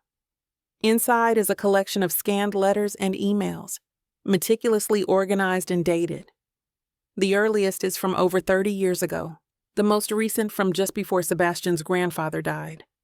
The document appears to be part of a more extensive investigation, with analysis notes in the margins from what must be a private investigator. My hands tremble slightly as I open the first letter, dated June 1993. The handwriting is unmistakably my mother's elegant script, though more youthful, less rigid than her current penmanship. "Malcolm, I can't continue like this. The secrecy, the stolen moments, they were thrilling at first, but now they're consuming me.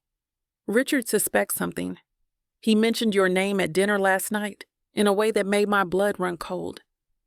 We need to be more careful, or we need to end this. I can't lose everything I've built, everything my family expects of me, and you have Charlotte and your sons to think about. Meet me at the usual place tomorrow. We'll decide then. Always, Marie." The air leaves my lungs in a rush, the implications staggering. My mother and Malcolm Tremont having an affair, the cornerstone of Atlanta society, Marie Harris, betraying my father with his greatest business rival. I scroll frantically to the next letter, this one from Malcolm to my mother. "Marie, last night was a mistake. A beautiful, necessary mistake, but a mistake nonetheless. Charlotte knows, not everything, but enough. The look in her eyes when I came home, I've never seen such devastation. We've caused enough damage. Your daughter is barely a year old. My boys need their father. We have to end this, truly end it this time. I'll always cherish what we had, but some loves aren't meant to survive in the light. Malcolm, my hand shakes so badly I nearly dropped the laptop. Your daughter is barely a year old. The letter is dated August 1994. I was born in September 1993. The timing sends a chill down my spine as implications I'm not ready to face begin to surface. I continue reading, unable to stop despite the growing knot in my stomach. The correspondence spans years. Passionate reunions followed by guilt-ridden separations. Business events where they pretended to be adversaries while exchanging heated glances. Hotel receipts from cities where they both happened to have business meetings simultaneously. The most recent letter is from my mother, dated just weeks before Jonathan Tremont's death. Malcolm, I've heard about your mother's condition. I know what this means for the company, for your position. I wish I could offer comfort beyond these words on a page, but we both know that's impossible now. The hatred between our families has grown beyond our control, a monster of our own making, fed by our guilt and secrets. Sometimes I wonder if our children sense the truth beneath the feud, if they can feel the current of something more complicated than business rivalry. Sebastian reminds me so much of you at that age, the same restlessness, the same searching eyes. Ava has your mother's spirit, but she'll never know. Be careful in the coming months. Richard is planning to move against Tremont Holdings while you're vulnerable during the transition. I've told him nothing, but I thought you should be warned. For the last time, Marie. The final line hits me like a physical blow. The implication hovers just beyond what I'm willing to acknowledge, a truth too devastating to fully process. A key card clicks in the door, jerking me back to the present moment. I quickly close the document, but don't have time to exit the folder before Sebastian enters, looking tired but satisfied in his perfectly tailored suit. Meeting went well, he announces, loosening his tie. The sustainability features are actually coming in under budget, which never happens in construction. He pauses, taking in my expression and the laptop open before me. Understanding dawns in his eyes, followed quickly by concern. Ava, what's wrong? Did you know? The question escapes before I can form a more coherent thought. About our parents? Sebastian stills completely, his expression carefully neutral in a way that tells me immediately that he did know, or at least suspected. What did you find? Letters, emails, decades of correspondence between my mother and your father. I struggle to keep my voice steady. An affair that apparently lasted years? He approaches slowly, as if afraid sudden movements might shatter me. I only recently discovered the possibility. The background check was to confirm my suspicions before I mentioned it to you. When? I demand, anger flaring at the thought of him keeping this from me too. When did you find out? I've had suspicions since that charity gala when your mother mentioned complications in our family's shared history. Sebastian sits on the edge of the bed, keeping a respectful distance. The investigator delivered that preliminary report yesterday while you were at Borough Market. The timing checks out, diffusing some of my anger. This isn't another long-held secret then, just a very fresh one he hasn't had time to share. There's more to it than just an affair, isn't there? I ask, the question burning in my throat. The timing of these letters, the way my mother writes about me. Sebastian's expression confirms my fears before he even speaks. The investigator believes it's possible that Malcolm might be. Don't say it. I hold up my hand, physically blocking the words I'm not ready to hear. I need to process this first. He nods, respecting my boundary. Whatever you need, I'm here. The simple offer of support nearly breaks me. I stand abruptly, needing movement to manage the emotions threatening to overwhelm me. I need to talk to my mother, directly. Now? Sebastian's concern is evident. Ava, it's the middle of the night in Atlanta. Perfect. She'll be off guard. I reach for my phone, a strange calm descending as shock gives way to determination. I've spent my entire life with her controlling the narrative. Not this time. What if we... I choke, unable to say the words. Sebastian watches me carefully, frowning. I'm sure we're not siblings if that's what you meant. Father would have stopped our relationship even if he lost a limb. Would you like privacy for this call? The offer surprises me. Part of me wants solitude to confront this shattering revelation, but a stronger part recognizes that Sebastian is now my partner in ways that transcend our original arrangement. Whatever complications exist between our families, they affect us both. Stay, I decide. You deserve to hear this too. Relief crosses his features briefly, before he nods, settling back to give me space while remaining present. I dial my mother's private number, the one few people have access to, and put the phone on speaker. She answers on the third ring, her voice sharp with annoyance. Ava, can't you read a clock? I do, Mother. My voice emerges calmer than I feel. But this conversation couldn't wait until morning. If this is about the trust amendments, it's about Malcolm Tremont, I interrupt, satisfaction flowing through me at the sudden silence on the other end. It's about your affair with him. It's about the letters I just read. The silence stretches so long, I wonder if she's hung up. Finally, her voice returns, stripped of its usual imperious confidence. Where did you get those letters? Does it matter? I have them. I've read them. I pace the hotel room, nervous energy making stillness impossible. What I want to know is why. Why maintain this decades-long feud if you were in love with him? It's complicated, Ava. My mother's voice carries a weariness I've never heard before. Adult relationships often are. Don't condescend to me, I snap. I deserve the truth. Was the feud just elaborate cover for your guilt? A way to keep everyone distracted from what was really happening? Sebastian watches me intently, his expression supportive but giving me space to lead this confrontation. My mother sighs, the sound uncharacteristically vulnerable. It didn't start as a feud. When Malcolm and I ended things, truly ended them, after that August letter you must have read, we agreed to maintain professional distance. That distance gradually hardened into something colder as our guilt transformed.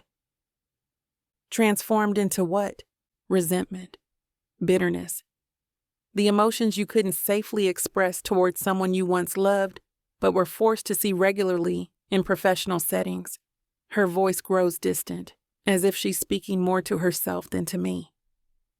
Over time, it became easier to foster rivalry than to acknowledge the truth. And Dad? Does he know? Another weighted pause. Your father and I have an understanding. We don't discuss certain aspects of our past. It's worked for 30 years. The clinical detachment in her voice makes my chest ache.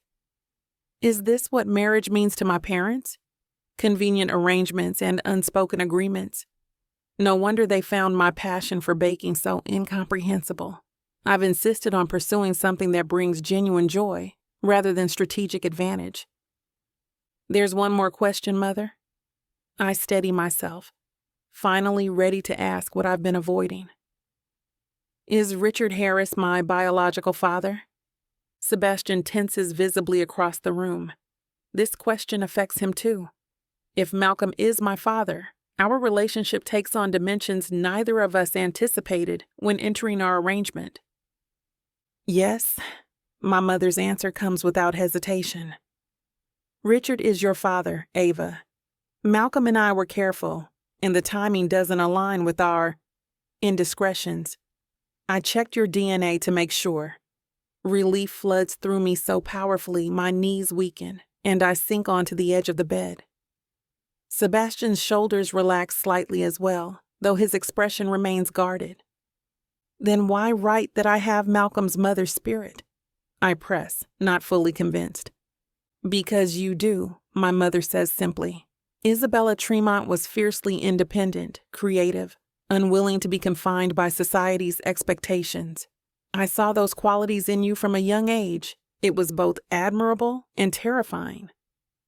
The explanation rings true, aligning with what I know of myself and the frustrated bewilderment my mother has always expressed at my choices. Why not tell me this before? Why maintain this fiction of the Tremont-Harris rivalry if it's built on such a personal foundation?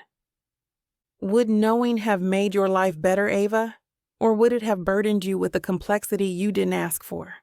My mother's voice hardens, returning to more familiar territory. We made our choices, Malcolm and I. The consequences were ours to bear, not our children's.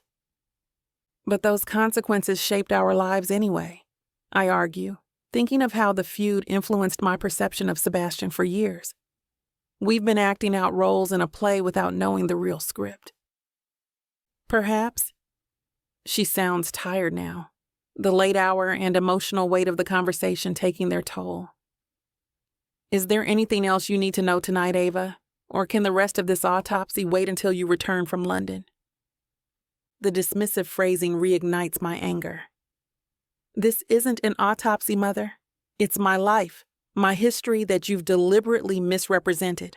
I deserve better than that. Yes, she admits after a long pause. You do. When you return, we can discuss this properly, with Richard present as well. There are aspects of this situation you still don't understand. It's as close to an apology as Marie Harris is capable of offering.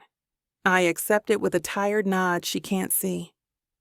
Fine, when we return. And Ava, my mother's voice softens almost imperceptibly. Despite what you may think after reading those letters, I have always loved your father. What Malcolm and I had was something else entirely. Not more, just different. The distinction feels important to her, though I'm not sure I fully understand it yet. Good night, Mother. After ending the call, I remain motionless, staring at the phone in my hand as if it might offer further revelations. Sebastian approaches cautiously, sitting beside me on the bed without touching me, respecting the emotional processing I'm clearly still navigating. Are you okay? He asked gently. I don't know. The honest answer surprises even me. Everything I thought I knew about my family, about our family's relationship, was built on this elaborate fiction. It makes me question what else might be false. Sebastian nods, understanding darkening his eyes. Family secrets have a way of distorting everything they touch. There's something in his tone, a heaviness, a hint of guilt that catches my attention. For a brief moment, I wonder if he has secrets of his own still hidden from me. But the thought dissolves under the weight of my current emotional turmoil. At least now I understand why my mother reacted so dramatically to our engagement, I say, attempting to find some coherence in this new reality. It wasn't just about the Harris-Tremont feud. It was about her personal history with your father. It explains a lot, Sebastian agrees, including my father's particularly venomous opposition to our marriage. He must have been terrified we'd somehow uncover the truth. Which we did. I laugh, the sound edged with hysteria. Just not in the way they feared. Sebastian's hand moves tentatively toward mine, and I lace our fingers together, suddenly grateful for his steady presence. Whatever complications exist between us, whatever began as strategic arrangement, has evolved into something genuine enough that I want him beside me during this upheaval. What do you need right now? He asks, his thumb tracing gentle circles on my palm. The question is so simple, yet so profound. What do I need? No one in my family has ever asked me that with such straightforward sincerity. I need to not think about this for a while, I decide. I need to go visit that patisserie, learn something new, and focus on creating rather than unraveling. Sebastian nods, understanding immediately. Want company? I can reschedule my afternoon meetings. The offer touches me deeply. This powerful, busy man, willing to rearrange his schedule just to provide emotional support. It's another piece of evidence that whatever exists between us now has grown far beyond our original agreement. Yes, I admit, allowing myself this vulnerability. I'd like that. He lifts our joined hands, pressing his lips to my knuckles, with a tenderness that makes my heart ache. Then that's what we'll do.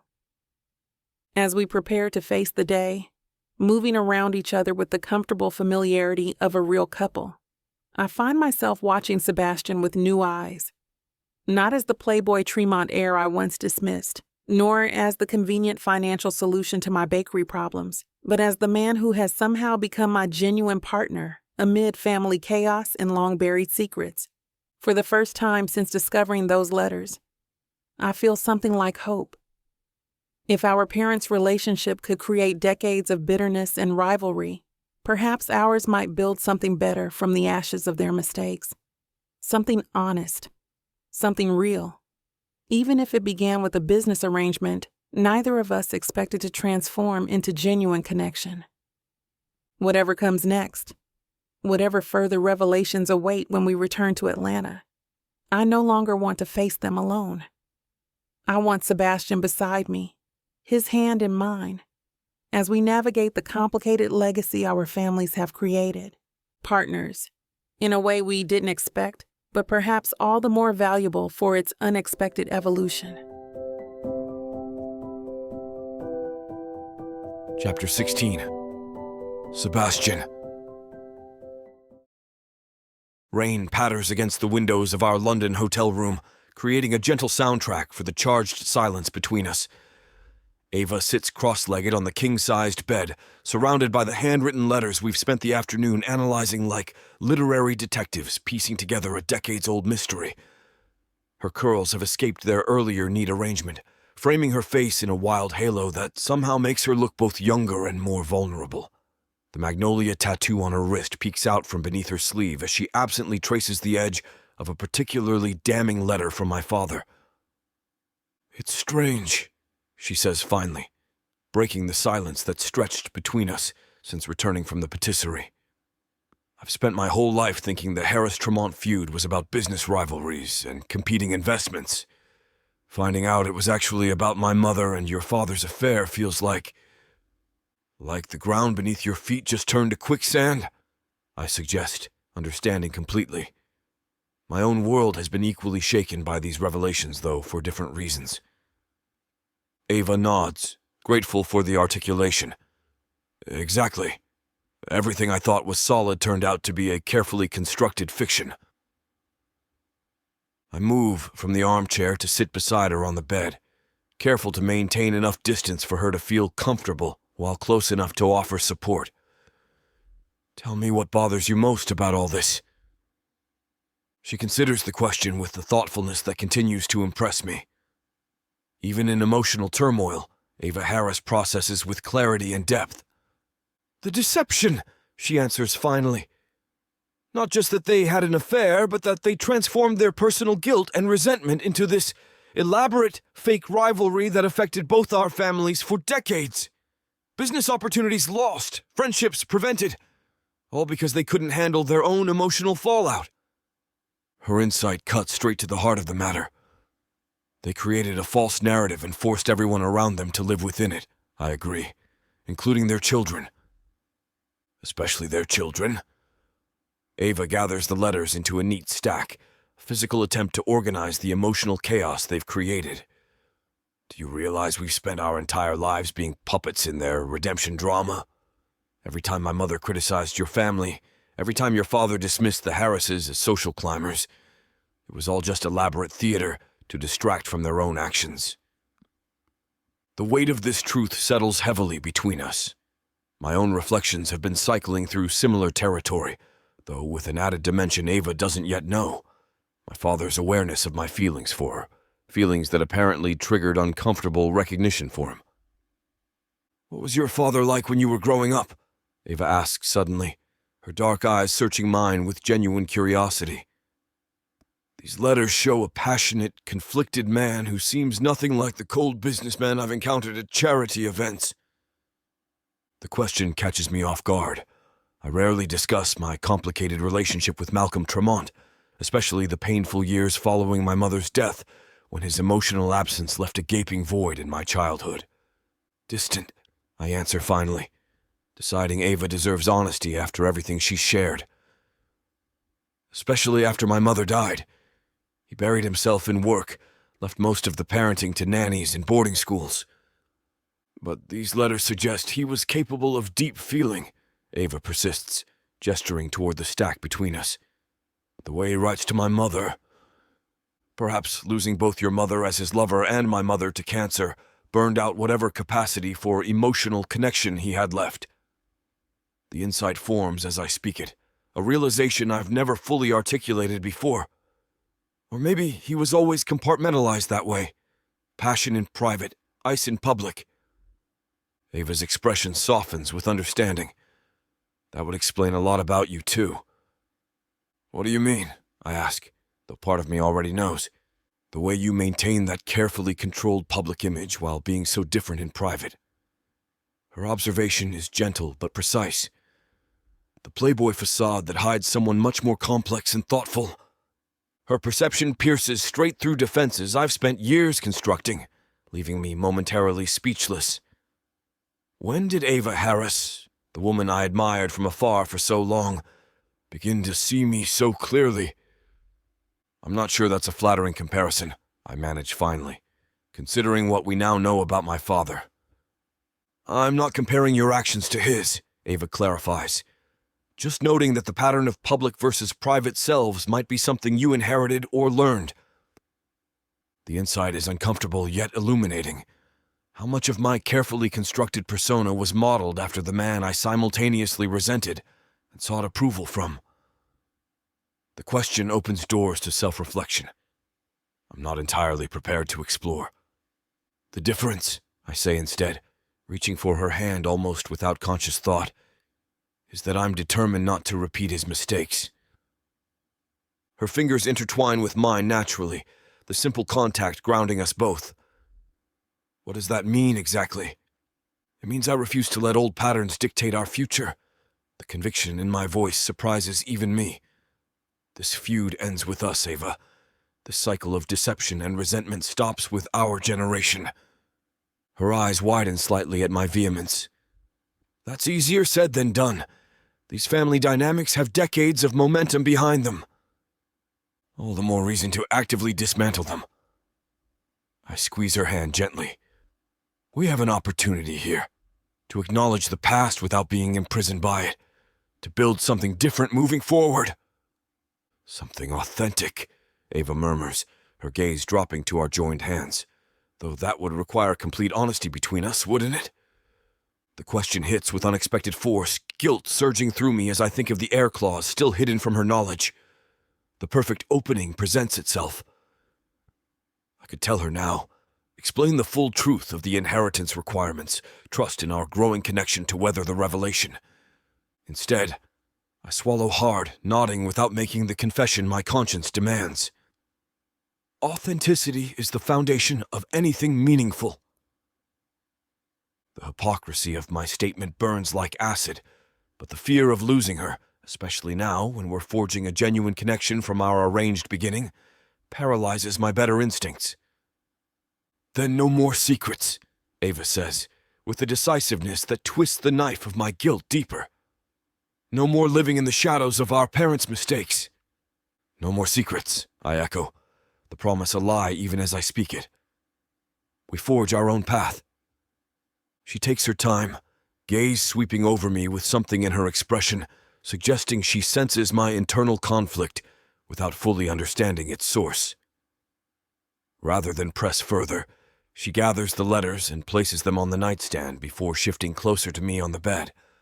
Thank you, she says quietly, for supporting me through this, for helping me make sense of it all. Always, I reply, the single word carrying more emotional weight than I'd intended. That's what partners do. Her smile at the familiar designation warms something in my chest. What began as a strategic arrangement has evolved into a genuine partnership that increasingly feels like the most important relationship of my life. I've been thinking, Ava continues, about the timing of all this. Discovering these letters during our honeymoon, right after making our marriage official. It's almost poetic in a way, isn't it? Learning the truth about our parents' relationship just as our own is transforming. Transforming how? I ask, needing to hear her articulation of what's happening between us. Ava's gaze meets mine directly, her dark eyes reflecting both vulnerability and certainty. From arrangement to something real, something neither of us imagined when we made the deal. The simple acknowledgement of our evolving feelings creates a tightness in my throat. And how do you feel about that transformation? Scared, she admits with characteristic honesty. Hopeful, confused, all of the above. That makes two of us. I reach up to tuck an escaped curl behind her ear, the casual intimacy of the gesture belying its significance. This wasn't in the contract language. Her laugh is soft, but genuine. Definitely not covered in the prenup. Ava, I begin, needing to express something of the emotions building in my chest, even if I can't yet make a full confession. Whatever happens between us, whatever this becomes, I want you to know that it matters to me. You matter to me, not just as a means to secure my inheritance, but as yourself. The admission feels simultaneously inadequate and terrifyingly revealing. Ava's expression softens, her hand rising to cup my cheek in a gesture so tender it makes my heart stutter. You matter to me too, Sebastian, in ways I never expected. The simplicity of her statement, the unadorned truth of it, moves me more deeply than elaborate declarations might have. This is Ava, straightforward, authentic, unwilling to hide behind flowery language or social niceties. Her directness is what first captured my attention years ago, and it continues to disarm me now. So what now? I ask, suddenly uncertain of the protocol for navigating from arranged marriage to genuine relationship. Now, Ava says with a small smile, we continue getting to know each other. The real versions, not the public personas or the inherited prejudices. We decide what we want this to be, based on our own feelings rather than family expectations or contractual obligations. Her practical approach grounds what could otherwise feel overwhelmingly complex. I'd like that, I tell her, meaning it more than she could possibly know. Ava glances at her watch, her expression shifting to surprise. It's almost 8. We should get ready for dinner with your hotel team. The reminder of our scheduled business commitment brings me reluctantly back to practical reality. We could cancel, I suggest, reluctant to end this moment of connection. Order room service. Continue this conversation. Tempting, Ava acknowledges with a smile that sends warmth cascading through me. But I've been looking forward to seeing the rooftop restaurant space you designed. Besides, we have the rest of our lives for conversations. The casual reference to our future, as if she's genuinely considering a life with me beyond our contractual year, affects me more powerfully than she could know. The rest of our lives, I repeat, the phrase resonating with unexpected weight. As we prepare for dinner, moving around each other with the comfortable familiarity of an established couple rather than newlyweds of convenience, I find myself watching Ava with a mixture of wonder and trepidation. The woman who once seemed so unattainable, who dismissed me as nothing more than a privileged playboy, is now my wife in more than just legal documentation. She's becoming my genuine partner, my confidant, potentially my future in ways neither of us anticipated. Which makes my continued deception about the heir clause all the more damaging. While Ava showers, I check my phone to find multiple missed calls from both Luke and Finch, my grandfather's attorney. A text from Luke sends ice through my veins. Elliot moving faster than expected. Claims to have proof the marriage doesn't meet will requirements. Call ASAP. The threat looms larger now, particularly as Ava and I grow closer. I should tell her immediately, prepare her for whatever Elliot might be planning. Yet the fear of losing this newfound closeness, of shattering her trust when she's already reeling from family revelations, stays in my hand once again. Instead, I text Luke back. "We'll call tomorrow. Handle Finch until then." By the time Ava emerges from the bathroom wrapped in a hotel robe, her skin glowing from the shower's heat, I've tucked my phone away along with my mounting anxiety. Tonight belongs to us, to this evolving relationship, to the connection growing stronger despite the foundation of secrets and arrangements that birthed it. "Everything okay?" she asks, her perceptiveness catching the tension I thought I'd hidden. "Just some emails about the hotel project," I lie, hating myself for the ease with which the deception comes. Nothing that can't wait until tomorrow. Ava nods, accepting my explanation without question. A trust I haven't earned, given what I'm still concealing from her. As she turns to select a dress from the closet, I make a silent promise to myself. This will be my last deception. After tonight's dinner, after we return to our room, I'll tell her everything. About the heir clause, about Elliot's threats, about the full requirements of the inheritance. No more secrets as we just pledged to each other. No more perpetuating the patterns of our parents. "The blue dress or the green?" Ava asks, holding up two elegant options. "The green," I answer immediately. "It brings out the gold flecks in your eyes." Her smile at my observation warms me from within. "You notice the strangest things, Sebastian Tremont." "I notice everything about you," I reply honestly. "I always have." The simple truth seems to touch her, a faint blush rising on her cheeks as she turns back to the closet. "Charmer." "Not charm," I counter gently. "Just truth." And there it is, the crux of my conflict.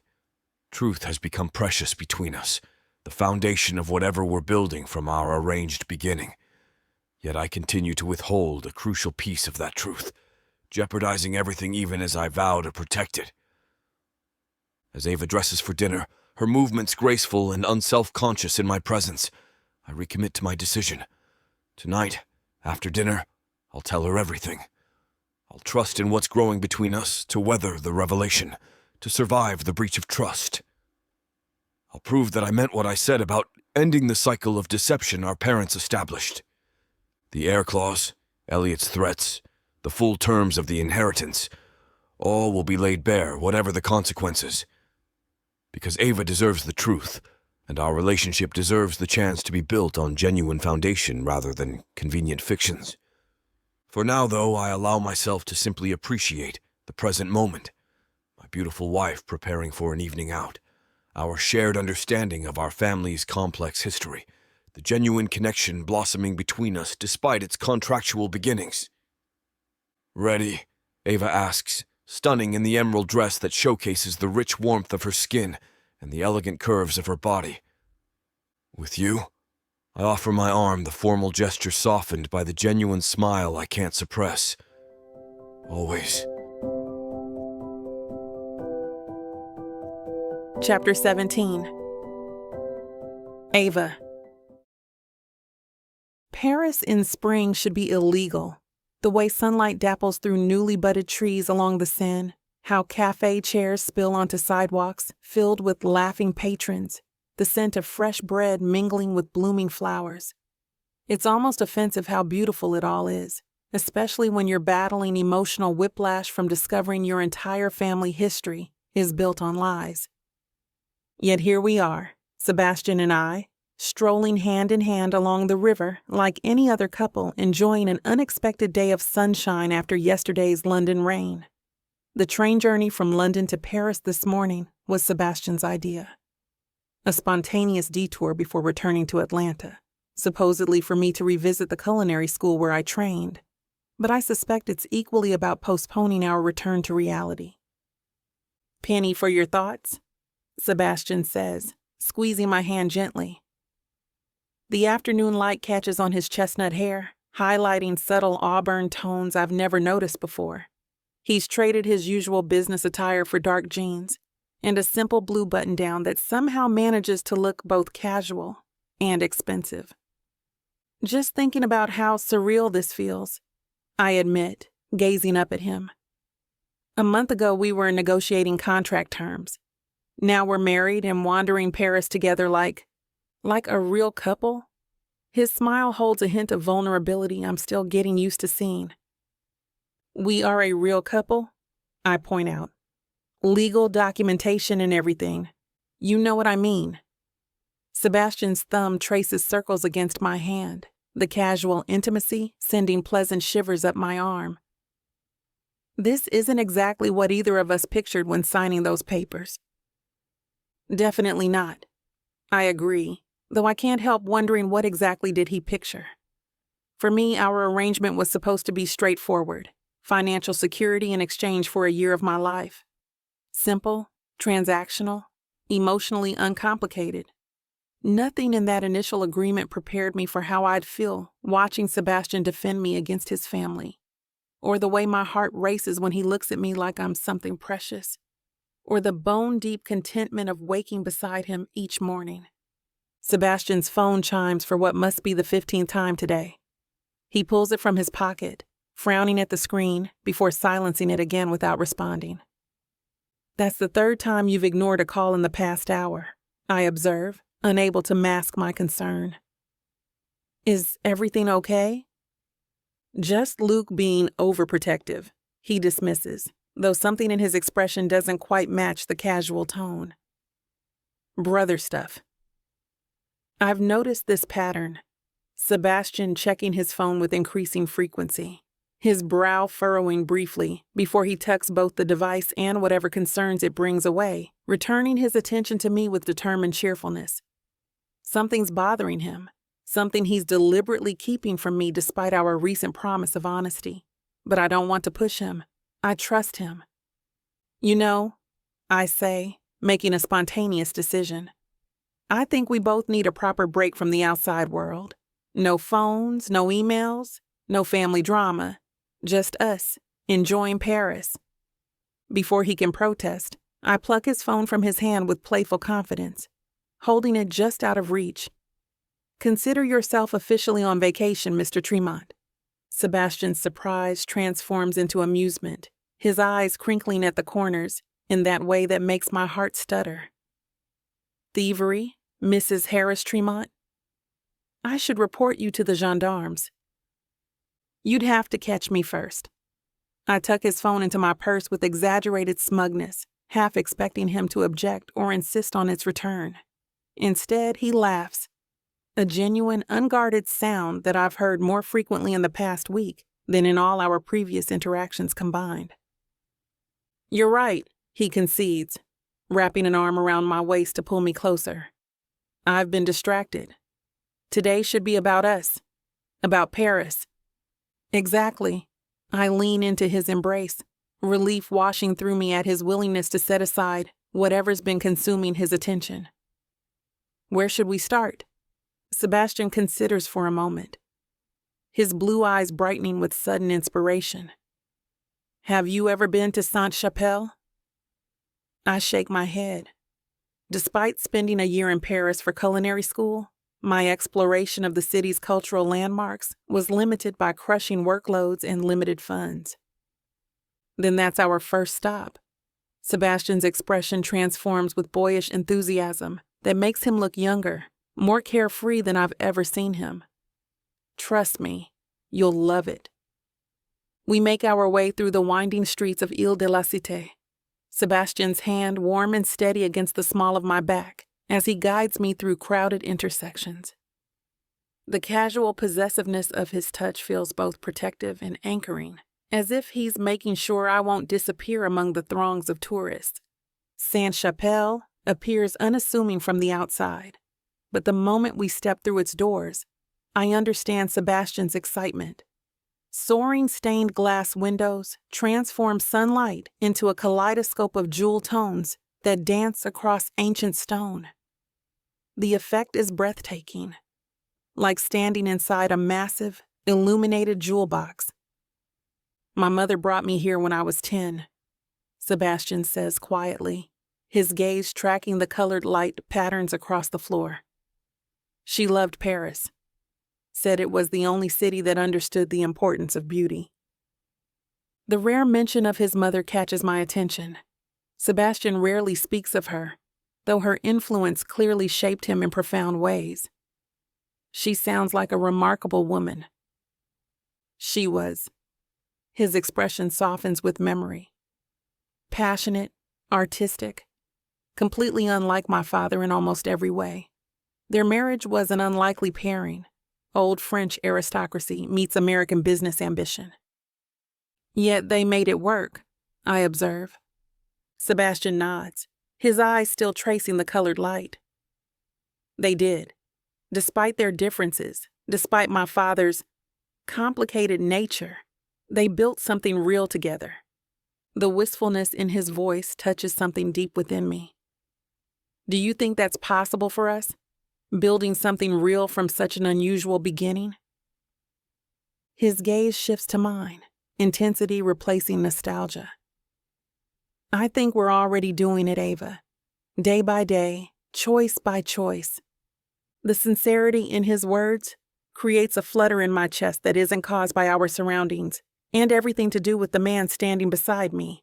The man who has somehow transformed from contract partner to something much more significant in a matter of weeks.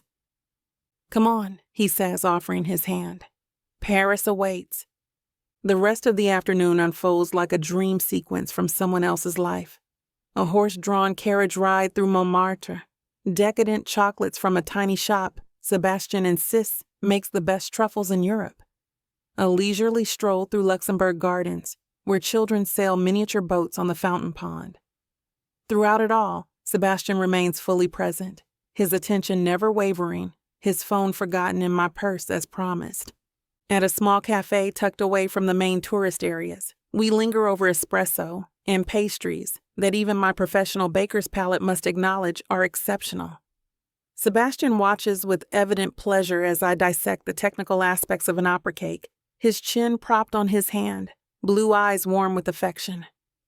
You're staring, I point out, licking a smudge of chocolate from my thumb. Because you're beautiful, he replies simply, especially when you're analyzing pastry architecture with that serious little furrow between your eyebrows. Heat rises to my cheeks at the casual compliment. Even after weeks of physical intimacy, Sebastian still has the ability to make me blush with unexpected sincerity.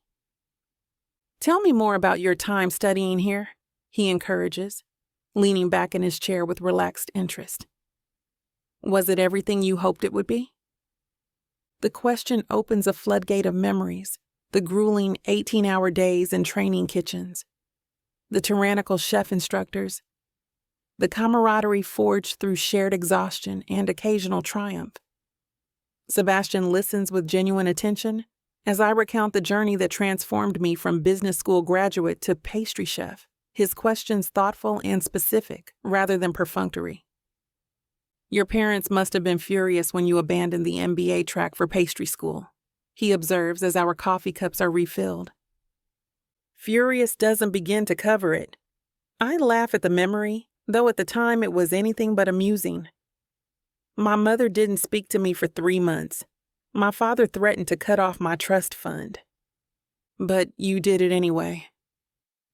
Admiration colors Sebastian's voice. You chose your passion over their approval. I didn't see any other option, I admit. The thought of spending my life in corporate boardrooms discussing profit margins made me physically ill. But creating something with my hands, something that brings people joy, that felt like purpose. Sebastian's expression grows contemplative. I envy that clarity. Most of my life has been spent following a predetermined path, even when I pretended to rebel against it. The confession surprises me. What would you have chosen if expectations weren't a factor? He considers the question with unexpected seriousness. Architecture, maybe, or sustainable urban development. Something that combines creativity with tangible impact. The London Hotel project, I realize. That's why it matters so much to you. Sebastian nods, something like relief crossing his features at being understood. It's the first project where I've had real creative input, where sustainability wasn't just a marketing buzzword, but a genuine priority. My father thinks it's a vanity project, but it's actually you finally doing what you're passionate about. I finish for him, seeing this dimension of Sebastian with new clarity. His smile is both grateful and vulnerable. Exactly. The sun begins its descent toward the horizon as we leave the cafe, casting the city in golden light that transforms even ordinary buildings into works of art. Sebastian's arm slides around my waist as we walk, the gesture both protective and possessive in ways that send pleasant warmth spreading through me. One more stop before dinner, he announces, guiding me toward the river. Where are we going? His smile turns mischievous. It's a surprise. 20 minutes later, I find myself on a private sunset cruise along the Seine, champagne in hand, the iconic landmarks of Paris drifting past as day surrenders to evening. Sebastian stands behind me at the railing, his arms encircling my waist, his solid warmth against my back, a shield against the slight evening chill. This is perfect, I murmur, leaning back against his chest as Notre Dame glides into view, its partially reconstructed towers silhouetted against the darkening sky. You're perfect, Sebastian counters, his lips brushing my temple in a gesture so tender it makes my heart ache. Thank you for today, for making me put away the distractions and just be here with you. I turn in his arms to face him, struck by the unguarded affection in his expression. Whatever's been worrying you, is it something I can help with? A shadow crosses his features briefly before he shakes his head. Not tonight. Tonight is just about us, about this moment. Though part of me wants to press further, the vulnerability in his eyes stops me. Whatever burden he's carrying, he's deliberately setting it aside to be fully present with me. I can respect that choice, at least for now. Us, I agree, rising on tiptoes to brush my lips against his. Just us. The kiss deepens with unexpected intensity. Sebastian's arms tightening around me, as if I might disappear if he loosens his hold. There's something almost desperate in the way his mouth claims mine, something beyond desire that feels like need, like seeking reassurance. When we finally separate, both slightly breathless, the city lights are beginning to twinkle around us, Paris transforming into its evening incarnation of illuminated beauty. Let's skip dinner, Sebastian suggests, his voice rougher than usual. Go back to the hotel. The desire in his eyes mirrors the heat building within me. I thought you had reservations at some impossible-to-book restaurant. Some things are more important than Michelin stars. His thumb traces the curve of my lower lip in a gesture that sends shivers down my spine. Like showing my wife exactly how much I want her. Wife. The word still creates a flutter in my chest, despite the pragmatic origins of our marriage. When you put it that way, how can I refuse? The journey back to our hotel is full of stolen kisses and lingering touches, anticipation building with each passing moment. By the time our suite door closes behind us, the air between us is charged with electric tension. Sebastian approaches slowly, his gaze never leaving mine as he reaches for my hand. I want you, Ava. Not just physically, but all of you. Your thoughts, your dreams, your fears. Everything. The raw honesty in his voice touches something deep within me. This isn't just desire speaking, but something more profound, more vulnerable than mere physical attraction. I'm right here, I tell him, stepping into his space until barely a breath separates us. All of me. His hands frame my face with reverent gentleness as he studies me, as if memorizing every detail. Don't you have any idea how you affect me? What you've always done to me? The question carries weight beyond the immediate moment, hinting at feelings that preceded our arrangement.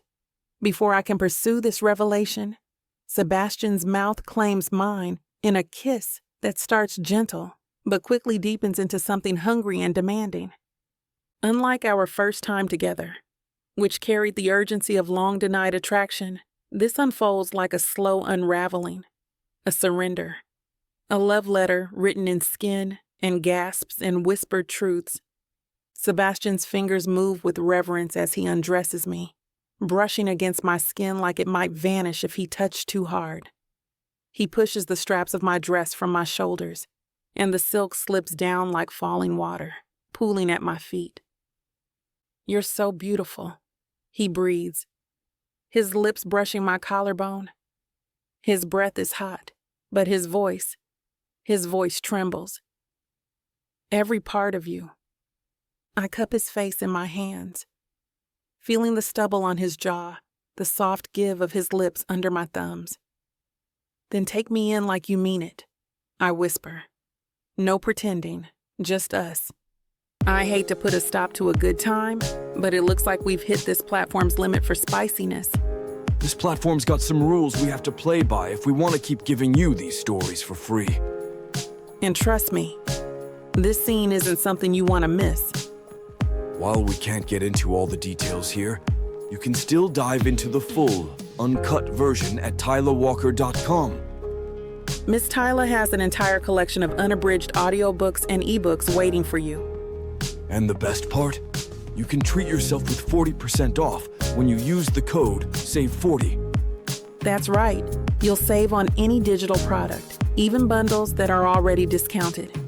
Miss Tyla would never let anyone feel the kind of disappointment you must be feeling right now. So why wait? Treat yourself with Miss Tyla. Eventually, he shifts to lie beside me, drawing me against his chest where I can hear the strong, steady rhythm of his heartbeat, gradually returning to normal. His fingers trace lazy patterns along my spine, the simple caress both soothing and tender. "Sebastian," I venture, after comfortable silence has stretched between us. His response vibrates beneath my ear. "I think I'm falling in love with you." The admission emerges before I can censor it. The emotional vulnerability of our lovemaking dismantling my usual careful restraint. "I know you told me you don't want me to give you an answer." His fingers gently lift my chin, bringing my gaze to meet his. The emotion I find there steals my breath. Joy, wonder, and unmistakable tenderness. "Ava Harris," he says softly, "I've been in love with you for a long time. It's been 6 years since that fateful day. Watching you laugh in that yellow sundress, completely unimpressed by everyone's social posturing, including mine. I just never thought this day will ever come." "It's because you never said anything," I pout. "How could I?" A rueful smile touches his lips. "I told you, you were a Harris. I was a Tremont. You made it abundantly clear you thought I was nothing but a privileged playboy, and you weren't entirely wrong back then." I struggle to reconcile this new information with my understanding of our history. Now that I think about it, when you proposed this arrangement, it was partly strategic, yes, he admits, but also the first real opportunity I'd had to get close to you, to show you who I really am, beyond the reputation and family name.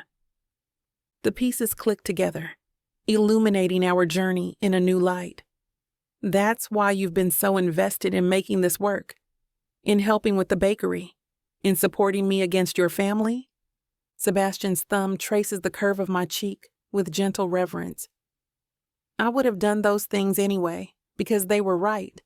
But yes, my feelings for you have always been more than contractual. The honesty of his confession touches something deep within me.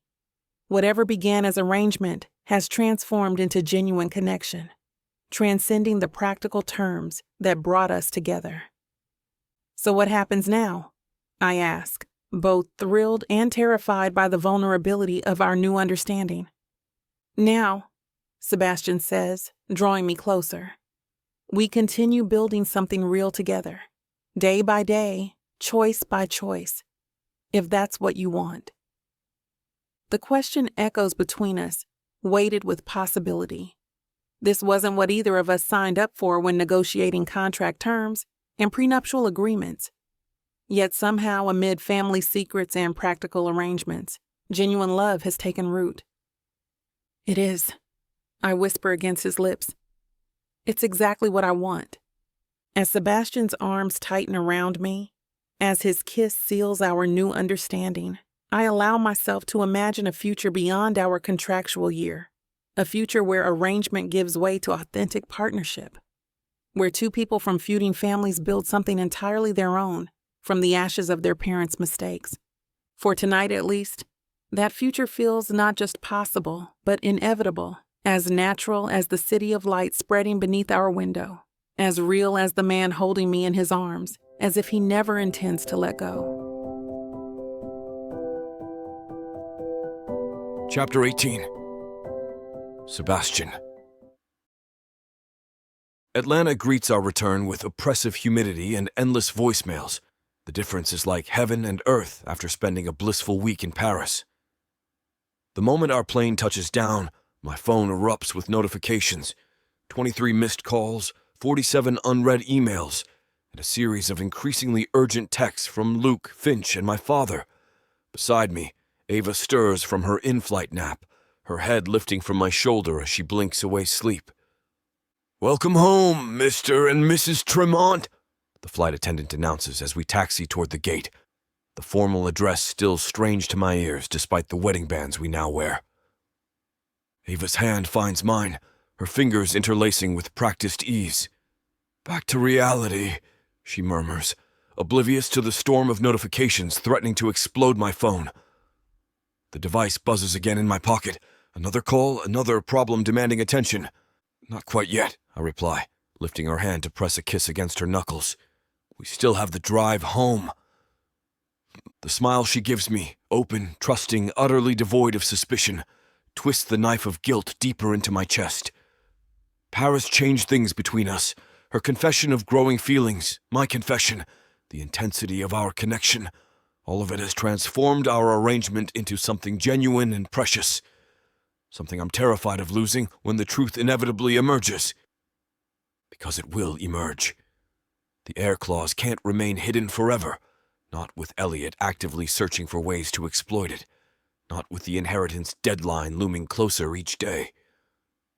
The confession I've rehearsed and postponed countless times now feels simultaneously more urgent and more dangerous than ever. Our driver collects our luggage with efficient courtesy while I shield Ava from an unexpected cluster of photographers at the international arrivals gate. Atlanta's social pages have been tracking our whirlwind romance with relentless enthusiasm, the Harris-Tremont union proving irresistible fodder for gossip columns and society blogs. "That's new," Ava observes as we escape into the privacy of the town car. "Paparazzi at the airport?" "The novelty will wear off eventually," I assure her, though the media attention serves as yet another complication in our increasingly complex situation. "Once they realize we're actually quite boring." Her laugh, warm, genuine, slightly husky from sleep, sends a wave of tenderness through me. "Sebastian Tremont, you are many things, but boring has never been one of them." The drive into the city passes in comfortable conversation about returning to work routines and upcoming social obligations. I manage to maintain the appearance of relaxed attentiveness despite the mounting anxiety churning beneath my composed exterior. Ava deserves my full attention after the connection we forged in Europe, yet my thoughts keep drifting to the inevitable confrontations awaiting me. "I'll head to Sweet Magnolia this afternoon," Ava says as we approach our Buckhead apartment. "Jazz has been holding down the fort, but there's a catering order for tomorrow I should oversee." "I need to stop by the office myself," I reply, grateful for the opening. "Catch up on whatever fires need extinguishing after a week away." She nods, understanding without judgment. This is part of what makes Ava exceptional. Her respect for my work commitments, her independence, her lack of clingy demands for constant attention. Just one of countless qualities that have transformed my strategic arrangement into genuine love. Love. The realization still catches me off guard sometimes. I've harbored feelings for Ava Harris for years, watching from a distance as she forged her path separate from her family's expectations. But this bone-deep certainty that she's become essential to my happiness is something new and terrifying in its intensity. At our apartment, we separate with a lingering kiss and promises to reconnect for dinner. The moment Ava's Uber pulls away toward her bakery, I call Luke, not bothering with pleasantries when he answers. "How bad is it?" My brother's sigh carries volumes of concern. "Worse than we thought. Elliot's been meeting with the board executive committee.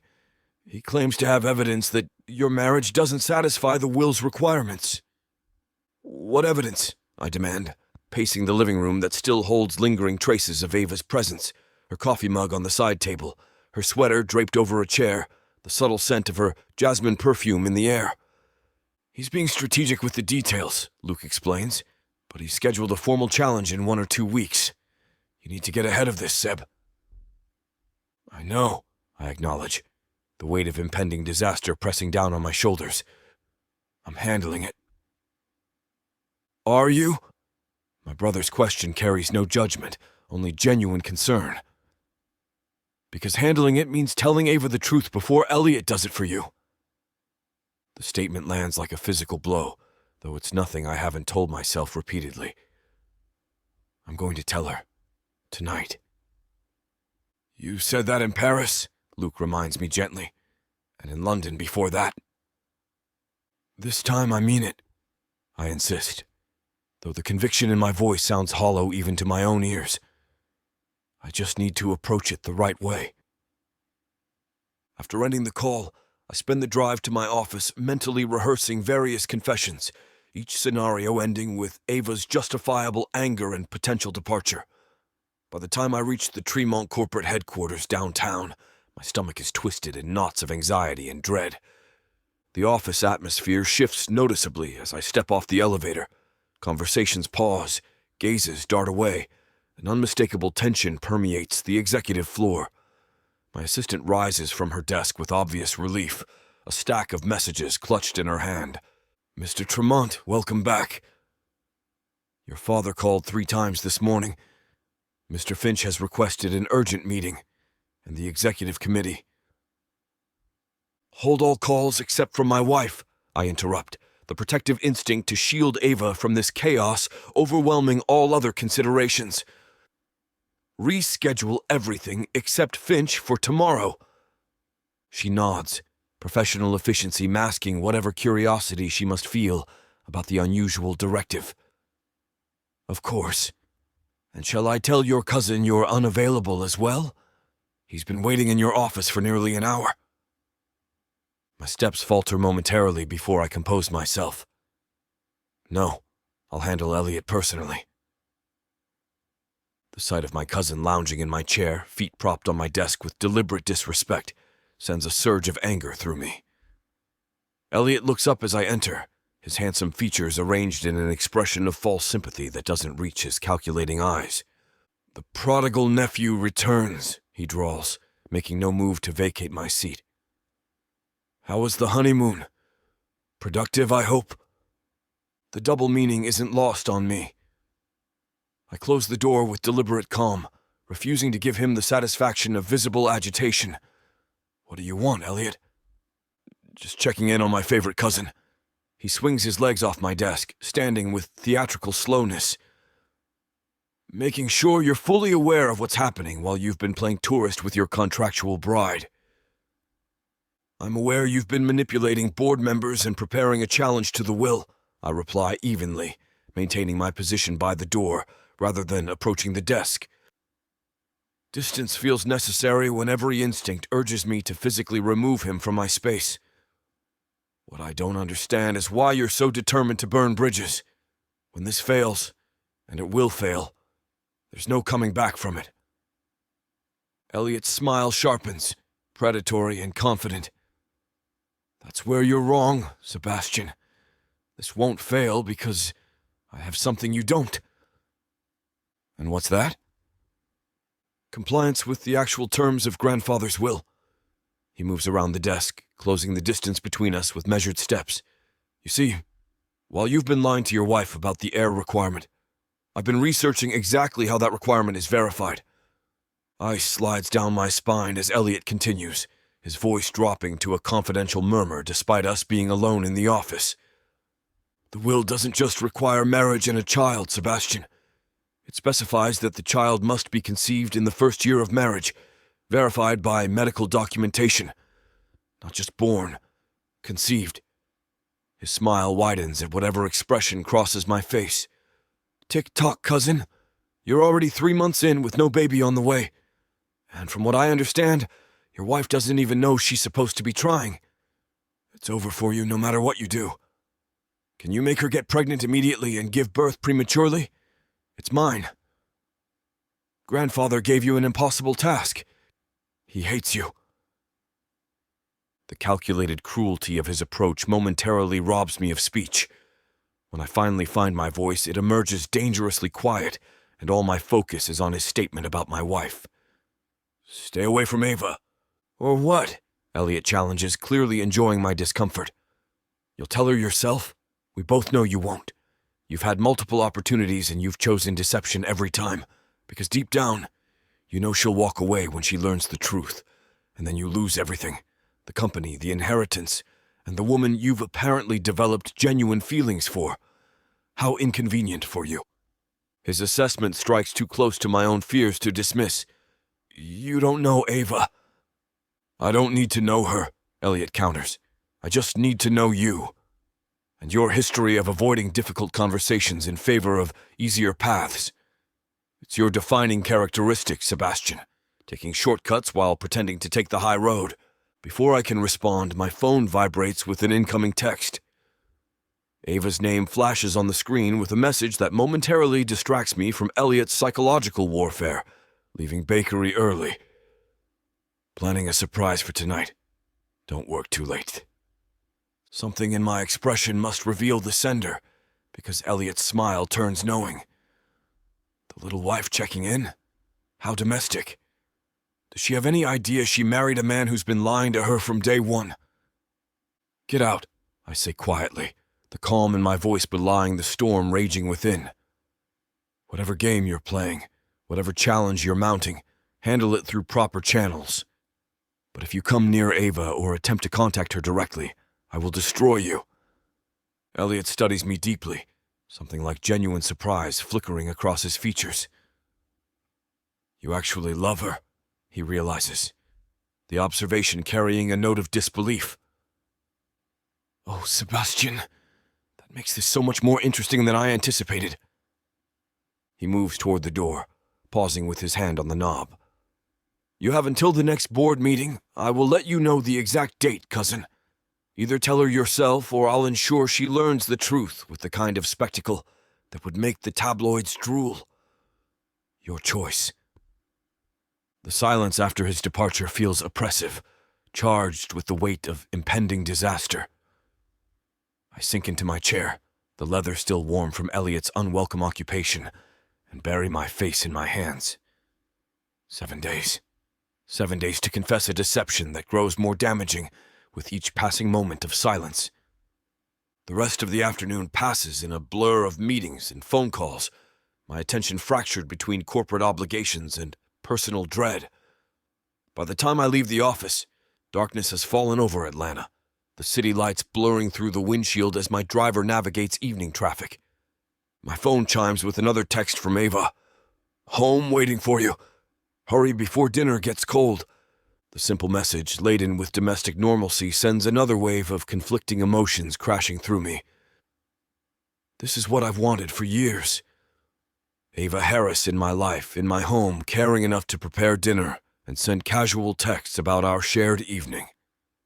Yet the foundation beneath this hard-won happiness is fractured by my continued deception, threatening to collapse entirely when the truth emerges. And it will emerge, if not by my confession, then by Elliot's calculated revelation. The choice isn't whether to tell her, but how and when, and whether she might possibly forgive me afterward. The apartment lights glow welcomingly as I approach our door, the scent of something delicious greeting me when I enter. Ava appears from the kitchen, her curls loose around her shoulders, wearing simple leggings and one of my dress shirts that drowns her smaller frame in a way that's both adorable and inexplicably sexy. "You're home," she says, her face lighting with genuine pleasure at the sight of me. Before I can respond, she crosses the room and rises on tiptoes, closing the space with a kiss more affectionate than any we've shared before. The casual intimacy of it, the assumption of welcome, of belonging, creates a lump in my throat. "Something smells amazing," I manage, setting down my briefcase and shrugging out of my jacket. "Coke au vin," she replies with a hint of shyness. "I know it's your specialty, but I wanted to try your mother's recipe. Jazz helped me close the bakery early so I could prepare it properly." Oh. The thoughtfulness of the gesture, recreating a dish that connects me to my mother, making time in her busy schedule to prepare it properly, lands like a physical ache in my chest. "You didn't have to do that." "I wanted to." Ava takes my hand, leading me toward the dining room where the table has been set with careful attention. Candles, wine glasses, the good china we've never actually used before. "Consider it a thank you for Paris for everything." The guilt intensifies to nearly unbearable levels. She's thanking me while I'm actively deceiving her about something fundamental to our arrangement. The words rise in my throat, the confession, the truth, the air clause revelation, only to die unspoken as Ava continues. "I called my mother today," she says, her expression shifting to something more serious as she pours wine into our glasses. "We're meeting tomorrow to discuss everything, the letters, the affair, all of it. I want you to come with me." The request, the implicit trust it represents, momentarily steals my breath. "Are you sure? Family confrontations are rarely improved by outside observers." "You're not an outside observer," Ava corrects gently. "You're my husband, my partner, and after everything we've learned, this affects you too." Husband, partner, the designations warm me even as they deepen my shame. A true partner wouldn't be hiding crucial information.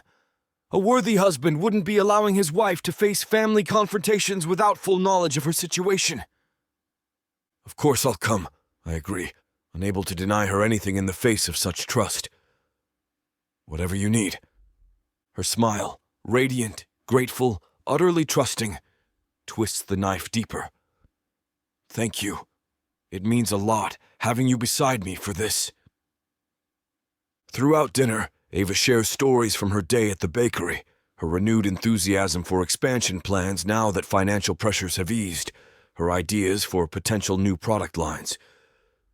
I listen with genuine interest, contributing where appropriate, all while the unspoken confession burns like acid in my throat. Tell her now. The opportunity presents itself repeatedly, during comfortable silences, natural transitions in conversation, moments of connection where honesty would be welcomed.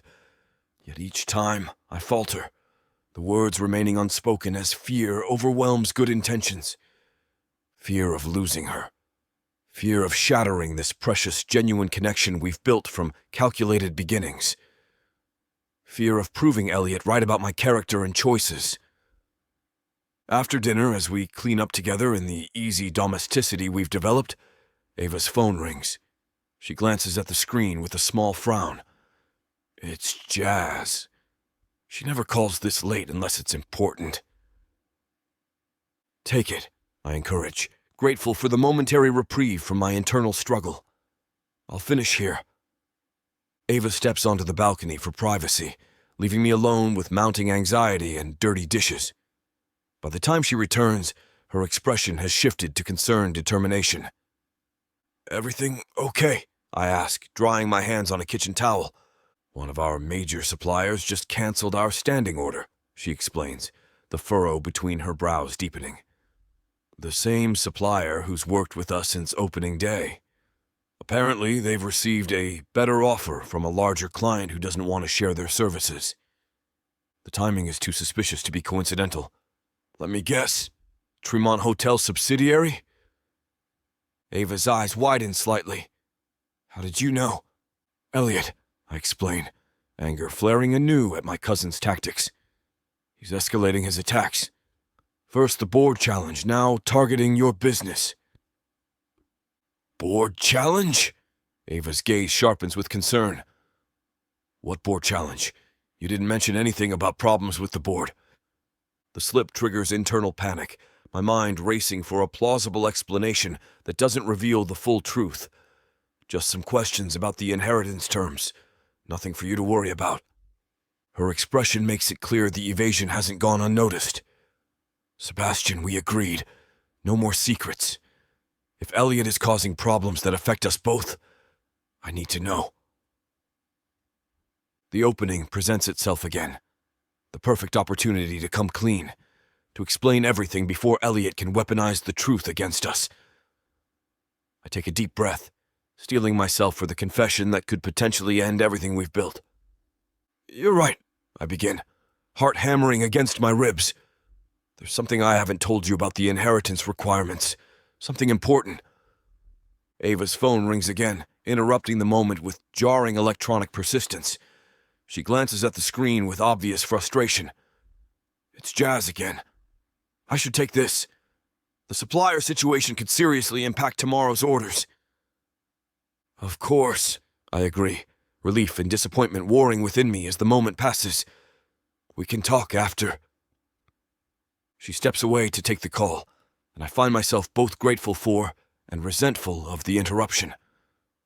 The confession hovers on the edge of articulation, simultaneously desperate to be expressed and terrified of its consequences. By the time Ava returns, the urgent supplier crisis has expanded to require her immediate attention at the bakery. I'm so sorry, she apologizes, already gathering her purse and keys. Jazz is panicking. We need to find an alternative source for our specialty flowers before morning prep begins. Go, I tell her, summoning a supportive smile I don't entirely feel. Business emergencies take precedence over dinner conversation. She pauses at the door, her expression softening as she studies me. Rain check on that talk? You seemed like you had something important to say. The concern in her voice, the genuine interest in what I was about to share, only deepens my guilt. It can wait, I lie, the words tasting like ash. Your bakery needs you more right now. Ava crosses back to me, rising on tiptoes to press another kiss against my lips. Sweet, trusting, unbearably precious. Thank you for understanding, for everything. I love you. The casual declaration, our first since Paris, lands like both blessing and accusation. I love you too, I reply, the truth of those words making the surrounding deception even more shameful. After she leaves, I pour myself a generous measure of scotch and step onto the balcony, the night air heavy with humidity and impending storms. I only have more or less than a week or two before everything implodes on me. The irony isn't lost on me. After years of wanting Ava Harris, of orchestrating an arrangement that brought her into my life, I've achieved more than I ever dared hope. She's my wife in more than just legal documentation. She loves me, trusts me, believes in the partnership we're building. And I'm about to lose it all because I lacked the courage to be honest from the beginning. Lightning flashes in the distance, illuminating the Atlanta skyline as thunder rumbles ominously. The approaching storm feels fitting, a physical manifestation of the emotional tempest gathering on my horizon. Whatever happens in the coming days, nothing between Ava and me will remain unchanged. The only question is whether anything will remain at all. Chapter 19. Ava. The world tilts sideways without warning, bakery tiles rushing up to meet me as voices fade into distant echoes. One moment I'm demonstrating the proper technique for laminating croissant dough to our newest hire. The next I'm watching the ceiling spin like a kaleidoscope before darkness swallows everything. Ava, can you hear me? Jazz's voice cuts through the fog, her normally cheerful tone sharp with concern. I blink against the overhead lights, gradually becoming aware that I'm lying on the floor of Sweet Magnolia's kitchen, with several worried faces peering down at me. What happened? My voice sounds strange to my own ears, distant and hollow. You fainted, Jazz explains, her cool palm pressed against my forehead. Just dropped like someone cut your strings. Scared the hell out of everyone, especially poor Tyler on his first training day.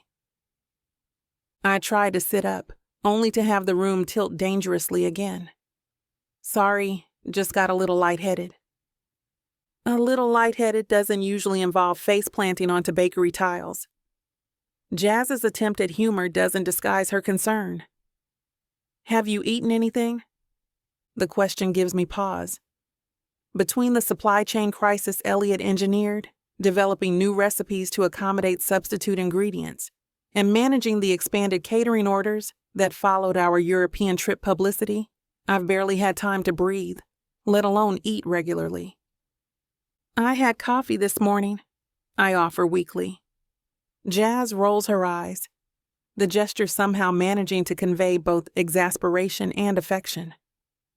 Coffee isn't food, boss, especially not when you've been working 14-hour days all week.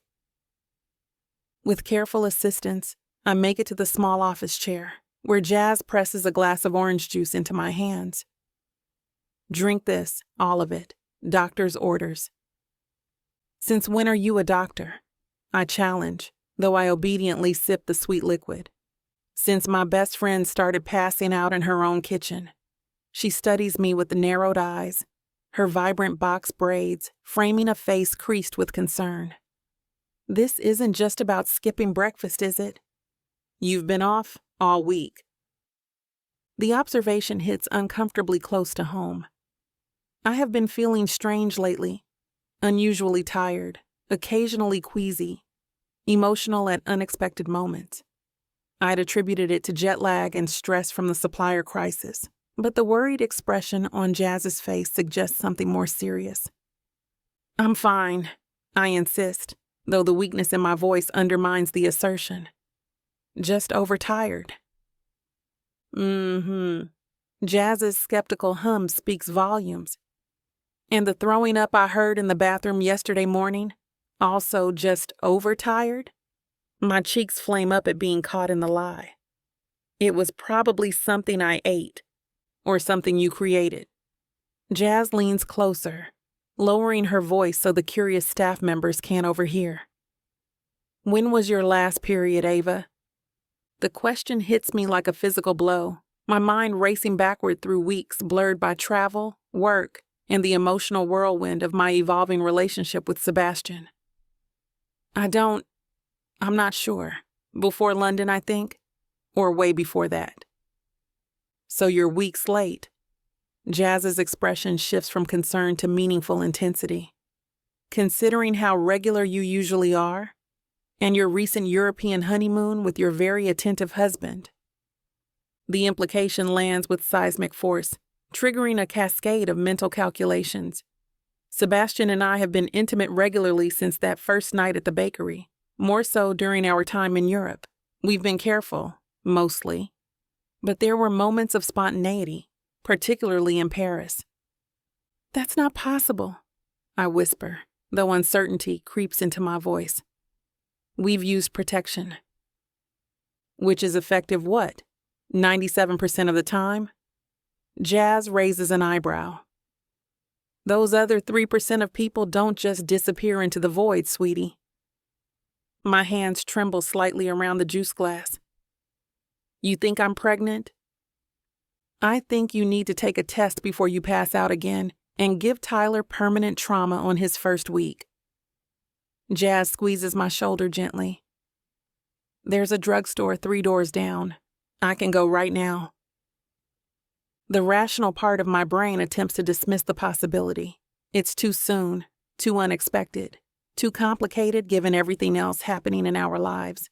Yet another part, deeper and more intuitive, resonates with Jazz's suggestion in ways I can't ignore. Okay, I agree finally. But this stays between us until I know for sure. Jazz mimes zipping her lips, though her eyes shine with an excitement I'm not quite ready to share. I'll be back in 10 minutes. drink more juice, and don't move. While she's gone, I find myself staring at the wedding band on my finger, its platinum surface catching the kitchen lights. Sebastian and I have never discussed children, not concretely, beyond vague someday references. Our arrangement began as a temporary business transaction, evolved into genuine love, but still carries the implicit understanding of independence and separate lives after the contractual year. A baby would change everything. The thought sends a confusing mixture of terror and unexpected longing through me. A child with Sebastian's blue eyes and my stubborn determination. A tiny person connecting us beyond contracts and arrangements. It's simultaneously the most terrifying and most captivating possibility I've ever considered. Jazz returns with a discreet paper bag, ushering me toward the employee bathroom with protective efficiency that prevents curious questions from the staff. Inside the small space, I stare at the 3 different pregnancy tests she's purchased, each promising accuracy and early detection. 3? I question weakly. Different brands, different methods. Thoroughness matters when potentially creating a human. Jazz squeezes my shoulder encouragingly. Want me to stay? I shake my head, needing privacy for this moment of revelation. I'll call you when I'm done. The minutes waiting for results stretch into what feels like hours, each test mocking me with single pink lines where 2 would indicate pregnancy. By the time all 3 tests clearly display negative results, I feel an unexpected hollowness that confuses me further. Should I be relieved? Disappointed? The complex emotional cocktail swirling through me defies simple categorization. Jazz's face falls when I show her the tests. All negative? Definitively not pregnant, I confirm, surprised by the flatness in my voice. But you're still having symptoms, she points out, studying me with renewed concern. The fainting, the nausea, the exhaustion. Probably just stress and jet lag catching up with me. I attempt a reassuring smile that feels brittle around the edges. Mystery solved. Jazz doesn't look convinced. Home tests aren't always accurate this early. False negatives happen all the time, especially if you're only a few weeks along. Jazz. My cousin took 3 negative tests before her blood work came back positive, she continues, undeterred by my attempted dismissal. Some people don't produce enough hormone for the pee sticks to detect right away. The persistence in her voice gives me pause. What are you suggesting? Get a blood test, she says firmly. Today, like right now, they're more sensitive and can detect pregnancy earlier than home tests. I can't just walk out in the middle of the day, I protest, gesturing toward the busy kitchen. We have orders to fill, staff to train, and I can handle all of that. Jazz interrupts. What I can't handle is you passing out again and possibly hurting yourself. The urgent care center on Peachtree is open until 8. Her concern is touching, if somewhat overwhelming. You really think it's necessary? I think ruling out pregnancy definitively before you collapse again is worth an hour of your time. Jazz's expression softens. And if it turns out to be something else causing these symptoms, better to know that too, right? The logic is sound, though I suspect her eagerness has more to do with the romantic notion of a Tremont Harris baby than genuine medical concern. Still, the possibility lingers, neither confirmed nor completely dismissed by the negative home tests. Fine, I concede, but I'm coming back afterward to finish the Gardner wedding cake design. Deal. Jazz practically pushes me toward the door, my purse and jacket already in her hands. Call me the minute you know anything. The urgent care waiting room is mercifully empty, allowing me to be seen almost immediately. The nurse practitioner, a kind-faced woman with salt and pepper hair and efficient movements, listens to my symptoms with professional interest. When was your last menstrual period? She asks, making notes on her tablet. About 8-9 weeks ago. I admit. The math suddenly more concerning when said aloud. But I've been under a lot of stress, traveling internationally, working long hours. That can affect cycles, right? She nods noncommittally. It can. Let's run a quantitative blood test to be sure. It's more sensitive than urine tests and can detect pregnancy as early as 6 to 8 days after conception. The blood draw is quick and painless, though the waiting that follows stretches my already frayed nerves to breaking point. I scroll mindlessly through emails on my phone, attempting to distract myself with bakery business while steadfastly avoiding the implications of a positive result. Sebastian and I are still finding our footing as a genuine couple after beginning as a strategic alliance. We've only just admitted our feelings for each other. A baby would accelerate everything, forcing decisions and commitments we might not be ready to make. Yet beneath the practical concerns, a tiny spark of something like hope flickers to life. A child would tie us together permanently, beyond contracts and arrangements. A family of our own, distinct from the dysfunctional legacies of both the Harrises and Tremonts. The nurse practitioner returns with a folder in hand, her expression carefully neutral in that way medical professionals perfect to avoid telegraphing news before they deliver it. Miss Harris Tremont, she begins, settling into her chair. Your blood test shows elevated levels of HCG, the hormone produced during pregnancy. Though I'd been mentally preparing for this possibility, the confirmation hits like a physical blow. I'm pregnant. Yes. Based on the hormone levels and your last menstrual period, I'd estimate you're about 5 weeks along. She smiles gently at whatever expression crosses my face. This is unexpected news?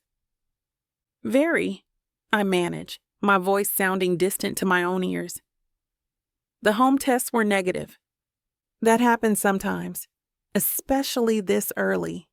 The blood test is detecting smaller amounts of hormone than most urine tests can register. She hands me the folder containing information pamphlets and prenatal recommendations. I'd advise making an appointment with your OB/GYN within the next week or two for confirmation and to establish prenatal care. I nod automatically, still processing the seismic shift occurring in my reality. Pregnant. A life growing inside me, created with Sebastian during our time in Europe or our first time. But I'm more inclined to think it was Paris. The emotional confessions, our passionate reconnection. The nurse continues with recommendations about vitamins and dietary changes, but her words wash over me in a blur of medical terminology and well-meaning advice that I'll need to revisit when my brain is functioning properly again. By the time I leave the clinic, the afternoon sun is casting long shadows across the parking lot, and my phone shows 3 missed calls from Jazz. I call her back immediately, knowing she's likely imagining worst-case scenarios. Finally, she answers on the first ring. What's the verdict? Do I need to start planning a baby shower or what? Despite the emotional whiplash I'm experiencing, her enthusiasm draws a conflicted response from me. The blood test was positive. Her squeal of delight is so loud, I have to hold the phone away from my ear. I knew it. Those stupid pee sticks are worthless. How far along? How are you feeling? Have you told Sebastian yet? The rapid-fire questions overwhelm my already taxed emotional capacity.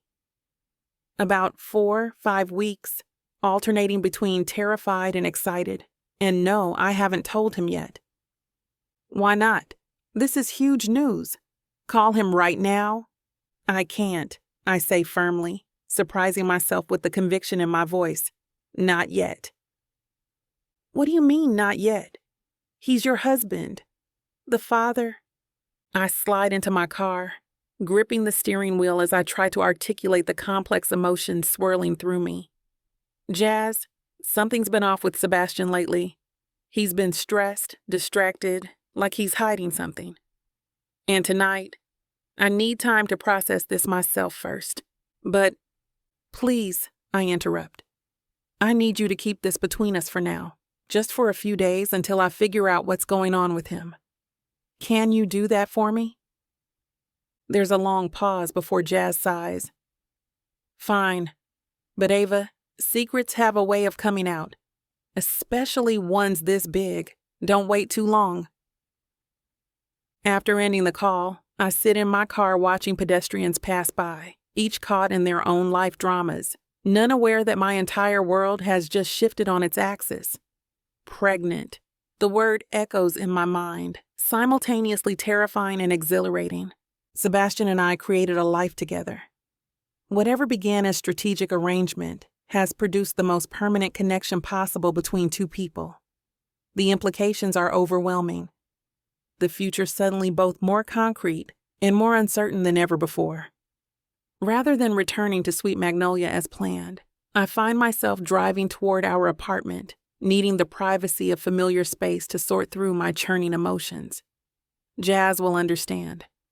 Has probably already anticipated my need for solitude, given her knowing "take all the time you need" text that pings as I park in our building's garage. The apartment is empty and quiet. Sebastian's still at work despite the late afternoon hour. His absence is both relief and disappointment.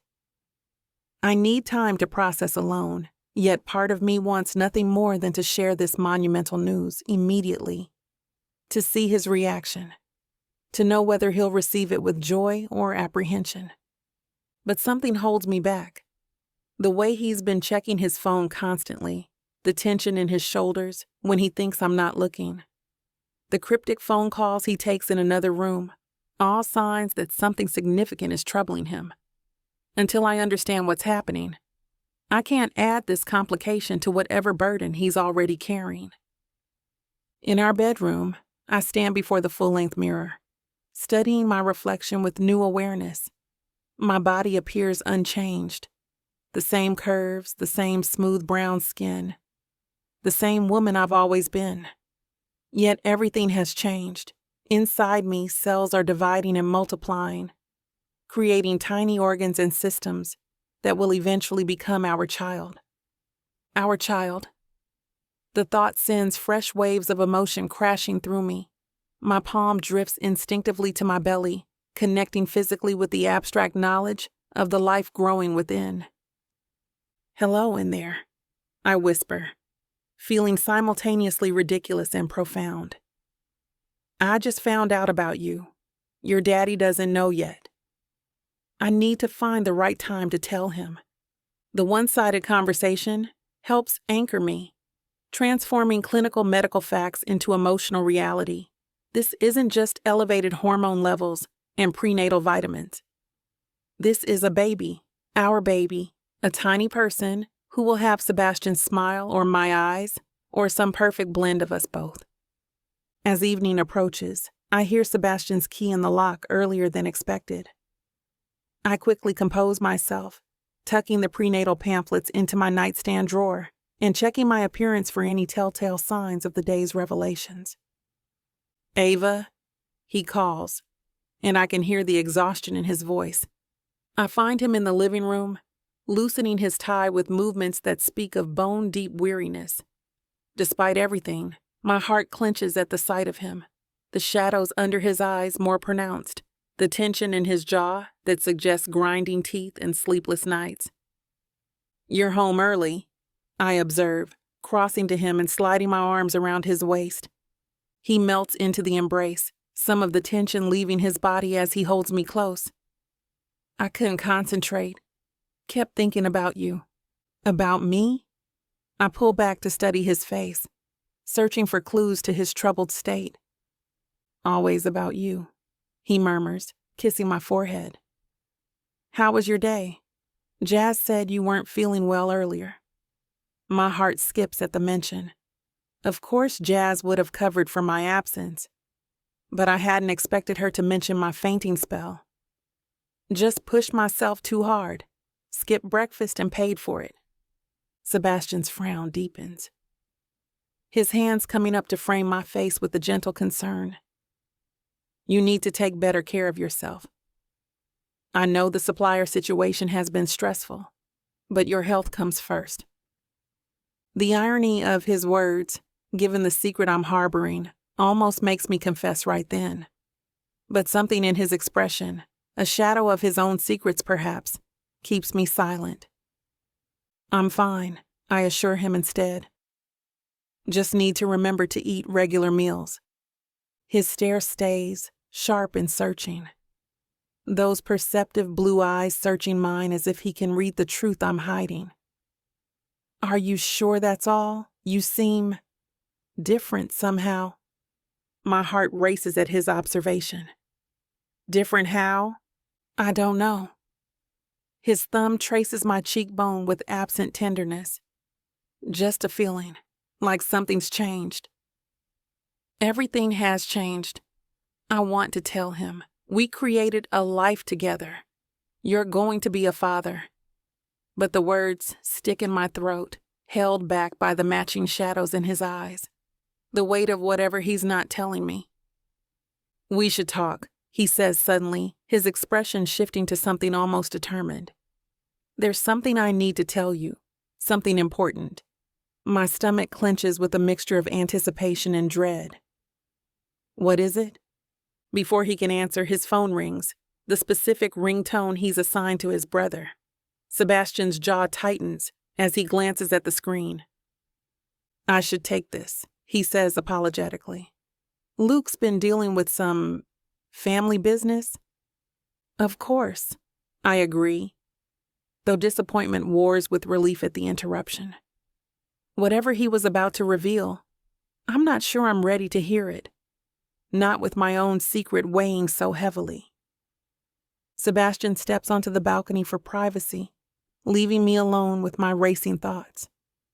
Through the glass, I can see his expression growing increasingly serious as the conversation progresses, one hand running through his hair in that gesture I've come to recognize as extreme stress. I retreat to the kitchen, mechanically beginning dinner preparations while my mind churns. We're both keeping secrets now, both dancing around truths that could fundamentally alter our relationship. The irony isn't lost on me. We began with a contract, all terms clearly defined, and now we're drowning in unspoken revelations. My hand drifts unconsciously to my abdomen, connecting with the tiny life that represents the biggest secret of all. Soon, I promise silently. When the time is right, when whatever crisis you're facing has passed, I'll tell you about our miracle. He's the mysterious man I had a fling with last night, and it turns out he's my dad's new boss.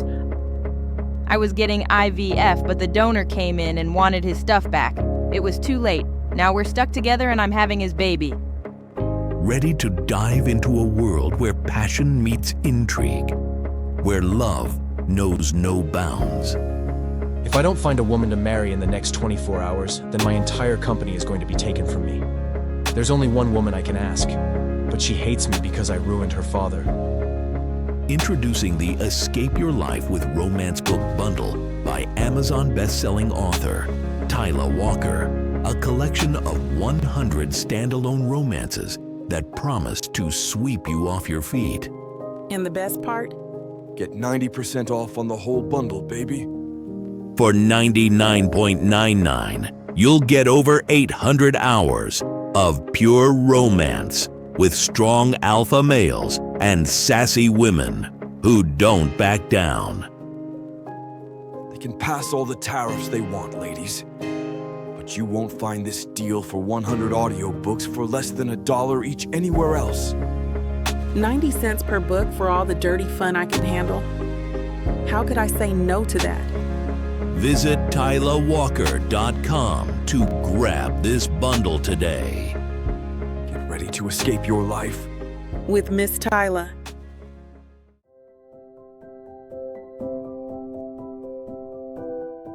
Chapter 20. Sebastian. The private dining room at the St. Regis feels like a victor's throne room. At least that's clearly how Elliot sees it, as he strides in with the confidence of a man who believes he's already won.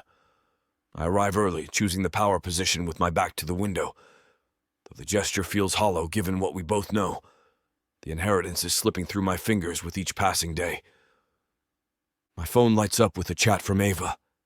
Heading to Sweet Magnolia early. Love you. The simple message twists my gut with guilt. She's been different since yesterday. Quieter, more introspective. Those expressive eyes holding secrets I can't decipher.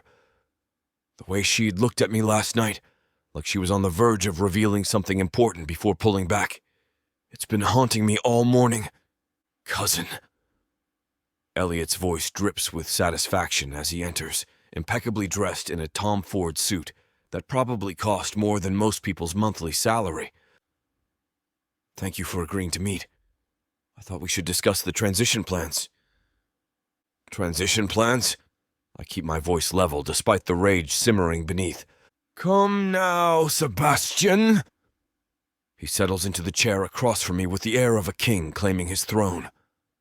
We both know you haven't told your wife about the heir clause. You're already 3 months into the marriage with no pregnancy. He signals the waiter for coffee before continuing, his smile widening. I've already had preliminary meetings with keyboard members. They're receptive to new leadership, especially leadership that isn't built on a foundation of lies. The inheritance isn't yours yet, I remind him, though we both know it's only a matter of time. No, but it will be. Elliot pulls out a folder, sliding it across the table. I've taken the liberty of drafting a preliminary transition plan. I'm not unreasonable, Sebastian. You can keep your position in the London office, assuming you want to stay with the company after your spectacular failure. I don't touch the folder. You're getting ahead of yourself. Am I? He laughs, the sound grating. You have, 9 months left? Even if you told Ava today about the heir requirement, which we both know you won't because she'll leave you. And even if she agreed to try for a baby immediately, the odds of conceiving within the required time frame are slim. Face it, cousin, you've lost. The truth of his words burns, but I maintain my composure. A lot can happen in 9 months. Not enough. Elliot leans back, supremely confident. I've waited my entire life for this opportunity. Watched you swagger around, playing the rebel while knowing grandfather would still choose you. But he gave you a test you can't pass, not without revealing what a manipulative liar you are. My jaw clenches. Careful, Elliot. Why? We both know you won't do anything. You're paralyzed by your own deception. He sips his coffee with theatrical satisfaction. The beautiful irony is that you actually fell in love with her. If this had stayed a business arrangement, you might have been able to tell her the truth. But now you have too much to lose. The accuracy of his assessment makes me want to throw him through the window. You know nothing about my relationship with Ava. I know you're lying to her every single day. I know the guilt is eating you alive. And I know that when the deadline passes without an heir, I'll be stepping into your shoes as CEO of Tremont Hotels International. His smile is predatory. I've already started reviewing plans for the company. Did you know your sustainable initiatives in London are hemorrhaging money? That'll be the first thing to go. Those initiatives are investments in the future, I argue, anger flaring at the thought of him dismantling everything I've built. Your future, not mine. He shrugs dismissively. The board wants profits, not environmental pipe dreams. But don't worry, I'll keep a photo of your failed project in my office. As a reminder. My hands clench beneath the table. If you think I'll just roll over and let you... What choice do you have? Elliot interrupts, his arrogance absolute. You can't fulfill the heir requirement without telling Ava the truth. You can't tell her the truth without losing her. You're trapped in a prison of your own making, and I'm simply waiting for the clock to run out. He glances at his Rolex with exaggerated concern. Speaking of which, shouldn't you be spending what little time you have left trying to convince your wife to procreate? Though I suppose that's difficult when she doesn't know she's supposed to be trying. You're assuming I care more about the inheritance than my marriage, I say quietly. Don't you? Elliot challenges. If you truly loved her, you would have been honest from the beginning. Instead, You've built your entire relationship on a lie. That's not love, Sebastian. That's selfishness. The words hit harder than any physical blow because they echo my own self-recriminations. But before I can respond, Elliot's phone buzzes insistently on the table. He glances at it with irritation. I told my assistant not to... Oh! His expression shifts as he reads whatever message has arrived. The smugness drains from his face, replaced by surprise, then something that looks like dawning horror. "What is it?" I demand, noting his sudden pallor. Elliot reads the message again, as if unable to process its contents. When he looks up at me, the confident Victor has been replaced by someone seeing their carefully laid plans crumble. It seems... He clears his throat, visibly struggling to maintain composure. "It seems your wife was spotted at an urgent care center yesterday afternoon by someone who recognized her and thought I might find it. Interesting." The world tilts sideways. Ava at urgent care. Yesterday, when she'd been acting strange, when she'd seemed on the verge of telling me something. "The source says she was there for over an hour," Elliot continues, his voice hollow. "Left with prenatal pamphlets." Prenatal pamphlets. The words echo in my mind as understanding crashes over me like a tsunami. Pregnant. Ava might be pregnant. No. Elliot stands abruptly, his chair scraping against the floor. "This isn't possible. You're lying somehow, manipulating." "I didn't know," I say numbly, still processing the implications. "She didn't tell me. But if she's pregnant..." Elliot's face cycles through emotions, disbelief, rage, desperation. "If she's already pregnant, then you could fulfill the requirement. The inheritance would be yours." The inheritance. The company. Everything Elliot has been planning for, counting on, gloating about. All of it hangs on whether my wife is carrying our child. This can't be happening. Elliot pulls at his perfect tie, his composure cracking. "I've waited too long, planned too carefully. You were supposed to fail." "Elliot, did you know?" He leans across the table, desperation replacing arrogance. "Did you know she was pregnant this whole time?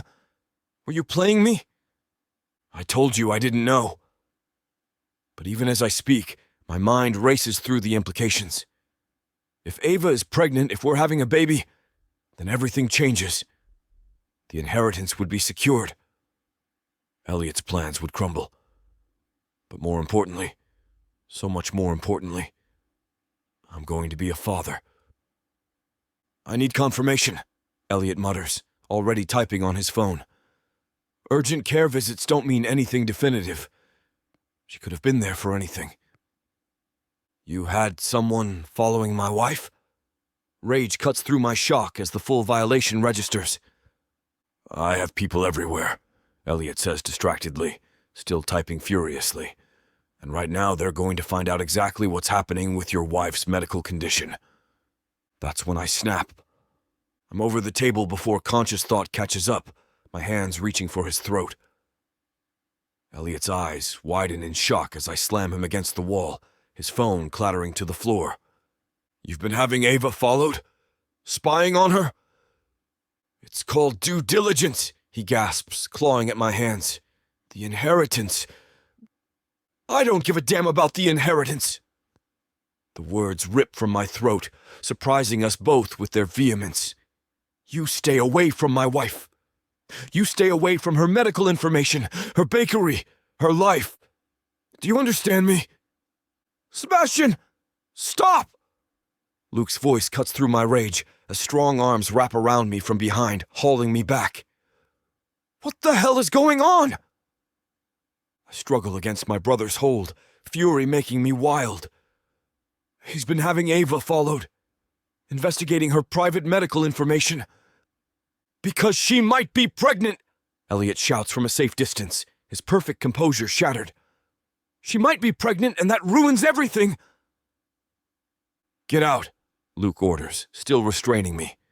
"Now, Elliot." "This isn't over," Elliot promises, straightening his tie with shaking hands. "If she's not actually pregnant, If this is some kind of false alarm, the inheritance is still mine, and I'll be watching. Every single day, until that deadline passes. He storms out, leaving me sagging in Luke's grip as the full reality crashes over me. Ava might be pregnant. She went to urgent care alone, discovered this monumental news, and chose not to share it with me. Seb, Luke's voice is gentle now. Talk to me. What's happening? I need to go home, I say numbly. I need to see Ava. Not like this, he argues. You're in no state to drive. Let me... Now, Luke. I wrench free from his hold, already moving toward the door. I need to see her now. The drive home is a blur of running yellow lights and ignored speed limits, my mind fracturing between elation and dread. Pregnant. Ava might be pregnant with our child. The heir clause would be satisfied, the inheritance secured, Elliot's plans destroyed. But at what cost? She went to urgent care alone, discovered this monumental news, and chose not to share it with me, just as I've chosen not to share the heir clause with her. We're both keeping secrets now, both dancing around truths that should bring us together, but might tear us apart instead. I burst through our apartment door with enough force to bang it against the wall. Ava! In here. Her voice comes from the living room, carefully neutral in a way that confirms my suspicions. She's curled on the sofa with a cup of tea, still in her work clothes despite saying she was heading to the bakery early. You didn't go to Sweet Magnolia, I observe, trying to control my breathing, to approach this calmly despite the tornado of emotions raging inside me. I needed a morning off. She studies me over her mug, those dark eyes assessing. You look upset. Did something happen with Elliot? The casual question breaks something inside me. Were you going to tell me?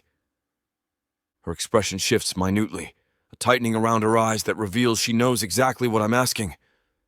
Tell you what? That you went to urgent care yesterday, that you're... I can't say the word, can't voice the possibility when she's holding it so carefully secret. Ava sets down her mug with deliberate precision. How did you know about that? Elliot had someone following you. The admission tastes bitter. They saw you there and reported back to him. Anger flashes across her face, not at me, but at the violation of privacy. He had me followed, that bastard! Ava. I cross to her, sinking to my knees beside the sofa so we're at eye level. Are you pregnant? The question is loaded, heavy with all the implications neither of us is ready to voice. Her hand moves unconsciously to her abdomen, a protective gesture that tells me everything before she speaks. Yes, she whispers, tears gathering in her eyes. About 5 weeks. I found out yesterday. Joy explodes through me with such intensity it's almost painful. Pure, unadulterated happiness that we've created a life together. But underneath it, guilt writhes like a living thing. This baby, this miracle, is also the requirement I've hidden from her. The very thing Elliot was gloating about me failing to achieve. Why didn't you tell me? I ask, reaching for her hands. I was going to. I just needed time to process it first. Tears spill down her cheeks. You've been so stressed lately, keeping secrets, taking mysterious phone calls. I didn't want to add another burden to whatever you're dealing with.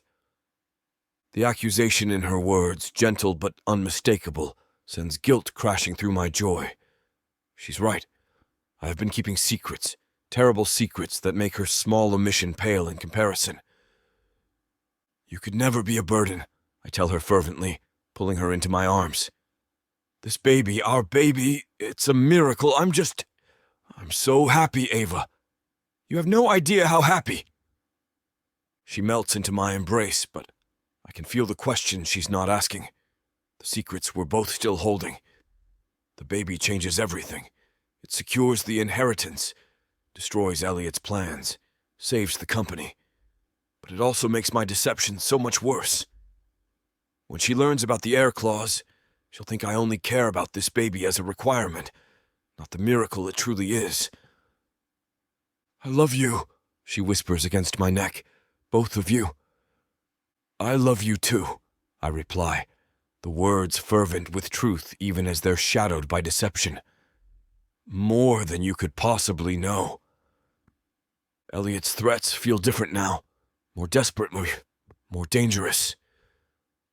He's lost his assured victory, and desperate men do desperate things. I need to protect Ava from whatever he might do next. The need to tell her the truth before he weaponizes it against us is overpowering. But looking at her now, radiant with our secret, glowing with new life, I make a coward's choice. Not today. Today is for joy, for celebrating this miracle we've created together. Tomorrow I'll figure out how to defuse the bomb I've been carrying. Tomorrow I'll find the courage to tell her everything. Today I just want to be a man finding out he's going to be a father, holding the woman he loves, pretending for a few more hours that our happiness isn't built on a foundation of lies that could destroy everything. Chapter 21. Ava. The Piedmont Club's ballroom sparkles with 1,000 points of light, crystal chandeliers casting rainbow prisms across Atlanta's most influential power players. I smooth down the silk of my emerald gown, the fabric whispering against my skin as Sebastian's hand lands on my back, a gesture both protective and possessive. 3 days have passed since I told him about the pregnancy. 3 days of watching him oscillate between fierce joy and something darker that shadows his eyes when he thinks I'm not looking. You look breathtaking, he murmurs against my ear, his breath warm against my neck. The compliment should make me glow, but there's a tension in his voice that sets my nerves on edge. He's been like this all evening, hypervigilant, his gaze constantly scanning the crowd as if expecting an attack. Sebastian, what's wrong? I turn to face him fully, taking in the sharp lines of his jaw, the way his black tuxedo fits his broad shoulders like it was sewn directly onto his body. Even anxious, he's devastatingly handsome. Those blue eyes that caught me from the beginning, now clouded with worry. You've been on edge since we arrived. Nothing's wrong. His smile doesn't reach his eyes, and his thumb traces absent circles against my waist through the silk. Just want to make sure you're comfortable. The pregnancy, the crowd. I'm more than 5 weeks pregnant, not an invalid. I remind him gently, though his protectiveness sends warmth through my chest. Besides, this is important. The hospital's new pediatric wing wouldn't exist without donations from events like this.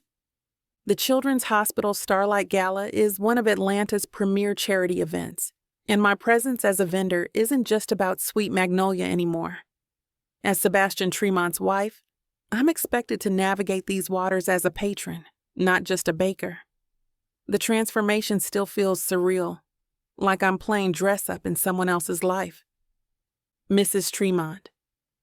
Catherine Blackwood approaches, the same woman who dismissed me at the last gala after my mother's interference. Her smile now is warm, genuine, completely different from her previous cool rejection. How lovely to see you again. I heard Sweet Magnolia is catering the governor's ball next month. Quite the coup. Miss Blackwood. I accept her air kisses with practiced grace, a skill I've reluctantly developed these past months. Thank you. We're thrilled about the opportunity. Please call me Catherine. She glances between Sebastian and me with knowing eyes. Marriage clearly suits you both. There's a certain glow about you, Ava. My hand moves unconsciously to my still flat stomach before I catch myself. Only Sebastian, Jazz, and I know about the pregnancy. We'd agreed to wait until after the first trimester to announce it, wanting to hold this precious secret close a little longer. You're too kind. I deflect, but Sebastian's arm tightens around me, his body tensing further. If you'll excuse us, he says abruptly, already steering me away. I see my brother across the room. Catherine's eyebrows rise at the sudden dismissal, but she nods graciously. Of course. Enjoy your evening. That was rude, I whisper as Sebastian guides me through the crowd, with single-minded determination. What has gotten into you? Elliot's here, he says tersely, and suddenly his behavior makes sense. I saw him near the bar. We should go. We can't leave. I'm supposed to present the check from Sweet Magnolia's fundraising efforts during the program. I dig my heels in, literally, my stilettos catching on the marble floor. Sebastian, stop. Talk to me. What's really going on? He turns to face me, and the raw emotion in his eyes steals my breath. Fear, guilt, and something that looks terrifyingly like grief wore across his features before he schools them into careful neutrality. I need to tell you something, he says urgently, his hands coming up to frame my face. Not here, but soon. Tonight, after we get home, there's something about the will, about our arrangement that I should have. Ladies and gentlemen, if I could have your attention, please. The master of ceremonies' voice booms through the sound system, cutting Sebastian off mid-sentence. We're about to begin tonight's program. Please find your seats. The crowd begins moving toward the elaborately decorated tables, and I spot our names at table 3, front and center with the other major donors. Sebastian looks like he might bolt, but I thread my fingers through his, anchoring him to me. Whatever it is can wait an hour, I tell him firmly. We'll get through the program, I'll present the check, and then we'll go home and talk, okay? He stares at me for a long moment, conflict clear in every line of his body. Then he nods slowly, bringing my hand to his lips to press a kiss against my knuckles. Okay, but we stay together. Don't leave my side. The request seems extreme, but I nod agreement, letting him lead me to our table.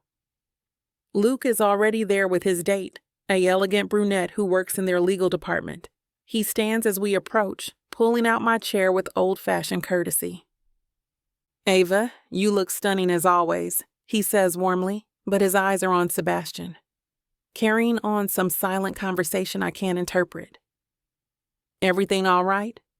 Fine, Sebastian responds curtly, taking his seat beside me. His hand finds mine beneath the tablecloth, holding on like I might disappear if he lets go. The program begins with the usual speeches about the hospital's mission, the new pediatric wing's impact, the generosity of Atlanta's business community.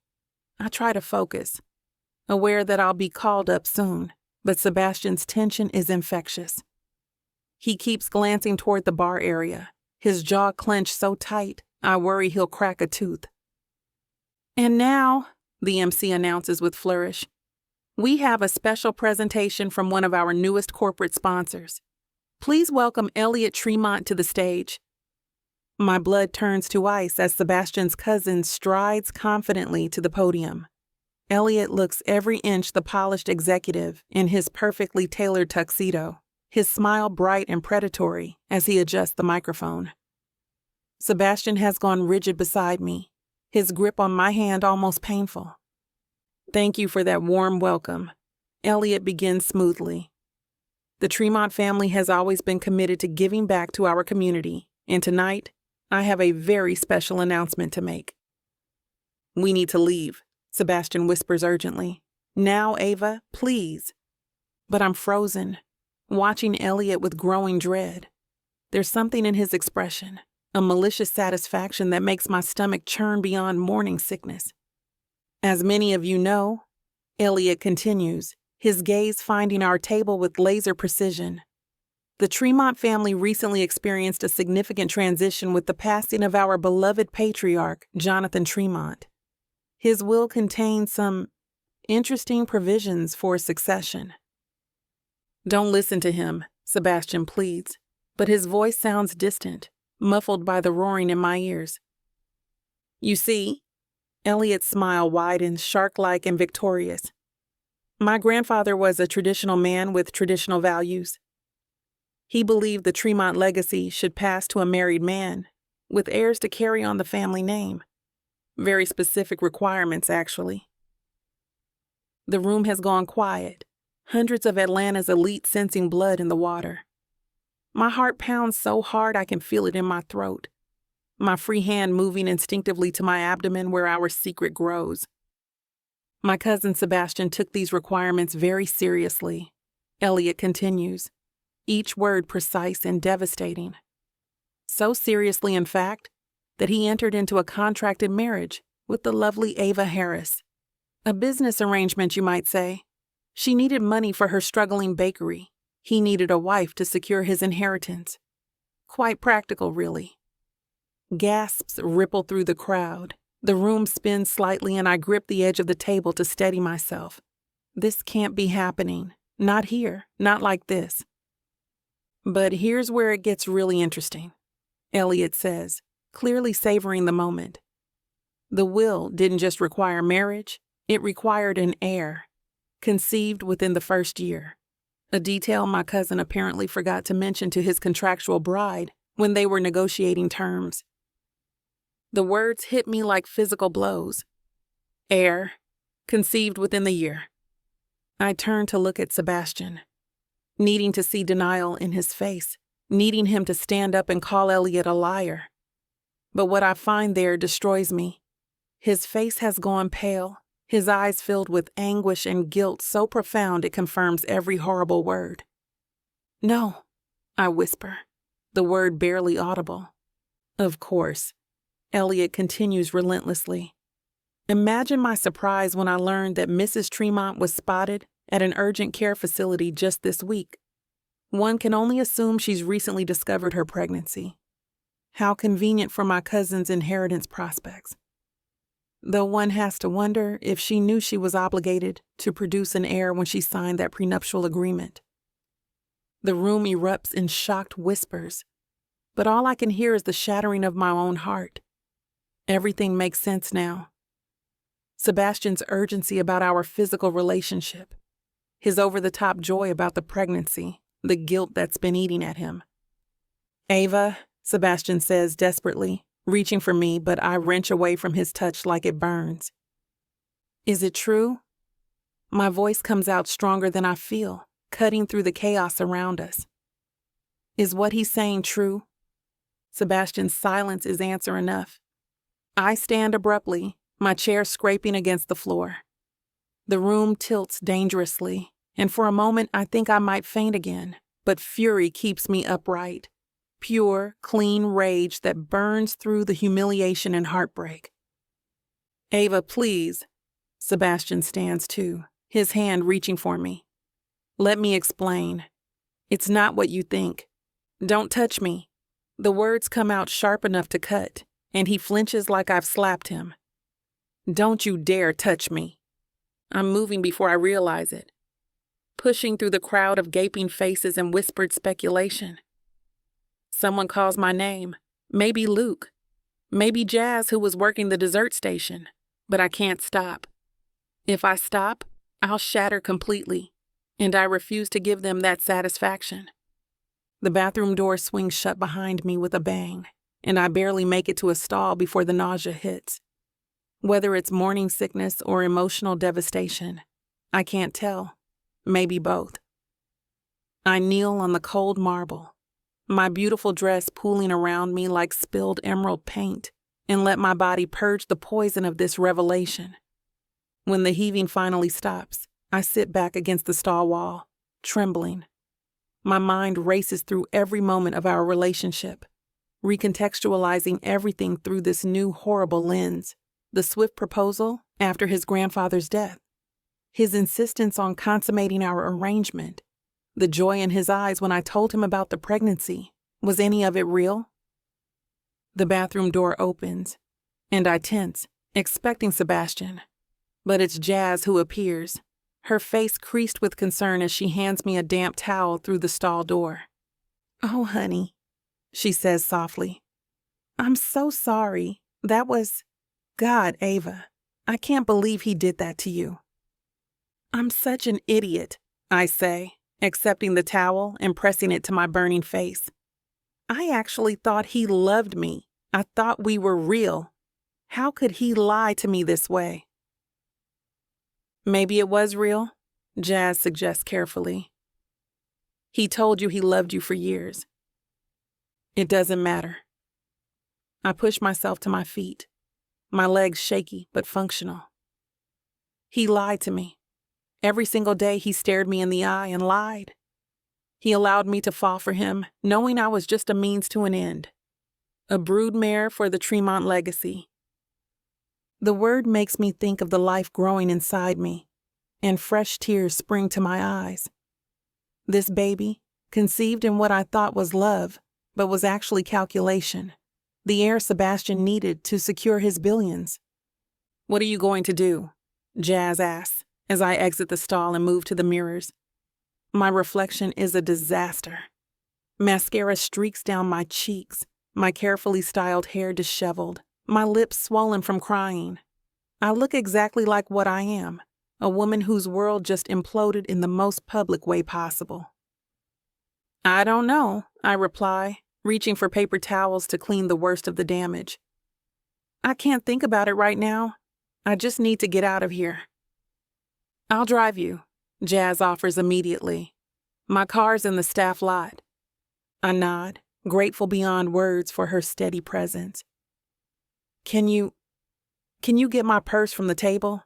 I can't go back out there." "Of course. Wait here." She slips out, leaving me alone with my shattered reflection. My fingers curl gently over my abdomen, where the baby I already love grows in ignorance of the chaos surrounding its existence.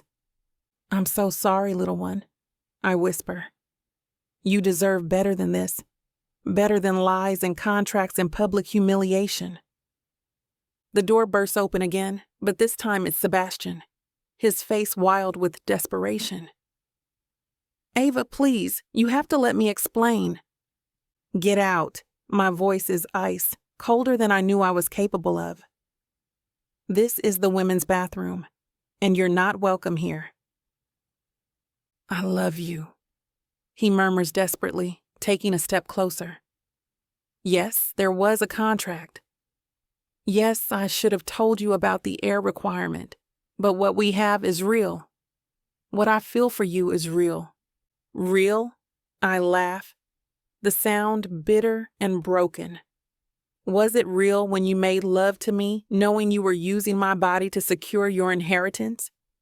Was it real when you celebrated our pregnancy, knowing I had no idea I was obligated to provide you with an heir? Each question lands like a blow, and he staggers slightly, his face etched with anguish. It wasn't like that. I told you I've loved you for years, since before any of this. The deal was just my way to finally... Stop. I hold up a hand, unable to bear hearing more lies. Just stop. Whatever justification you've created in your head, I don't want to hear it. You had countless opportunities to tell me the truth. Every day, every night when we lay together, every moment you could have chosen honesty. You didn't. I was scared, he admits, his voice breaking. I was terrified of losing you. Well, congratulations, I say with false brightness. Your fears were completely justified, because you've lost me, Sebastian. You've lost everything. Jazz returns then, my purse clutched in her hands, her eyes widening at Sebastian's presence. Security is coming, she warns him. You should go. He looks between us, his expression shattered. Ava, please. The baby? Don't. The word cracks like a whip. Don't you dare use this baby as leverage. You've done enough damage. For a moment, I think he might fight, might refuse to leave, but then his shoulders slump in defeat, and he backs toward the door. This isn't over, he says quietly. I won't give up on us. There is no us, I tell him, with a finality that echoes in the marble bathroom. There never really was, just a contract and a fool who believed it was something more. He flinches like I've struck him, then turns and leaves without another word.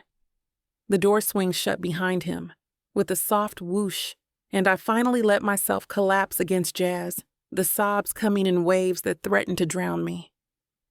Come on, she says gently, supporting my weight. Let's get you out of here. We slip out through the service entrance, avoiding the main ballroom, where I'm sure the gossip is reaching fever pitch. Atlanta society loves nothing more than a public scandal, and the Tremont-Harris Union imploding so spectacularly will feed the rumor mill for months. As Jazz drives me through the city streets, I stare unseeing at the lights blurring past the window. Everything I thought I knew, everything I'd built with Sebastian, was a lie. The man I fell in love with doesn't exist. He was just a character Sebastian played to get what he needed, a wife, an heir, his inheritance secured. My phone buzzes incessantly in my purse, but I don't look. I know it's him. Probably my family too once they hear what happened. But I can't face any of it right now. All I can do is hold myself together long enough to figure out what comes next. Because despite everything, despite the betrayal and humiliation and shattered dreams, I'm still pregnant. Still carrying the heir Sebastian needed to secure his fortune. And somehow, I have to find a way to move forward that protects this innocent life from the wreckage of its parents' relationship.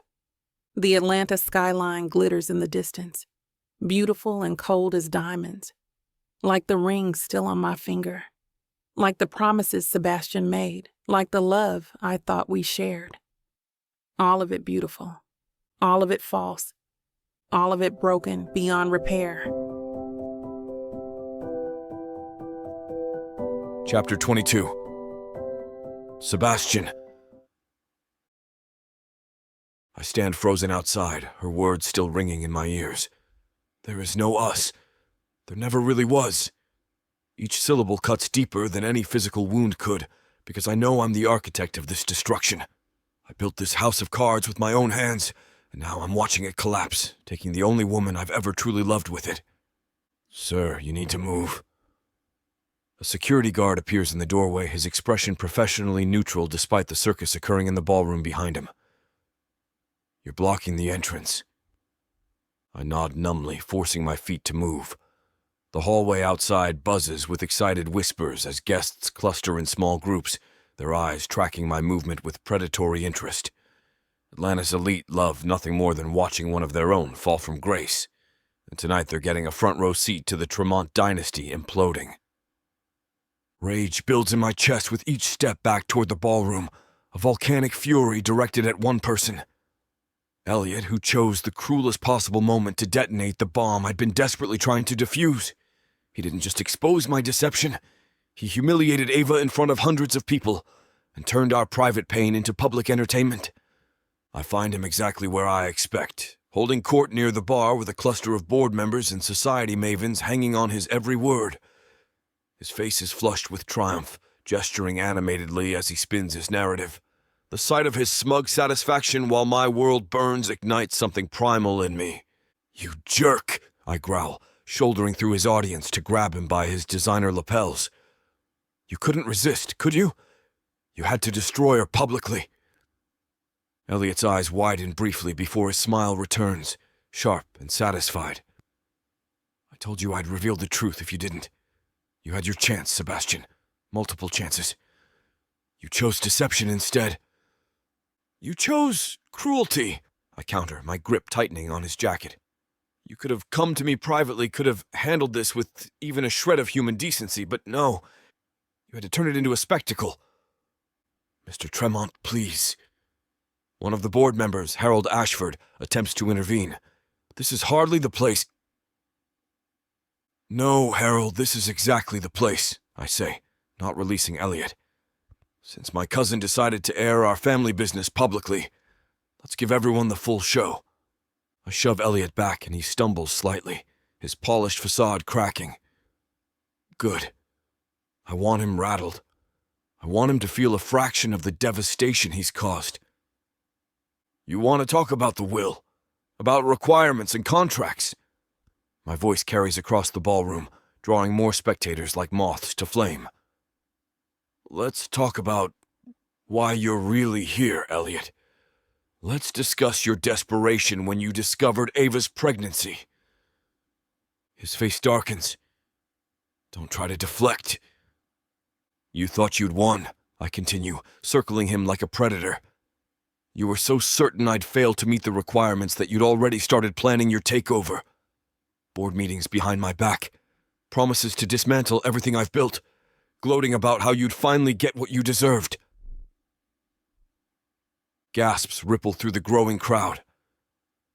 Several board members exchange uneasy glances, clearly unaware of the full extent of Elliot's machinations. And then you found out about the pregnancy. I press on, watching his jaw clench. Suddenly your guaranteed inheritance was slipping away. So you did what you always do. You got vicious. You decided if you couldn't have the company, you'd destroy my marriage instead. You destroyed your own marriage with your lies, Elliot spits back, but there's a defensive edge to his voice now. Yes, I lied, I admit, the confession ripping from my throat. I lied to the woman I love because I was a coward, because I was terrified of losing her. And that's on me. But you... I stepped closer, my voice dropping to something dangerous. You weaponized my mistake to hurt an innocent woman whose only crime was trusting me. The ballroom has gone completely silent now, hundreds of Atlanta's most influential citizens watching our family drama unfold. Good. Let them see the ugly truth behind the Tremont name. You want to know the real irony, Elliot? I laugh, the sound bitter and broken. I don't even want the inheritance anymore. You can have it. All of it. Shock registers on his face, followed quickly by suspicion. What are you talking about? I'm talking about what actually matters. I turn to address the room at large, finding familiar faces in the crowd. Board members, business associates, society matrons who've known me since childhood. Ladies and gentlemen, I have an announcement to make. Luke appears at my elbow, concern etched on his features. Seb, what are you doing? What I should have done from the beginning, I tell him before raising my voice again. Effective immediately, I am renouncing all claim to the Tremont inheritance. The hotels, the properties, the fortune. Elliot can have it all. The room erupts in shocked exclamations. I see my father pushing through the crowd, his face thunderous, but I don't stop. My grandfathers will require me to marry and produce an heir within specific time frames, I continue, each word careful and deliberate. I met those requirements, but I did so through deception. I convinced Ava Harris to marry me without revealing the full terms of the arrangement. I let her believe our marriage was a simple business transaction when I knew there were additional obligations. Sebastian, stop this, my father commands, reaching the inner circle. You're making a fool of yourself.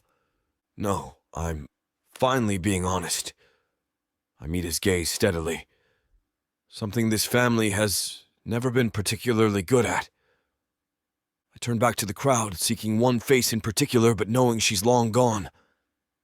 Still, I need to say this. Need these words to exist in the world, even if she never hears them. I've been in love with Ava Harris for 6 years, I announce, my voice carrying clearly through the silent ballroom. Since a charity polo match where she wore a yellow sundress and looked at me like I was exactly what I was, an entitled jerk who'd never worked for anything real in his life. A few nervous chuckles ripple through the crowd, but I push on. I pursued our arrangement, not just because I needed a wife for the inheritance, but because it was my chance to finally be near her, to show her who I really was beneath the reputation and the family name, and for a while it worked. We built something real together, something beautiful. My voice cracks slightly, but I don't try to hide it. Let them see my pain. Let them understand what their gossip and speculation have cost. But I was a coward, I continue. Every day I had the chance to tell her the truth, and every day I chose silence because I was terrified of losing her. And in the end, my fear became a self-fulfilling prophecy. I lost her anyway in the worst possible way. This is ridiculous, Elliot interjects, his composure returning. You can't just renounce the inheritance. There are legal procedures. Already in motion, I cut him off. I called my lawyers before coming here tonight. The paperwork will be filed first thing Monday morning. Congratulations, cousin. You win. But he doesn't look victorious anymore. He looks uncertain, wrong-footed by my unexpected surrender. This isn't how he pictured his triumph. As for Tremont Hotels International, I continue, addressing the board members directly. I'll be submitting my resignation as CEO effective immediately. I recommend the board conduct a thorough search for my replacement rather than automatically promoting based on family name. The company deserves better than nepotism disguised as tradition. Harold Ashford steps forward, his distinguished face creased with concern. Sebastian, surely this is a hasty decision made in emotional distress. Let's discuss this rationally. With all due respect, Harold, I've never been more rational in my life. I straighten my shoulders, feeling lighter with each word. I've spent 30 years trying to live up to the Tremont name, to prove myself worthy of an inheritance I never asked for. But tonight I realized something. The only thing that matters is the one I might have had with Ava. A future, a family, a love built on truth instead of lies.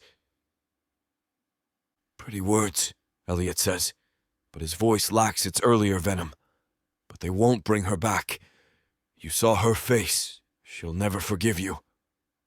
The truth of his words hits like a physical blow, but I don't let it show. You're probably right, but at least she'll know that losing her cost me everything. That faced with the choice between billions of dollars and the possibility of her forgiveness, I chose her. Even if that choice comes too late. You're a fool, my father says quietly, disappointment radiating from every word. Yes, I agree simply. But I'm a fool who finally understands what matters. I turn to leave, ready to escape this glittering prison. But one more thing needs to be said. I face the crowd one final time, seeking out the faces I recognize. Society matrons who've whispered about me for years, business rivals who've envied the Tremont fortune, friends who've never seen past the surface. For those of you already composing your gossip for tomorrow's brunch circuit, let me save you some time. Yes, I lied to my wife. Yes, our marriage began as a business arrangement. But every moment I spent with Ava Harris showed me what I'd been missing my entire life. She taught me that real worth isn't measured in stock portfolios or hotel properties, but in the courage to pursue your dreams despite everyone telling you you're not enough. My voice strengthens as I continue. She built her bakery from nothing, against her family's wishes, against conventional wisdom, against every odd stacked against her. She created something beautiful and real and entirely her own. And I had the privilege of watching her work, of seeing the joy she brings to people through her craft, of falling deeper in love with her every single day. Tears blur my vision, but I don't care. I don't deserve her forgiveness. I know that, but I need her to know. I need all of you to know that Ava Harris is the best thing that ever happened to me.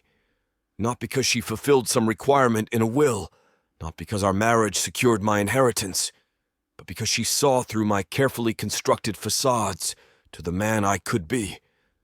And for a brief, shining moment, I got to be that man with her. The silence in the ballroom is deafening. Hundreds of faces stare back at me with expressions ranging from shock to pity to calculating interest. Tomorrow, this will be dissected in country clubs and boardrooms across Atlanta. The Tremont heir who gave up billions for a baker who won't take him back. The inheritance is yours, Elliot, I say one final time. I hope it brings you more happiness than it ever brought me. I walk through the crowd, and they part like the Red Sea, whispers following in my wake. Luke falls into step beside me, his hand on my shoulder, offering silent support. We're almost to the exit when a commotion behind us makes me turn. Elliot stands where I left him, his face twisted with something that looks almost like anguish. You think this makes you noble? He calls out. You think giving up the money erases what you did to her? No, I reply honestly. Nothing erases that. But at least now she knows she was never about the money. She was about the love I was too much of a coward to protect. I push through the doors into the humid Atlanta night, leaving behind the world I've known my entire life. My phone buzzes incessantly. Messages from board members, relatives, business associates, all trying to understand what just happened. I ignore them all, There's only one person whose response matters, and she's made her position crystal clear. Luke drives me home in silence, understanding that there are no words for this kind of loss. The apartment is dark when I enter, Ava's absence a physical ache in every empty room. Her perfume lingers in the air, jasmine and sweetness, a ghost of the life we'd built together. I pour myself a generous measure of scotch and stand at the windows overlooking the city. Somewhere out there, Ava is hurting because of me. Somewhere out there, my child grows inside her, unaware that its father has destroyed everything before it could even draw breath. The paperwork for renouncing the inheritance sits on my desk, delivered by courier as promised. All it needs is my signature to make tonight's dramatic gesture legally binding. I sign without hesitation, each letter of my name a goodbye to the life I've always known. But as I set down the pen, I realize something. Giving up the inheritance isn't the ending. It's the beginning. The beginning of proving to Ava that my love was real, despite the lies that surrounded it. The beginning of becoming the man she thought I was. The man I want to be for our child. I don't know if she'll ever forgive me. The pain in her eyes tonight suggested a wound too painful for simple apologies. But I have to try. Not with grand gestures or public declarations, but with quiet consistency, with truth, with patience, with love. Because Ava Harris taught me that real love isn't about contracts or inheritances or family legacies. It's about choosing each other every day, especially when it's hard, especially when you've failed. And I choose her even if she never chooses me back. I'll choose her forever. Chapter 23. Ava. 5 days. That's how long I've managed to avoid Sebastian Tremont, though avoid might be too generous a term when he shows up everywhere I turn. At Sweet Magnolia's front door every morning, holding 2 cups of coffee from my favorite cafe. Outside my apartment building each evening, looking increasingly disheveled as the days wear on. Even at the farmer's market where I source ingredients, appearing between the organic berry stalls like some kind of persistent ghost. I've become an expert at alternate routes and back entrances, at having Jazz run interference while I slip out through the kitchen. But today, as I peer through the bakery's front window at 6 a.m, my avoidance tactics crumble at the sight of him. Sebastian sits on the bench across from Sweet Magnolia, and he looks destroyed. That's the only word for it. The man who once commanded every room he entered now slumps forward with his elbows on his knees, his head in his hands. His usually perfect hair falls in unkempt waves, several days' worth of stubble darkening his jaw. Even from here I can see his clothes are wrinkled, his shoes scuffed. This isn't the polished Sebastian Tremont who proposed a business arrangement months ago. This is a man coming apart at the seams. He's been there since 4, Jazz says softly beside me, making me jump. I saw him when I came in through the back. That's not my problem, I reply, but the words lack conviction. Seeing him like this creates an ache in my chest I'm trying desperately to ignore. Ava, honey, I'm not saying forgive him. What he did was messed up beyond belief. Jazz's hand finds my shoulder, squeezing gently. But maybe you need to actually talk to him, for closure, if nothing else. We have nothing to talk about, I insist, turning away from the window. He lied. He used me. He got me pregnant as part of some business requirement. End of story. Is it though? Jazz follows me into the kitchen, where I aggressively begin pulling ingredients for the morning's first batch of croissants. Because the man sitting on that bench doesn't look like someone who was just checking off requirements. He looks like someone who lost everything that mattered. Good. I slam the dough onto the marble counter harder than necessary. He should know how it feels.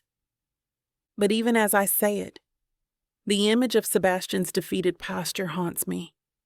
In the 5 days since the gala, since his dramatic renunciation of his inheritance, I've been nursing my anger like a flame, feeding it with every memory of his deception.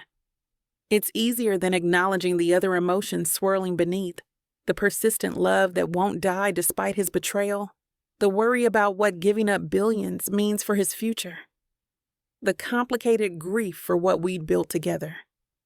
He gave up everything, you know. Jazz continues carefully. The inheritance, the CEO position, all of it. The business news is going crazy. Billionaire heir chooses love over fortune. I didn't ask him to do that, I snap, though I've seen the headlines too, each one a fresh reminder of that night.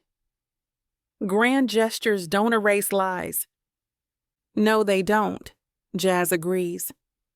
But maybe they show that his feelings were real, even if his methods were trash. I focus on laminating the dough, folding butter into the layers with perhaps more force than the delicate pastry requires, but my hands shake slightly, and Jazz notices. When's your doctor's appointment? She asks, changing tactics. Tomorrow. I place a protective hand over my still flat stomach. 8 weeks now. They'll do the first ultrasound. Are you going alone? The question hangs heavy in the flower-dusted air. Am I going alone to see our baby for the first time? The thought of experiencing that moment without Sebastian creates a different kind of ache, one I'm not ready to examine. I don't know, I admit quietly. Jazz squeezes my shoulder again before heading out to open the front of the bakery. Through the kitchen's pass-through window, I watch her unlock the door, see Sebastian's head snap up with hope that dies when he realizes it's not me. He stands anyway, approaching Jazz with something in his hand. I can't hear their conversation, but I see Jazz shaking her head, seeing Sebastian's shoulders slump further. He hands her what looks like an envelope before walking away, each step seeming to require enormous effort. Jazz watches him go before closing the door and returning to the kitchen. He wanted me to give you this, she says, placing the envelope on the counter beside me. I stare at it like it might explode. My name is written across the front in Sebastian's distinctive handwriting, the letters slightly shaky, as if his usual confidence had fled. I don't want it, I lie. Then throw it away, Jazz suggests with a shrug. But maybe read it first. You know, for closure. She leaves me alone with the envelope. And my warring emotions. I last another hour before curiosity wins. Inside is a single sheet of paper, covered in Sebastian's handwriting. Ava, I know I have no right to ask for your time or your attention. I forfeited those rights when I chose deception over truth. But I want you to know that I see now what I was too blind and too cowardly to see then. That in trying to protect what we had, I destroyed it. You deserved honesty from the beginning. You deserved a partner who trusted you with the full truth, who believed in your strength enough to face challenges together instead of hiding them. I failed you in the most fundamental way possible. I'm not asking for forgiveness. I know the wound I've inflicted is too deep for simple apologies, but I am asking for one conversation. Not for me, but for our child. Whatever you decide about us, we'll need to find a way to co-parent, and I'd like to start that process with honesty this time. I'll be at the bench every morning at 6 a.m., whenever you're ready, if you're ever ready.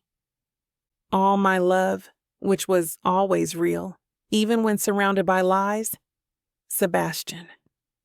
The paper trembles in my hands as tears blur the words. I hate that his letter affects me.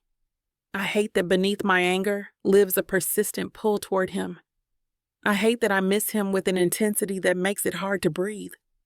Most of all, I hate that I'm already planning to meet him tomorrow. The next morning arrives with unseasonable cool air that makes me pull on a cardigan over my simple sundress. I chose the outfit carefully. Nothing that suggests I'm trying to impress him, but nothing that makes me look as destroyed as I feel either. Pride, even wounded, demands certain standards. Sebastian is already on the bench when I arrive, and the sight of him stops me mid-stride. He looks, if possible, worse than yesterday. His clothes are clean but hanging loosely on his frame as if he's lost weight. The shadows under his eyes speak of sleepless nights. and his hands shake slightly as they rest on his knees. He looks up as I approach, and the raw hope in his blue eyes nearly sends me running. But I force myself forward, sitting on the opposite end of the bench with careful distance between us. Ava, my name emerges from his lips like a prayer. Thank you for coming. I'm here for the baby, I clarify, needing boundaries even as my heart races at his proximity. We need to discuss co-parenting arrangements. Of course. He nods quickly, eager to agree to anything that keeps me here. Whatever you need, whatever you want. What I want is to understand why. The words escape before I can stop them. Help me understand how you could look me in the eye every day and lie. How could you sleep with me while hiding something so fundamental? How you could let me fall in love with you while keeping this enormous secret. Sebastian's face crumples, and for a moment I swear he's about to actually cry. Because I was a coward, he says simply. Because every time I tried to tell you, I'd see how happy you were, how we were building something real despite how it started, and I couldn't bear to destroy it.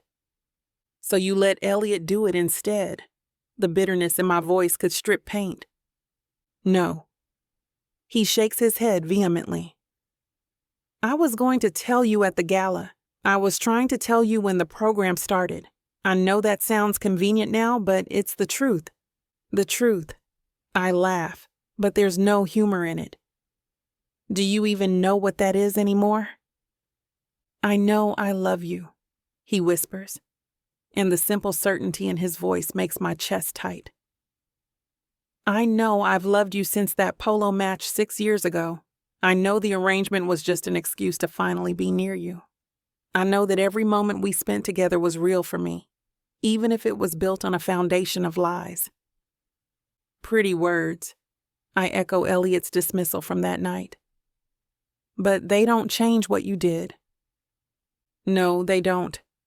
Sebastian shifts slightly closer, though still maintaining distance. But maybe they explain why I did it.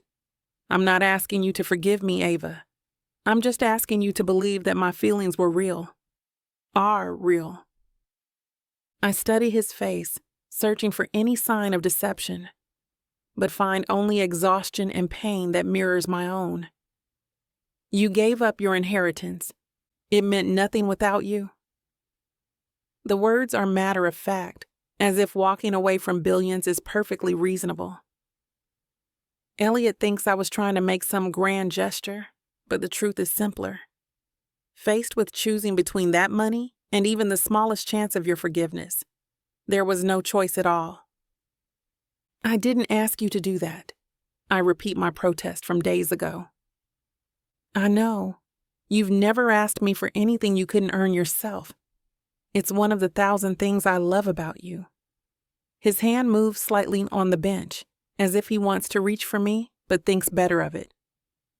How's the baby? The question undoes something in me. I have an ultrasound in 2 hours, the first one. His whole body goes still. Today? 8 weeks. They'll check to make sure everything is developing properly. I don't know why I'm telling him this. I'll get to hear the heartbeat. The longing that crosses his face is so profound it makes my own eyes sting with tears. He swallows hard, clearly wrestling with whether to ask what we both know he wants to ask. You could come, I hear myself say, the words surprising us both. If you want. As the father, not as anything else. Yes. The word escapes him in a rush. Yes, please. I'd like that very much. We sit in awkward silence for a moment before I stand. I need to prep for the morning rush. The appointment is at 9, Piedmont Women's Center. I'll be there, he promises, standing as well. This close, I can smell his cologne mixed with something distinctly Sebastian, and my body responds with a betraying wave of want. I turn to leave, but his voice stops me. Ava, thank you for the conversation and for allowing me to be there today. I know I don't deserve it. No, I agree quietly. You don't. But our baby deserves to have their father present.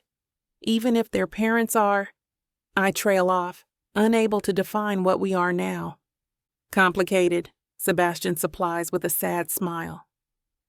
That's one word for it. I leave him standing there and return to my bakery, to the life I built without him and will have to continue building without him. But as I work through the morning prep, I catch myself touching my stomach and thinking about hearing our baby's heartbeat with Sebastian beside me. It's a dangerous thought, one that threatens the walls I've built around my heart. At 8:45, I arrive at the medical center to find Sebastian already waiting in the lobby. He's cleaned up, showered, and shaved, wearing a simple button-down and jeans that make him look younger, more vulnerable. He stands when he sees me, hope and uncertainty warring in his expression. "Hi," he says softly. "Hi," I return, hating how my pulse quickens at his proximity. We check in together, the receptionist's eyes widening slightly when she recognizes the Tremont name. The news of Sebastian's dramatic renunciation has made him even more famous, or infamous, than before. But he seems oblivious to her interest, his attention focused entirely on me. In the waiting room, we sit with that same careful distance, both hyper-aware of the other. His leg bounces nervously until he catches himself and stills it. I flip through a parenting magazine without reading a single word. "Ava Harris?" A nurse calls, and we both stand. The ultrasound room is dim and cool, and suddenly the reality of the moment hits me. I'm about to see our baby for the first time, the life we created together, regardless of the circumstances that led to it. "I'll step out while you change," Sebastian offers, gesturing to the gown the technician has left. "Thank you," I manage, grateful for his consideration. When he returns, I'm on the table with a sheet draped over my lower half, feeling exposed in more ways than just physically. Sebastian takes the chair beside the bed, his hands clasped tightly in his lap, as if physically restraining himself from reaching for me. The technician, a cheerful woman named Brenda, begins preparing the equipment. "First baby?" "Yes," we answer in unison, then catch each other's eyes awkwardly. "How exciting.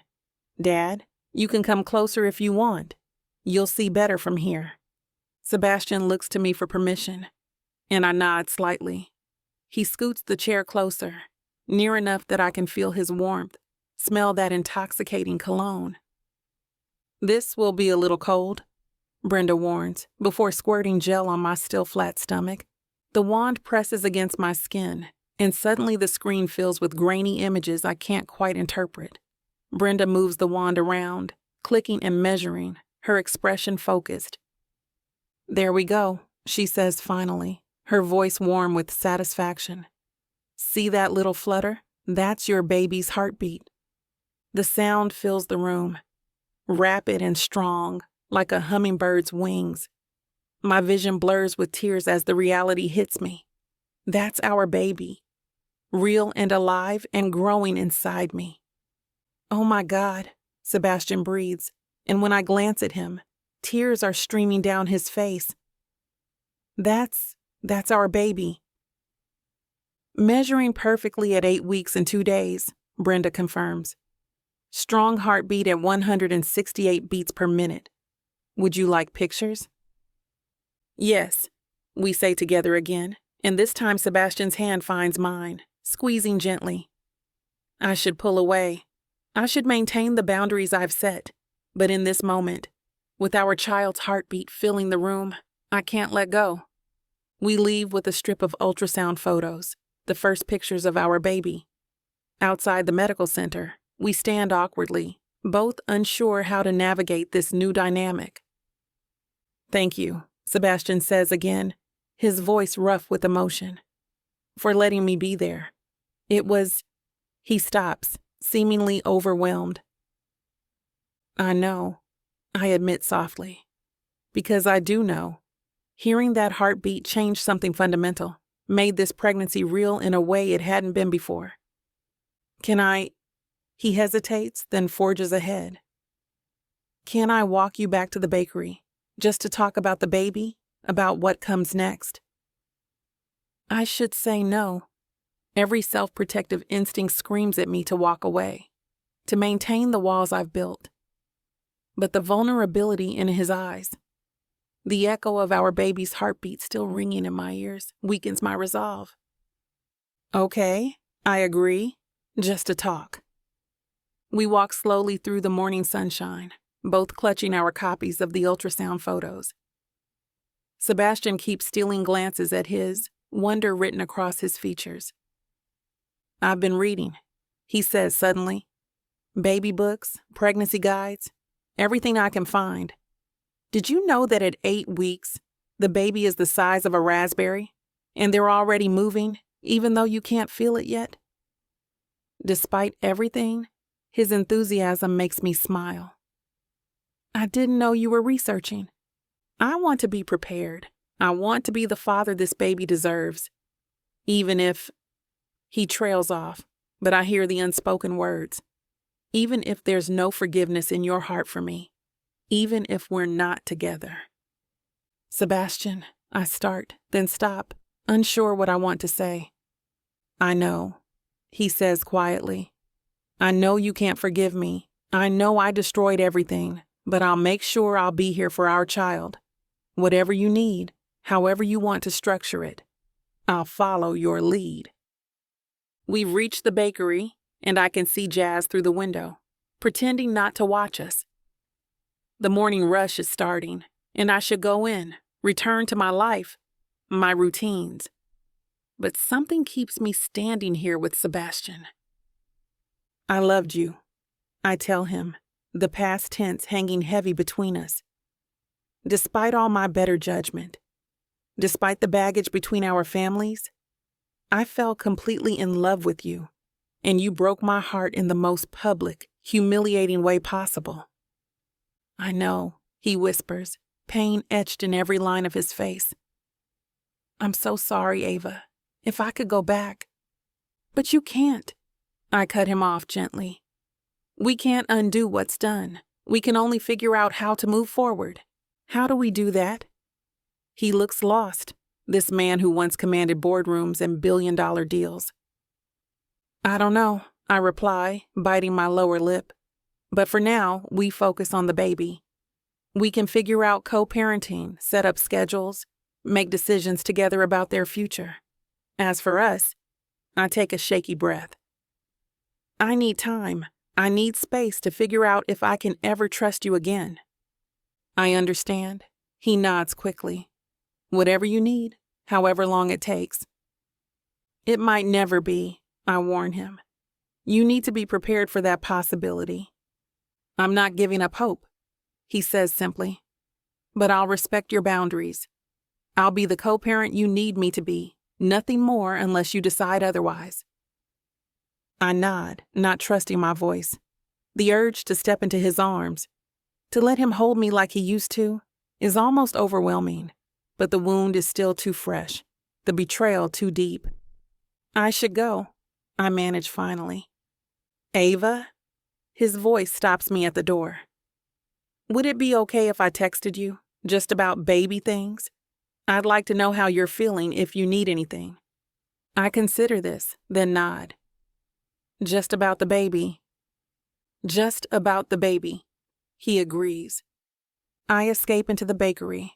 My emotions a tangled mess I can't begin to sort through. Jazz takes one look at my face and wordlessly hands me a tissue. How did it go? She asks gently. I show her the ultrasound photo, and she gasps with delight. Oh, Ava, look at that little bean. Sebastian was there, I admit. I let him come. And I don't know. I sink onto a stool behind the counter. Seeing him with the baby, hearing him talk about being a father, it's making everything complicated. Honey, it was already complicated, Jazz points out pragmatically. The question is, what do you want? Not what's logical or safe, but what does your heart want? My heart wants to trust him again, I confess, tears threatening once more. My heart wants to believe that what we had was real despite the lies, but my head knows better. My head remembers the humiliation, the betrayal, the fact that he looked me in the eye every day and chose to keep lying. Maybe, Jazz says carefully. The answer is somewhere in between. Maybe you don't have to choose between complete forgiveness and complete rejection. Maybe you can take it one day at a time. Her words echo in my head throughout the day as I go through the familiar motions of running my bakery. Sebastian texts once, just to thank me again for including him and to ask if I need anything. I stare at the message for a long time before sending back a simple, "I'm fine." But I'm not fine. I'm pregnant by a man I love but can't trust. I'm facing single motherhood while still grieving the future we might have had. I'm trying to build walls around my heart while carrying a piece of him inside me. That night, alone in my apartment, I spread the ultrasound photos on my bedside table and try to imagine the future. Sebastian at birthday parties and school plays, both of us smiling for our child while maintaining careful distance. Separate homes, scheduled visitations, polite exchanges at pickup and drop-off. It sounds logical, safe. It sounds heartbreaking. My phone notifies me, lighting up as a message comes in, and despite myself, my heart leaps hoping it's Sebastian. But it's my mother. We need to talk about this situation with the Tremont boy. Dinner tomorrow? I silence the phone without responding. The last thing I need is my mother's particular brand of help right now. Though I suppose she and Sebastian's father have their own complicated history to navigate. As I lie in bed, hand resting on my stomach where our baby grows, I think about Sebastian's face when he heard the heartbeat. The wonder, the joy, the tears he didn't try to hide. Whatever else was lies, that moment was the truth. But is truth enough to rebuild trust? Is love enough to overcome betrayal? I don't have answers. All I have is a baby the size of a raspberry and a heart that won't stop hoping, despite all evidence that hope is the most dangerous emotion of all. Tomorrow I'll go back to avoiding Sebastian. Tomorrow I'll rebuild my walls and focus on my future as a single mother. Tomorrow I'll be strong and practical and protected. But tonight, I let myself remember how his hand felt in mine as we listened to our baby's heartbeat. Tonight, I let myself grieve for what we had and what we lost. Tonight, I let myself wish things could have been different. Even though I know some scars don't fade, they just stop bleeding, no matter how much love remains around them. Chapter 24. Sebastian. The morning sun catches on the gold lettering of Sweet Magnolia's window as I lean against my car across the street, watching the steady stream of customers that has been flowing since dawn. It's been 2 weeks since the ultrasound appointment, 2 weeks of careful text messages about prenatal vitamins and doctor's appointments, 2 weeks of respecting the boundaries Ava has drawn around her heart while trying to show her that my commitment extends beyond words. Mr. Tremont, the contracts are ready for your signature. James Chen, my new business manager, appears at my elbow with a folder that will fundamentally change Sweet Magnolia's future, whether Ava wants it or not. Thank you, James. I take the papers, scanning the terms one final time. The purchase of the building that houses Sweet Magnolia, the establishment of a trust that will cover her rent in perpetuity, the anonymous donation to the city's small business fund that specifically supports minority-owned bakeries. All of it structured so that Ava benefits without the ability to refuse based on pride or our complicated history. Are you certain about the anonymity clauses? James asks, his professional concern evident. Most donors want recognition for contributions of this magnitude. The anonymity is non-negotiable, I confirm, signing with decisive strokes. And if I find out anyone has leaked my involvement, they'll be looking for new employment before the day ends. James nods, understanding the seriousness of my threat. Since walking away from Tremont Hotels International, I've had to build a new team, one that understands my priorities have fundamentally shifted. The inheritance I rejected might have been worth billions, but the trust fund from my mother's estate still provides more than enough to secure Ava's dreams, even if she won't let me do it directly.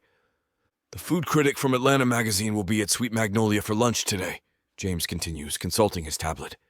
As you requested, they believe they're doing a routine review of the city's best bakeries. Good. I hand back the signed contracts. Make sure their usual photographer is unavailable. Send Marcus instead. He knows how to capture the ambience properly. It's manipulative, perhaps, but I've moved beyond caring about the ethics of using my connections to ensure Sweet Magnolia gets the recognition it deserves. If Ava won't accept my direct help, I'll work around her stubbornness to support her anyway. A familiar figure exits the bakery, and my breath catches as it always does when I see her. Ava moves with purpose despite being 10 weeks pregnant now, her natural grace undiminished by the fatigue I know she must be feeling. She wears a flowing sundress in deep purple that complements her rich skin tone, her hair pulled back in a style that showcases the elegant line of her neck. She's radiant even from across the street, even with the careful distance she maintains between us. Our eyes meet briefly, and something flickers across her face before she turns away, heading toward the farmer's market. The same route every Thursday, the same vendors she's visited for years. I know because I've made it my business to know, not from stalking, but from the careful attention I should have paid from the beginning. Follow up on the building purchase, I instruct James. I want it finalized by the end of business today. He departs with his usual efficiency, leaving me to wrestle with whether to follow Ava or respect the space she's requested. The decision is taken from my hands when my phone rings, displaying a name I haven't seen in weeks. Father, I answer, surprise coloring my voice. Sebastian. Malcolm Tremont's tone carries none of its usual dismissive edge. I'd like to speak with you. In person. Are you available for lunch? The request is so unprecedented, I actually checked the caller ID again. Is everything all right? That remains to be seen, he replies cryptically. The club at 1? I'll be there. The Piedmont Driving Club hasn't changed since my childhood, all dark wood and old money exclusivity. I find my father at his usual table, but nothing else about him seems usual. The commanding presence that once dominated every room has dimmed somehow, his silver hair seeming more gray than distinguished, the lines around his eyes deeper than I remember. You look terrible, I tell him as I take my seat, deciding honesty might serve better than our usual dance of formality. His mouth quirks in what might be amusement. Charming as ever, I see. We order drinks in silence, the weight of decades of disappointment and misunderstanding settling between us like a physical presence. Finally, he speaks. Your mother would be proud of what you did. The words hit like a physical blow, so unexpected I nearly dropped my water glass. I'm sorry. Charlotte always said I valued the wrong things, he continues, his gaze fixed on something beyond my shoulder. That I was so focused on building an empire, I forgot why empires matter in the first place.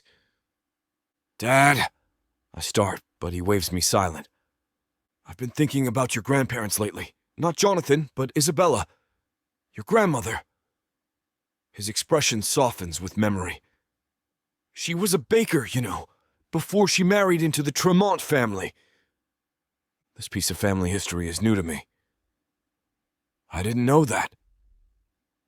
Jonathan's parents were horrified, their heir marrying a woman who worked with her hands, who came from modest means. A genuine smile crosses his face. But Jonathan didn't care. He loved her chocolate eclairs, he used to say, but he loved her spirit more. Why are you telling me this? I ask, though understanding is beginning to dawn. Because I forgot that lesson. Because I let myself believe that preserving wealth mattered more than pursuing love. He meets my eyes directly for the first time. Because I watched you give up billions for a chance at forgiveness from the woman you love. And I realized you understand something I lost sight of long ago. The emotion in his voice is so foreign, I don't know how to respond. This is the longest personal conversation we've had in years, possibly ever. I've been in contact with Marie Harris, he continues, and my shock must show because he actually chuckles. Surprised. We've had several conversations about our children, about the past, about the future our grandchild deserves. You've been talking to Ava's mother? I can't quite process this information. She's as formidable as ever, he admits with something like fondness.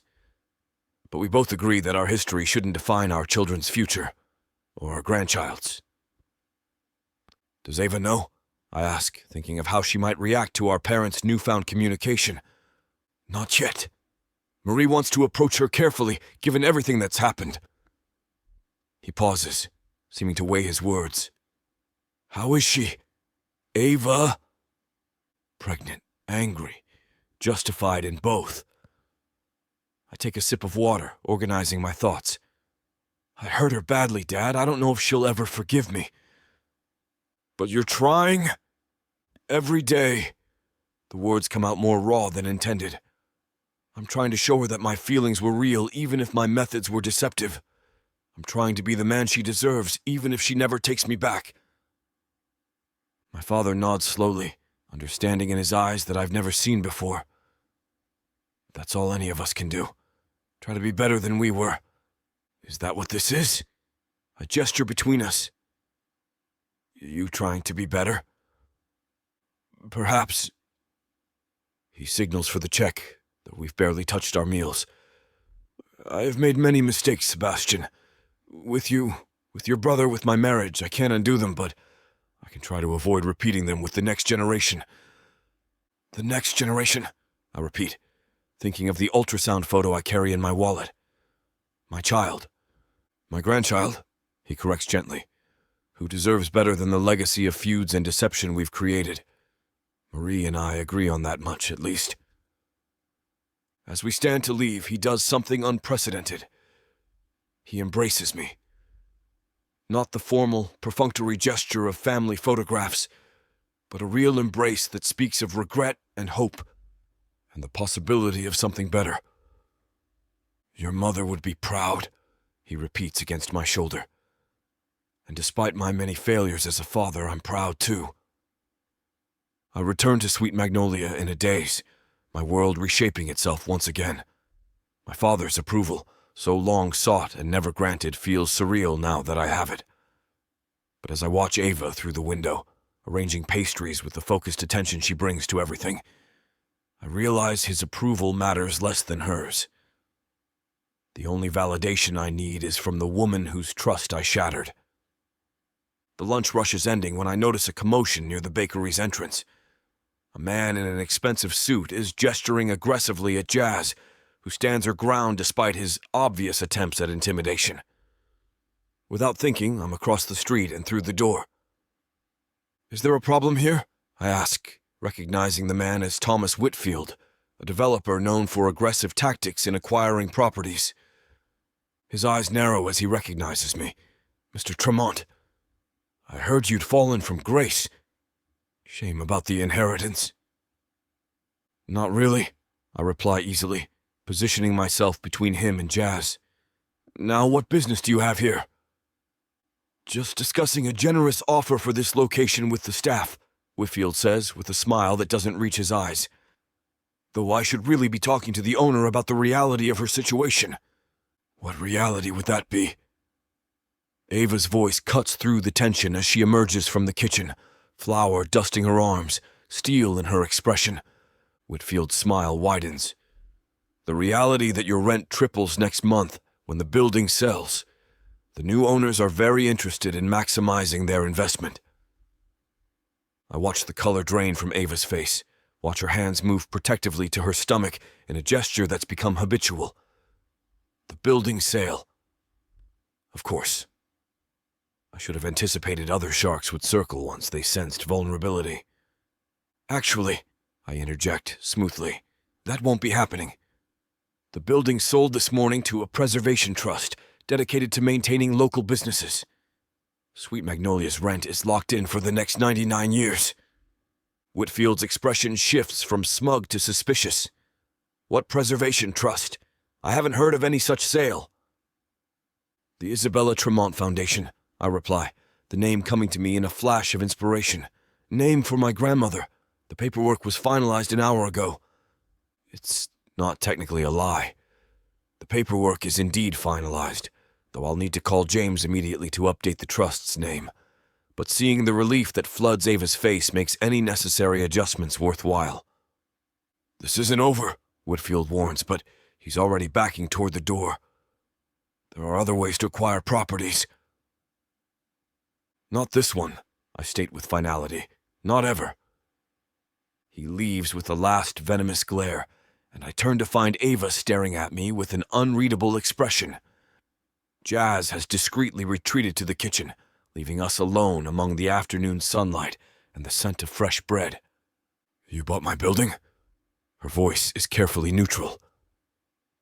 A trust bought your building, I correct. A trust that exists to protect small businesses from exactly this kind of predatory behavior. A trust you created. The details aren't important. I shove my hands in my pockets to resist the urge to reach for her. What matters is that Sweet Magnolia is safe. Your dream is protected. Why? The single word carries so much weight. Why do you keep doing this? The building, the food critic I know you sent, the anonymous donations to the small business fund. Did you think I wouldn't figure it out? Of course she'd known. Ava has always been too perceptive for convenient deceptions. Because your dreams matter. Because what you've built here matters. Because I couldn't protect you from my lies, but I can protect your bakery from vultures like Whitfield. I don't need your protection, she says, but there's less heat in it than before. I know. I take a careful step closer, encouraged when she doesn't retreat. You've never needed anyone's protection. You're the strongest person I know, Ava, but that doesn't mean you have to face everything alone. I'm not alone, she counters. I have Jazz, I have my customers, You have me, I interrupt gently. Whether you want me or not, you have me. Not as your husband, not as your lover, but as someone who will always show up for you and our child. Someone who will stand between you and anyone who tries to hurt you, even if you never forgive me for being the one who hurt you the worst. Tears gather in her eyes, and I watch her fight them back with the same determination she brings to everything. I can't do this right now, Sebastian. I can't have this conversation with pregnancy hormones making everything feel like too much. Then we don't have to have it, I assure her. I just need you to know that I'm here, that I'll always be here. Whether that's buying buildings or scaring off developers or sitting in the car across the street making sure you're safe. I'm not going anywhere. I know, she whispers, and something in her expression shifts. Not forgiveness, not yet, but maybe the beginning of understanding. That's what makes this so hard. Before I can respond, she retreats to the kitchen, leaving me standing in the afternoon light of her bakery. Progress, perhaps, but still so far from where I hope to be. My phone glows with a message from James confirming the trust name change, and another from my father asking about dinner plans. The life I'm building without the Tremont Empire isn't what I imagined, but it's becoming something real, something centered on the woman who might never trust me again, and the child who will bind us together forever. I exit Sweet Magnolia and return to my post across the street, close enough to help if needed, far enough to respect her boundaries. It's become my routine these past weeks, and I'll maintain it as long as necessary. Because Ava was right about one thing. Some wounds cut too deep to heal quickly. But I've learned patience from watching her build her dreams one pastry at a time. I've learned persistence from seeing her show up every morning despite exhaustion and morning sickness. I've learned that real love isn't about grand gestures or dramatic declarations. It's about showing up, day after day, whether she wants me there or not. So I'll keep showing up. I'll keep protecting her dreams while respecting her boundaries. I'll keep proving that my love was real. And maybe, someday, that will be enough. For now, I watch through the window as she works, my hand unconsciously moving to the ultrasound photo in my wallet. Our child's heartbeat echoes in my memory, a rhythm of hope that keeps me anchored despite the distance between us. patience, persistence, truth. The tools for rebuilding trust are simple. The work itself is the hardest thing I've ever done. But she's worth it. They both are. So I wait, and I watch, and I protect what matters most, even from a distance, even without recognition, even if forgiveness never comes. Because that's what love looks like when you've broken the person who matters most. It looks like standing guard over their dreams while giving them space to heal. It looks like changing everything about yourself except the heart that beats for them. It looks like hope, sustained by nothing more than the memory of a heartbeat and the possibility of redemption. Chapter 25. Ava. The morning light filtering through Sweet Magnolia's windows catches the dust motes dancing in the air, transforming my bakery into something almost magical.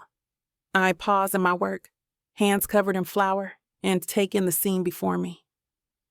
3 months have passed since that horrible night at the gala, and my little kingdom hasn't just survived.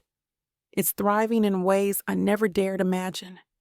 The Atlanta magazine article calling us the city's hidden gem is framed behind the counter, though I know Sebastian orchestrated that review. The steady stream of customers that began after the building sale was secured hasn't slowed.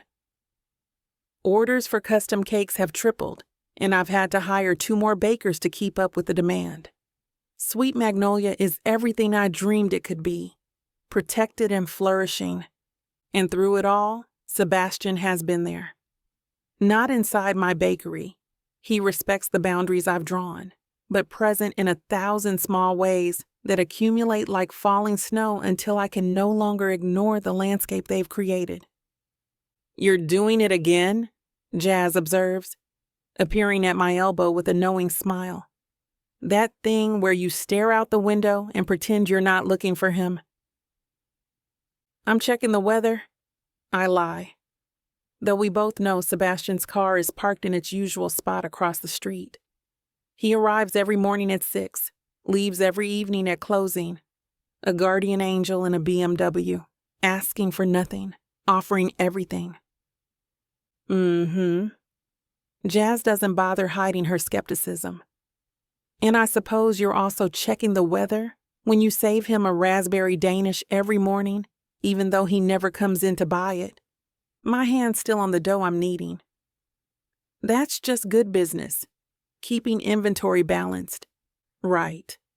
And the fact that raspberry Danishes are his favorite doesn't have anything to do with it?" "The truth is, I've been saving him one every day for weeks now, watching them go unsold, telling myself it means nothing. But Jazz is right.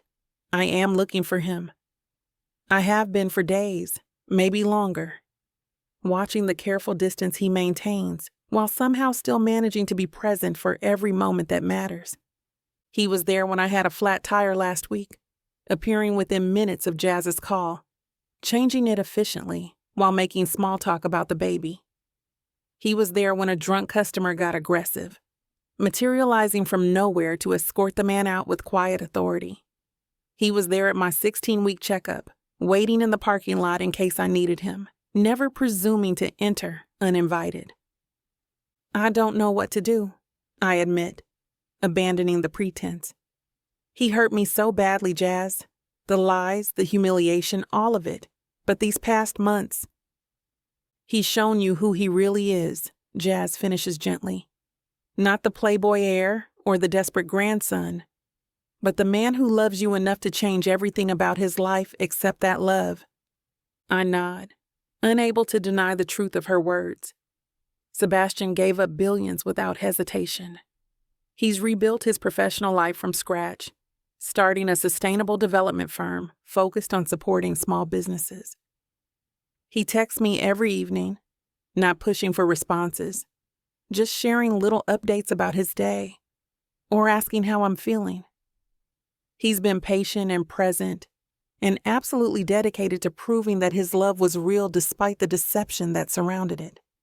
But what if I let him back in and he hurts me again? The fear that's kept me frozen these past months finally finds voice. What if trust, once broken, can never really be rebuilt, Jazz wraps an arm around my shoulders, her warmth comforting as always. What if you spend so much time protecting yourself from potential hurt that you miss out on actual happiness? Before I can respond, the bell chimes, and my mother enters with the kind of dramatic flair only Marie Harris can achieve. She's impeccable as always, in a cream-colored suit that probably costs more than my monthly ingredient budget. But there's something different about her expression, a softness I haven't seen in years. Ava. She approaches the counter with uncharacteristic hesitation. Do you have a moment to talk? I glance at Jazz, who's already retreating to give us privacy. I suppose. Would you like some tea? That would be lovely. I prepare her favorite, Earl Grey, with a touch of honey, and we settle at a corner table. The morning rush hasn't started yet, giving us rare privacy in the space that's become my sanctuary. You look well, she begins, her gaze dropping to my now visible baby bump. Pregnancy suits you. Thank you. I wait, knowing my mother didn't come here for pleasantries. I've been talking with Malcolm, she says finally, and my teacup rattles against its saucer as I set it down too quickly. About the past, about our children, about the future we all want for our grandchild. You've been talking to Sebastian's father. I can't quite process this information, though it aligns with what Sebastian mentioned weeks ago. We've had several conversations. She traces the rim of her teacup with one manicured finger. It's been illuminating. We've both made terrible mistakes, Ava. Let our own guilt and resentment poison our children's lives. Mom, let me finish, she interrupts gently. I've watched you these past months. I've seen you build this business despite every obstacle, including the ones I placed in your path. I've seen you handle betrayal with more grace than I could have managed. And I've seen Sebastian Tremont give up everything he's ever known for the chance of your forgiveness. The unexpected defense of Sebastian from my mother of all people leaves me speechless. I'm not saying you should forgive him, she continues. That's your choice alone. But I am saying that sometimes love requires us to see beyond our wounds to the possibility of healing. Malcolm and I are trying to do that. For your sake and for our grandchild's, perhaps you might consider the same. She stands, smoothing her skirt with characteristic precision. Your father and I would like to have you both for dinner on Sunday. Sebastian has already agreed, but he won't come without your permission. Think about it. After she leaves, I sit in stunned silence, trying to reconcile this version of my mother with the woman who spent decades nurturing a feud based on personal pain. If she can find a way forward with Malcolm Tremont, what excuse do I have for clinging to my own hurt? The morning rush begins, and I lose myself in the familiar rhythm of serving customers and managing orders. But my mother's words flash in my mind, mixing with weeks of observations about Sebastian's quiet dedication. When I catch myself saving another raspberry Danish at the end of the display case, I make a decision that feels both terrifying and inevitable.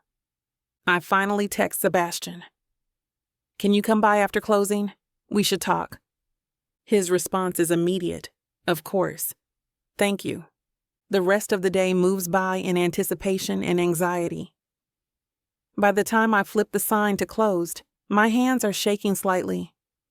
Jazz squeezes my shoulder on her way out, offering silent support for whatever comes next. Sebastian enters exactly at closing time, and my breath catches as it always does when I see him. He looks healthier than he did weeks ago, the hollow exhaustion replaced by quiet strength. He wears simple jeans and a button-down shirt, his hair slightly mussed from the evening breeze. He's still devastatingly handsome, but it's the hope tempered with caution in his blue eyes that makes my heart race. Hi, he says softly, stopping just inside the door as if afraid to presume further access. Hi, I gesture toward the same corner table where my mother and I sat this morning. Would you like something? Coffee? One of those raspberry danishes you never come in to buy? Surprise flickers across his face. You know about that? I know you arrive every morning at 6 and leave every evening at closing. I busy myself preparing his coffee, needing the familiar ritual to steady my nerves. I know you've been protecting my business in a dozen different ways while pretending you're just passing by. I know you've rebuilt your entire life around being present for me and our baby without asking for anything in return. I set his coffee on the table and take the seat across from him, finally meeting his gaze directly. What I don't know is how to reconcile the man who's done all that with the one who lied to me for months. Sebastian wraps his hands around the mug as if needing its warmth. They're the same man. That's what I've been trying to show you. The lies were real, but so was everything else. My love, my commitment, my absolute certainty that you're the best thing that ever happened to me. My mother came by today, I tell him, watching his reaction. She said she's been talking to your father. I know. He mentioned they've been meeting regularly. A small smile touches his lips. Apparently, they're bonding over grandparent preparations and mutual regret. She thinks I should consider forgiving you. And what do you think? His voice is carefully neutral, but I can see the tension in his shoulders, the way his fingers tighten around the mug. I take a deep breath, preparing to voice thoughts I've been wrestling with for weeks. I think trust, once broken, is the hardest thing in the world to rebuild.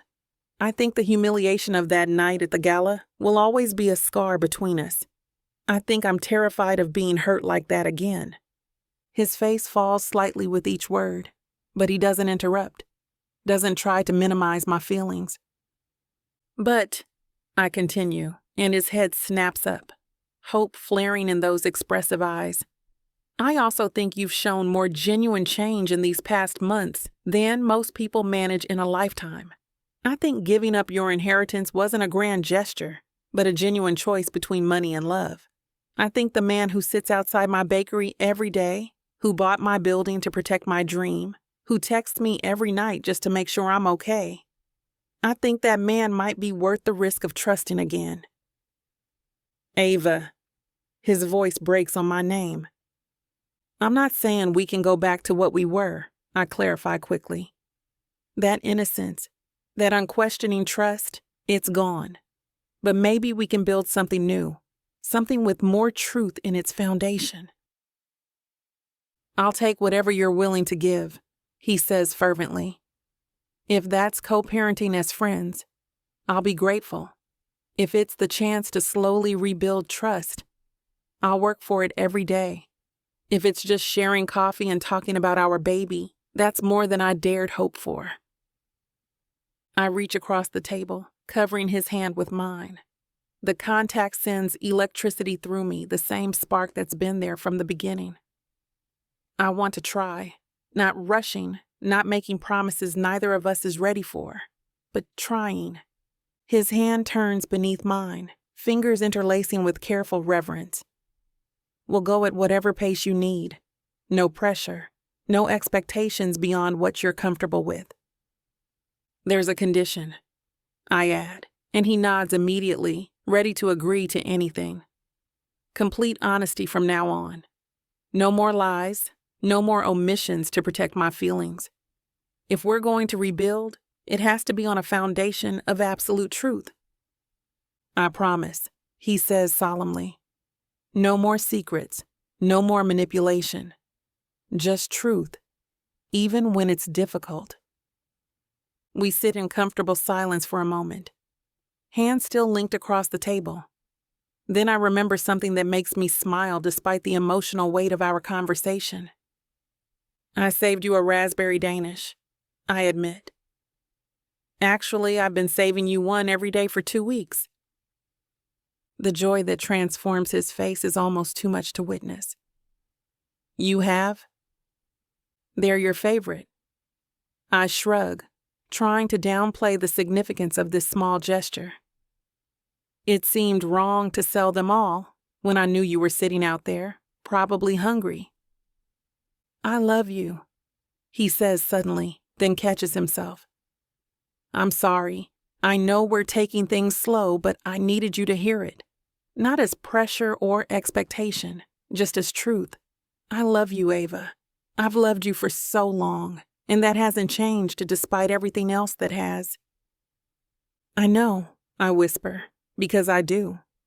It's been evident in every action these past months, every patient moment, every small gesture of support. Do you think? He pauses, seeming to gather courage. Do you think you might love me again someday? The vulnerability in his question breaks something open in my chest, because the truth is, I never stopped loving him.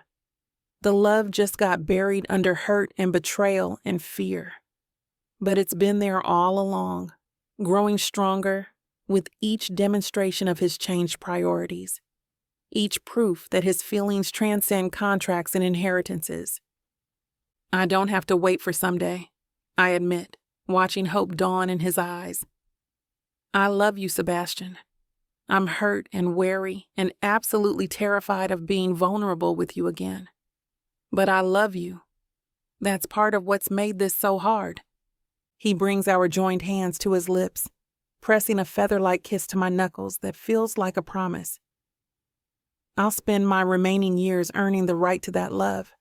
However long it takes, whatever you need, I'm here. Okay, I breathe, feeling like I'm stepping off a cliff into freefall. Okay, let's try. We talk for hours, the conversation flowing easier than it has in months. He tells me about his new business ventures, his tentative reconciliation with his father, his preparations for becoming a parent. I share the bakery's success, my own fears about motherhood, and the way our family's unexpected cooperation has shifted something fundamental in how I see the future. When he finally stands to leave, I walk him to the door, reluctant to end this fragile new beginning. Would you like to come to the 20-week ultrasound next week? I ask. We'll find out if it's a boy or a girl. I'd love that, he says softly. Thank you for including me. We're partners, remember? That's what you keep saying. The callback to our early days makes us both smile, though the word carries different weight now. Partners, he agrees, in all the ways that matter. He hesitates at the door, clearly wanting to kiss me, but respecting the slow pace I've requested. Instead, I rise on my toes and press my lips to his cheek, feeling him freeze at the contact. Good night, Sebastian. Good night, Ava. His voice is rough with emotion. Thank you. For tonight. For trying. For everything. After he leaves, I lock up and stand in my darkened bakery, processing everything that's shifted tonight. The hurt isn't gone. It may never fully disappear.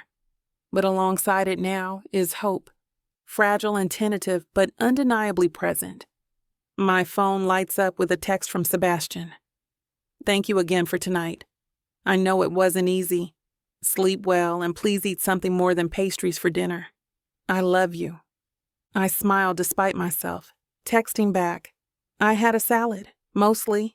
Love you too. It's the first time I've said it directly since that night at the gala, and sending the words feels like reclaiming something I thought was lost forever. His response is just a series of heart emojis that make me laugh out loud in the empty bakery. I place a hand on my growing bump, feeling the flutter of movement that's become more noticeable lately. Your daddy and I are going to try again, I tell our baby. It might be messy and complicated, but we're going to try to build something real for you.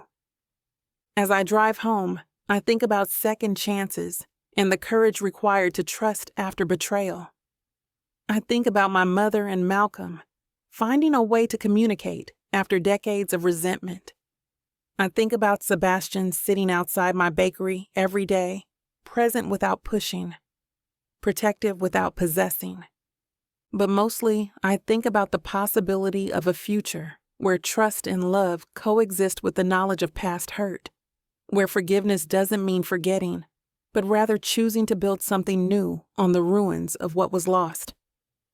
It won't be easy. The road ahead is full of potential pitfalls and necessary conversations. But I'm hopeful about walking it with Sebastian, together, one careful, honest step at a time. Chapter 26. Sebastian. The morning light streams through the windows of the nursery, illuminating the soft yellow walls that Ava and I painted together last weekend. She's 8 months pregnant now, radiating a beauty that takes my breath away every time I look at her. Her rich mahogany skin seems to glow from within, her curls a messy bun as she arranges tiny onesies in the dresser drawer with the focused attention she brings to everything. "You're staring again," she says without turning around, a smile evident in her voice. "Guilty as charged." I move behind her, my hand settling gently on her expanded waist. The baby responds immediately to my touch, a firm kick that makes us both laugh. Someone's awake. Someone's always awake at 4 a.m, doing gymnastics on my bladder. She leans back against my chest, allowing the easy intimacy we've slowly rebuilt over these past months. "I swear this child has your restless energy already." "Poor you," I murmur against her temple, breathing in the jasmine scent of her shampoo. Doomed to raise 2 Tremonts with excessive energy. She turns in my arms, her dark eyes sparkling with the warmth that's returned gradually as we've worked to rebuild trust. I wouldn't have it any other way. The words create a flutter in my chest, as they always do when she expresses contentment with our life together. These past 5 months haven't been easy. There have been difficult conversations, moments of backsliding when old hurts resurface, therapy sessions both individual and together. But we've done the work, laying a foundation of truth where deception once lived. "What's on your agenda today?" she asks, smoothing down the collar of my shirt with absent affection. "Meeting with the Harbor Point development team this morning," I reply, not mentioning the other errand that's been weeks in the planning. "Then lunch with your father, actually. He wants to discuss the community center project." Her eyebrows rise. "You're having lunch with my father? Voluntarily?" "We've reached an understanding," I say, which is true. Richard Harris and I have developed a mutual respect over months of family dinners and shared concern for Ava's well-being. Besides, the community center was his idea. I'm just providing the funding and development expertise. "Look at you, playing nice with the Harrises." She stretches up to kiss my cheek, her belly preventing closer contact. "Who would have thought?" "Certainly not the man who proposed a business arrangement all those months ago," I admit, the memory of my calculated proposal a lifetime removed from where we stand now. "That feels like a different life," she agrees, then winces. "Okay, your child is apparently training for soccer in there. I need to sit." I guide her to the rocking chair we assembled together, kneeling to help her swollen feet into a comfortable position. It's become our morning ritual. These quiet moments in the nursery before the day begins, preparing for the life that will soon fill this space. "I love you," I tell her, the words flowing easily now after months of proving them through actions. "Both of you." "We love you too," she responds, her hand finding mine and guiding it to where the baby moves. "Even when you leave your shoes in the middle of the bedroom for me to trip over." "That happened one time," I protest, but I'm smiling. These gentle grievances are worlds away from the devastating betrayal we've worked to overcome. My phone buzzes with a reminder about my morning meeting, and I sigh. "I should get going. Jazz is picking you up for the bakery?" "In an hour." She nods, then fixes me with a knowing look. "You're being weird today. What's going on?" "Nothing's going on," I lie, then immediately correct myself because we've promised complete honesty. "Okay, something's going on, but it's a good something. A surprise something." I'm 8 months pregnant, Sebastian. Surprises make me nervous and possibly nauseated. Trust me? I ask, and the fact that she nods without hesitation shows how far we've come. Always, she says simply, and the word lands like a gift. The morning flies by in a blur of meetings and preparations. The Harbor Point project, affordable housing integrated with retail spaces for small businesses, represents everything I've tried to build since walking away from the Tremont Empire. Sustainable development that strengthens communities rather than displacing them. The investor coalition is fully on board, my project manager reports. Construction can begin next month. Excellent. I check my watch, nerves building as the afternoon approaches. Send the final contracts to legal for review. My lunch with Richard Harris takes place at a quiet restaurant downtown, far from the power lunch spots where Atlanta's elite gather. He's already waiting when I arrive, looking distinguished in a navy suit that reminds me forcefully of Ava's inherent elegance. Sebastian. He greets me with a handshake that's become genuinely warm over recent months. Thank you for meeting me. Of course. I take my seat, grateful for the distraction from my building anxiety about tonight. The community center plans you sent were impressive. Marie's influence, he admits with a fond smile. She's determined that our grandchild will grow up in a city that values all its citizens, not just the wealthy ones. It's remarkable how our families have transformed, the old feuds dissolved by shared love for the next generation. Marie and my father have become unlikely allies, planning grandparent duties with military precision. The Harris-Tremont rivalry that once defined Atlanta's business landscape has evolved into a partnership focused on community improvement. Speaking of our grandchild, Richard continues, his expression growing serious, I wanted to talk to you about Ava. My nerves spike. Is everything okay? Did something happen? Everything's fine, he assures me quickly. I just wanted to say... He pauses, seeming to choose his words carefully. I've watched you these past months, Sebastian. I've seen how you've cared for my daughter, how you've rebuilt trust through patience and consistency. You're not the man I thought you were. I'm not the man I was, I correct quietly. Ava changed that. Losing her, then having the chance to earn her back. It clarified what actually matters. Richard nods approvingly. Marie told me about your plans for tonight. My water glass pauses halfway to my mouth. She did? She's been helping with the arrangements, he says with a knowing smile. Don't look so panicked. Your secret is safe. I just wanted you to know that you have our blessing. Our genuine blessing, not just acceptance of the inevitable. The emotion that rises in my throat is unexpected. Thank you. That means more than you know. Just make her happy, he says simply. That's all any father wants. That's all I want too, I assure him. The rest of lunch passes in discussion of the community center, but my mind keeps drifting to tonight. Everything is arranged. Jazz will bring Ava to the location. Our families will be waiting. The setting will be perfect. But none of that matters as much as the words I need to say, the promises I need to make. By evening, I'm pacing the rooftop garden of the Harbor Point building, the Atlanta skyline glittering around us as the sun sets. It's where I first told Ava about my sustainable development dreams, where she shared her vision for expanding Sweet Magnolia into a training program for disadvantaged youth. It's where we've built our new foundation, one honest conversation at a time. Sir, they're here, my assistant informs me, and my heart rate triples. I check the setup one final time. Fairy lights strung through the garden plants, a table set with Sweet Magnolia's desserts, our families gathered at a respectful distance.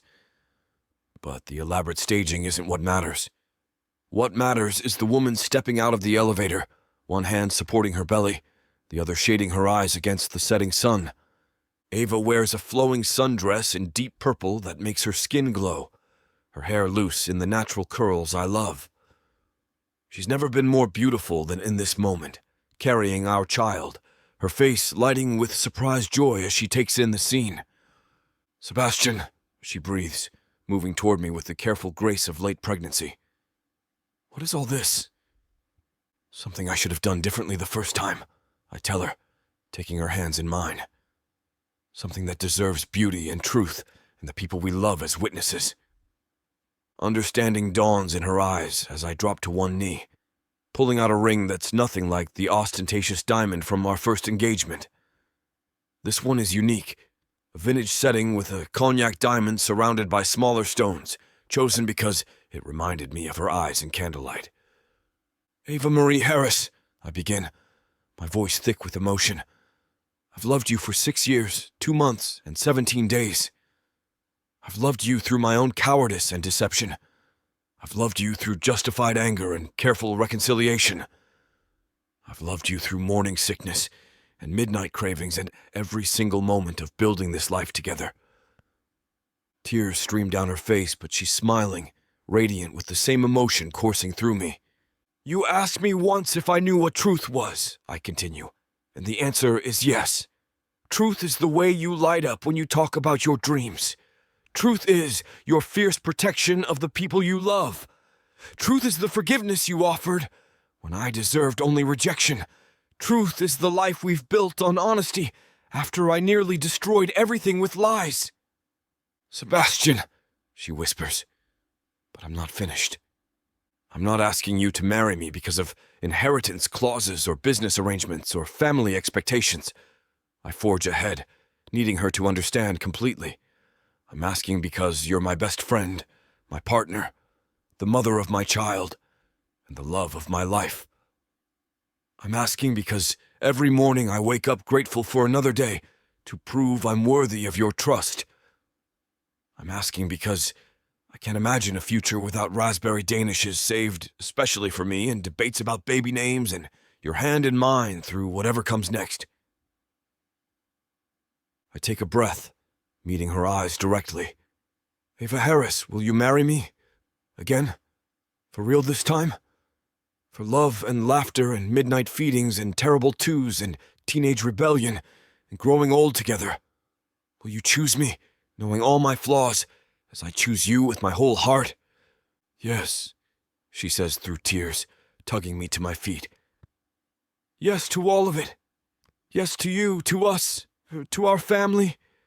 Yes, Sebastian. Always, yes. My hands shake as I slide the ring onto her finger, replacing the cold contractual symbol with something chosen with love. Then I'm kissing her, pouring months of rebuilt trust and renewed love into the connection, mindful of her belly between us where our child grows. Our families surge forward with congratulations, my father actually embracing Richard, Marie crying as she hugs us both, Luke popping champagne while Jazz films everything on her phone. But in the center of the chaos, there's just Ava and me, holding each other as the city lights sparkle around us. I love you, I tell her, pressing my forehead to hers. No contracts, no conditions, no secrets. Just love. I love you too, she replies, then gasps. Oh! What's wrong? Panic flares instantly. Is it the baby? No. She laughs, grabbing my hand and pressing it to her belly. They're just celebrating too. Feel... The movement under my palm is strong and insistent, our child making their presence known at this pivotal moment. It's perfect, like everything about this evening. Not the elaborate planning or the perfect setting, but the truth of it. The honesty we've built through hard work and harder conversations. Hey, little one, I murmur to her belly. Your parents just got properly engaged. What do you think about that? Another firm kick is the response, making everyone laugh. I think that's approval, Ava says, her eyes shining. Speaking of the baby, Marie interjects with grandmotherly efficiency. Have you two decided on names yet? We have some ideas, Ava hedges, but I can't contain my excitement. Tell them about your grandmother, I encourage. The baker. She looks at me in surprise. You remembered that? I remember everything about you, I tell her honestly. Every story, every dream, Every moment that makes you who you are.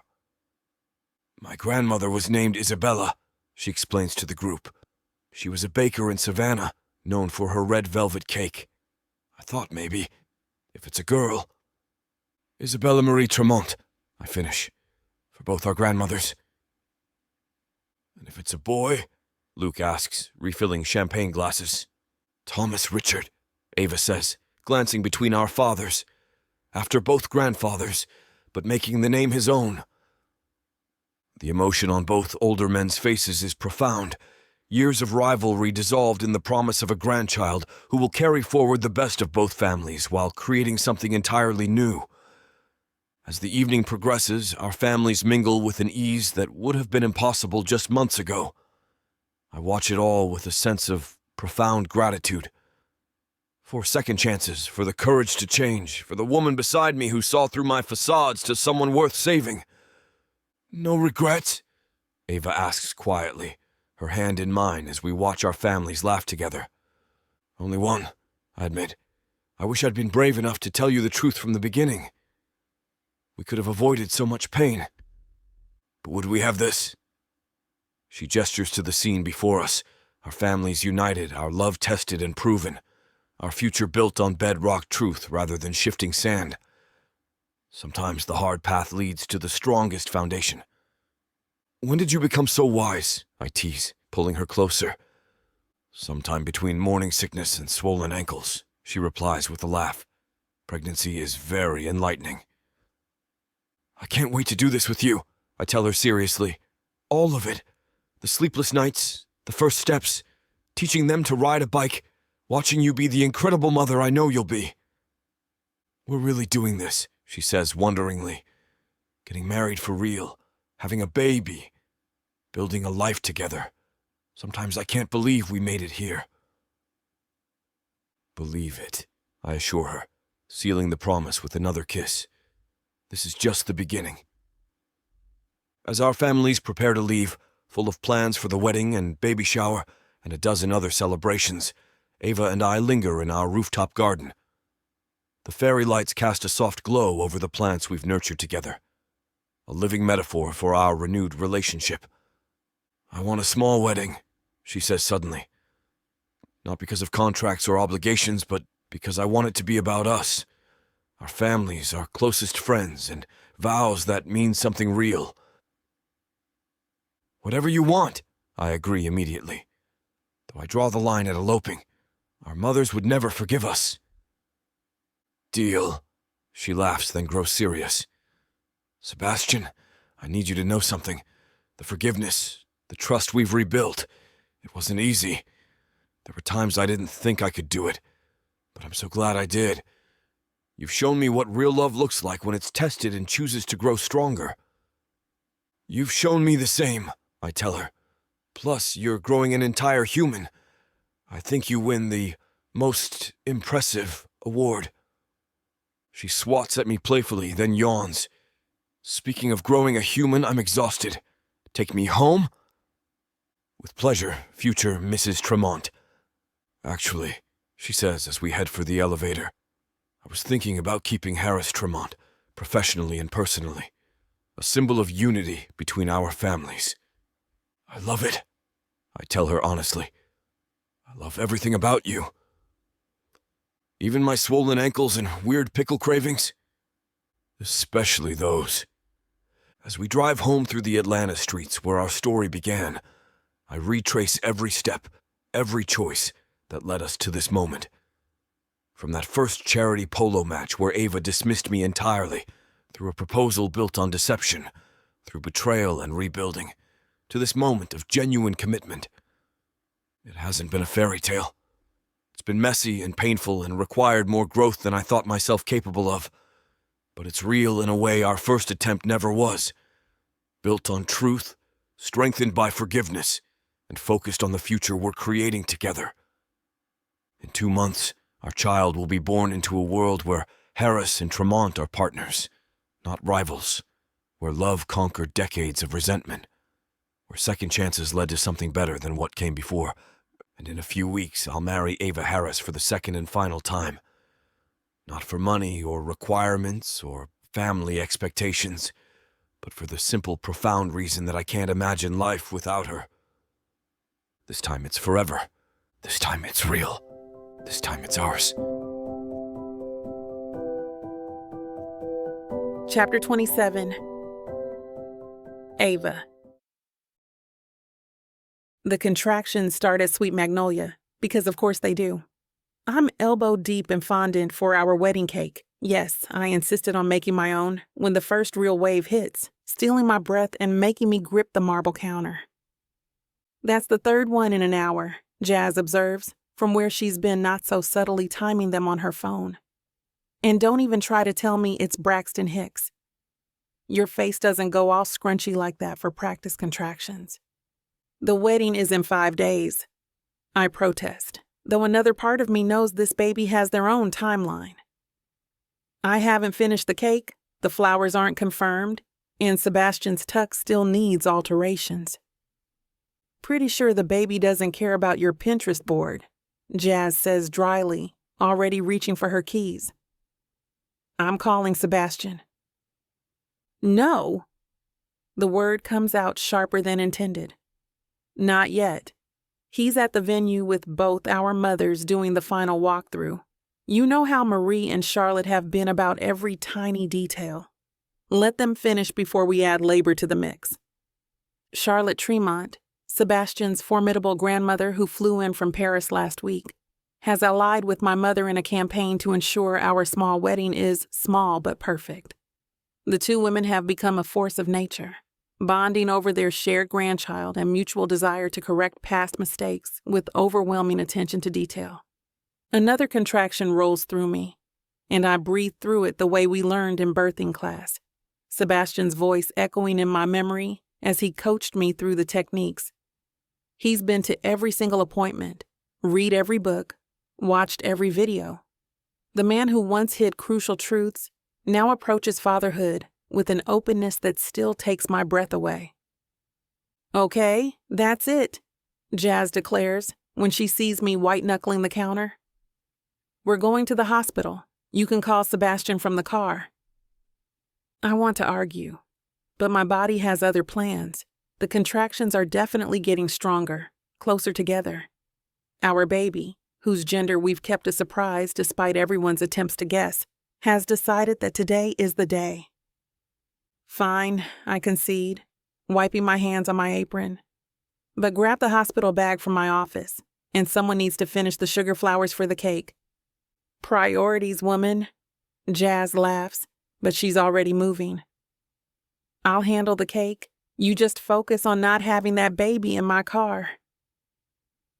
20 minutes later, we're at Piedmont Hospital, and I finally call Sebastian as they wheel me to a room. He answers on the first ring, like always. Hey, beautiful. Your mom and mine are debating Centerpiece Heights like it's nuclear disarmament. Save me? I'm at the hospital, I say simply, and I can practically hear his world stop. What? Is everything okay? Are you hurt? Is the baby? I'm in labor, I interrupt gently. Apparently our child inherited your impatience. There's a crash in the background, followed by excited voices. I'm on my way, 10 minutes, 5 if I ignore traffic laws. Are you okay? Do you need anything? I love you. I love you too, I tell him, smiling despite another contraction building. Drive safely, and Sebastian, bring my mother. I want her here. The admission surprises me, but it's true. These past months have healed more than just my relationship with Sebastian. My mother and I have found our way to a new understanding, one where she sees me as an adult making my own choices rather than a child to be directed. Of course, he says immediately. We'll all be there soon. Ava, this is really happening. We're having our baby. The wonder in his voice matches my own mixed emotions. Excitement, terror, joy, and overwhelming love for the life we've created together. Yeah, we really are. True to his word, Sebastian burst through the door 8 minutes later, still in his morning suit from the venue visit, but with his tie askew and hair wild from running. He's followed closely by my mother, his father, and Charlotte, who, despite being in her 70s, moves with the energy of someone half her age. "Ma belle," Charlotte says, coming straight to my bedside and kissing both my cheeks. "How are you feeling? What do you need?" It took me time to warm up to Sebastian's grandmother, but she's proven herself to be nothing like the cold Tremont patriarch I expected. Instead, she's warm and artistic, full of stories about her own bakery in Paris before she fell in love with an American businessman and changed her life completely. "I'm okay," I assure them all, then grip Sebastian's hand as another contraction hits. Okay, being relative. "How far apart are the contractions?" my mother asked, slipping into the practical mode that I've inherited from her. 5 minutes, the nurse supplies, checking my monitors. She's progressing nicely. We're looking at active labor within the hour. Sebastian hasn't let go of my hand, his thumb tracing soothing circles against my palm. "I'm here," he murmurs. "Whatever you need, I'm here." "We should give them some privacy," Malcolm suggests, but I shake my head. "Stay," I request, surprising everyone, including myself. "At least for a while. This baby is bringing our families together. It feels right that you're all here." And so they stay, our parents and Charlotte creating an unlikely support system as labor progresses. My mother holds my other hand during contractions, offering quiet encouragement. Malcolm and Charlotte share stories of Sebastian's birth, making us all laugh between the waves of pain. The feuds and secrets that once divided us seem like ancient history in this room filled with anticipation and love. "I need to tell you something," my mother says during a brief respite, "about why I was so hard on you, why I fought your independence so fiercely." "Mom, we don't need to do this now." "Yes, we do," she interrupts gently. "I was terrified, Ava. Terrified that you'd repeat my mistakes. That passion would lead you to heartbreak like it did me. I tried to protect you by controlling you, and instead I almost drove you away completely." "But you didn't," I remind her, squeezing her hand. "We're here now, all of us, together. That's what matters." She nods, tears streaming down her carefully made-up face. "I'm so proud of you, baby girl. So proud of the woman you've become despite my interference." Another contraction cuts off my response, this one strong enough to make me cry out. Sebastian immediately shifts into coaching mode, breathing with me, reminding me to relax between the waves. "You're doing amazing," he says, pressing a kiss to my forehead. "So strong, so beautiful." "I don't feel beautiful," I pant when it passes. "I feel like I'm being split in half."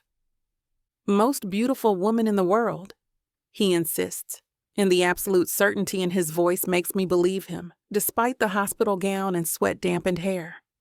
Charlotte approaches with a cool cloth for my forehead. "I labored for 36 hours with Malcolm," she shares. "Nearly broke his father's hand squeezing so hard." "Please tell me this won't last 36 hours, I plead, and everyone laughs. "Every birth is different," my mother soothes. "But Harris women are strong. You've got this." As if to prove her point, my body shifts into a new gear. The contractions intensify, coming faster, and the nurse checks me with an approving nod. 8 centimeters. We're moving you to delivery soon." "Already?" Sebastian looks between me and the nurse. "But we just got here." "Your baby's in a hurry," the nurse says with a smile. "Must take after someone." Charlotte laughs. "Sebastian tried to arrive 3 weeks early too. Some things are genetic." The next hour blurs together in a haze of pain and pressure, and Sebastian's steady presence. Our families retreat to the waiting room as things intensify, but their love and support linger like a protective blessing. This is what we've built from the ashes of secrets and lies, a family united by choice rather than divided by history. I can't do this, I gasped during a particularly brutal contraction. It's too much. Yes, you can, Sebastian says firmly, his blue eyes locked on mine. You're the strongest person I know. You built a business from nothing, forgave the unforgivable, and grew our perfect baby. You can do anything. Tell me something true, I demand, needing distraction. Something I don't know. He thinks for a moment, then smiles. The first time I knew I loved you, really knew, was at that charity auction 3 years ago. You bid on a cooking class, even though you're already an amazing chef, just because the instructor was a struggling culinary student. You overpaid by $500 and pretended it was an accident. You remember that? I'm amazed he noticed such a small moment. I remember everything about you, he says simply. Every kindness, every laugh, every time you put others before yourself. I fell in love with your heart before I ever knew the rest. Sebastian, I start, but then my body takes over completely. Oh God, I need to push. Everything happens quickly after that. The doctor arrives, positions are adjusted, and suddenly I'm in the final stage of bringing our child into the world. Sebastian stays by my head, whispering encouragement, being my anchor as I navigate this primal experience. One more big push, the doctor encourages. Your baby's almost here. I bear down with everything I have, Sebastian's voice in my ear, and then a cry fills the room, high and indignant and absolutely perfect. It's a girl, the doctor announces, and I'm sobbing before she even places our daughter on my chest. She's tiny and wrinkled, and the most beautiful thing I've ever seen. Dark hair like mine, still damp and curling. Her skin is the perfect blend of Sebastian's fairness and my deeper tones. And when she opens her eyes, they're the same stunning blue as her father's. Isabella, Sebastian breathes, tears streaming down his face as he touches her tiny fist. Hi, baby girl. I'm your daddy. She's perfect, I whisper, unable to look away from her scrunched little face. We made her. You made her, he corrects, kissing my temple. I just provided some DNA and moral support. Pretty good moral support, I allow, and we both laugh through our tears. After the nurses clean and measure her, 7 pounds, 2 ounces, 19 inches long, our families are allowed back in. The joy that fills the room is palpable as Isabella is passed carefully from grandparent to grandparent, each one already completely smitten. She has the Tremont eyes, Malcolm observes, his usual stern demeanor completely melted by his granddaughter. But the Harris determination, my mother adds. Look at that chin. That's a stubborn chin if I ever saw one. She's perfect, Charlotte declares definitively. Absolutely perfect. Oh, Sebastian, she looks just like you did as a baby. Poor thing, I joke, and Sebastian pretends to be offended while everyone laughs. Jazz arrives an hour later with a sweet magnolia box.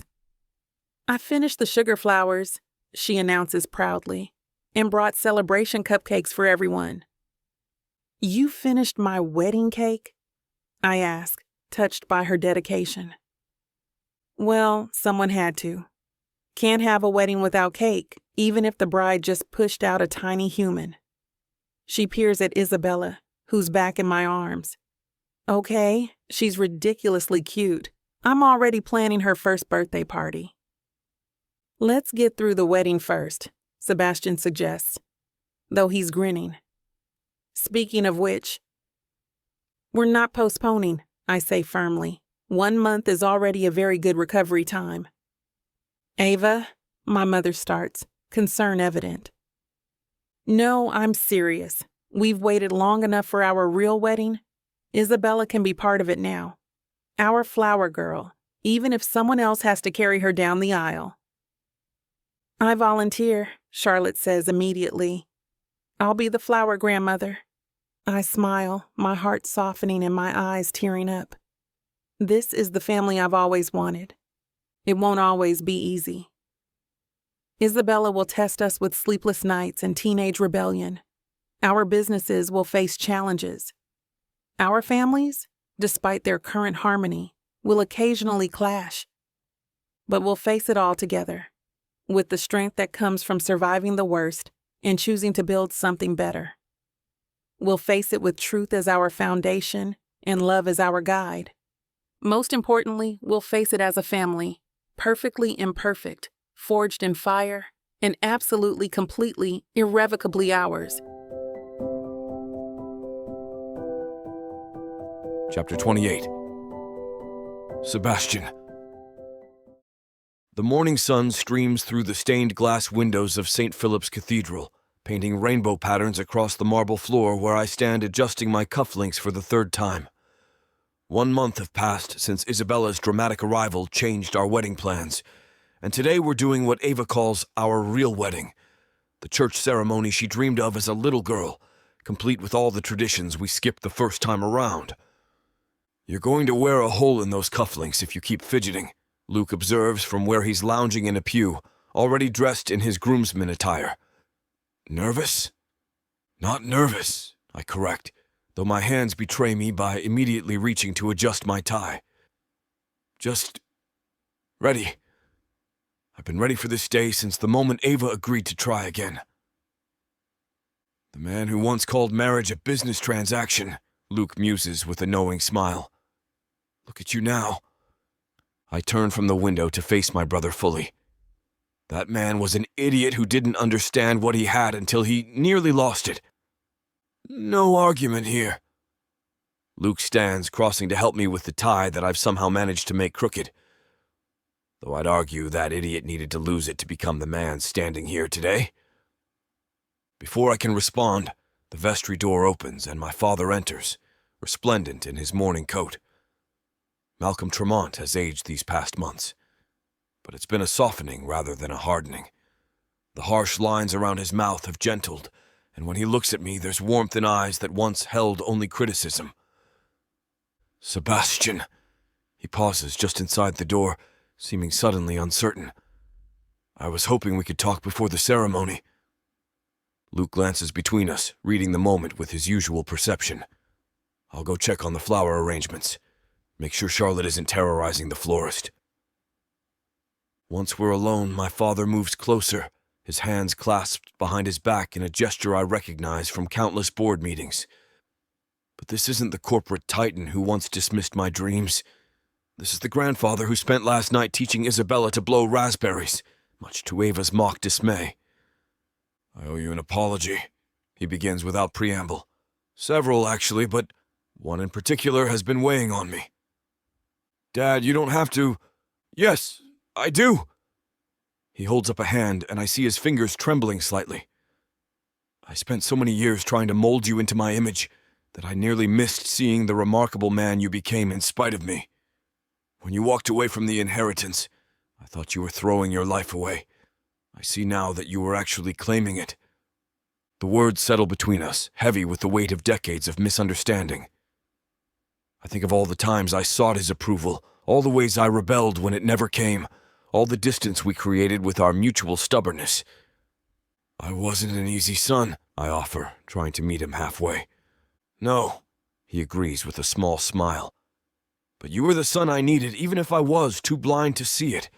You chose love over money, integrity over inheritance, family over fortune. You became the man your mother always believed you could be." The mention of my mother makes my throat tight. "She would have loved Ava." "She would have," my father confirms. "Charlotte reminds me often that Vivienne saw this in you, this capacity for profound love, for transformation. I wish I'd listened to her more when she was alive." "She loved you," I remind him. "Despite everything, she never stopped loving you." "I know." His voice roughens. "Just as you never stopped loving Ava, even when she had every reason to walk away forever. That's the Tremont gift, you know. Not the hotels or the money, but the ability to love completely, even when it costs everything. Especially when it costs everything, I correct, thinking of those dark days after the gala when I thought I'd lost Ava forever. My father steps closer, and for the first time in my memory, he reaches out to cup my face in his hands the way he did when I was very small, before distance and disappointment created walls between us. "I'm proud of you, son," he says simply. "Not for the business you've built or the development projects that are transforming communities. I'm proud of the man you've become, the husband you are, the father you've shown yourself to be. I'm proud that you had the courage to be better than I was." "Dad." My voice breaks, and then we're embracing. Really embracing for what feels like a long, long time. Not the perfunctory shoulder claps of family photos, but a real connection between father and son, who finally found their way back to each other. "Your mother would be so happy today," he whispers against my shoulder. "Seeing you marry for love, seeing our families united, seeing Isabella beginning a new chapter free from our old mistakes." "She's here," I tell him as we separate, both of us wiping suspiciously at our eyes. I feel her every time Isabella laughs, every time Ava looks at me with trust instead of suspicion, every time our families gather without the weight of old feuds. "Then let's give her a wedding to be proud of," my father declares, straightening his jacket with renewed purpose. Though fair warning, Charlotte and Marie have been collaborating on something they're calling Operation Perfect Ceremony. I fear we're all just props in their grand production. I laugh, the sound lighter than any I've shared with my father before. As long as Ava's happy, they can orchestrate whatever they want.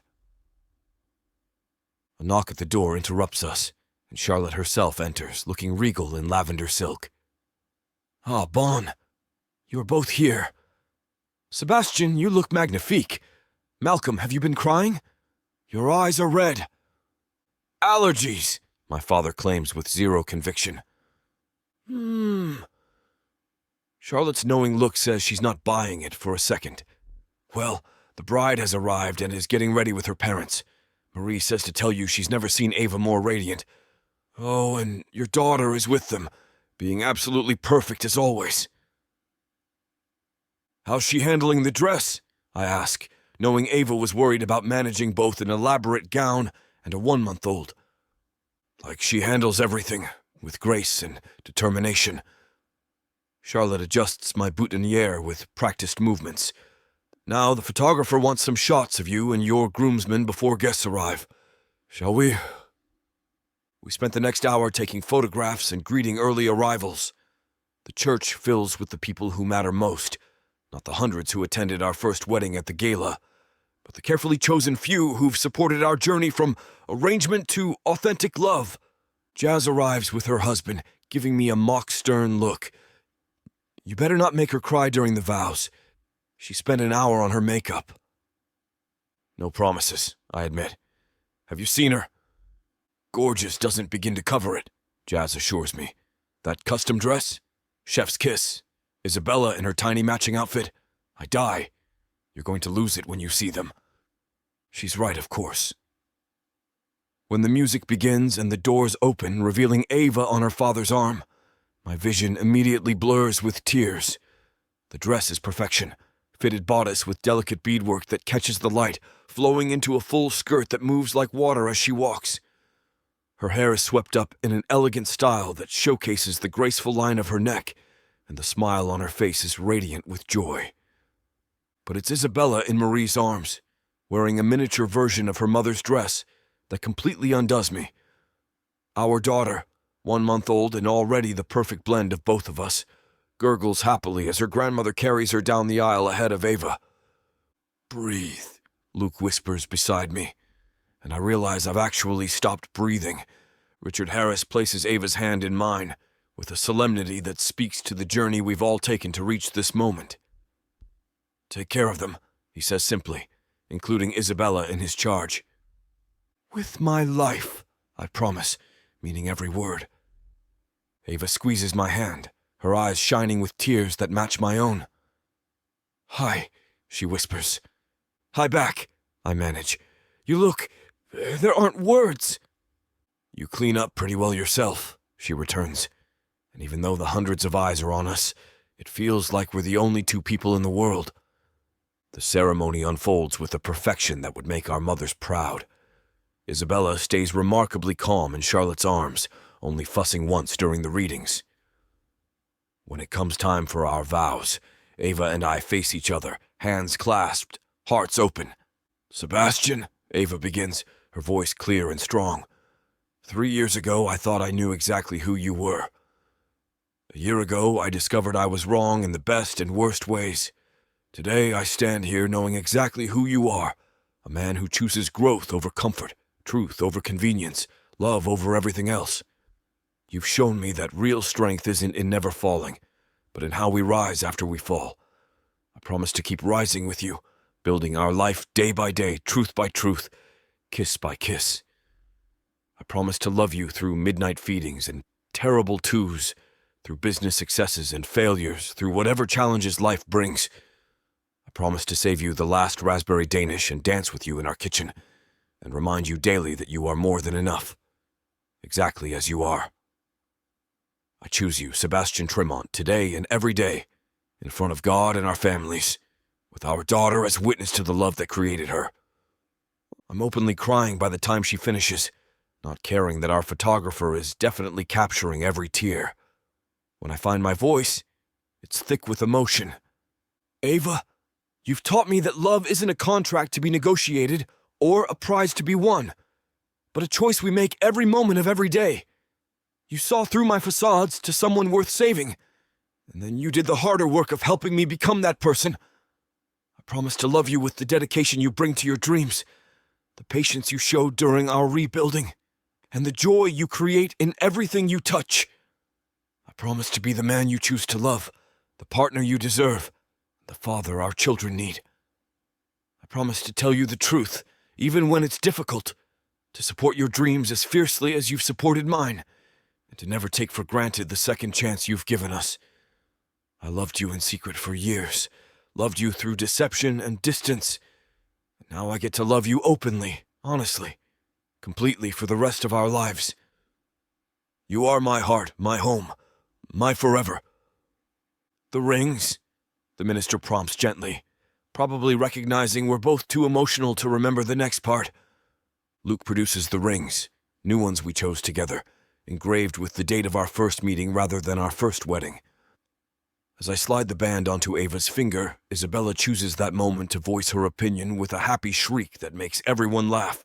I think she approves," Ava says, grinning through her tears.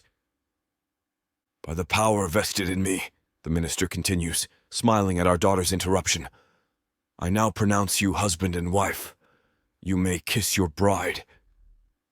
This kiss is different from our first wedding, different even from our rooftop ceremony. This is a kiss that holds our entire journey, the longing, the loss, the rebuilding, the joy.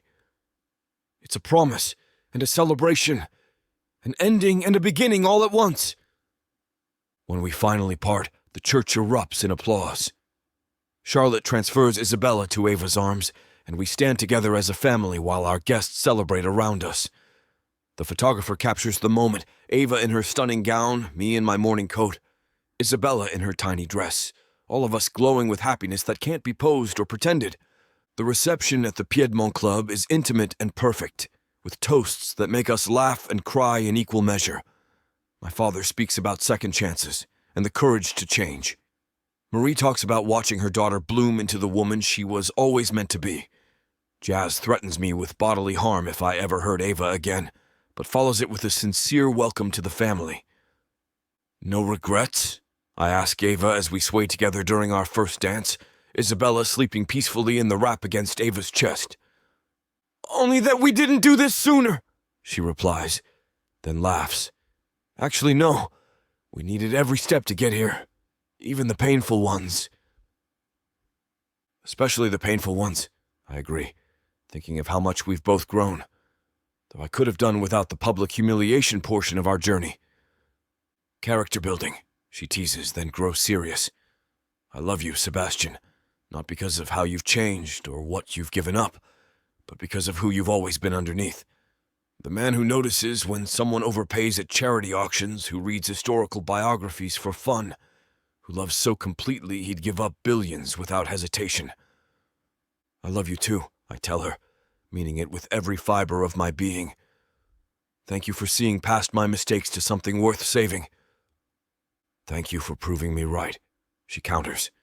And then we're kissing again while our guests cheer and Isabella sleeps on, blissfully unaware she's the product of a love story that defied odds, overcame betrayal, and emerged stronger for being tested. Later in our hotel suite, after Isabella has been settled with her grandmothers for the night, all three of them competing for babysitting duties, Ava and I finally have a moment alone. She's changed from her wedding gown into a silk robe that makes her skin glow in the lamplight, and I've never seen anything more beautiful. Come here, I request from where I'm lounging on the bed, still in my dress shirt and trousers, but freed from the formality of jacket and tie.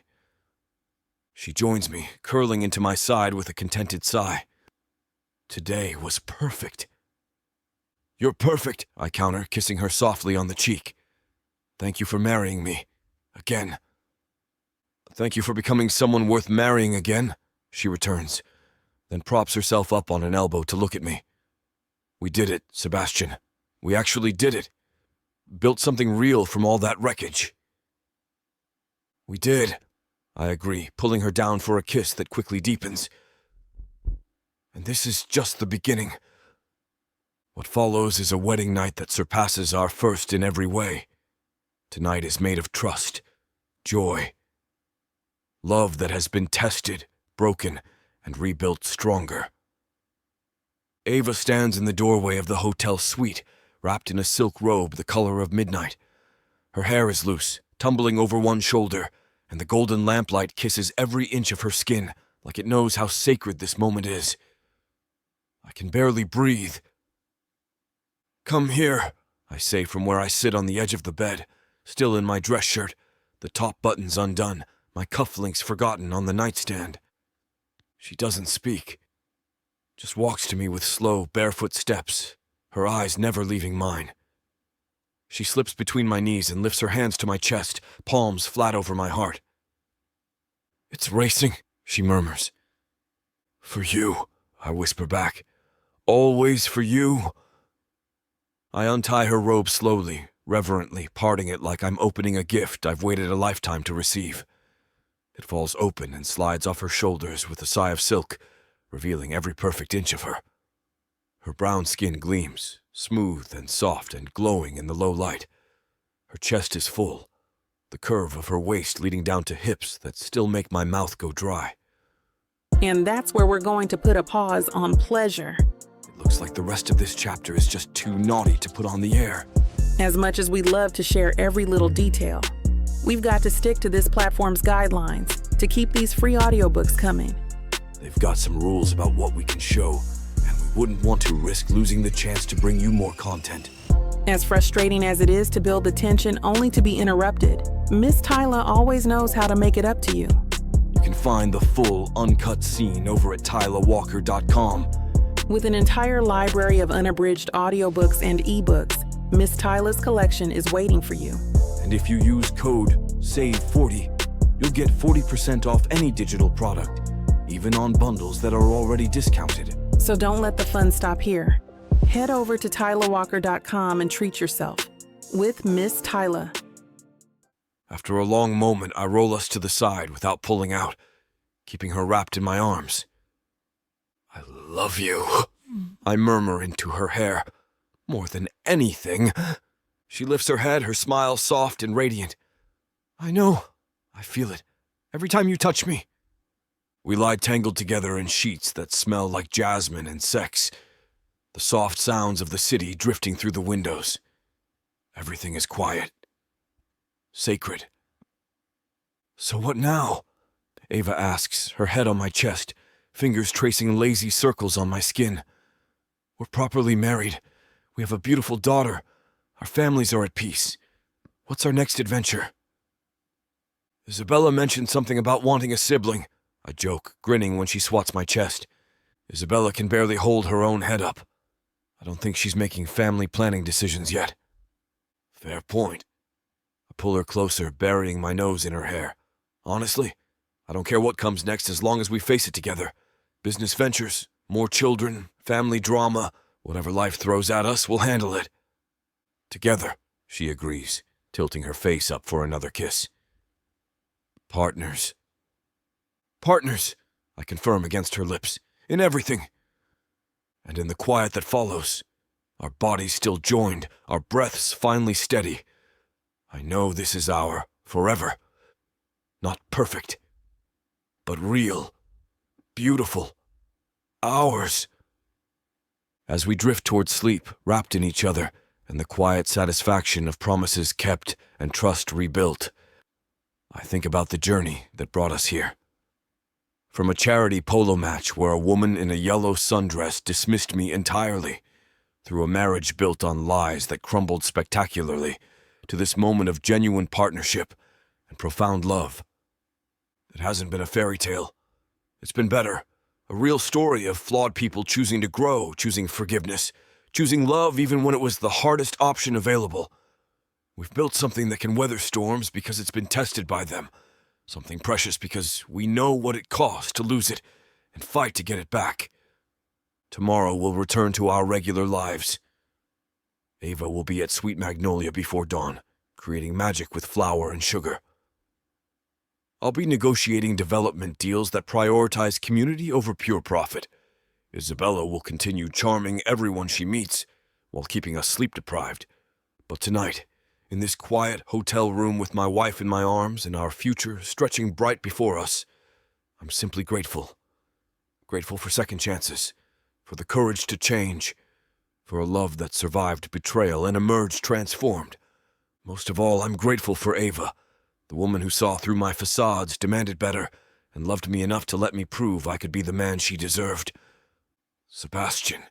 Her voice is drowsy, pulling me from my thoughts. No more secrets, right? Ever? Never, I promise, pressing a kiss to her hair. Nothing but truth from here on out. Good, she murmurs, already drifting off. Because I might be pregnant again. My eyes fly open. What? Are you serious? Her laughter, warm and full of mischief, fills the room. No, but your reaction was priceless. Ask me again in a year. You're terrible, I inform her, but I'm laughing too. You love it, she counters confidently. I love you, I correct. Terrible and all. Good answer, Mr. Tremont. I live to please, Mrs. Harris Tremont. And as sleep finally claims us both, I know with absolute certainty that this laughter, this love, this life we've built from honesty and forgiveness is worth more than any inheritance. This is our true fortune, and I'll be grateful for every moment of it. Epilogue. Ava. The early morning light filters through Sweet Magnolia's expanded windows, illuminating not just the original bakery, but the adjoining space that now houses our training kitchen. I pause in the doorway, taking in the scene before me with the satisfaction that never gets old. 6 students in pristine white uniforms work diligently at their stations, learning the art of laminated dough under Jazz's expert guidance. The Sweet Magnolia Culinary Training Program has been running for 2 years now, providing free professional training to aspiring bakers from underserved communities, and every graduating class makes my heart fuller. Mama, look! Isabella's voice pulls my attention to the corner we've designated as the family area, where my 3-year-old daughter sits at her tiny table, carefully decorating a sugar cookie with the focused intensity she inherited from both her parents.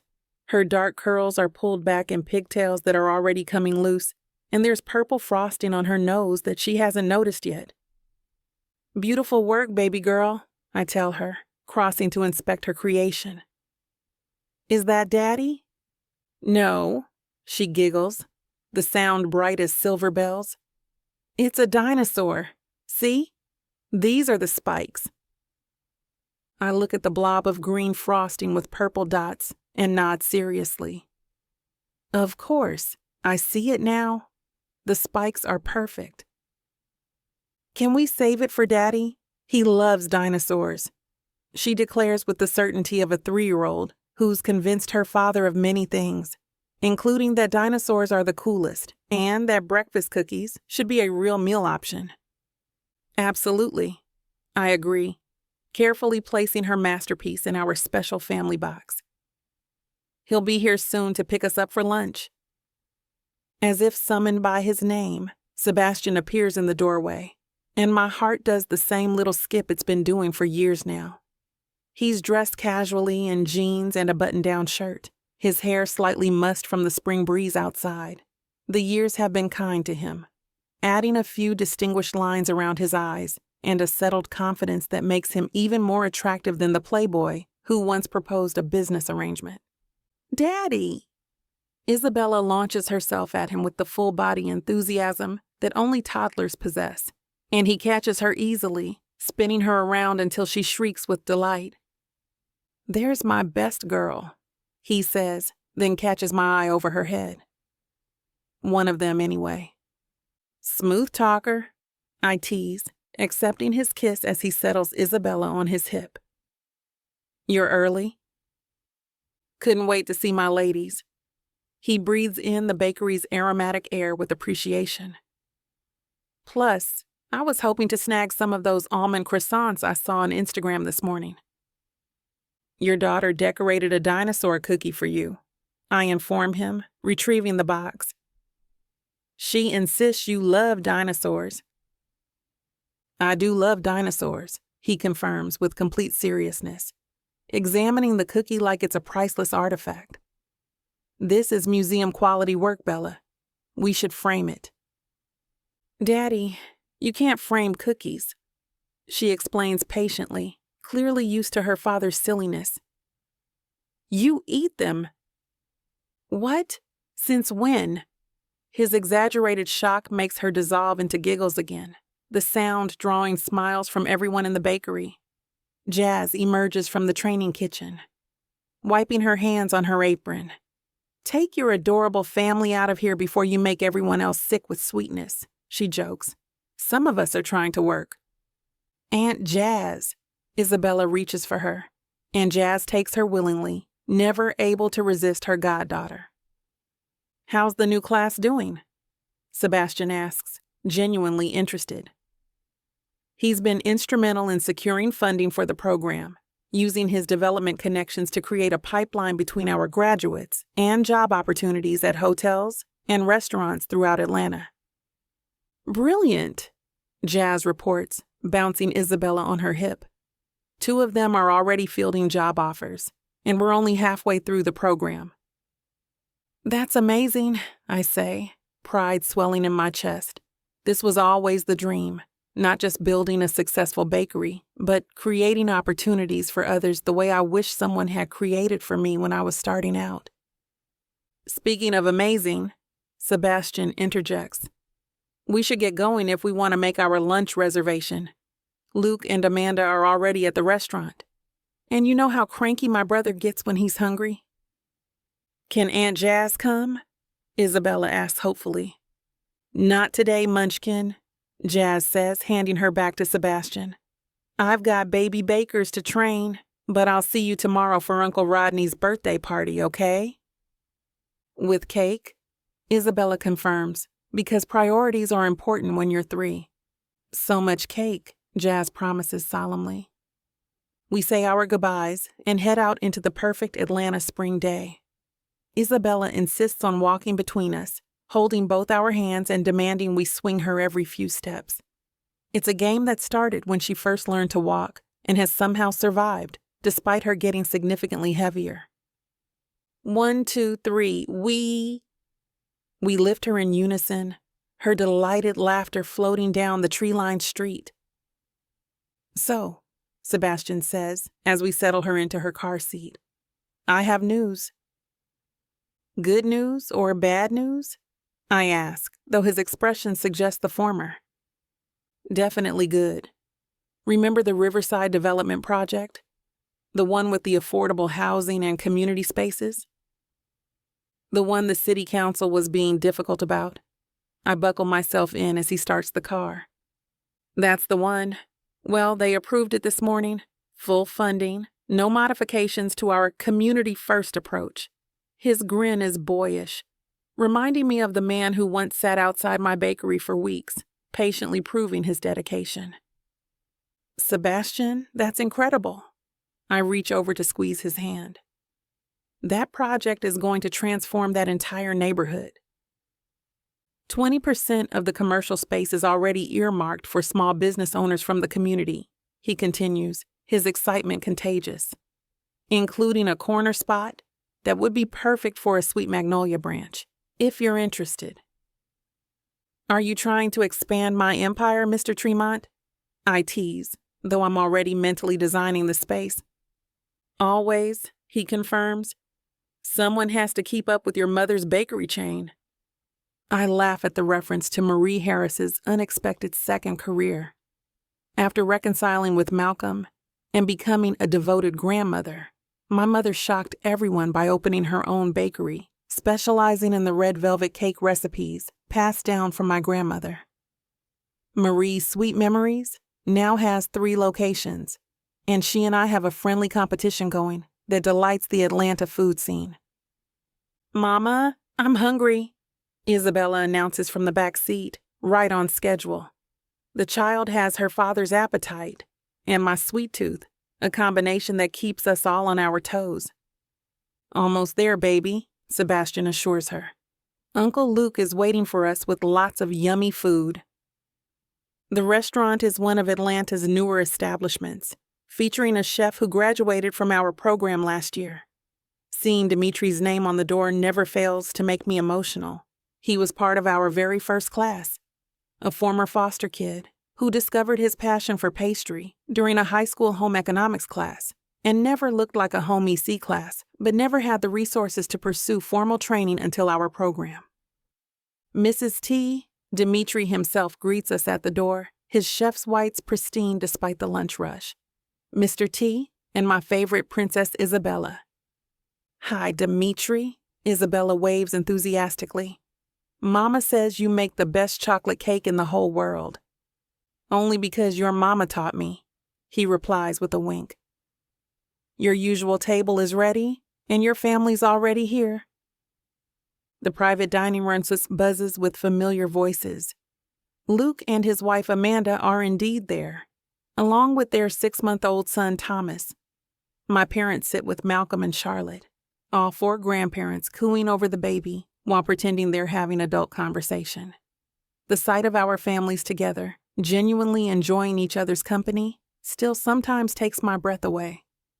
There she is, Charlotte exclaims as Isabella runs to her. Come tell Grand-mère about your morning. I made a dinosaur cookie, Isabella announces, already climbing into Charlotte's lap. And I helped Mama count the money from the register. She's very good at counting, I confirm, taking my seat next to Sebastian. She informed me we had lots and lots of dollars today. A financial genius, Malcolm declares with grandfatherly pride, clearly takes after the Tremont side.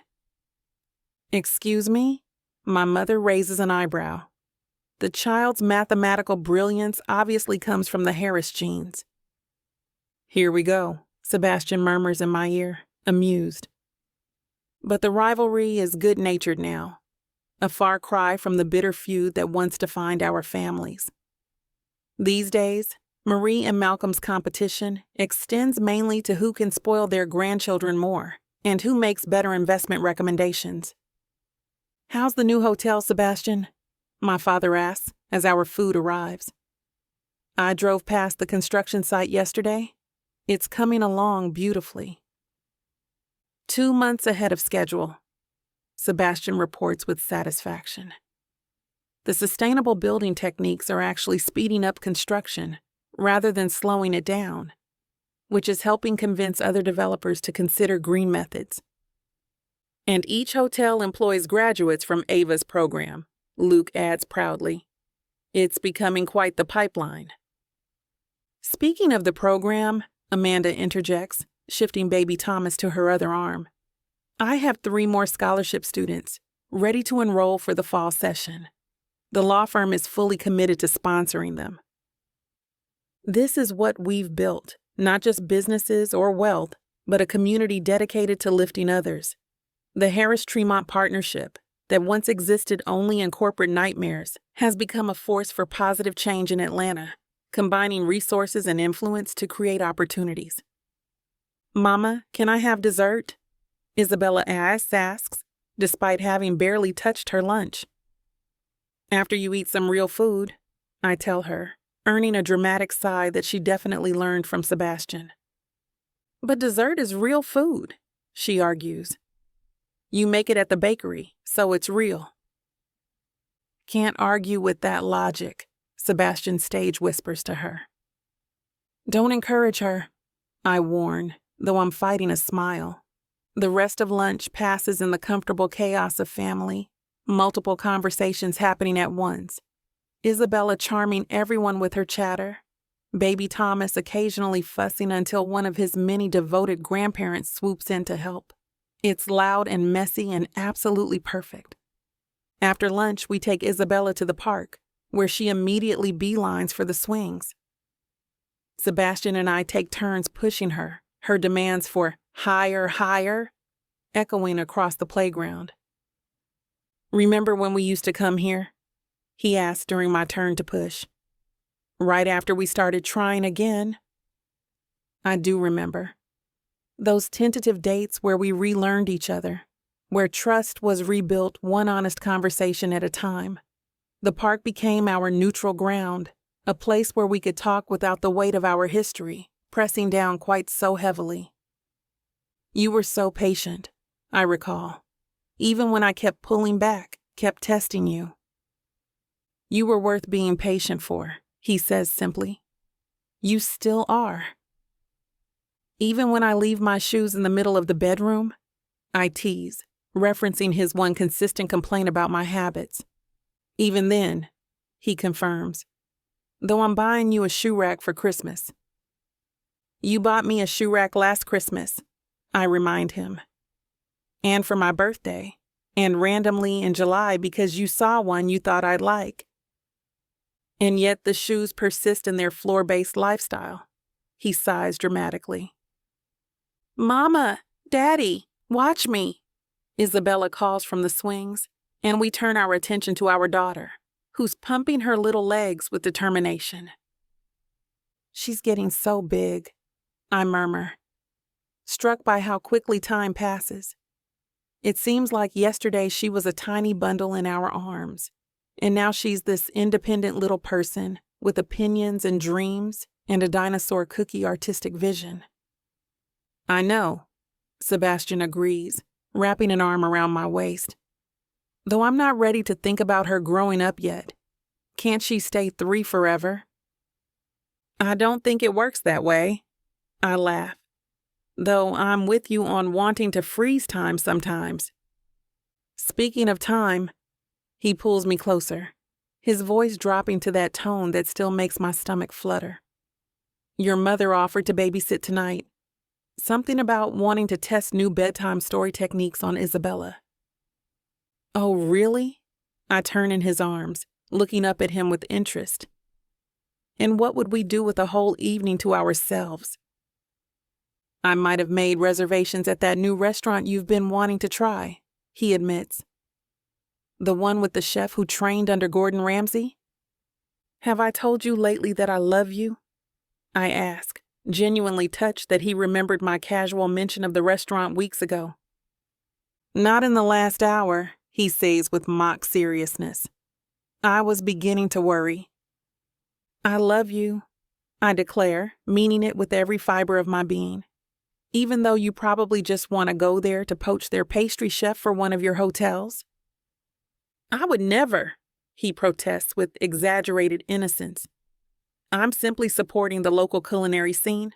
If their pastry chef happens to mention career aspirations, well."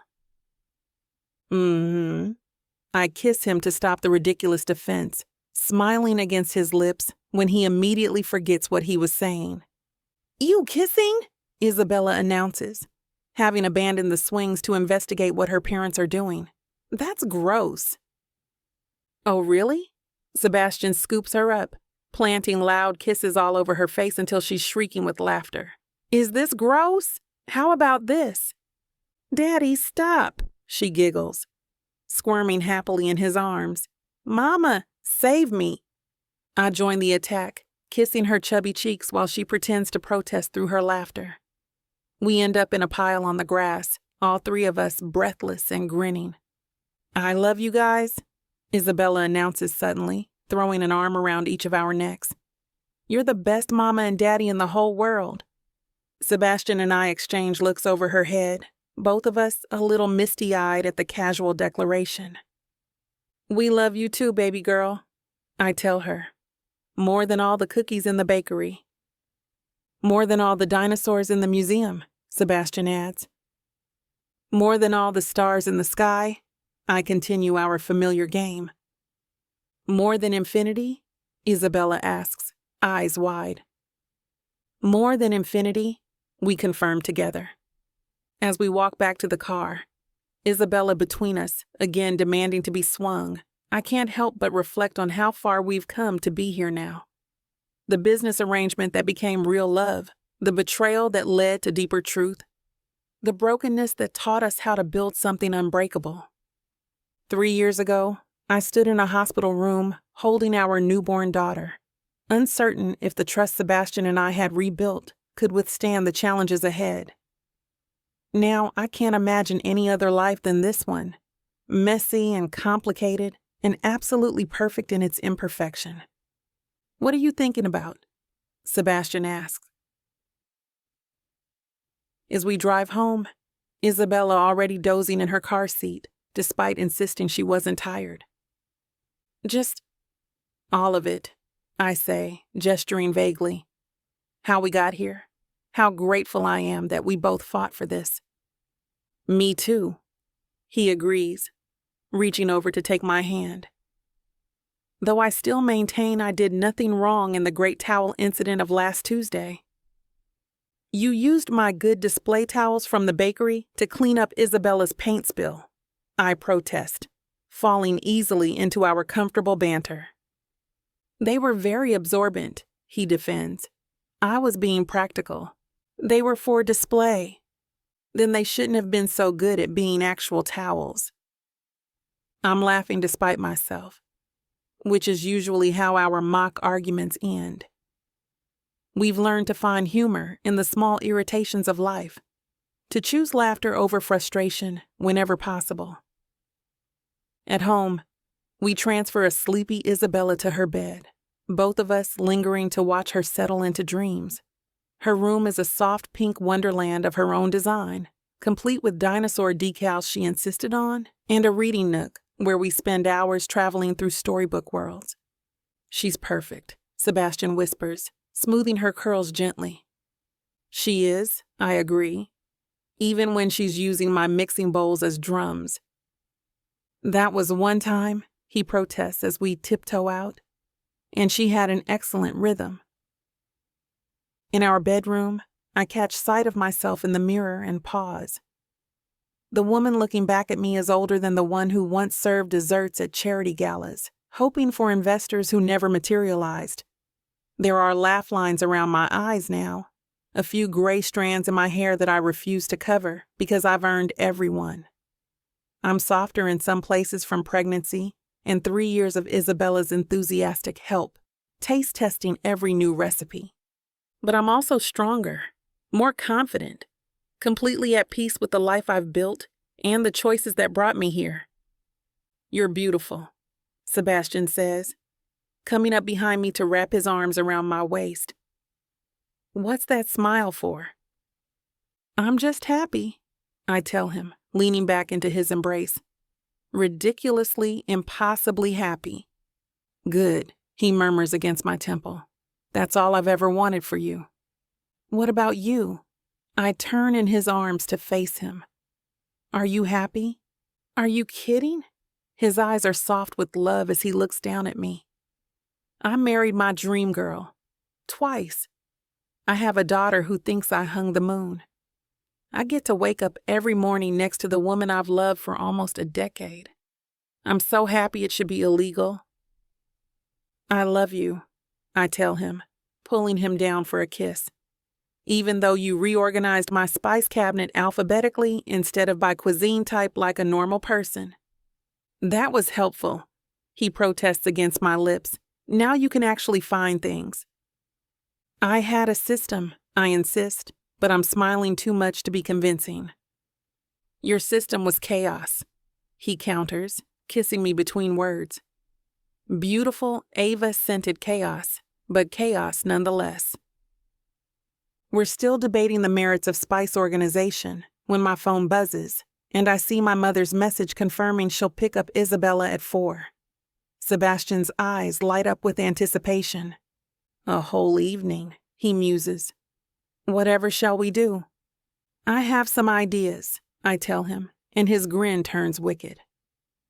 I love your ideas, he says fervently. Have I mentioned lately that marrying you was the best decision I ever made? Both times, I tease. Especially the second time, he confirms. Though I'm partial to the first time too, disaster and all. It brought us here. And here is exactly where I want to be. In this house full of laughter and love, with this man who chose honesty over inheritance and never looked back. With our daughter who fills our days with joy and chaos in equal measure. With our families united and our businesses thriving, and our future bright with possibility. No regrets? I ask our old question that's become more tradition than actual inquiry. Not a single one, Sebastian assures me. Every step, every mistake, every hard conversation. It all led us here, and here is perfect. I kiss him in agreement, pouring all my love and gratitude and joy into the connection. Because he's right. Here is perfect, not because it's without flaws or challenges, but because we've chosen it, fought for it, and continue to build it together every single day. And as Sebastian deepens the kiss, pressing me back against the dresser with delicious intent, I think about how this is really just the beginning. We have years ahead of us, years of Isabella growing and changing, of businesses expanding and evolving, of family dinners and birthday parties, and quiet moments like this one. Years of choosing each other, again and again, with the same certainty that led me to say yes the second time he proposed. Years of proving that love isn't just about the falling, but about the rising after. Years of sweet magnolias blooming, resilient and beautiful, just like the life we've built from the ashes of what came before. And I can't wait for every single moment of it.